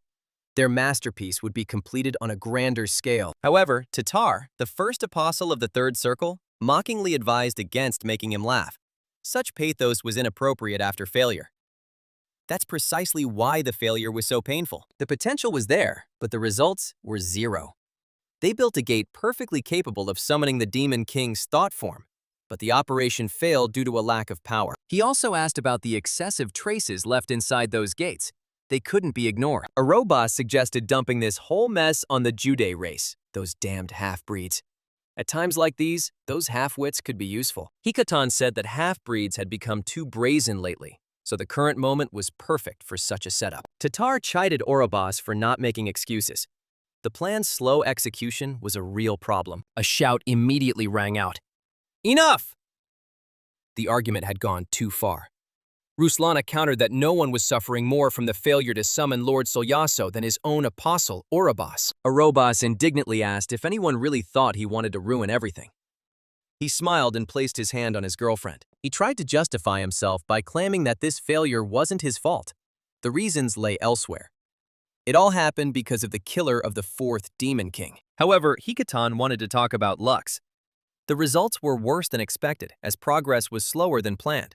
Plus, the once useless HMCS organization suddenly began working. Orobas said that if that man had not returned, every stage of their plan would have gone smoothly. Hikatan said the problem was that half-breeds were allowed to roam freely, if it weren't for the information leak from the beast. But Tatar objected, saying it all started with the 4th Demon King's mistake. Instead of finishing off his opponent, he was sent to another dimension. Suddenly, the demon turned to Babelnor, expecting agreement with this point of view. Babelnor, the first apostle of the Demon King's fourth circle, appeared on the screen. In reality, he was just some weak, poor boy. Babelnor countered, his voice trembling, that the fourth king had done everything possible before his death. He didn't want to blame him. He also said that an ordinary person is incapable of altering or controlling the existence of the gate without its help. The hunter's return from the demonic world was completely unpredictable. Tatar nodded reassuringly and said he understood everything. That ended the argument. Arobas also admitted he was curious about the topic. They were still unable to determine what power the boy had used to return from the abyss. He said he'd watched him fight during his last operation, and much had seemed strange. His gaze was riveted on his every movement. It turned out he possessed the power of living souls, a rare but not unique phenomenon. His skills were numerous and refined, but still within the bounds of human capabilities. But the black, glowing energy the boy absorbed from the Balrog's core, it resembled demonic mana, but it didn't match it. It defied logic. Ruslana was shocked. A human absorbing the core? A dark force that wasn't magic? Such a thing seemed completely impossible. A bead of sweat rolled down Babelnor's face, and he quietly said, "Ancient power." He said that in the demonic world, even mentioning it was forbidden. However, it was said that the ancient power also glowed with a black light. If that man had found the ancient records while in the abyss. However, Tatar sharply objected, saying that this was all simply nonsense, since their ancestors had destroyed all traces of such things. Didn't the boy study history? Babelnor was called a lost dog after the death of his fourth king. But they asked him not to ruin everything with nonsense. He should have been grateful they'd left him in the research lab instead of sending him back to the demon world. All that was required of him was to quietly continue his research alongside the human doctor. The descent of the next demon king had to be ensured. However, Ruslana stepped forward and asked Tatar not to be so harsh. She approached Babelnor and gently stroked him, telling him he only needed to be patient for a little while. Then their great lord Asmodeus would descend and honor Babelnor's devotion by officially making him his apostle. Then she turned and asked the doctor, "Was this guy really useful?" The doctor assured her that no human could match the demon's wisdom. But Orobas immediately intervened, admitting that Mingshu had clearly learned some new power in another world. Perhaps it was just faking magic, nothing serious. What's important is that the boy had surpassed their human subordinates from Pandemonium. Hikatan asked if he was stronger than the third circle. Arobas wasn't sure, but he noticed that Mingshu played with ordinary S-rank hunters like they were ants. The difference in strength was colossal. Tatar objected that this dirty power would mean nothing when Lord Asmodeus appeared. For now, they should focus on producing higher quality mana patterns through their soldiers. He approached the doctor and asked if the newcomer's tower project remained intact. Shutai confirmed it, but asked for forgiveness. The matter is still under consideration. Security at the towers in each country has been significantly strengthened. The situation with the towers was clearly unnerving. Orobas said those towers were factories for producing victims. Quality soldiers would never emerge from there. But Babelnor said that the newbie tower suppresses the natural awakenings, so leaving it untouched is beneficial. But he also noticed that among the hunters who awaken naturally, such unique individuals as the Demon King's killer appeared too often. Arobas advised against causing a fuss out of frustration. Emotions were getting in the way. The next planned operation needed to be carried out carefully. He clapped his hands and ordered the entire team to return to the first step. And then he asked the doctor what new project he was proposing using the return gate. And finally, they got to the really interesting topic for Dr. Shutai. His face broke into a smile, and the scene immediately switched to some futuristic center. We were shown Lord Hikatan ordering Kaise to go and convey the next plan to the third circle. He emphasized that failure was unacceptable this time. Everyone needed to understand the gravity of the situation, and Kaise understood this. He bowed again and accepted the order, and then walked away. At this time, Hikatan analyzed everything that had happened and realized that Ruslana and Tatar from the third circle were becoming more and more brazen every day. The four circles of Demon Kings once balanced the power between the worlds, but that balance has collapsed. Chaos has ensued. Lord Asmodel's third circle. Since then, the third circle has seized the fourth's domain, and its faction has grown too powerful. Everyone knew this, but pretended not to. The fate of this planet is now decided by the next true ring of the demonic world. It is there that the main stakes lie. Hikatan refused to end up like Babelnor. Without a master, an apostle becomes powerless. He didn't want that fate. The first demon king, Kraken, was the first to mention this planet's potential usefulness.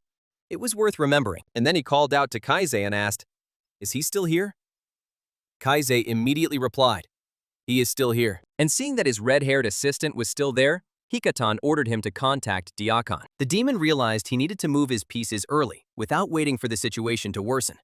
Time was of the essence. The scene finally shifted to the protagonist's house.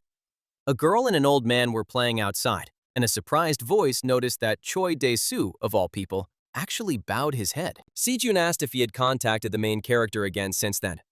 Minsu said he had contacted Misteltein. They told him they'd launched their own secret investigation. So far, it doesn't look like they plan to declare demons their enemies. But Sejun said that when the president of a country comes with evidence in hand, it's impossible to ignore. The protagonist thought, should I contact him anytime soon? Who knows? Minshu thought they might be ashamed of how much they'd already covered up. Heard that the Antarctic base had volunteered to help with the gate incident. It seems they're preemptively worrying about public opinion, laying the groundwork.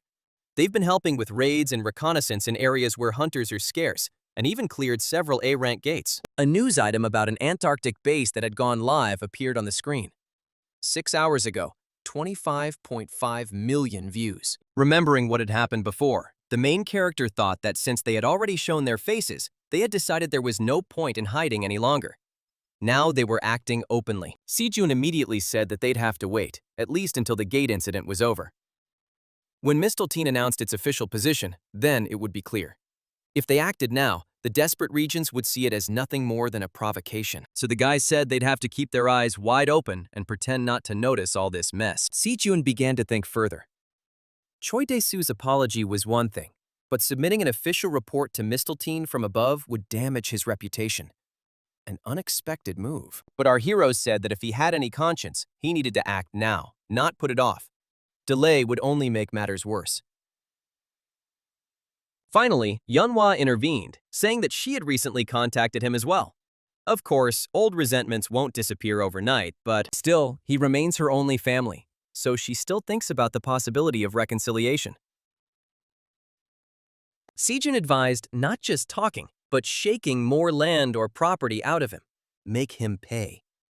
Minsu agreed to drain him dry. Then the girl stood up and said that she understood them, and now they needed to call everyone inside. It was time to have lunch together. Sejun noticed that of all the idiots outside, Zeon was the most mature. The door to the house opened immediately. It was Sion, with Frey on her head, reporting to the boss that he had a visitor.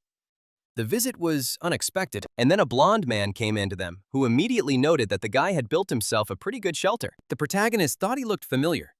Wasn't he the vice president of HMCS? But he still asked, what the hell is he doing here? The guest replied that he had come in person to receive a report on the gates from the Korean branch and to say thank you, and grab a bite to eat while he's here. He was clearly in a good mood.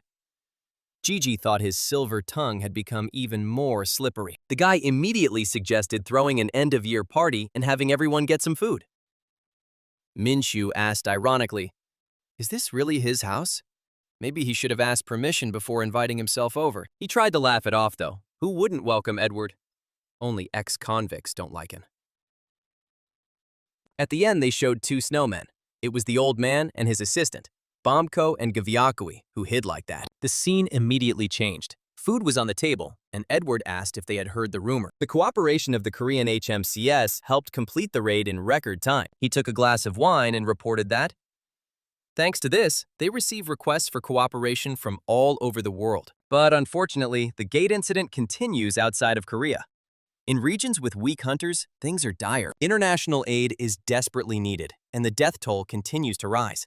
The situation remains dire. Minsu immediately objected. Shouldn't the International Hunters Association have taken care of this? Laughing, the interviewer agreed, but reminded them that they were still human. So even among vulnerable regions, priorities had to be determined. They couldn't save everyone. Their combat power is too small for the scale of the crisis, and many countries have not even seen the deployment of forces yet. And from these places, the first to be pushed aside, obviously. The hint was clear. He said that it would be Sultan. The main character immediately tensed up upon hearing this name. He immediately started asking questions. Was he talking about the land of the half-bloods? Had a gate appeared there too?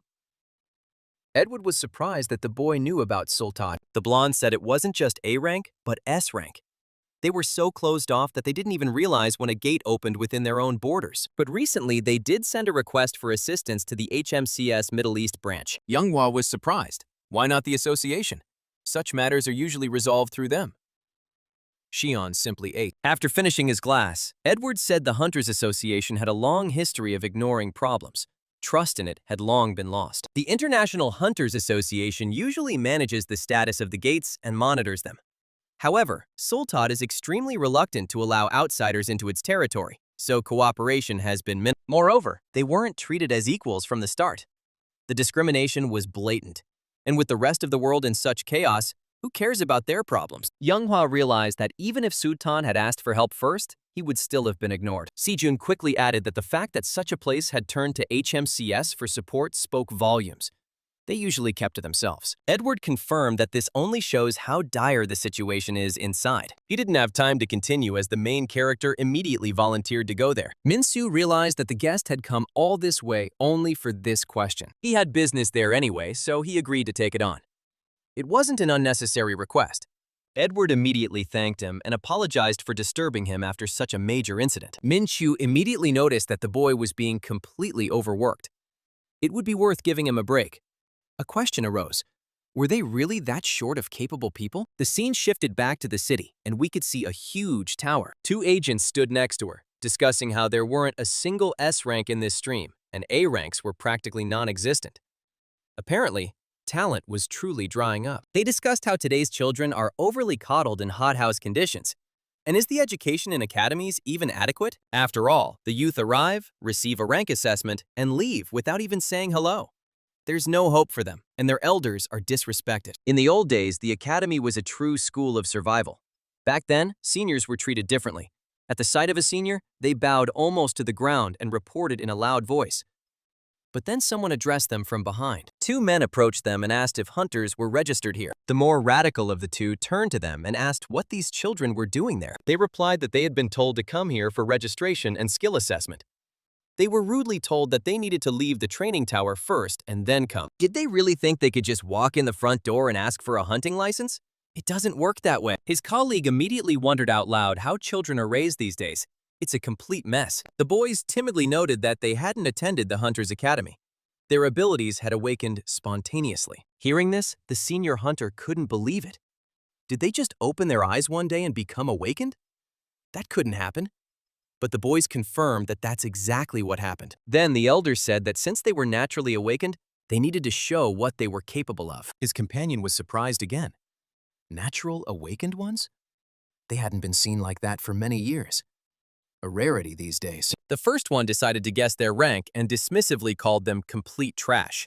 He expected little from them. However, the next moment, the boys were grabbed and lifted into the air. This is exactly what those children did, whom they did not even hope for and considered weaklings. At this moment, the bull panicked and screamed, demanding to be lowered to the ground. His friend's reaction was also violent. He squealed like a girl. Immediately, someone approached Choi Kong-ul from behind and asked him to calm down and not push himself. The situation was getting out of control. After apologizing, the boy admitted he wasn't yet very good at controlling his strength. He lacked experience. The two older men collapsed to the ground. Then he asked his arrogant elders what rank he was. He beat them with one hand. But the scene immediately switched to the deserted Sultan. Demons and half-demons were walking the streets of the city, when suddenly someone asked about the heart of the gate. One half-demon told another that no one knew how many people had been swallowed by that gate. The losses were enormous. They've been hiding here for over 15 years, holding their breath. The heavens are truly cruel to them. Who would have thought that an S-rank gate would open right in the middle of the city square? The blow was unexpected. Another demon stated that the portal was draining all the mana around the city, so it couldn't be left unattended. Something had to be done. But seeing a pile of injured people lying on the floor, he asked if they were reinforcements from IZ. Help had finally arrived. However, they barely made it back alive. As expected, their combat power was sorely lacking. What should they do? Immediately, they were approached and ordered to return to their posts. Everyone except medical personnel. Order had to be maintained. The half-breeds immediately turned to Lady Cersei and asked if there was still an answer to their request for support. Cersei told them that everyone was worried, but asked them not to panic too much. The chieftain was doing everything she could to resolve this crisis. All hope lay with her. The scene immediately moved inside one of the houses, showing an interesting interior. And then the blonde apologized to the two girls sitting in the chair, to that same crow, for dragging her so far because of these problems. But Verona answered her sister that it was probably she who should apologize. She decided to explain how things were going. The girl told me that within IZ, a whole pro-demonic faction had also taken a bunch of people and fled to Antarctica. The betrayal hit hard. They gathered as many reinforcements as they could, excluding those who were away on other missions. But that was their limit. Namir, the leader of Sultoda, replied that everything was fine, as one couldn't rely on others forever. Most problems needed to be solved independently. Finally getting up, the crow said it was time to go. She promised to gather even more reinforcements, but in the meantime, she asked them to make do with those who had already arrived. Before leaving, she decided to ask if they'd sent out a request for help to the people. She was interested in the outside world's reaction. The chief confirmed. The Hunters Association ignored him, as expected. But HMCS promised to contact him soon. To be honest, Namir still didn't know if they would actually help. Doubts plagued her. She turned to the girl across from her, but the crow just smiled and told her little sister not to worry. Entering the portal, she left behind only a smile and words about how there are some worthy people among us. Not all of them are the same. After the voice faded, Namir began to doubt what Verona was saying with such certainty. Was it right to reveal the unstable situation in Sultoda to people? From the moment half-breeds appeared in this world, they've always been treading on thin ice, born without understanding why. Twisted by the demonic energy spilled out after the war, the demons treated them like cattle and slaves, and humans shunned them as demonic spies. Since then, they've barely survived in silence, unwanted by anyone. Existence was hard, and if this choice takes away their last refuge, what would happen? The fear of losing everything was enormous. However, suddenly the leader's name was called, and she shuddered. Cersei approached and announced that the Antarctic base had arrived. The news took everyone by surprise. Namir asked in surprise, "Straight from the Antarctic base?" She certainly didn't expect that. The scene immediately moved to another guest room, where the girl met two demons. One of them put his feet up on the table and noticed that the new leader was truly no slouch. She managed to attract the demon's attention. Then Sakun, a low-class demon, the second circle, indignantly asked, "A noble demon comes so far and they don't even run out to bow? Impudence." He chuckled, asking if they thought it was enough to just stare at them. It wasn't enough. Sakun kicked the vase and shouted, introducing himself as Lord Hikatan's apostle from the second circle, demanding respect. The demon ordered them to kneel and greet them properly, calling half-breeds an inferior race. Namir merely stared at her reflection in the puddle left by the broken vase. Then she broke her silence and asked, "Haven't the demons always considered them their shame and trash?" She asked, "If they're so disgusting, why come here and show off?" Here, another demon, Dotan, also a low-class second circle demon, joined the conversation and asked, "What can such brutes as they do if they don't even know the intentions of the great lords?" He then declared that they should weep with gratitude for having sent ambassadors to this dirty sandbox at all. Namir countered that no matter the noble reason, since they had already been exiled, half-breeds had no reason to serve demons. A proud reply. She officially announced that Sultad rejects your envoy's request. The refusal was firm and irrevocable. The demon Sakun was surprised and mockingly asked if they weren't afraid of the consequences. Dotan only shouted indignantly, "What impudence!" He stood before the girl and said that just because these lesser creatures called her chief, she thought so much of herself. But she looked like she could be blown away by a single breath. The demon offered to remind her of her place. He could smash her beautiful, shameless face and kill a couple of children for good measure. Maybe that would set her straight? The girl didn't even bat an eyelid at all these pathetic threats. However, she decided not to stand there and decided to remind everyone that this was the land of half-breeds. A green aura began to swirl in the air. She activated her wave and threw Dotan back, saying that it doesn't matter what kind of demons they are, because if they touch them on this earth. As the leader of the half-breeds and an awakened one, she would not sit idly by and watch. Her eyes, were ready for battle. While one demon was still tumbling across the floor, Sakun laughed nervously and admitted she had sharp claws. But was she sure that was wise? They knew, after all, that an S-rank gate had opened in the center of Soltota Square. The information was unpleasant. The demons had the advantage. Sakun began shouting that a bunch of pathetic, inferior creatures couldn't clear these gates on their own. No one would help the damned half-breeds, not even humans. No matter how strong she is, she won't stand against the entire demonic world. He asked, "Is the leader of the half-breeds really so stupid that she would put her entire people at risk because of pride?" The assistant had already grabbed the sword and shouted indignantly, "How dare he say such a thing?" But Namir ordered Cersei to stop. The demon remarked dismissively that if they were so weak, they should at least know when to obey. He added that they were even lower than livestock. Sakun said it was a mistake to even think these creatures were capable of intelligent conversation. The demon commanded his companion, Dotan, to rise, saying it was time to return. And so, having risen, Sakun grunted with displeasure and said as a parting word that high-ranking demons would visit this place soon. Perhaps even the apostles themselves would come here. Cersei could only glare after the demon bastards. Still, turning around one last time, Sakun advised the half-breeds to be prepared to serve the demons properly by then. They had no choice anyway. He threatened that if they continued in the same spirit, they would be skinned alive in the middle of the square. Cersei stood sweating and worried as she addressed her leader. But Namir turned around with will in her eyes and asked her assistant not to worry. She promised they would find a way out of this mess. There was still hope. Just then, Minsu, his fellow assistant, the red-haired girl, and the jeep appeared. The scene changed immediately. As soon as he reached the sandy ground, the guy looked around and noted out loud that this place had not changed at all since his last visit. Kwang Jong-gu, having checked the report, immediately objected. According to the documents, they were in a completely different region than the one he had previously been heading to. Minsu merely waved his hand, philosophically remarking that all deserts are the same, and then turning to Layla, Huang pointedly asked her, as an investigator, to think everything over again carefully. The girl corrected her interlocutor, asking him to address her simply by her first name from now on. Huang became embarrassed and said he couldn't allow himself such a liberty. Layla immediately reassured him, reminding him that they were all from HMCS, which meant they could communicate without unnecessary ceremony. She explained that Minsu was now listed at headquarters, but Hunter Huang from the Korean branch had traveled such a long way without a single complaint. Huang responded sheepishly, assuring her it was nothing out of the ordinary. He added that he was simply doing his job, and that supporting his junior comrade had always been his direct responsibility and main professional duty. Then Layla explained that their mission was to close the C-rank gate in Soltota. But today, they were just on reconnaissance. Huang said he understood everything. Minsu then asked Layla when they would arrive, and Huang interrupted the younger man. The young man was surprised, reminding him that Layla herself had asked for the formalities to be waived. And while they were discussing this, the car stopped abruptly.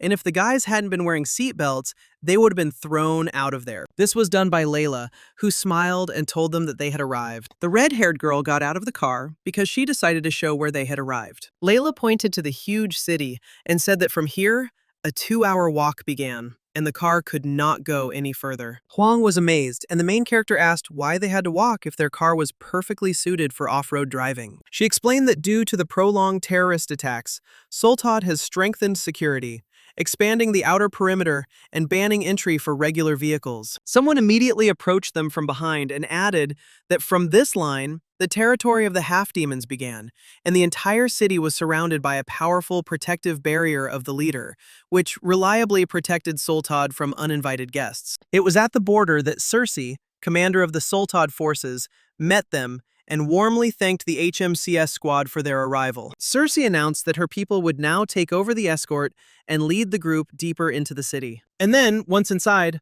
Huang looked around with interest, thinking to himself that he was finally seeing the famous half-demonic city. The place looked a little old-fashioned, but overall, it resembled a typical Middle Eastern city, without any frightening features. The people passing by on the streets also seemed quite ordinary, and did not stand out in any way from the crowd of ordinary city dwellers.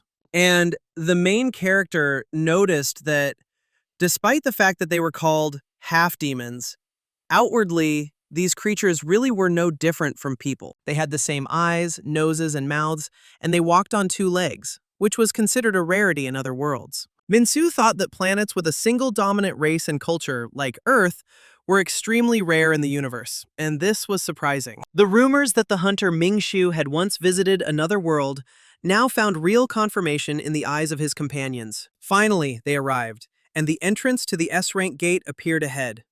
A huge, ominous portal that boggled the mind. The gate turned out to be much larger than Layla could have imagined, overwhelming him with its colossal size. Moreover, the portal formed right in the middle of Sultad's main square, and Mingxiu warned everyone that if things were left as they were, the magical flow of mana around would be completely crippled. The boy asked if anyone had been hurt when the gate opened, and if there had been any damage. Cersei explained that the portal had appeared in the dead of night, so serious casualties had been avoided. But subsequent assault attempts resulted in many casualties. She transmitted the systematized data collected inside the gate and ordered him to follow the guide to the annex for coordination. Then the woman addressed Minsu personally with special attention. Cersei informed him that the leader wished to see him separately in the audience hall for a private conversation. The scene quickly moved to the palace. Minsu was already sitting in front of the leader Namir, while everyone else was busy with this. The governor admitted that the appearance of the gate was a disaster for them, and she was genuinely touched by how quickly HMCS responded. On behalf of all the residents of Sultad, she expressed her deepest gratitude for the prompt and much-needed support. HMCS was the only organization to respond to their desperate call for help. If a reward was required, it promised to do everything possible to pay in full. Minsu firmly objected that money was irrelevant and immediately rejected any talk of compensation. Suddenly, the guy changed the subject and asked if they'd heard about the recent illegal drugs being used by the Awakened. He added that it was a series of incidents. Minsu reported that someone known to them was involved in these crimes. The prime suspect was our old acquaintance, the half-demon Ivan. In addition, there was also the half-demon Crow, who led the elite assassin group IZ. She said she knew nothing, but the fact remained that one of her people had committed a murder on orders from Pandemonium. The hunter harshly noted that the half-demons had long presented themselves as mere victims, but these cases led to the suspicion that they were being used. He demanded that in exchange for support, Sultad clearly state his position regarding what had happened. Namir cringed at the conversation. The accusations were serious, and she needed time to think. After a short pause, the ruler asked defiantly whether people had really stopped fighting with demons, or whether it was just a rumor. Mingshu calmly replied that some people no longer hated demons, but not all. Just like among half-demons, only a few commit evil. The rest are good half-humans. Then Namir finally explained that Ivan was one of those half-demons who joined the Antarctic demon base for profit, and openly belonged to the pro-demonic faction. Since her appointment as leader, most of the pro-demonic faction has relocated to the Antarctic base, so details of Ivan's crimes only recently reached her. However, the leader immediately added that Verona was a completely different figure, and her motives were radically different from Ivan's greed. Verona led the IZ, but all her aspirations boiled down to caring for the future of her people. Even though the methods seemed excessive to people, the chief emphasized that it was Verona who first insisted on sending a request for assistance to HMCS, and that this decision was not made lightly. Minsu directly asked if IZ was some kind of semi-demonic crime syndicate that masqueraded as a noble cause. Namir categorically rejected this assumption, stating that the IZ she knew was never a hobby group or a criminal group. A terrible time came 20 years ago when the gates opened, and the world, choked by chaos, never became the same for all its inhabitants. Under the influence of demonic energy seeping through the gate, many people involuntarily transformed into half-demons, losing their original appearance. Moreover, half-breed babies were being born more and more often. The war between humans and demons became increasingly fierce, and half-demons had no place in this world, forced to hide like sewer rats. But even when despair reached its limit, a shelter was found ready to accept the destitute, half-demonic children and orphans. This place became the IZ shelter, where half-breeds were gathered under one roof, who later became the backbone of the infamous group bound by a common fate. What he heard made Minsu ask again in surprise.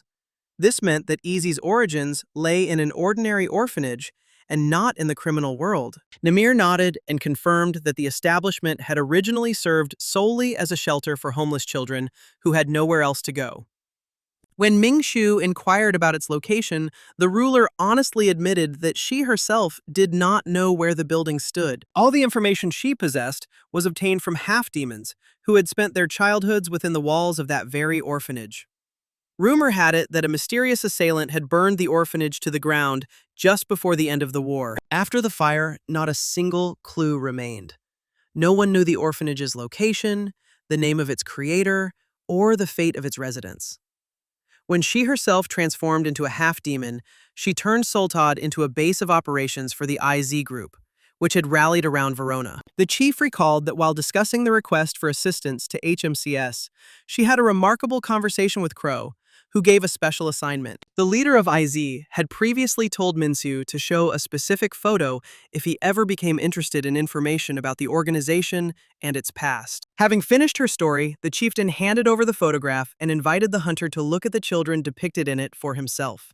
So that much would become clearer. Having barely glanced at the yellowed photo, the boy shuddered and was taken aback. Minjun, his former student, whom he had been looking for so long, was looking at him from the photograph. In the fire-damaged photograph, one face stood out among the children huddled together. The face of a teenager he knew, and the discovery astounded him. Mingshu always knew that Mujin had no family, but he couldn't even imagine that his roots led to the land of half-demons and that he grew up in such a place. Then he raised his eyes to Namir and asked where Raven was. After all, he urgently had to meet her. The leader explained that Verona was extremely secretive.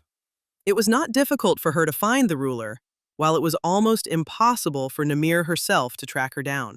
Despite the difficulties, the chief promised to do everything possible to contact Crow, and Minsu took this into account without further reminders. Clearing the gate remained the top priority, so Mingshu put off his inquiries and asked permission to take the photograph for a while to study it later. After some time, standing at the portal, he asked the commander whether the perimeter of the square was truly completely cordoned off, and whether civilians could no longer enter it in order to avoid casualties. Having confirmed this, Layla ordered preparations for the raid.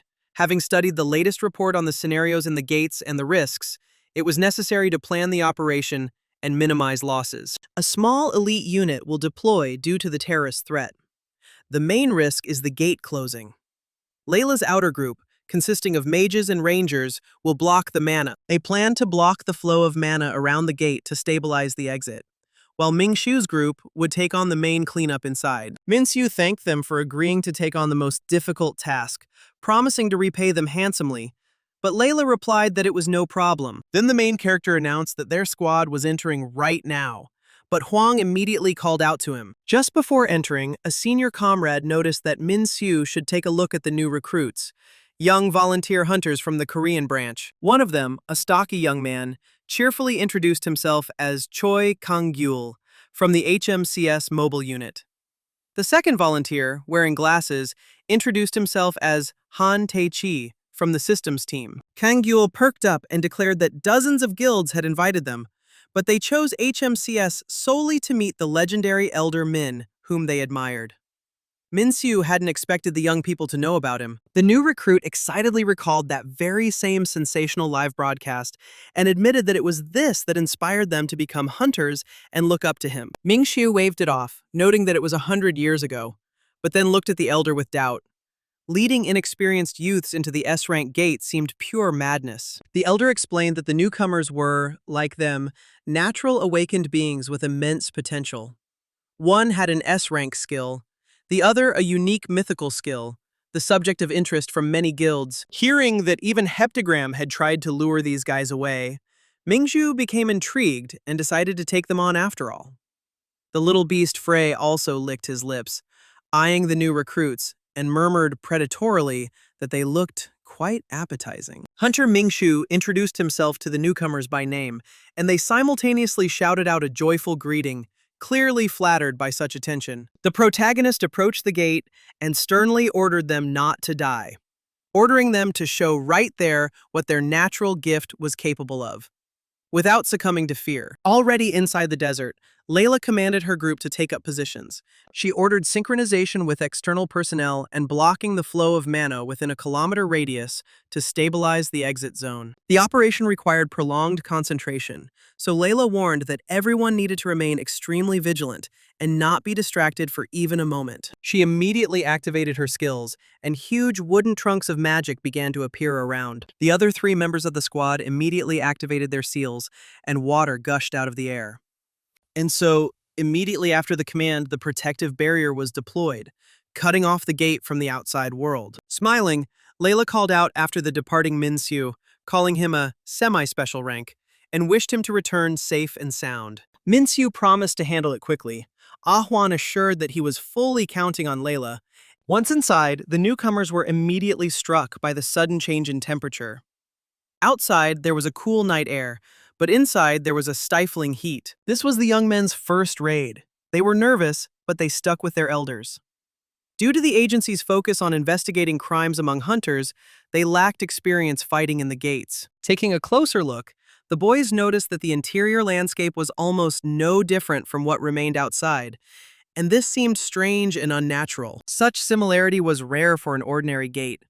But Huang reminded that this particular portal was special, and, judging by intelligence data, seemed to have been copied from a real location. It was at this line, according to locals, that all previous detachments got stuck, unable to advance further due to deadly traps. A surprised voice came from ahead as something bulky and clearly dangerous came into view, blocking the way. A gigantic antlion pit yawned before them, its colossal size and terrifying appearance making even seasoned hunters tense up and freeze. The newcomers immediately began to describe the monster in shock, barely managing to dodge, and Minsu held his friend Huang, who clearly hadn't managed to dodge. The next moment, Khan caught a suspicious movement out of the corner of his eye, and anxiously asked if it was a snake slithering through the thick sand. The view was bleak.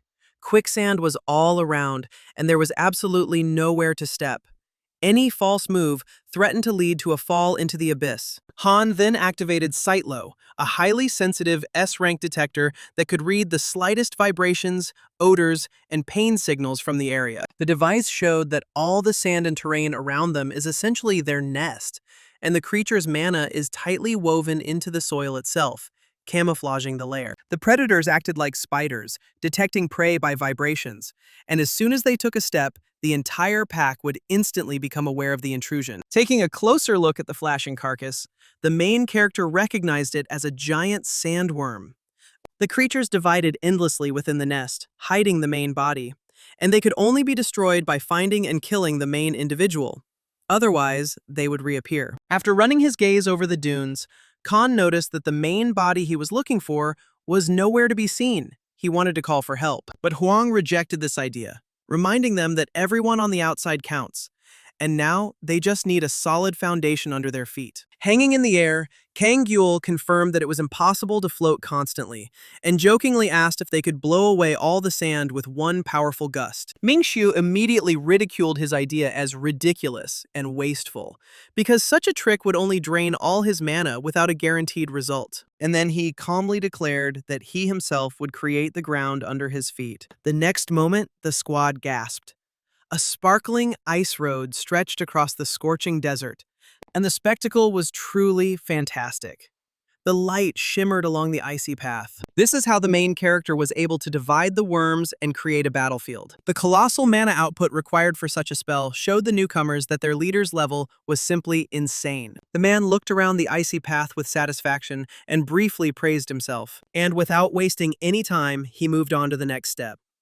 He announced that he would go forward to reconnoiter and, without waiting for objections, separated from the main group, intending to feel the way personally. His older comrade shouted after him to wait, because if he were to leave alone like that, then they could run into an ambush deep in the nest. Huang simply ran after him along the icy road, but Minsu was already making his way through the sand. Kang Yul, who was watching him, noticed that the rumors about Mina were not false. He really was a Spartan. Meanwhile, the boy activated the skill Jechonbi, the summoning of an SS-rank goddess whose power changed depending on the invested mana and the intentions of the caster, and the space around them distorted. Enormous whirlwinds quickly captured the worms and began to tear them apart. Seeing the mythical ability manifest, Huang let out a heavy sigh of surprise, and Kang Yul, unable to contain his emotions, admitted that he had never before given out such power, and felt how differently the force inside the gate worked. His comrade stopped him, saying that he had gotten too carried away. But Kang Yul was already burning with a desire to catch up with the hero who had gone far ahead. The scene then moved on to our protagonist, who stood and thought that the surrounding landscape seemed vaguely familiar. Suddenly, a silhouette flashed ahead, and when Ming Shu approached, a completely unexpected face appeared in front of him, which made him hesitate for a moment. It was Kim Eun-ju. She stood with a group of her people and looked at the main character in shock, not understanding what he was even doing there. The girl, clearly stunned by the meeting, still asked Ming Shu what he was doing there. Having come to her senses, Kim Eun-ju began to shower her with accusations, saying that such monstrous power and suspicious skills could not be a simple coincidence, and that Min Shu himself was probably behind it. Ming Shu irritably retorted that jumping to such conclusions was foolish, since what lay before them was an obvious multi-layered portal, and they had both just seen its structure with their own eyes. He assumed that the girl had simply found an additional passage in her gate and fallen in here. But the association leader stated that their gate was a classified S rank, accessible only to association employees. After a pause, the agent stepped forward and asked where his squad had come from, since the association had not received any reports of a raid in this sector. Min Shu chuckled ironically, noticing that the gate was now suddenly tunnel type, not layered, and he was asked to give a clear answer. Gigi explained that he was on a mission from HMCS headquarters. The group entered through a gate in the African desert, and then, due to unforeseen circumstances, became separated inside. Kim was outraged, stating that the International Hunters Association monitors and controls absolutely every gate on the planet. She added that the database contained no information about S-rank gates in Africa. Ming Shu countered that they simply ignored half-demon conflict zones, and from the look of the squad, it was clear they'd been here a long time, but still hadn't secured the exit. He mockingly suggested that the squad had wandered here for so long only because they hadn't been able to find a way out. The association leader burst into a scream, declaring that they had merely been delayed during the cleanup and that the stranger had no idea what he was talking about. Someone called out to the branch head, but Ming Shu waved his hand, suggesting that each squad act independently since they were so proud. Adding that he had no time, the guy turned away. One of the association's agents confirmed that too much time had passed. Everyone was exhausted to the limit, and further stay threatened the development of gate syndrome. The squad leader sharply dismissed any doubts and ordered an advance, declaring that no one would leave until the heart of the gate was found. Kim Eun-ju bitterly recalled that they had gone through incredible hardships to get to this point, and now it was too late to turn back. However, before she could finish speaking, someone shouted next to them. There were two agents, one of whom had stumbled from fatigue and the shifting sand, and the other was helping him up. Kim urged them on, and another agent reminded them that they didn't have time for conversations and apologies now. It was time to get the trapped guy out quickly, but he looked down more closely and noticed that the sand under his feet, right before his eyes, began to turn into a viscous, sucking liquid. And the very next second, this poor fellow was already being eaten by a sandworm that had burst out of the ground. Everyone around looked at this in horror. They were already lacking strength, and now there was such a problem. And from such fear, everyone immediately rushed away from the terrible monster. Kim immediately ordered everyone to remain calm. Everyone was ordered to take to the air and take up defensive positions to avoid being buried.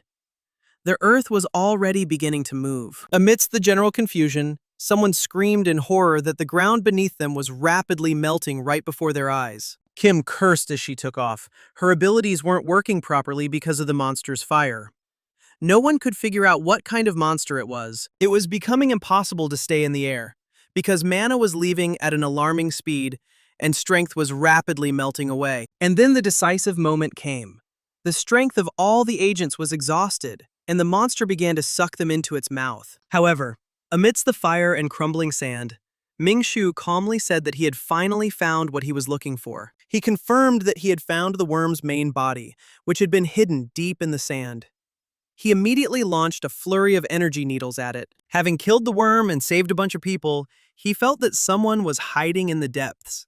interfering with the progress of the raid and causing mischief. Watching this, Kim remembered that she had just saved an extra combat skill, and she did it precisely for such unforeseen situations, and was prepared to use it. She called on the squad to gather their forces and immediately put an end to the monster, and set it on fire. Within a moment, there was no trace left of the monster, only charred pieces. However, Minsu warned that attempting to blow up the creature would only lead to its division. Therefore, a completely different approach was necessary. Any brutal attack would cause the worm to disintegrate into many new bodies, worsening an already critical situation. A whole bunch of new creatures immediately appeared in the air. Some agencies, in fear and despair, only covered themselves with their hands, screaming in horror. However, strangely enough, an unusual energy of vortices burst into them. And then she immediately grabbed all the hunters from the association and began to circle around. It was the main group of Huang, Kang, and Han, and when they reached Minsu, they were relieved to see that he had made it quite far. They immediately started asking questions, and Minshu briefly explained that he'd encountered a detachment of the International Association inside. The portal had 2 entrances, the people were exhausted, and the worm's main body was somewhere nearby. Everyone was surprised the association was there. The Khan asked anxiously about the flames melting the sand. It was sucking out life, not mana. The main character suggested retreating, as the body fragments were dangerous, and there was an intruder lurking in the shadows. But Kim gave a firm refusal. The retreat plan was no good. Memories of the day she felt truly weak flashed through her mind. That day, she received a gift. And having taken that ampule, she promised herself never to be weak again. And now she turned bitterly to Mingshu, envying the abilities he had acquired for nothing. Her words rang with envy of this mysterious power, transcending all else and accessible only to a select few.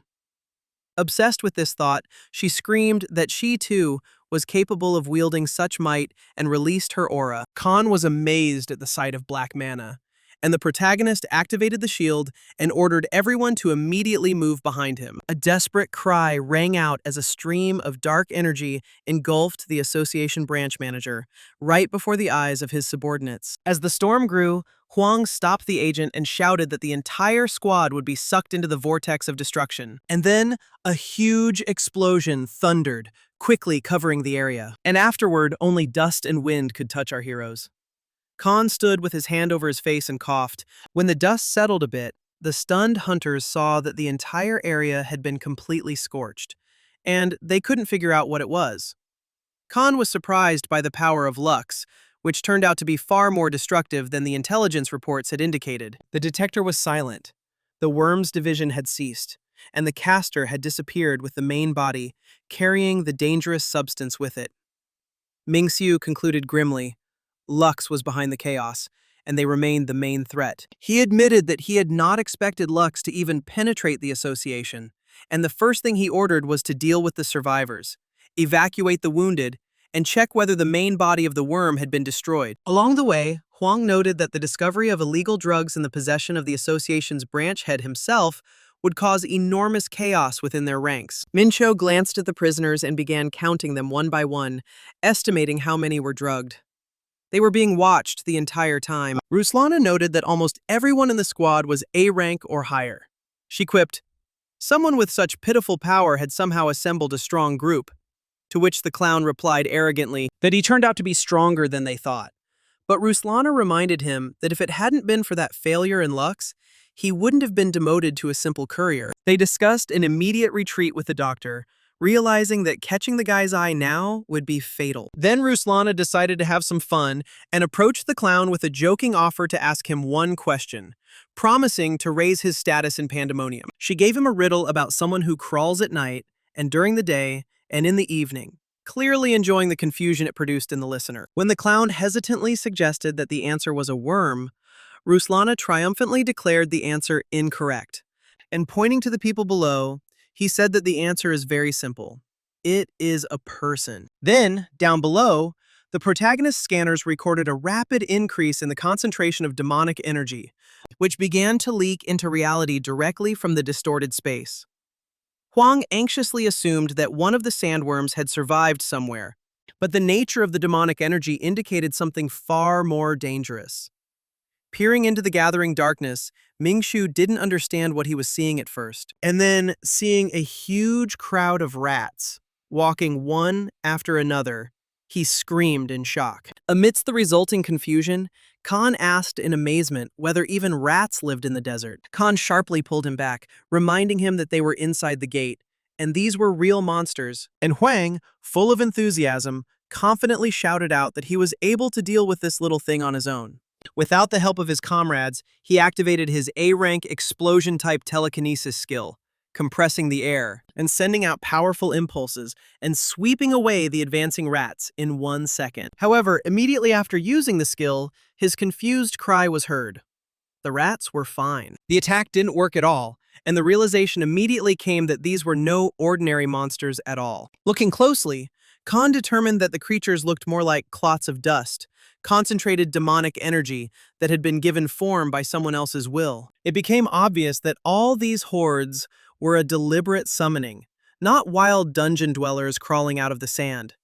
The main character then activated his enormous hand. Frey then chuckled to himself, mentally glad that he had managed to absorb Byung-gu's skill earlier, which could now come in very handy. Kang excitedly asked if they should find the main body, like with the worms.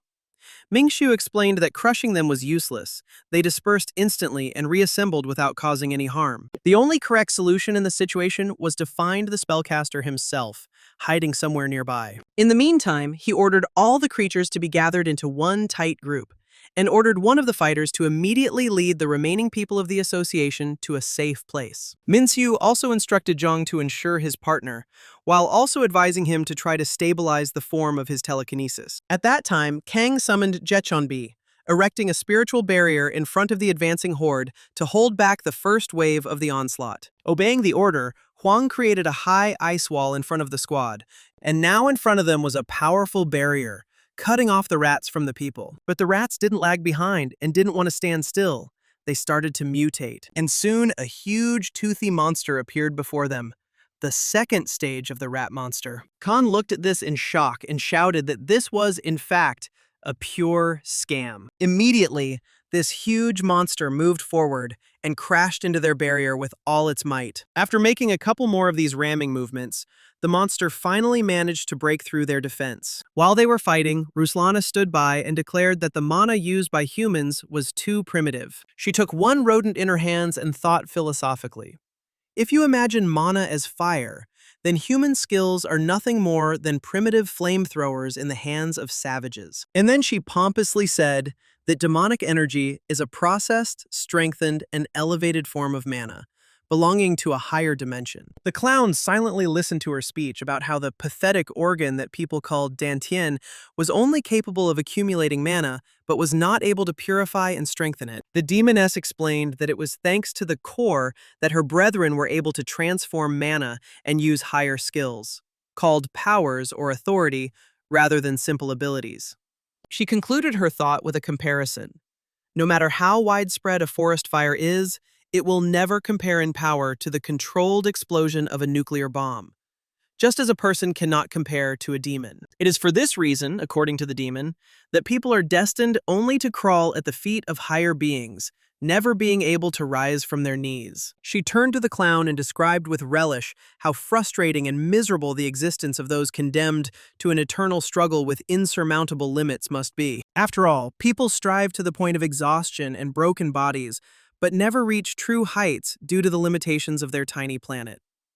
The difference between them was too great. However, she then changed her tone, stating that Clown was actually lucky to have realized this harsh truth so early in his life. Ruslana offered the boy a deal. If he continued to diligently serve Pandemonium, the demons would gladly show him what lay beyond human understanding. She even promised to upgrade his magic. But suddenly, Mingshu appeared behind them and called her stories nonsense. Ruslana shuddered in surprise and cried out in amazement, unable to believe that an ordinary person dared to interrupt her so brazenly. Finding his precious creations torn to shreds, the demoness furiously asked how he had done this. Mingshu shrugged indifferently and replied that he had done nothing special. he had simply walked right through the line of servants. He added mockingly that this whole pack had obligingly huddled together into a single dense mass, which only made his task of destroying them much easier. The boy remarked with disdain that demons were limited and arrogant. He explained that the core wasn't their unique privilege, and in a universe with billions of dimensions, it was foolish to focus on their energy. With icy contempt, Mingxiu added that it was no wonder that this race was hated wherever they went with their arrogant and limited philosophy. Enraged by the man's insolence, Ruslana burst into a furious scream, calling the main character an impudent scoundrel. Losing her composure, the demoness shouted an order to the clown to immediately provide him with support so that they could crush the offender with their combined efforts. She decided to call more rodents and immediately bit her finger. And as soon as the rats began to appear, Ruslana ordered that not even the bones of the impudent man be left behind. Watching this hysteria, the guy said with disappointment that he expected to hear some great ideology behind their struggle. Recognizing the person behind the demon, Mingxiu asked reproachfully whether he had really joined Pandemonium for such a paltry and miserable purpose. The traitor's name was announced. It turned out to be Ryu Jihuan, the leader of the Helm Gang Guild, whose face finally appeared from the clouds of smoke and flame. Jihuan grimly admitted that he had been found out, his voice a mixture of annoyance and anger at Minxiu's interference. It immediately became clear that it was this man who had introduced the drug Lux into the body of the branch head, Kim Unju, poisoning her mind and will. Ryu Jihuan, breaking into a shout, demanded that Minxiu stop pretending to be a virtuous person and not dare to judge him from the height of his position. And he shouted out the accusation that the mysterious black power used by the guy also came from another dimension, which means that they were both thrown into another world by demons and are essentially the same. Choking with hatred, Jihuan vowed that he would become stronger at any cost, no matter what it took, and no one would stop him. He shouted that he would surpass Mingxiu himself and everyone else present, becoming the most powerful being in this damned place. But his tirade was rudely interrupted by the demoness, who barked at him not to get ahead of himself and not to dare act without orders. Otherwise, she would burn him along with the hunter. At this time, Ruslana noticed that it was working, and said that she would use her own core to strengthen the clown's flame to turn the insolent man into ashes. In anticipation of glory, she gleefully declared that if she killed the Demon King's killer, Lord Asmodeus himself would make her his first servant. Immediately, a whirlwind of Khan flew towards the main character, inside of which there was a man. It was Han, in his super glasses, who warned Mingxiu about the movement in his left hand. Immediately, Huang and Kong took action and attacked the demoness. Ruslana immediately felt a burning pain. The people's attack was successful, and the demoness clenched her teeth in rage. And then she flew up into the air and started screaming in pain. Through the noise of the battle, her cry of pain and despair was heard. She called everyone around her fools. The battle was beginning to gain momentum. Those around them noted with horror that the demonic energy in the battle zone was rapidly increasing, and the Khan felt that the girl was increasing the already overwhelming pressure. Mingxiu noticed that the demon had activated a real core. Afrey said that it looked like an ability that increased the number and density of summoned creatures, but noted that it was not to his taste. The pet screamed in panic that if the heat continued to increase at this rate, they would simply fry alive, like pieces of cheese on a hot frying pan. The main character could barely hold the shield, and the demon growled that the pathetic people, writhing like worms, would bitterly regret having dared to provoke her to such rage. With pathos, Ruslana proclaimed that people had the dubious honor of seeing his true form, and began to rapidly transform into something monstrous. Rats kept appearing. A wave of fire from the demonic core surged forward, and Han warned that no one should dare let this flame touch their body. Immediately followed by an excited request from Khan, asking if it was possible to build another telekinetic wall. But then Huang noticed how Minxiu rushed forward into the thick of things and frightenedly tried to stop him. Ruslana grinned ominously, asking her opponent if he had gone crazy to be so eager to be torn to pieces alive. Amidst the chaos, the boy turned to Frey, asking if he remembered what exactly he had swallowed some time ago. The little creature happily confirmed that he remembered the thing perfectly well, but he honestly warned me that using it would consume a colossal amount of mana. The main character said it was fine. Mingxiu noted with satisfaction that he was beginning to understand what it was like to truly fight alongside his team, feeling their shoulder. Having made his decision, he activated the second core hidden deep inside, which immediately began to fill everything around with a blinding glow. Having activated the Art of Revival, the boy unleashed a skill on reality that could turn the tide of battle. The demon, seeing this, screamed in horror, unable to believe that an ordinary person could possess a real core, like that of higher beings. Frey then estimated that he had restored approximately 85% of his otherworldly power, and it was growing with each passing minute. The shocked demon asked in utter bewilderment how a man could not only use the sphere of rebirth, but also control the core of the Balrog, the Lord of Volcanoes, himself. Mingshu casually replied that in the past he had crushed even stronger creatures, including their own bosses, and rushed forward. He asked with a grin if they, drawing so much power from another dimension, still hadn't realized what exactly they were holding in their hands. The guy advised them to broaden their horizons a little, and a powerful seal opened in his hand. As he finished his attack, he shouted the name of his incinerating skill, calling forth the bitter wind of late autumn, which struck the enemies with inexorable force. Ruslana found herself under fire, and she screamed in panic, begging the main character not to come closer, but her pleas were drowned out by the roar of crumbling reality. The main character's impact caused an explosion. The scene immediately shifted to a laboratory full of all kinds of devices, and then to the screens, which showed the consequences of the main character's blow and Ruslana's last seconds. Dr. Shutai sat on the floor in shock. It finally dawned on him.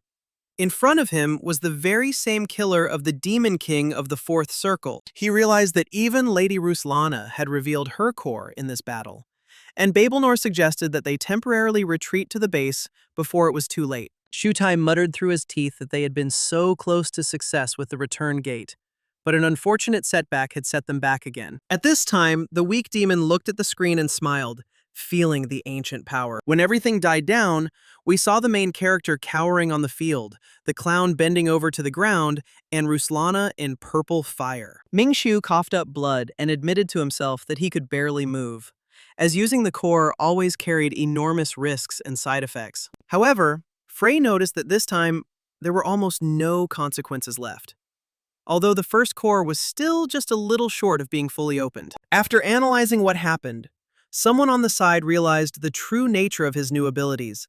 The black mana and core work on the same principle as those of demons, drawing power from another dimension, but the source remains his own. The defeated clown croaked that Mingshu, while feigning nobility, ultimately turned out to be just like them, using forbidden powers. But Mingshu objected sternly, refusing to stand in the same row with them, and explained that even the same knife could be used for cooking or for killing, and only the choice determined the essence of the owner. Then he told the clown that being used to the point of exhaustion was no great honor, and asked if strength was really all that mattered to someone who was simply lucky enough to have a skill. And then the clown added with envy that the lucky man probably never realized what it was like to have nothing, and how the very possibility of choosing a weapon in one's hands is a huge and rare privilege. Finally, Jiwon shouted at Minsho to watch carefully, as he had sworn that no matter what, he would definitely reach the very top. Frey said he was clearly running away, but Minsoo calmly noted that he wouldn't get far anyway, and his senior comrade and newcomers immediately rushed to him. Having barely reached him, the elder excitedly inquired about his condition, to which Minsoo honestly admitted that he was a little tired and asked to be carried. At that moment, the newcomers arrived and reported that the location of the gate's heart had finally been recorded by the detectors. Minshu praised them for their excellent work, and then Han pointed in that direction. A laboratory appeared before them, one that definitely hadn't been there before, and her sudden appearance caused a wave of surprised exclamations. After looking around, Mingshu concluded that she had been hidden intentionally, and it only appeared after the owners fled. He immediately wanted to go inside. A few moments later, they were already inside, behind a reinforced door. There were clear signs of a hasty evacuation everywhere, indicating that the staff had left the premises in a terrible hurry. The newcomers were amazed at how it was even possible to install something like this inside an active gate. It became clear to Khan that they had been closely watched the entire time, but that all valuable materials had been prudently removed during their escape. But then Huang noticed something important in the corner and pointed there. There lay the long-awaited heart of the gate, and the scene suddenly shifted back to the demon base in Antarctica. The chief demon, Orobas, entered the room and demanded to know what was going on here. He saw the demons, and Dr. Shutai haltingly admitted that there were serious problems at the testing site. He told that human hunters, who should not be there, had invaded through the entrance of Sultad, and Babelnor said that the killer of the demon king of the Fourth Circle was with them. According to him, the clown retreated, carrying Lady Ruslana away, but she had practically no chance of survival. Dr. Shutai confirmed that it appeared that Ms. Ruslana would not survive the injuries. Then Orobas approached the bed of his burnt, mad lover, and he lifted the girl up to assess her condition, and then in a cold voice ordered that her core be removed and throw the useless body into the materials warehouse like trash. Dr. Shutai stuttered that he would do just that. Assessing the damage, the clown Orobas muttered that he would tear the enemy to pieces, no matter what the cost. He swore to tear off that damn Mingshu limb by limb, no matter what the obstacles. The scene quickly changed, and everyone emerged from the portal. Layla, the group commander, came on the scene and reported directly to HMCS headquarters. She officially stated that as of now, the S-rank gate in Sultoda has been completely cleared and closed. The mana reaction in the area completely disappeared, and the threat was over. All the residents around rejoiced. After hearing the report, Kwang noted with relief that it was all over, and Min-Syu said that the initiation for the newcomers had been quite impressive. Chieftain Namir immediately approached Min-Syu and warmly thanked her for her hard work, admitting that she hadn't even expected the problem to be resolved so quickly. Min-Syu politely declined the personal thanks and asked to be forwarded to the entire HMCS organization. The chief then inquired about the strangers, stating that she had never seen them before. Receiving the answer that they were already inside, Cersei objected in amazement. Because the perimeter security was completely hermetically sealed, she insisted that no one other than Min-Syu's squad had entered Sultad, and that there was some misunderstanding here. Then the boy explained that the gate had a second entrance, which caused a storm of amazement and incomprehension in the chief. Min-Syu suggested that they discuss all the details inside, as information had come up that she needed to know. Inside the mansion, they discussed the possibility of demons creating artificial gates. Namir's thoughts immediately connected the recent increase in gate frequency with this new data. Then the protagonist asked her point blank if demons often visited Sultad. The question made the chieftain visibly tense, but Mingxiu didn't press the issue. He immediately reassured her, stating that this was not an interrogation. The necessary information had already been obtained, and the very request for help excluded collusion with the enemy. However, the guy firmly added that the time had come to clearly define his position in this conflict. Once the enemies have begun to so openly demonstrate their ambitions and plans of conquest, there is no time to waste. It became clear how much they would exploit the half-demon lands, which had not had proper protection until now. The leader became thoughtful and began to talk about the times that came after the end of the war. She asked Ming-Shu if he realized that demons had a significant hand in rebuilding the ruined civilization. She admitted that she stood right in the middle and personally observed how they slowly penetrated these lands. According to her, even during the war, people became enchanted by the new forces and became accustomed to the idea of power. As mana spread, the authorities attempted to monopolize its power. This brought them into close contact with demons, leading to the construction of the tower and the transformation of Earth into a world dependent on mana and gates. In this turbulent world, humans created global associations to maintain order. However, the formation of these structures failed to completely eliminate the influence of demons. The leader added bitterly that even the organization to which Min-Syu belongs is no exception to this rule. She reminded them of her status as the leader of the half-demons, caught between humans and enemies. Her primary task remained to consider their vulnerability and ensure the safety of the people at all costs. Namir asked doubtfully if he was truly capable of driving demons from the planet, and whether he could guarantee a dignified status for half-breeds after that. Ming-Shu firmly replied that it was entirely possible, but only on condition of receiving powerful and unconditional support from Sultad himself. Having heard the condition, the chieftain resolutely agreed. She formally promised that from now on, they would share all information they received. The leader assured that Sultad never forgets his own debts and knows how to repay for assistance provided. The scene immediately transitioned to night. A caravan of cars was moving through the desert, and Layla remembered what she had already heard from Vice Chairman Edward about the connection between the appearance of artificial gates and the activity of demons. But she had no idea that their corrupting influence had managed to penetrate so deeply, even into the closed territory of half-breeds, as if they had been preparing for this for a very long time. The girl then asked if Hunter Min was trying to find decisive evidence through Sultad to fully expose the true nature of demons to the world. In response, Mingshu shook his head, indicating there was no longer any need to seek the truth.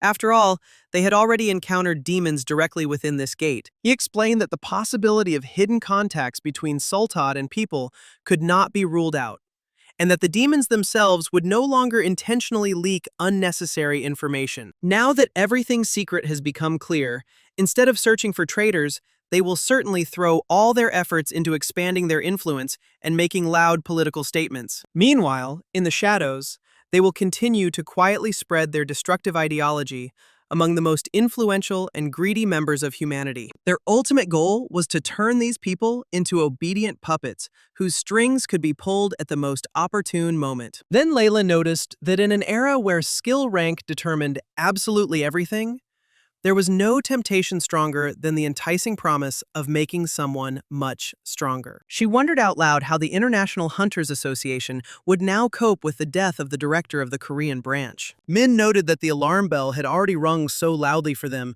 that only a deaf person could fail to hear it. The guy expressed hope that they would now conduct the investigation and internal cleansing of their own ranks independently, without outside direction. Having reached another city, Layla anxiously asked if Gigi was okay, and if he really intended to go on alone. Minsu confirmed and instructed Layla to finish compiling the report along with the others and safely escort the people back to Korea, reporting the incident to the association as is, without embellishment. He added that he himself urgently needed to go straight to the organization's headquarters and have a serious talk with Edward in person. Layla understood everything, asked him not to worry about the rear, and to calmly set off on his journey, while calling him a special rank of the association. Then the guy said with feeling that this time he owed her a lot. But the girl just waved it off, noting that they were just a team. Nevertheless, the guy once again firmly promised that he would certainly repay this debt in full, no matter what it cost him. He turned around and walked towards his car, and Layla wished him to take care of himself. Along the way, Mingshu reflected that the demons had, in fact, already practically seized control of the planet, having penetrated all the key structures. He also recalled Namir's words about how people have long been fascinated by new energy sources and have become accustomed to them. Their tentacles extended to the very top, to the International Hunters Association and the Heptagram Organization. On top of all this, traces of research were discovered, related to the use and even creation of gates themselves for exploring other dimensions. Judging by how brazenly these demonic bastards began to act openly, the situation was rapidly escalating. Their research was probably approaching its final stage, since they were no longer shy about openly setting up their laboratories in such places. At this rate, the world risked sliding into a full-scale war that would engulf the entire planet. The guy began to ask himself the main question: what is the true, ultimate goal of those who are behind the scenes of all this chaos? Then he took out a photograph and asked his faithful disciple Minjun, asking how long ago he had noticed this detail. The discussion was about the IZ shelter, which was completely destroyed by unknown persons immediately after their return. Minshu made a firm decision that they would begin their excavations and search for the truth from this mysterious and tragic place. He drew a clear line. The current work is one thing, and personal revenge for the past is a completely separate matter, which he does not intend to abandon. Having made his decision, the guy was about to turn towards the airport to immediately fly to headquarters. But at that moment, an unknown person, hiding in his car, suddenly attacked him. He threw a rag over it and dryly informed it that, unfortunately, it would not be possible to do this now. Meanwhile, events were transferred 3 days ago, straight to the secret base of the Pandemonium organization. While there, Emo approached Kroll, asking if he had heard the latest news about their allies' failure. He reported that, according to the available data, Clown had been turned into expendable research material, and Kroll, with undisguised mockery, asked if there was any sense in this. Emo just snorted derisively, assuming that Kroll was being inappropriately soft just because he and Clown came from the same orphanage. Kroll flushed, sharply denying, and noticed that he was clearly enjoying the tragic situation that had developed. But their squabble was rudely interrupted by the doctor's shout, ordering them to calm down. Shutai noted with irritation that such behavior gave half-demons a bad reputation. The disputant indignantly asked the old man what he had done to deserve such reproaches. Then the doctor pressed him and asked if Kroll really didn't realize that the leadership was already considering Soltad's possible connection with people. And then he advised them to be more careful if they wanted to survive in the new world. Kroll then reminded them that the leaky gates were full of holes, and therefore no one could guarantee that strangers hadn't entered through some breach in the perimeter. The doctor was offended. But the emo advised the doctor not to strain himself, dismissively noting that, even if that were the case, a bunch of half-breeds were not capable of causing any real harm. He said that in Soltoda, there was not a single worthy person except that girl. And, hitting Kroll on the shoulder, he added that those pathetic crumbs that were of any use had already been bought out long ago and were working for them. As expected, these scum posed absolutely no real threat to their great cause. However, in response to this, the doctor's argument was heard that times had changed, and Lord Orobaz was furious because of the recent death of Lady Ruslana. Soft methods were a thing of the past. Now, they would act faster and more decisively. Despite the Lord's fury and the abrupt changes, an unexpectedly calm and tranquil atmosphere reigned. The silence was explained simply. The entire human race was at stake, and they needed time. The process required precision, otherwise anyone would suffer the same fate as the clown, becoming material for experiments. The research was essentially complete. Now it was just testing and experimentation. They just needed time to finish stabilizing and perfect the results. The biggest problem, as usual, remained that same damned variable that always messed up all their long-term plans. This unpredictable variable was Minsu again. Kroll gritted his teeth. The hunter eliminated key figures in Pandemonium one by one. The leadership's composure was merely feigned. It became clear that his powers had long since exceeded the capabilities of a mere hunter. Even S-rank fighters were toys to him. It became clear to Emo why they had spent 10 years trying to erase his memory. He had killed not only countless demons, but the Demon King himself. The doctor began to shout that he was a mutant, that he was more than just a nuisance, and that if he was not neutralized as soon as possible, he was quite capable of bringing down all their schemes to their very foundations. Apparently, all this reasoning led to a specific logical conclusion, and Kroll said that they simply needed to come up with a way to neutralize the enemy. The decision was immediate, and the emo thought about all the options. Suddenly, the memory of the mustachioed man flashed into his head. This was his hidden trump card. And he suggested, to begin with, simply and effectively cutting off his legs, depriving him of mobility and initiative. The scene immediately moved to the city port, evening. The mustachioed agent figured the operation wouldn't require much effort. Maybe 3 boxes would be enough. Someone immediately called out to him, Special Agent Juan. Then Juan told the new arrival that he had asked to be called boss in public. But the agent in glasses said it was urgent. It turned out that the visitor belonged to very important persons from Pandemonium, which made his words much more weighty and significant. Juan even opened his mouth, and in the next scene he even dropped the cigarette from his mouth, someone important was calling him. He greeted Cargill Juan, noting that they had not seen each other for quite some time. When asked directly what the purpose of the visit was, Emo asked to remember their last conversation and said that the perfect moment for action had finally arrived. The plan was voiced very directly and boldly.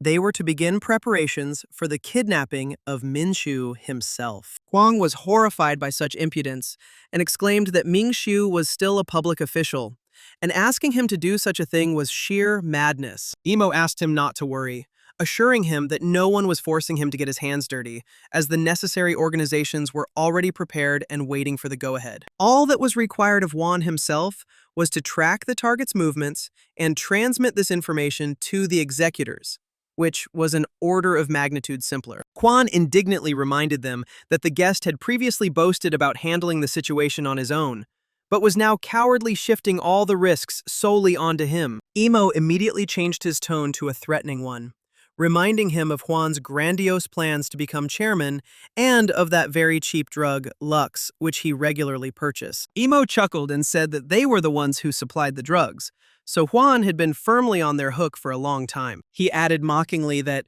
judging by the turnover, the official was making a tidy profit from the scheme. The guest mockingly asked if Juan was having a good time. Finding himself cornered, Juan gave in and reluctantly agreed to carry out the assignment, grudgingly accepting the inevitable. He immediately called out to his faithful assistant Brandon to immediately give him the appropriate order. Juan ordered Brandon to organize covert surveillance of Ming-Su's movements, and this had to be done as quietly and unnoticed as possible. And the scene immediately moved to some abandoned dark warehouse. There also lay Min-Su, tied up and kidnapped, unconscious. However, Frey was conscious, waking up as if from a long sleep, and then he began to beat the main character, forcing him to wake up, because the pet was incredibly hungry. The main character immediately opened his eyes and, in shock, asked where they were. Frey sarcastically remarked that Ming-Shu had fallen asleep without even really knowing where he was heading, and was sprawled out carefree like an obedient dog. Then Ming-Shu tore the rope with one movement and said that he was quite curious. Curiosity was to find out the identity of the impudent man who dared to oppose him and follow his trail from behind. The boy honestly admitted he was terribly tired and saw nothing wrong with resting while the enemy was already falling into his hands. Frey sarcastically asked if the kidnapper had become his personal chauffeur, driving him around while he slept. The little animal added indignantly that the hunter had been snoring shamelessly the entire time they crossed passes and forded rivers.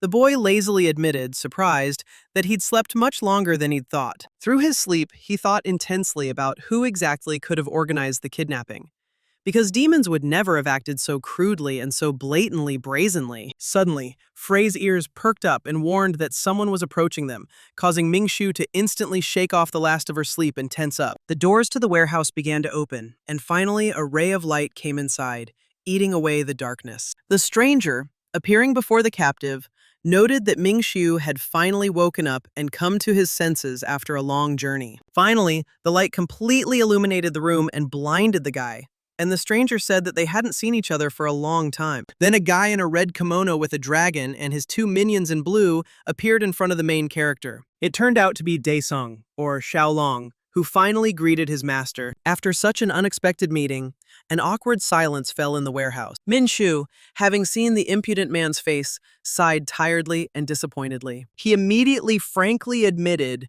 that he could not bring himself to call this meeting joyful. Daesung noted that such a greeting could hardly be called good manners, but the master himself had never been one to care about the rules of etiquette. Min-Su sharply rebuked the insolent man, declaring that allowing his people to be kidnapped was not the kind of insolence he had been teaching the brat all these years, training him. Xiaolong retorted, saying that after 10 years, the teacher had not changed at all, but he himself, the disrespectful student, had unfortunately become completely different. He admitted that everything his mentor had once taught him had helped him a little at the beginning of his journey, but nothing more. But so much has changed in the world over the years that even the old memories of training have faded considerably and lost their former sharpness. The changes had affected everything around him, and his own position in the new hierarchy of the world was now also completely different from before. The only thing that remained unshakable all this time was that very great goal that forced him to move forward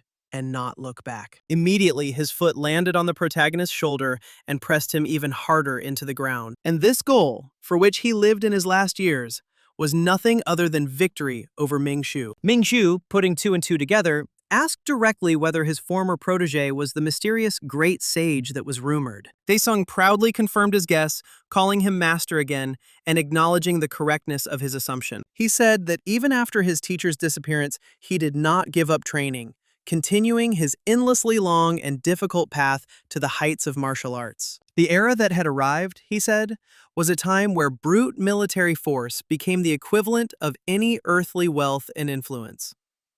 In this world, moral principles and ancient traditions had lost all meaning. In a cruel place where the winner took everything, he tirelessly tempered and devoured himself, striving for an unattainable ideal of strength. This continued until he united the criminal underworld, gaining absolute power over its darkest depths.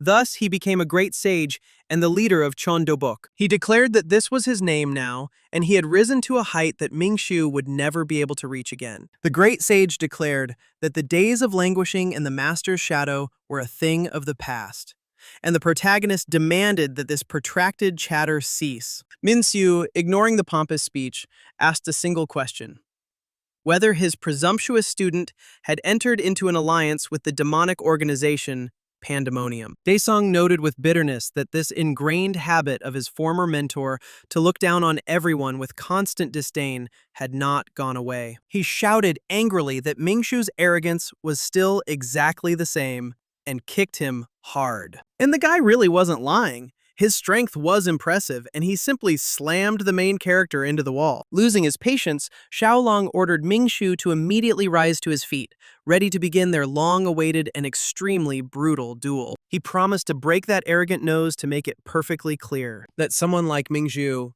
could no longer and had no right to be called his teacher. Lightning flashed, Mingxu stood up and ignored the threat, irritably remarking that the person being asked a question should first answer it. He repeated it with emphasis, demanding that Xiaolong answer, in essence, whether he had entered into an alliance with Pandemonium, and the main character rushed forward. Daesung was a little confused then. Apparently, he wasn't entirely aware of our hero's powers. Immediately, their energies collided at one point when their fists touched. Lightning struck all around. The hunter demanded an answer as quickly as possible because his entire future fate depended directly on the content of this answer. Minxu coldly explained that based on what he heard, he would decide whether to allow the insolent student to continue living or to kill him on the spot. Right there at the site of their fight, a huge explosion occurred, and Daesung's henchmen even had to cover themselves with their hands. They panicked and screamed for urgent reinforcements for their boss.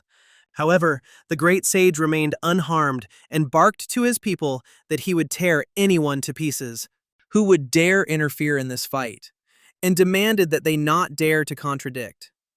Daesung simply went crazy. He admitted that he had been waiting for this very moment since the very day when he first felt on his own skin the monstrous, insurmountable abyss in their strength. Daesung immediately began to cast the technique of the equal to the heavens great sage, causing sacred awe and horror. At that moment, he activated the SS rank skill, the legendary spirit of the Monkey King, which strengthened his entire body with legendary power to use advanced techniques. Watching this madness, Mingxu quietly remarked that this bastard had completely lost his mind. But in the end, not paying attention to the transformation, he continued to insist on his own, demanding from his former student a direct answer to the question asked. Daesung then stated that if Minxu was so eager to get an answer, then so be it, he would get it. But with one single condition: only if the former master can defeat him in this duel. Without wasting a second, Xiaolong attacked the protagonist, causing an explosion that Mingxu barely dodged. Then he used the Monkey King's 12 clone technique,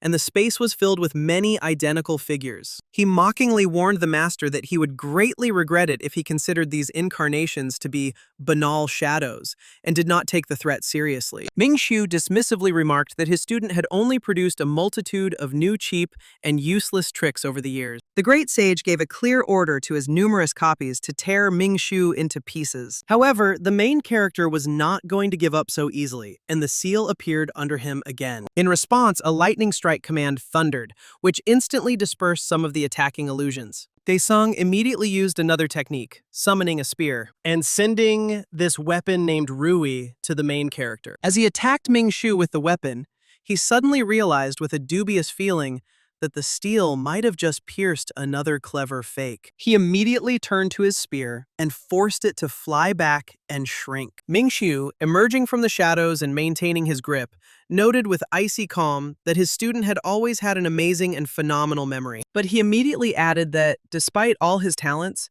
he always suffered from fatal predictability and a complete inability to adapt to the new combat conditions.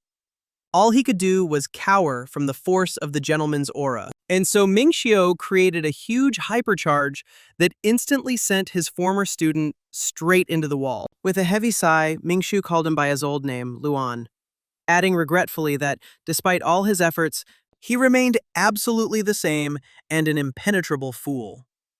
Xiaolong flew into an uncontrollable rage and screamed, and then he said that he forbade anyone from ever again pronouncing this name, which he hated, out loud. Now, all he could do was shout with rage and hatred at the calm Minsu. The scene faded into the past.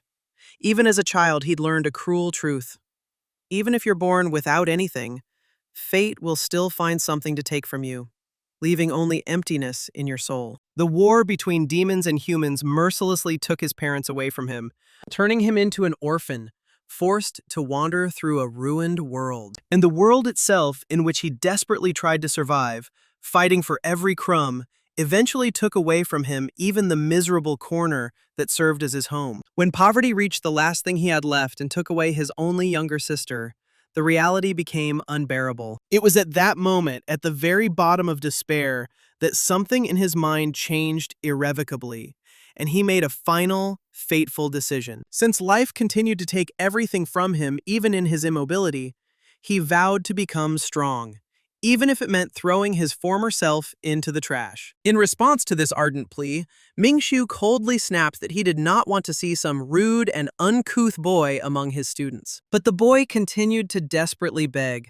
almost falling to his knees and with tears in his eyes, asking to help him become stronger at any cost. He painfully admitted that he had failed to protect his parents or his sister, and that he no longer wanted to lose anyone dear to him. Then the main character, having softened a little, asked the boy standing in front of him his real name. The young man asked to be called Zhao Long, and that is how they met. Returning to reality, he explained that the former weakling inside him must be completely destroyed and forgotten in order to achieve absolute power in the future. Immediately after his explanation, Xiaolong activated the Monkey King technique and furiously shouted the name of his weapon, Ru Yi. Immediately, this living spear pierced a couple of walls and the ceiling in an attempt to reach the main character. Mingshu noticed with obvious disappointment that Xiaolong remained the same fool, throwing tantrums over such a superficial and insignificant name. In response to this, Xiaolong cried out bitterly that someone who was born strong by nature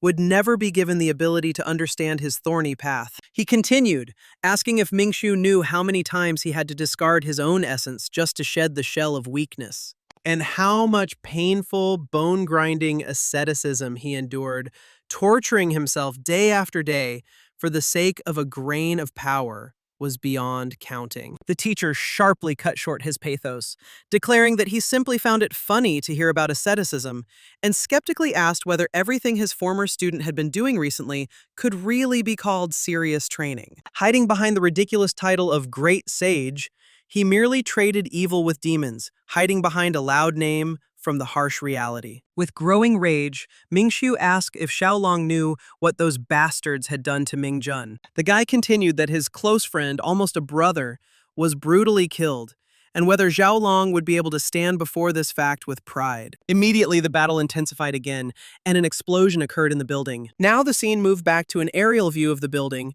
where it was pouring rain while the building was burning. And here in the middle of all this stood Xiaolong, who, in response, accused Mingshu himself of hypocrisy, declaring that he was the one who dared to loudly talk about someone else's death. He asked reproachfully whether Mingshu himself had shown up for the funeral of the man he was now protecting.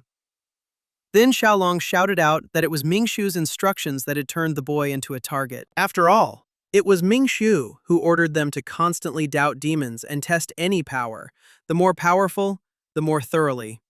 It was because of these words from the missing teacher that the deceased set out in search of the truth and met his death there.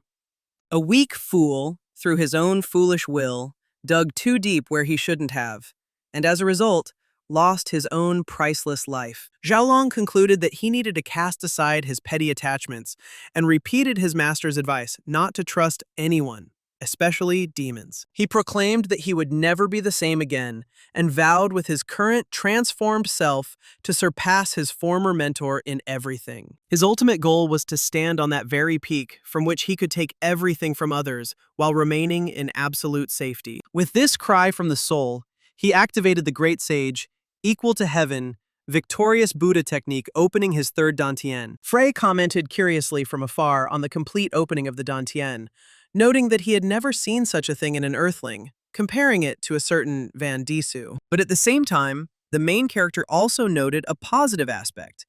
At least this guy did not use drugs to achieve this effect. Xiaolong proudly offered Mingxu the chance to witness the pinnacle of mastery, the complete opening of the dantians, a limit the teacher had never achieved. He boasted that he was now capable of opening all dantians simultaneously. His output power now boldly surpassed Misteltein.